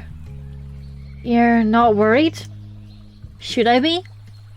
Well, I mean, most people don't like bugs crawling on them much. I just shrug, leaning down to press the side of my hand to the cold ground while gently persuading the bug to get off with my other hand. After a bit of effort, the little fellow gets off my glove and onto the soil, scampering off a little faster for the experience. I mean, it won't hurt me. What, just another one of your animal friends? I'm not exactly in the mood for being teased. It's the kind of thing you can learn in books or on the internet. Haha. Eileen laughs it off, but I'm sure she can tell I'm being snippy. With that, she stands up, putting her thermos and cup back into her backpack before dusting herself off. Snow scorpion! Yes, the rare snow scorpion. Oh god, what do we do? Jazan! Everyone, be. Hello. Let me zoom in. Hi. Hello, Jazan! Hello, Raiders! What were you playing? Our bot's having a bit of trouble today, so let me see what you were playing. Hang on. Let me see what you were up to. It is lovely to see you. Thank you for trusting me with your lovely community. I hope your December is going amazingly. Oh, you were playing Lego Horizon Adventures. Yes. How was it? Did you get nice and far in it? Welcome on in. I hope you had a great time. Hello, Christ. Hello, Jazan. I hope you're having a lovely holidays. I hope you're getting lots of time to cuddle up with the kitties and just having a nice, relaxing time. I am wishing you lots of slow and cozy mornings and lots of time cuddling the pets. You're at 10% completion. Nice! Welcome on in. For folks that are new to the channel, hi, I'm Katie Shee, the chaotic Scottish cat girl. I'm a variety streamer who loves visual novels, which is what we're playing right now. First Snow, a woman loves women or girls love visual novel that is free on Steam.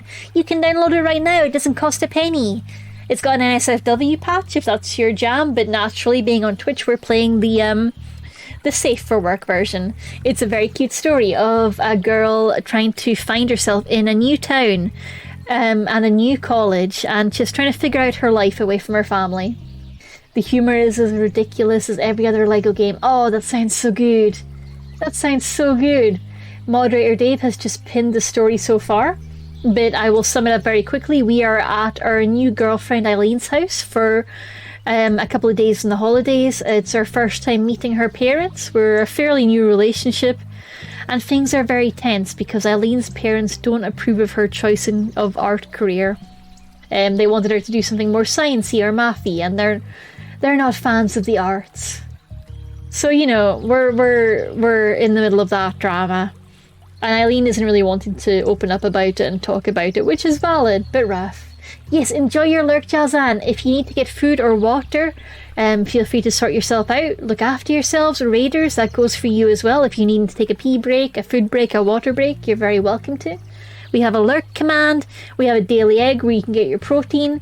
And, you know, you're welcome to just pop the stream on mute if it's not your cup of tea. If not, you're very welcome to get yourself comfy, join us in the comments, and enjoy some girls being very cute. Which is, you know, the highlight of the story. It's girls being cute about girls, and we love that. But thank you so much for trusting me with your community. You're amazing, Jazan. Thank you, Jazan. Thank you, Cries. You're all lovely, lovely people. So we are currently hiking in the woods, the snowy woods, and things are a bit tense because I thought my girlfriend was taking me out here to show me the hikes of her childhood, to show me her old childhood walking routes. But nope, she was just out here to get away from mum and dad because they're being annoying. And now I'm kind of upset and angry and snippy about it. It doesn't help that I've been kind of lagging behind and she's not really been keeping pace with me. She's been making me feel like a burden. So that's underneath things as well. There's that bubbling beneath it all. That she's not really following good hiking etiquette. She's not being very kind to her hiking partner. Rough times. Also, we just had a thermos of water. Who puts water in a thermos? That's for tea. Shaking my head. Or at least coffee, come on. With that, Eileen stands up, putting her thermos and cup back into her backpack before dusting herself off. Also, look how cute the art style is. I love the sprites with their little, like, white outline. It's so cool. I love it so much. Ready to keep going then? We've still got the afternoon ahead of us. Sure. Yeah, sure. I try to put as much enthusiasm into it as I can muster, but I get the distinct feeling that I'm just around for the ride now. Blonde-haired girl is Eileen, my girlfriend. I am Allison, who has kind of like blue-toned black hair, but we don't get to see her very often outside the cutscenes. And so, Eileen pushes forward without looking back at me. Uh-oh. This is where I am with her. Whether I'm watching Eileen paint or watching her hike, I'm always far behind with my eyes on her back. Oh no, the girls are sad. Time passes. And we're back in their little town. We're in Utah. No, we're in Colorado. The college we go to is in Utah, across the state line. With a wave to her father as his car disappears down the road, Eve takes my hand in hers as we start off down the street. Eve is Eileen's little sister. He's 10. With the weather particularly nice today and Eve needing to burn off some energy, we decide to take a grand tour of the local town. Her pace is thankfully slower than her sister's, with my sore legs needing a rest after the excursion yesterday. I'd wanted to do this with Eileen, but she couldn't be dissuaded from painting in her room. There wasn't much fight left in me to argue with her, so that was that. Maybe some time away from her is the best. Even people who like each other sometimes need a break, I think. Hell yeah. Introvert time important. Everyone needs their solo time. Or time with other friends. It's important. Gotta enrich the brain. The old wooden storefronts hardly loom over us, mostly being just a couple of stories tall, themselves dwarfed by the forested hills behind them. Strolling around is a much nicer way to take it in than clutching to Rose on the back of her motorbike. Rose is our flatmate. She took us here on her bike. It's nice out here. Kinda boring sometimes though. Thinking about it, I could see that being the case for a child. The few people out and about today are basically all greying older folks hobbling along as I look around. Such a pleasant atmosphere has its downsides.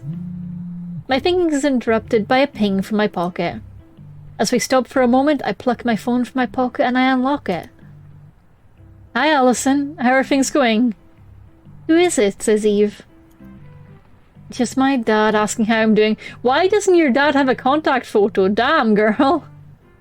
Take a photo of your poor dad. Give him a face. As she stands on tiptoes trying to look over the phone in curiosity, I get an idea.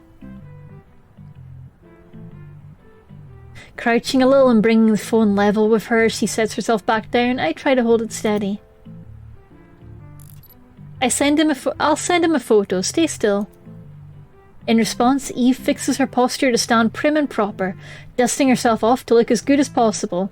It's charming how seriously she takes this. Hi, Dad, here's a random child. With a tap and a click, the photo's saved and quickly sent to my dad as a message. Friend's sister is showing me around. Sounds like you're having fun. Yep, yay! How are things back home? We're back home safe and sound. Your brothers are driving us nuts. We'll be glad to have you back for a little while. Sounds like things are the same as ever then. See you in a few days, Dad. Miss you. Take care, enjoy the last of your trip. I smile and lock the phone once more, slipping it back where it belongs. I have to stop myself from counting down the days left here. I don't want to start regretting this trip and wishing I was home. Hey, what's your family like? Totally different to yours, I'll say that much. I've got a mum, a dad, 3 brothers and a cat. We all live in the city and it's really busy and noisy every single day. They're nice though. It'll be good to be back home. Satisfied with my answer, Eve pulls me forward as we begin our tour in earnest. As she points out this and that, my thoughts aren't about Eve or my family, but stuck on wanting to be doing this with Eileen. Just as it was whenever I watched her paint, I feel like I'm watching her life from the outside rather than sharing our time together. Everywhere I go, I see her face. I don't doubt that she likes me. She certainly likes me in a physical sense. I like those times too, but I feel like I'm the only one who wants us to become closer in more than just a physical sense. I'm the one who planned our first date. I'm the one who asked to come here. Now I'm wondering if Eileen ever wanted any of this. The one time I thought Eileen wanted to share something with me, she was just using me to distract herself from her problems. Problems that she wouldn't talk to me about. All I can do is sigh. What's wrong? It's just a shame your sister was busy, that's all. Allison! Allison, is Eileen having a good time in college? Huh? Why do you ask? Mum said she was worried about Eileen since she moved out, but when Eileen's around, they always argue. Oh. Is she really alright? Eve says this with genuine worry in her voice. Eileen's parents really do care about her, even if she doesn't think so sometimes. Eileen's fine. Every day she's making pretty paintings and having fun with friends, and she's helped me a lot since I met her. Eileen's always been fine, but now that I think about it, ever since we met, I've merely watched her as she lived her life. Since getting together, has anything really changed? For all our intimacy, she still treats me the same way she always has, all while relentlessly pursuing her ambition. I mean, yeah, that's healthy. You guys have only known each other for like a week or two, dang, let her have her ambitions. No, I can't think like that, I'm getting myself wound up. Your parents are nice, aren't they? Eve gives an enthusiastic nod. They think you're nice too, since you hang out with me. At least they think I'm useful, I suppose. I never realised it before, but having a little sister is really fun. Not that I mind my own siblings, but 3 older brothers aren't quite the same company. Wait, they're not older than Allison. I think they're younger than Allison. Maybe she just means like older than Eve? Let's see some more of the town before we have to go back then, okay? Gotcha! Yeah, gotcha. Town adventures. Finally back from a trip after a bus ride back, Eve bounds through the door as I drag myself in and close it behind us. I still don't know how kids can have so much energy. Nope, all older. Okay, alright. I don't know how they're running the parents so ragged then. Older brothers, okay, Then why are they running the parents ragged? Yeah, ads, don't worry, I see it. I'm keeping an eye. Eileen stands with a glass of water, looking nonplussed at our entrance before noticing the new book held tightly under Eve's arm as she skips across to the living room sofa. Allison. Allison, you didn't. I can spare that much money. It can be our Christmas present from me. You're enjoying having a little sis, aren't you? Oh, let me close my notification. She got me. Whoops, rumbled. Katie, that's me. Yes, hi. Do you like sushi? It's my favourite thing. It's my favourite takeaway food. I love sushi. Japanese cuisine is my favourite. I love sushi. Nom nom nom nom nom nom nom. I love it very much. What my fugu sushi? I've never had fugu sushi. I suspect I might not be strong enough for it. All I know from fugu is Charlie the Unicorn. Fugu! Fugu! But that's the pufferfish that can kill you, right? I don't want that. Are you trying to poison me? Are you trying to poison me and am I the commander of an opposing force? Oh no! Oh no! I'm being poisoned! Oh no, the roux went lumpy. Oh, that happens. That happens. Don't beat yourself up. So how's the painting going? I need to go down to the city soon for supplies and stuff. There's no art supply stores around here. You want to come? So I'm along for the ride as usual, huh? Oh god. I feel bad for thinking bad thoughts about her, but I can't muster any real want to come along. I'd just be baggage while she did her thing. Sorry. Sorry, I'm still tired from yesterday. Sure. Suit yourself, I'll be straight back afterwards. We're having pizza for dinner tonight, by the way. Have fun assassinating Vic? Ah, good. The two of us briefly wonder how to continue the conversation, but I can't think of anything to add. With that, she wanders back to her room to keep painting. I feel like I should follow at least to see her paintings coming along, but my feet feel stuck. Communication, they're bad at it, but to be fair, first relationships for them both. Left to mill about alone as Eve can be happily heard humming to herself from the sofa, I decide to turn around and head back out the door for some air. The warm afternoon air is starting to fade by now, causing me to push my hands into my pockets to try and save whatever warmth I can. At the rate the weather's going, it's bound to be a cold Christmas. At least the snowmen are liking it, standing tall as they guard Eileen's house from the front yard. It's easy to lose sight of when inside, but our house sure is big. Even the yard's pretty spacious, but I suppose living so far from town would help that. A nice house, enough money to live alone on her parents' dime, trips all the way to Germany. Eileen really did get a good start in life compared to me. It annoys me a little that she didn't seem to see that, especially when her parents are paying for her apartment. Like, she keeps saying this, but we don't know this as far as I know. This is not a fact. We have no data on who pays for the apartment. Painting alone in a room, hiking alone in the woods, living alone in an apartment too big for one person. Is that really independence? Moving out, away from our parents, but still relying on them for everything? Try as I might to get closer to Eileen, I can't help but feel like I'm just hanging around her. When I'm looking at her back, is it just because she's always ahead of me? Why shouldn't she turn around to look at me? Yeah, as far as I know, this is just in Allison's head, and I don't like it. I wonder what I really am to Eileen. The fact that I can't work out an answer makes me restless. As a lump starts to form in my throat, I quickly decide to wander back inside. All I'm doing is making myself feel worse by dwelling on all of this. I should make the most of my time here, given I only have a few days left. Allison, Allison, Allison. Oh, you're a problem.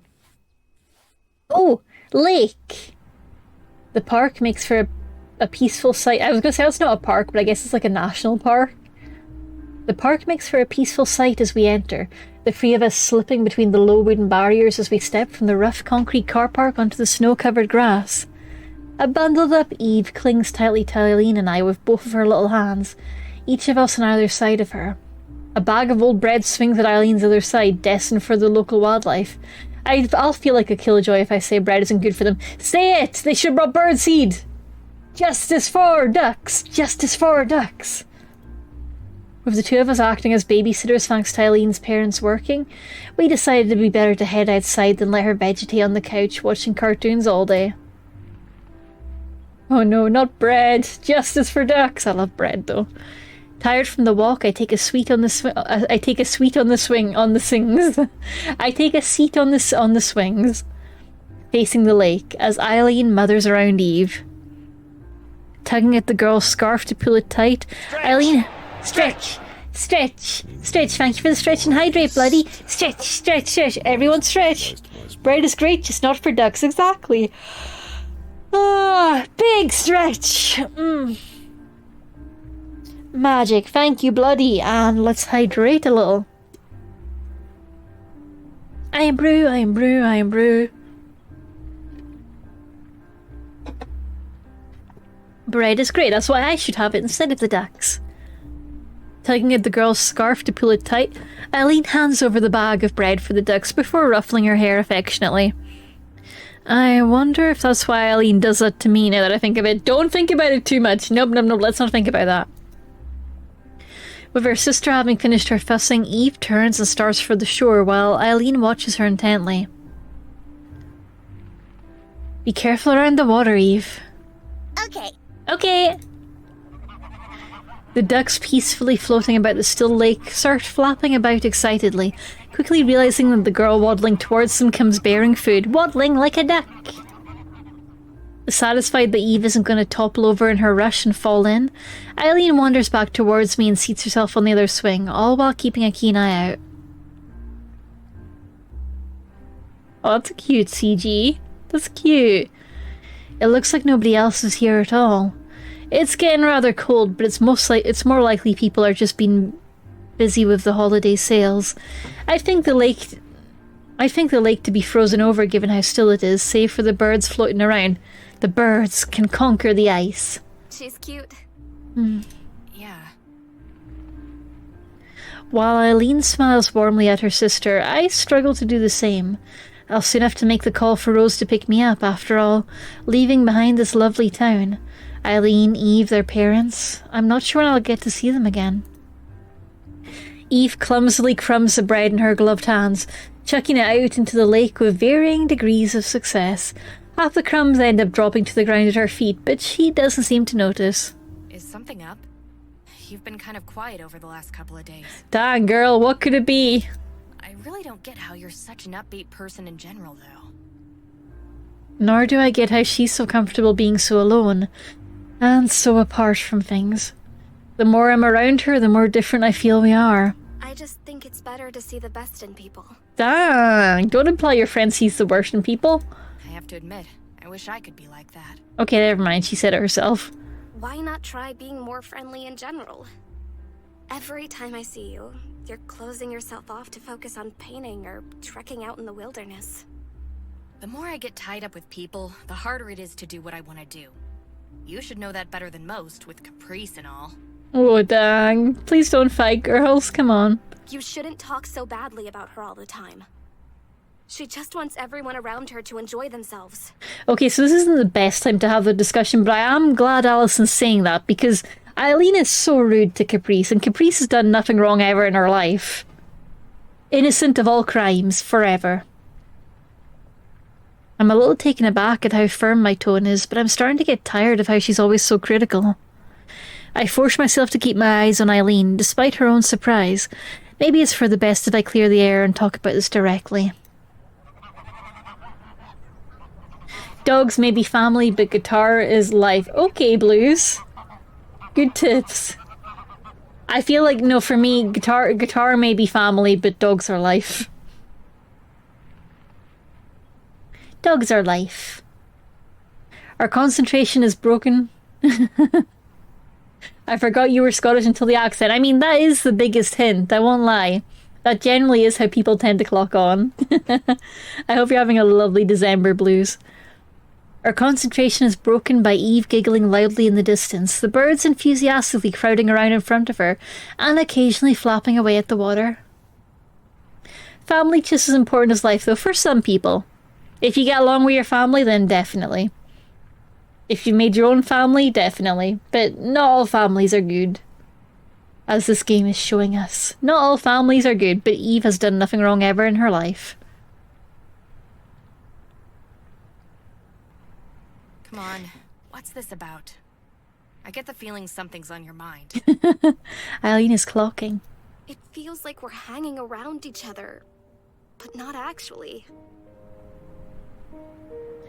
If you don't get along with them, are they really family? I mean, I guess. I get what you're saying. They don't have to be, like, it's, you can't really pick your family, so, yeah, but also, I don't know, it's tricky. Like, yeah, ideally everyone should be able to choose their family, but not everyone can, especially younger people. Younger people sometimes end up stuck with families that don't treat them right. But yeah, hopefully everyone eventually gets to pick a family that matters to them. Dogs! Yes, exactly! And get all the dogs they need. That is the dream. All the dogs and cats and pets that we desire. The family we make for ourselves.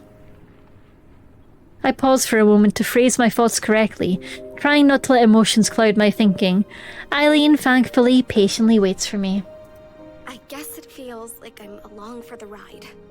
It doesn't feel like I'm really there with you. Oh, Blues, I'm sorry to hear that. Yeah, there's a lot of young people out there in less than ideal situations, and yeah, as much as I want everyone to be able to find their own family, my heart also goes out for young people that can't at the moment, and I hope they get to soon. Being an adult has a lot of pros going on for everyone. Like, yeah. The whole thing they tell young people of those being the best years of your life is such nonsense. Being an adult is great. It's even worth the taxes. It's even worth the taxes, you know? I'll take the taxes for the freedom. And being able to have all the dogs I want. Ha ha ha ha! I'm unstoppable now. What, here? We've been spending a lot of time together, and we've had some nice time to ourselves, right? Aww. Is that all this is to you? As silence reigns, the fact she even needs to think about this is a bit upsetting. Ugh. Girls, you gotta communicate. Like, I just feel like they're on different, like, affection languages. That's really it. Well, as many dogs as the law allows and you can take care of it. Wait, are there countries where there's a limit on how many dogs you can own? That's not really a thing in the UK. You can generally have as many dogs as you can take care of, definitely. But there's no upper limit. Just a sensible limit here in America, yeah. Oh dang, I had no idea. What's the limit? I guess it varies state by state. Yeah, in the UK there's not really anything stopping you from filling the house with dogs if you want to. But if they're being treated poorly, then you'll get animal welfare knocking at your door pretty fast, ideally. As silence reigns, the fact she even needs to think about this is a bit upsetting. Yeah, too many pets is seen as abuse, and yes, state by state. Yeah, I was wondering, because I know some people, like, out in Tennessee and some of the slightly more rural areas that potentially have a lot of pets. And, of course, there's a whole fostering situation where you can end up with a lot of animals temporarily. But I guess there's probably exceptions for that. Oh, good to know, thank you. As silence reigns, the fact that she even needs to think about this is a bit upsetting. I don't know how relationships are supposed to go, but it feels like we both have very different ideas about it. That's because you've got to talk about them, Allison. You got to talk about your ideas. Nobody can know what your ideas are for a relationship unless you talk about them with your words. Allison, come on. Come on. What am I supposed to say?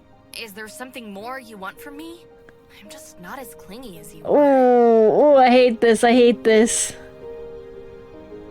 A gator does not count as a dog, so once you reach the dog quota, you can start on the gators. No. We do not mix swamp puppies and non-swamp puppies. The two puppy types should not mix. You're either a gator mum or you're a dog mum. Clingy. I just want to be by your side. You would have gone off without me the other day if you felt like you could. Yeah, but I was being considerate of your feelings. Is that a problem? It just feels like you'd rather I wasn't there. Use your words before this point. Use your words in a non-argumentative fashion, please, girls. I like being with you, you know that. But I've been fine on my own all this time, too. I don't need you to be there. Oh, I don't need you. Oh, oof. This is brutal. I hate this. I hate this. I hate this. I hate this. Even though I always want to spend more time with her, she doesn't even care whether or not I'm there. You have it so together. I've always admired that about you. Maybe you have it too together. I have a friend in Tennessee, says Blues. He's a good dog dad, saved his dog from abusive neighbours, and was like, if you try and get the dog back, I'll report all your negligence to animal welfare. Heck yeah. Heck yeah. So make sure he gets that microchip changed to his name. Before coming here, I didn't realize how good a life you left behind when you moved away. Aww. To drop everything here, including Eve, to pursue art at a community college? Allison wants a daughter real bad, huh? From the way you talked about your family, I thought they must be really hard on you. They just want what's best. I mean, the apartment you have seems like it wouldn't be cheap for them to cover, for one. Are we finally covering this stupid apartment thing? Are we finally getting the truth? God, I've been waiting. I've been waiting. Because I don't hear that enough from them every time I'm around here. Can we just drop this? I like being around you because you don't bring up that stuff. Okay, she didn't correct her, so I guess the parents do pay for the apartment? Maybe it was in an old draft of the script that didn't make it to the final cut. I sent you up 2 support pugs for this heartbreak, but I suspect they just went to the bed. No, they are... there is a Frankie here. He is investigating intently. Arthur was here. Arthur might have already gone to the bed, honestly. Arthur might already have fled the scene. They both came up here, looked at the reading chair, which currently has stuff in it, and just looked disgusted. Like, how dare you have stuff in the chair? How dare? So I'm just going to quickly clear that chair for them so that they can no longer hate me. Okay, give me a second. Some spoiled pugs need some extra spoiling. Because they're good boys. Hang on. Getting all my stuff off the chair. It's my own fault for piling stuff on the chair. What chairs are for? The chair has accidentally become the home base for my... Oh, sorry, microphone, I knocked you. For my sell lots of things on Facebook and Vinted efforts, so it's become an accidental resting place for stuff that I'm intending to sell. But haven't still listed yet. Oh no, I knocked the mic again. Okay, almost here. Almost here. The final clearing is happening. Why do I have so much shit? Because I'm trying to reduce it, that's why. The first step to reduce clutter is to pile it all up where you can see it, and it sucks. But it's productive. Is that all you want from me? A quiet girlfriend who doesn't ask questions and leaves you alone? Frankie, buddy, get up. Come on, right again. Frankie, I need your support in this hard time. Stop hiding behind the chair, Frankie. Come here. It's alright, you're not leaving. You coming here for emotional support pugging? Emotional support pug hugs are demanded. He's busy sniffing my bag. My bag has snacks in it. He'll be a while. Eileen takes to her feet, her mood significantly souring. While I freeze up, I don't feel like shrinking away from her for once. Am I only here to distract you from your parents? He has floors to lick. What if he dropped the crumbs? So true. So true. He has to check. It's important. You're the one who begged to come. I told you that you could come precisely because I didn't think you'd go sticking your nose into my life. Darn, girl, what the fuck did you expect? But I want to learn more about you. That's what having a relationship is. Oh, the VAs are nailing this, though. They're doing great. That's up to me, not you. This is why you shouldn't have come in the first place. She points in the general direction of her house. I'm used to enduring their crap already. I didn't need you here to make things worse. I'm already hearing from them about how my girlfriend has a better life path than I do. Oh. So that's my fault? I think I'm shaking. My eyes are stinging from salt waiting to flood out. Oh no, her tear ducts are full of salt.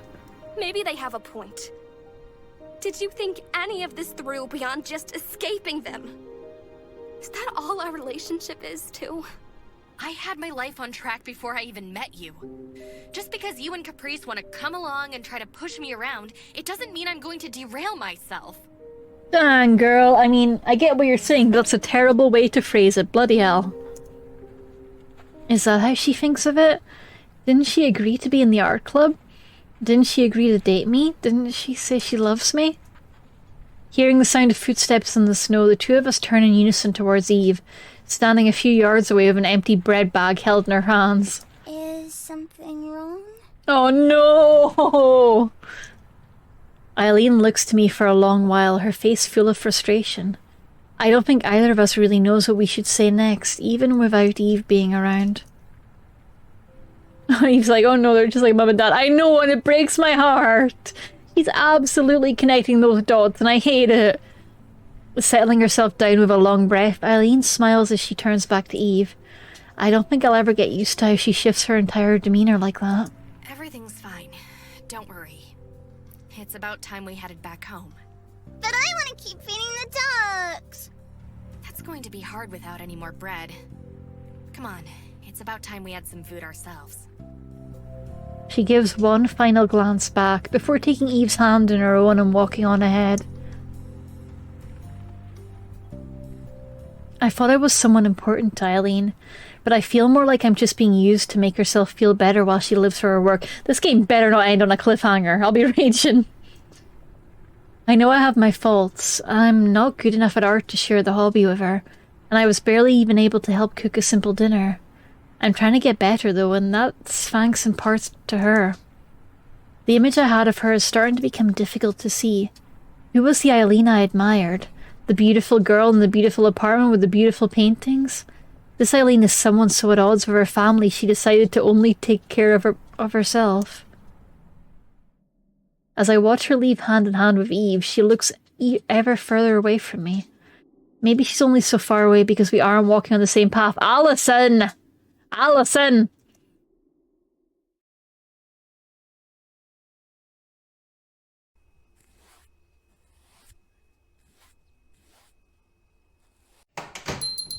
The jingle of the old bell above the grocery store door rings out as we step through into the street.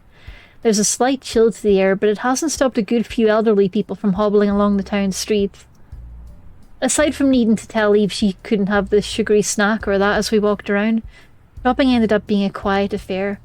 Eileen went through the shelves with her usual military efficiency as she ticked off her mental checklist. Yesterday's argument between us hasn't helped, but that's not the only reason for Eileen's quietness. She might not even realise it herself, but it's the small things like that that remind me of her solitary nature. That ability to tune out others so easily isn't something that comes naturally, at least to me. For want of helping at least a little, I took one of the overstuffed bags we ended up with to carry myself. Thanks. Thanks for coming and helping carry all of this. Sure. It's fine. I wanted to see a bit of the town anyway. Eileen! Can we sit down? I'm tired. It's not that far to get to the car. Hey. Wouldn't hurt to rest a bit though, would it? There's a bench right up there. Taking Eve's side doesn't win me any favours, but Eileen knows she's been overruled. That's a huge bench, my god. As Eve jumps back into the seat without any further prompting needed, Eileen and I carefully set our grocery bags on the ground and join her. Her parents sure chose a nice place to live. More a town than a city, the wooden buildings and stone retaining walls give it a distinctly old-fashioned, natural look. Even the Christmas decorations are understated, amounting to the occasional sign behind a shop window. Pressing X to doubt that everyone in the town is being understated with their Christmas decorations. Come on. Where's that one person who goes ham? I know you're there. The odd person walks to and fro as we sit back, paying as little heed as they slowly go about their day. This should be the easiest occasion possible to make idle chatter with Eileen. As time lingers on though, the silence between us also lingers. Eve doesn't notice, of course. Her little legs swing up and down as she lazily watches the odd car go past. Girl doesn't do anything lazily. As she suddenly brightens up and points ahead, Eileen and I follow her gaze. Inside the small ice cream parlour over the road, an old man in a pinstripe uniform turns the sign behind the glass door from closed to open. Yeah, I live in a little town and there's a family down the street that goes full pageantry every Christmas, Halloween. Same here. Like, you've got a couple of houses that go very minimal. A lot of houses that just basically compete casually with each other. And then at least one every street, which just goes buck wild. And we love that. Their garden is a full stage. Yay, we've got 1 or 2 houses like that, and I love that. Their entire front garden just becomes like a performance, and it's wild. I do love it. It's one of the things I love, is just walking around on winter nights and looking at all the decorations. I do genuinely enjoy it. Yeah, I just think it's very sweet. No. Don't even think about it. Oh, come on, I've been good. You know what Mum said, you can't just have ice cream whenever you want. Besides, why would you even want ice cream when it's already cold? Eileen's answer doesn't exactly satisfy the young girl. I just remembered, I think I saw Haagen-Dazs Red Velvet last time I was in the shops. I'm going to put it on the shopping list. Hang on, I'm gonna tell my Amazon device.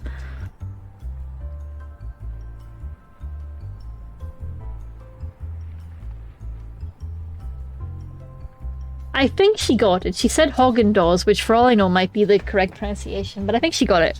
Okay, you're good. You can stop listening now. Thank you. After a moment's consideration, I take to my feet and start heading over. Dang, I want red velvet ice cream right now. I love red velvet. Oh, hello, Frankie. You are dating me with your presence. Come on, then. Come join me. Oh, I got you. Come on. There we go. You have survived the jump into the lap. So you gonna say hi to chat? You gonna say hi to them? They're right here. They're here. You wanna say hi? Yeah? Yeah? Give them a little sniff. Okay, they're probably fine with that. Don't worry, you can sniff them. I will sniff you for them. He smells like baby powder because I shampooed him recently. Hi, Frankie. Yee. Hi. Yes, you. That's chat saying hi to you, not me. Yeah? They're here. Yeah?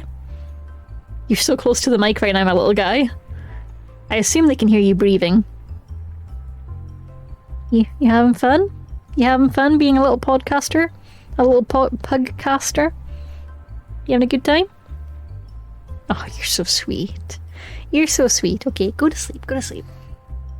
After a moment's consideration, I take to my feet and I start heading over. They're all saying hi to you. Everyone's saying hi, Frankie. There we go. Arthur has disappeared. I assume he's on the bed and just out cold. Allison. He might be out in this. I've got a dog bed out in the hallway, so he could be there, but I think he's probably gone to the bed if I left that room open. He loves a bed. Honestly, same. I was just feeling like getting some ice cream for myself. Might as well get her one while I'm already there, right? Strawberry! Sure thing. 2 strawberry ice creams coming right up. I've got a little pug head resting on me. With our sweets quickly devoured, we finish off the last of our cones. They sure serve them large here, but Eve managed to finish off hers even quicker than I did. Maybe eating ice cream is one of those skills kids are just better at. I don't think that's true, Allison, but you know. Without needing to be asked, Eileen pulls a tissue from a box in the bag and curly wipes Eve's mouth. I get the feeling she'd enjoy being a mother, given how much she fusses about her little sister. Eileen looks to me, and I notice that I'm smiling at her.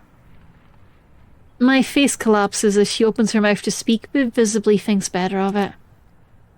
As much as I make... Oh, do you not approve? Do you not approve of them not communicating? Understandable. As much as I want to make amends, I don't want to apologise if I'm not wrong. With neither of us willing to back down, nor wanting to fight with each other again, yesterday's argument looms over us as the elephant in the room. Get the elephant out of the house! Focusing my attention on a less stressful topic, my gaze falls to Eve, the two of us sharing a brief smile. What are you growling at? Are you growling at Eve? You better not be. She's precious. She's done nothing wrong ever. Frankie is having opinions. Or are you just growling at me? You might just be growling at me like, who is that cat girl? Why does she speak in the tongue of the mother? She has a tail.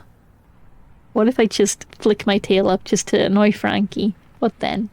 What then, huh? What then? What happens? Oh. He's tracking. You having opinions? Ah, he's not taking me up on it. I guess it isn't long now, huh? Eve and I just look to each other, but it quickly becomes apparent that the topics reminded Eileen of something I'd been avoiding. You're being extra nice because you're going back, aren't you? I mean, yeah, of course. She's heading back home, it makes sense to treat Eve.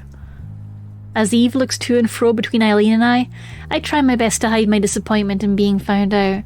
I was trying to think of a better way to break it before Eileen handled it so bluntly. It couldn't last forever, but I wanted to keep enjoying these carefree days just a little while longer. Maybe it was selfish of me not to make myself clearer, but... Wait, you're going? Yep, she's going. I'm sorry. Well, I do have my own family I want to spend time with. That's not the best way to phrase that.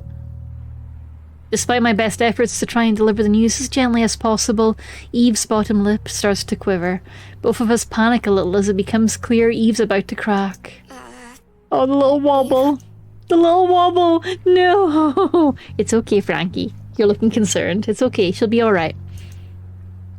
Her composure collapses as she reaches over, her face weeping as she stuffs it into my stomach and grabs at my skirt. I don't want you to go, Allison! Stay here! I want you to stay!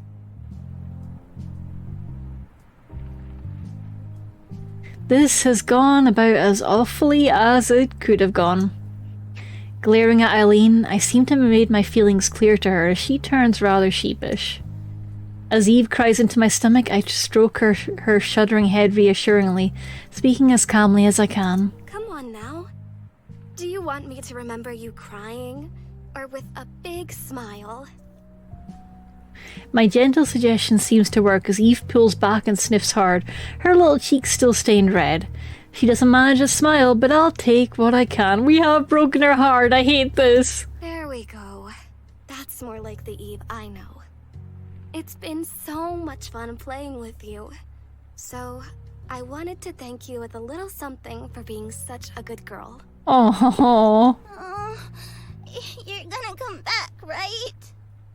Don't worry. I'll come back. Maybe you could even come to Utah and see my home for yourself. Aww. As she clumsily wipes her eyes, I give a big smile. Really? Eileen just scratches the back of her head, trying not to make things worse. We might have our disagreements, but I think we can at least hold things together for Eve's sake. Stay together for the kid! I guess we can try to work something out. Eve looks from Eileen back to me, taking my hand in both of hers with as much strength as her little hands can muster. Allison's trying to prove she's good mother material, and she's succeeding. Good for her. Promise me, we're gonna play again, right? I just smile as I bring my free hand over both of hers. I promise. At that, she gives that toothy grin that I like to see.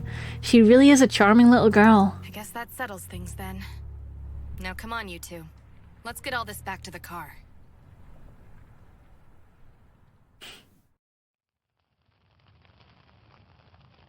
A quiet yawn fills the living room as I tiredly wander through, the others in the house being quiet as mice. I really should have just gone to bed early like the others in hindsight. Restless from the thought of the trip back, I ended up sitting around and watching television long after Eileen left for bed. Try as I might to find her to say goodnight before going to sleep, she's nowhere to be seen. Running through the possibilities, I wander up to Eve's room, opening the door as gently as I possibly can. The sight inside makes me feel warm just by looking at them. Oh! Eileen sleeps on her side, wrapped around the slumbering Eve, curled up in a ball on top of her bed. Eve must have wanted one last cuddle before tucking in for the night. Oh my goodness! Ah! They're so cute! They're so cute! They're so cute!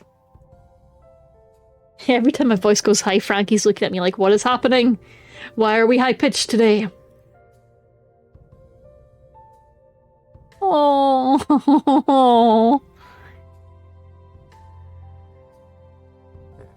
Why are we growling? It's okay. It's alright. I know there was some slight motion there. I just smile as I silently look over them, slumbering peacefully together. Eepee, yeah, eepee. Even as I look at them, I wonder if I belong in their world. Of course you do, silly. We briefly pushed it from our minds, but I think both of us know that the closer we've become, the further apart we've felt. With Eileen's peaceful sleeping face lingering in my mind, I gently close the bedroom door and head back down the stairs. Aww. It's gonna be hard to say goodbye to Eve. It's been nice to have a little sister, and I think she's enjoying having two older sisters doting over her just as much. Just saving, just in case. Because I'm paranoid for a good reason. Nope, not that.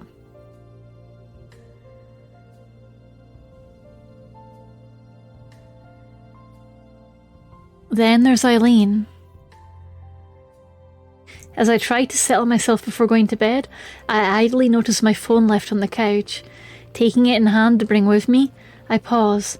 Eileen's left hers on the table some distance away, the moonlight glinting off its screen. Oh no, we're not going to peep at her phone, are we? Let's not do that. My heart stings as I turn on my own and unlock the display. Only the oppressive quiet is here to keep me company as I look down, a heavy weight weighing on me as I ponder. Eileen always did enjoy playing with her new phone. In time, she'll hear what I was too cowardly to say. Thinking of the girl I admired so much, I make the call. Allison, girl, what are we doing? Oh, okay, leaving a voicemail, okay. It doesn't go answered. She never changed the default voicemail message. As the uncharacteristically cheerful tone asks me to leave my message, my voice is barely a whisper for fear of waking them. When I said that we had a family with our little art club at college, I really did mean it. It might not be much, but it's ours. You were an important part of that. I pause for a moment, my heart stinging as I think of her. Even if it hurts, I know it needs to be said. Maybe it was naive of me to think that way. Maybe I've been having the wrong idea all this time. I think... My throat tightens. I wipe my eyes on my sleeve. I must have looked pretty stupid. Oh no. I was so excited to be in love and to have a girlfriend that I pushed and pushed to get into your space. But you didn't let me. You didn't want me to. And even now, I can't even muster the courage to tell you this when you're awake. I don't know where things will go from here. I want you to be happy. But I don't know if I can be the person who does that for you. In the end, the anger and frustration I felt at everything is nowhere to be found. There's just an emptiness. I can at least yell and vent to let go of the former, but nothing can fill that hollow feeling. Good night, Eileen. Oh. With that, I end the call. Silence returns to the dark room once more.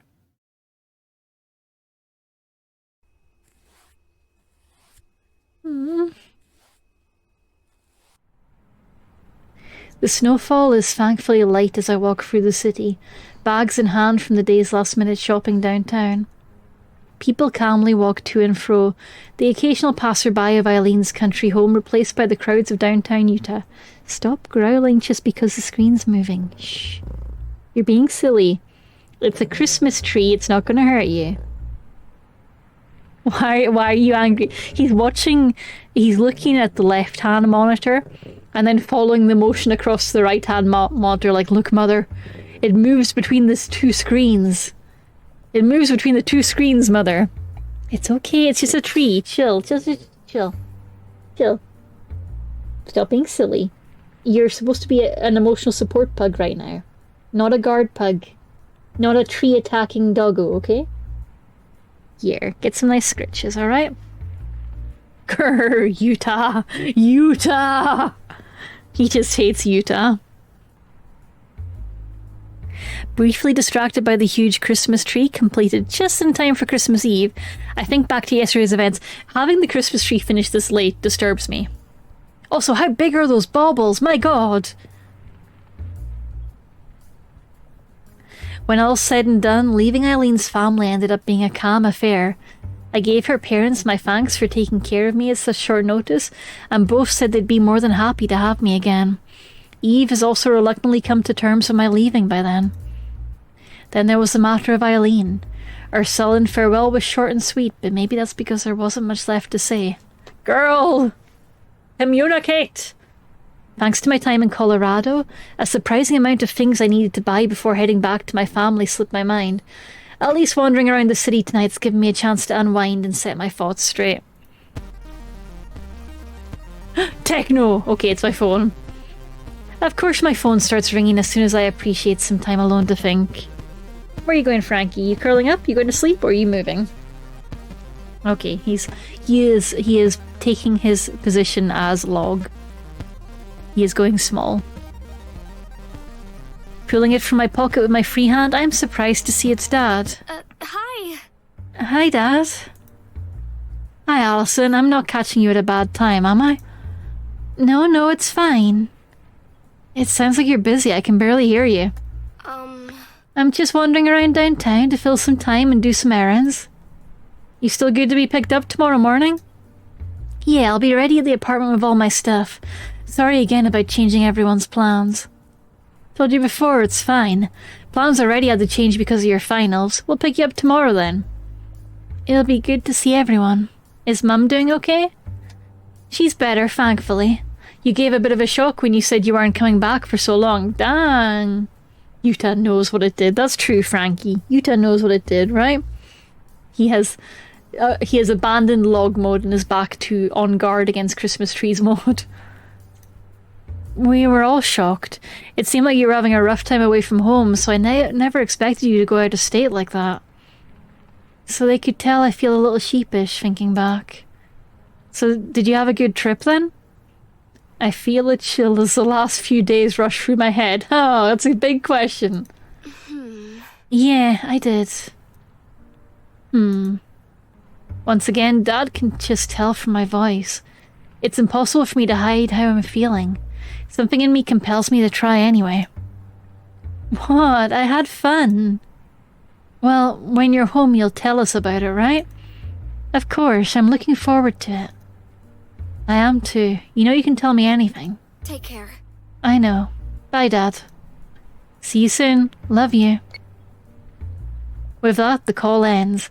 I stare blankly at the screen of my phone. I'll be happy to see my family again, not to mention the warmth and liveliness of home. I have to take a deep breath, a lump in my throat forming from homesickness. I guess that feeling never goes away completely. With the phone already out, I take a moment to glance through the photos I've taken. A few from Colorado are the most recent, which will be nice to show my parents. As I keep going back though, I stop at the photo taken just before I left for there. Oh, the party! The screen shines brightly in the darkness of the night. The photo of everyone gathered in the apartment celebrating the end of semester, making me mull over everything that's happened since I arrived here. It's only been a few months, but my time since starting college has been an adventure already. I have learned so much, found so many friends, and discovered so many kinds of relationships. It's such a different way of life I lead now. The smiling faces all gathered for that one moment in time, it's all thanks to those around me, like them. The phone goes dark once more as I lock it. The precious memory slipped into my pocket once more. The only light to be seen now is that cast by the Christmas tree, occasionally broken by the passing crowds. Yes, I know the Christmas tree is back and you're all happy about it. It's okay, it's not moving. A strange sense of calm falls over me as I stand in the falling snow, hands slipping into my pockets for warmth. I was alone and afraid. Eileen was the answer to that, I thought. She seemed so cool and collected, managing life by herself. The strength of will was what drew me to her in hindsight. It was thanks to Eileen, Caprice, and our little club that I was able to cope with being alone. The reason that I'm so at peace with myself isn't that I finally learned to live without others. It's because I know I have others to help me. Maybe I was too clingy, as Eileen said. I just wanted to know her more, even if she was brusque at the best of times. If she wanted to retain her solitude so dearly, though, perhaps it's for the best that things went like this. Swallowing the lump in my throat as I push the thoughts aside, I begin to walk once more. It's then that my phone begins to buzz in my pocket. Did Dad forget to say something? Eileen? Why is she calling me now of all time? Should I answer? My phone's shaking in my hand. I pick up the call, but I have no idea what to say. Hello? Allison?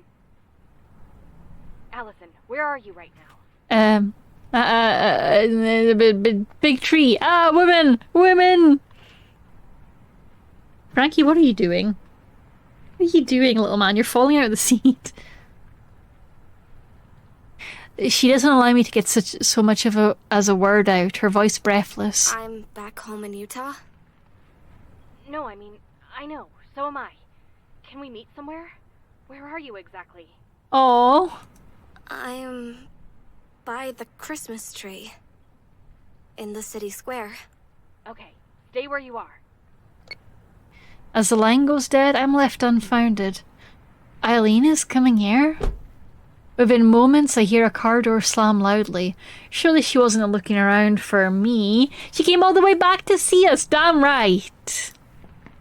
A familiar figure jogs up as quickly as she can in her high boots, her long stride clinking loudly on concrete. As she slowly pulls to a stop, our eyes finally meet, and so we stand in the city square next to that large tree. Between us, only the falling snow.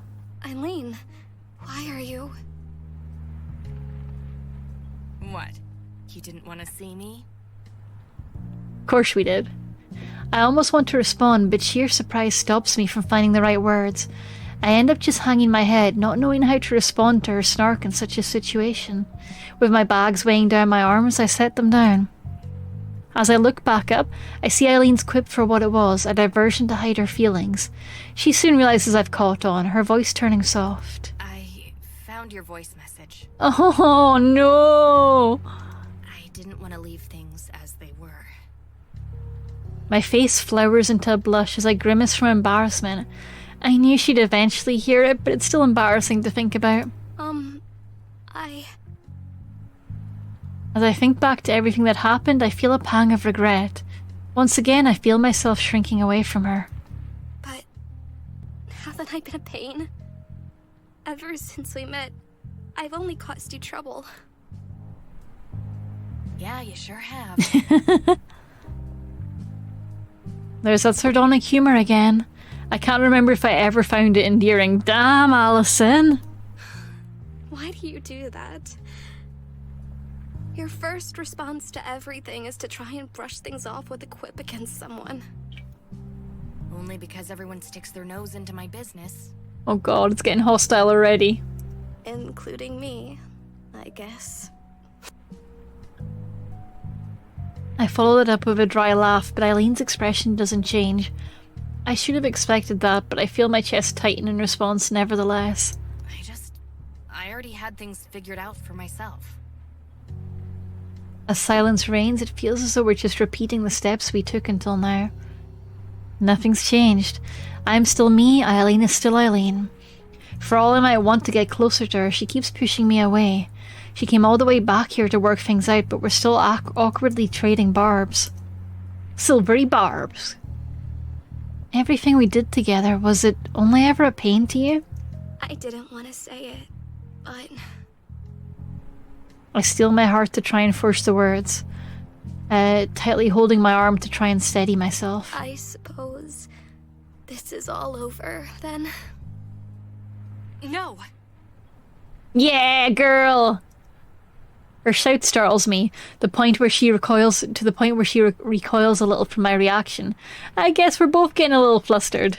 I mean, that's not what I meant. Reminding us that we're not alone, a small child goes running by as her mother runs after her. The distraction gives Eileen some time to reason through all of this, while I try my best to ignore the stinging of my heart. Ah, God, everything's so confusing right now. Every day was the same. Living alone in my apartment and working away in that art room. I thought I was fine being alone until you came into my life and messed everything up. Yay, disruption!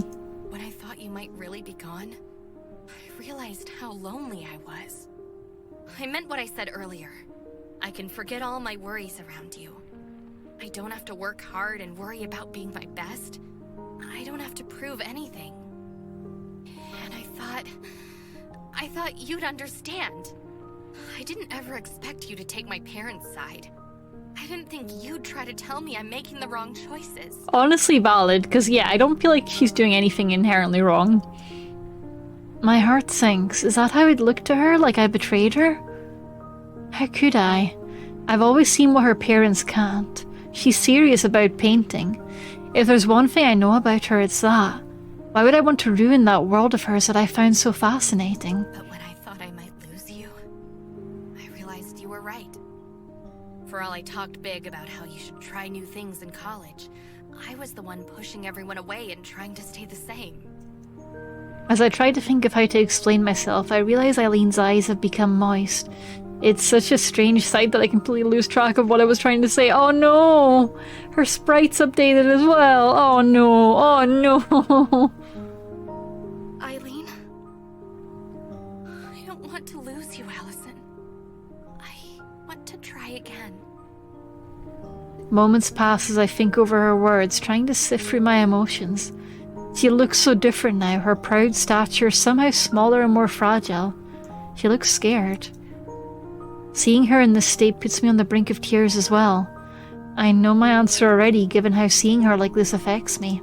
I only ever wanted to be the person closest to you. Why would I want to ruin that world of yours when it's what brought us together? Today, Eileen cries for the first time. Yep. Oh. Let's try again, Eileen. Also, no, I bet she cried when her parents first, told her that she shouldn't go to art school. Shouldn't go to study art, because I bet that fucking stung too. So the second time. Let's try again. Oh! Without warning, she puts me into an embrace, arms wrapped tightly around me. My brain short-circuits as she begins to weep, completely unable to handle the situation. I have no idea what to say as she clutches me tightly to her shuddering body, my own composure barely holding as my arms slowly raise and come around her back. Everyone just going past trying to see the tree is like, damn, okay. Oh, I see now. Eileen's finally cracked under the pressure, that wall she carefully built up over so many years finally crumbling down at once. Cuddles. I hold her tightly to me as she cries, trying my best to comfort her. She's here, and she's in my arms. This vulnerable and honest girl is for only me to see, my own eyes barely staying dry. This Eileen is one I've never seen, but she's the Eileen I've fallen for all over again. Thank you, Allison. Having trouble with your girlfriend? Pro tip, cry. I feel a lump in my throat as I stroke her hair, trying my best to soothe her. I love you, Allison. I love you. Oh, there we go. Holding her close as her words are muffled into my shoulder, I close my eyes and savor the feeling of her against me. Eileen loves me. This feeling, this warmth throughout my entire body as I hear those words. I guess I really am in love with this hopeless girl. And I love you. Let's do this together. Oh, the backlighting of the tree is so cute. We're such different people with wildly different backgrounds and worlds of our own. As long as the two of us can let each other in, though, we can build a life together. Side by side, we can start here. It's okay, Eileen. Welcome home. No.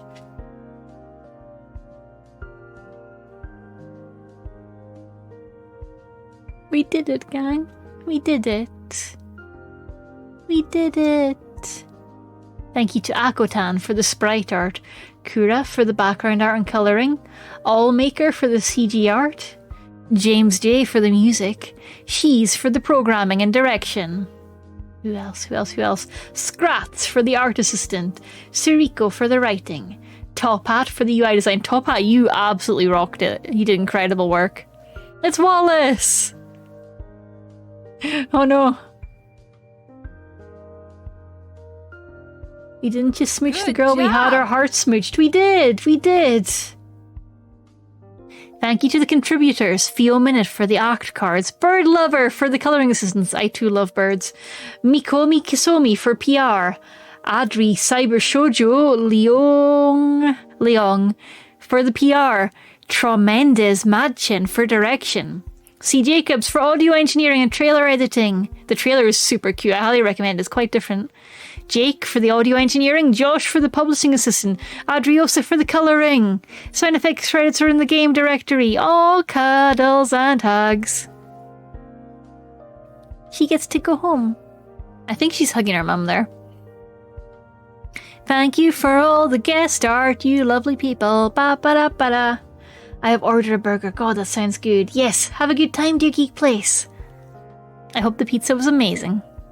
I'm kind of curious what pizza you got. Got pizza on the brain now. Art Club! Groceries come on Tuesday. Yes. Mechanic. Aura.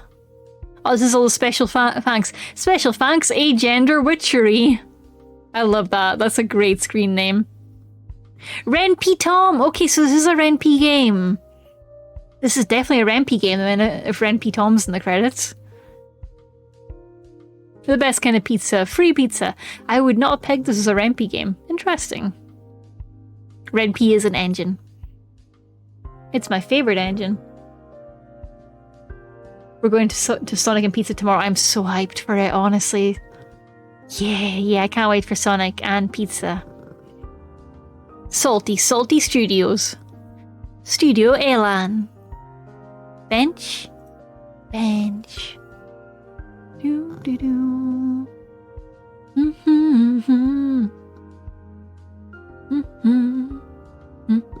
Oh, there we go. Look at the girls. There they are. Frankie, stop growling at the girls. There they are. Finito. Mission success. Oh, this is so exciting, Haley. Oh, can I save? Please let me save. I'm nervous.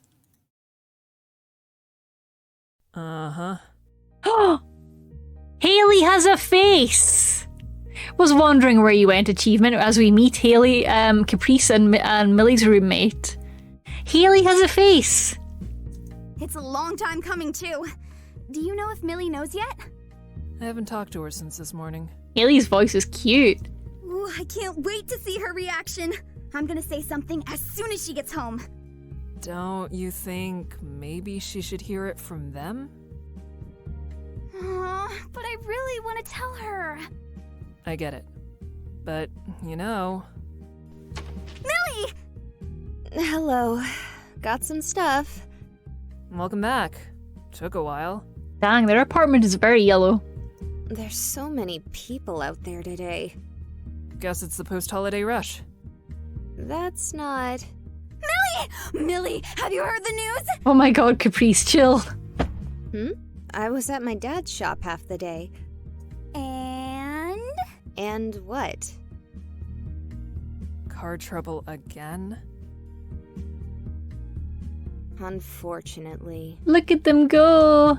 Maybe it's time for a new one. That's what Dad said too. He even offered to help pay for it.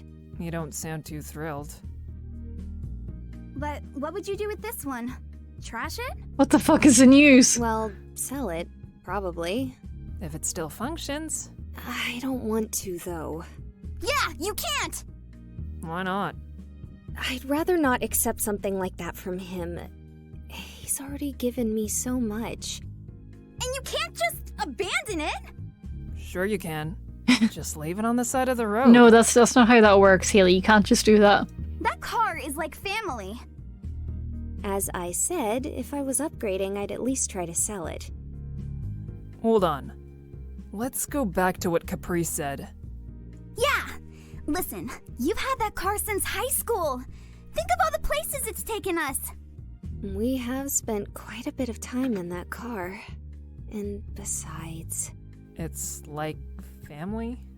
Dad and I worked on it together a lot. I'm kind of attached to the little thing. Exactly! I know the feeling, but you can't hold on to everything forever. I know. I guess. While we're on the topic, maybe some other people here should think about getting their licenses. I'm a supporter of public transit, actually. Yes, that! Me too! Oh, really? Then you won't mind taking the tram from now on? Trams! We like riding in your car, though. Tell me the news, come on. It's fun going together! So much for that. At least consider it. It'd be good for the both of you. Especially you, Caprice. I know you're getting your new club members to drive you around places now. Hey! They want to go just as much as me! Oh, really? Did they say that? More or less. Plus, I've helped them out too, you know. Thanks to me, love is blooming in the art room. How much of that was you? 50. No, at least 60%. Sure, Caprice. Really? Only 60? Please, just promise me. As much as I love you two, I won't always be there for you to rely on. You're not going anywhere, are you? Don't worry. We promise. Right, Caprice? What the fuck is the news? Yes, ma'am. Thank you. I won't be going anywhere anytime soon. After all, I suppose you'll still be needing rides to class this semester. My OBS chat is having a bit of a funny, so just giving it a little refresh. It's almost here. I'm getting excited. Oh no, Millie is dying. Oh no! What was that that I missed? Classes. Plus, there's a club to run. It's almost here. I'm getting excited. I'm not really. The next semester, okay. I do wonder if Millie's just meaning that she'll be, like, this is her last year, I think, at the community college, I think. I'm gonna recruit so many more members. At least double the size. I don't even want to think about it right now. Are you too hungry? Starving. You gonna cook, Millie? Oh. Ugh. Not it! What about the food you just bought? Today was exhausting. How about you, Haley? Let's just order something. Yay, takeaway! Why don't we go out somewhere? Take the car together? Weren't you just saying there's a lot of people out? Yes, but it's nice out too. Oh, yeah! Finally! So, about that news? Yes, tell us the news. Let's talk about it over dinner. Oh, you teasers. Okay, you drive. I call shotgun. Oh, you bastards. I'm the only one who can drive. And we're very appreciative. What the fuck is the news? I'm looking forward to removing my tire chains. It's a little warmer today, so the snow is starting to let up. Finally. It's about time. Yay! Casting done a studio coattails directed by Shion. Cool. I don't really understand it, but cool, thank you.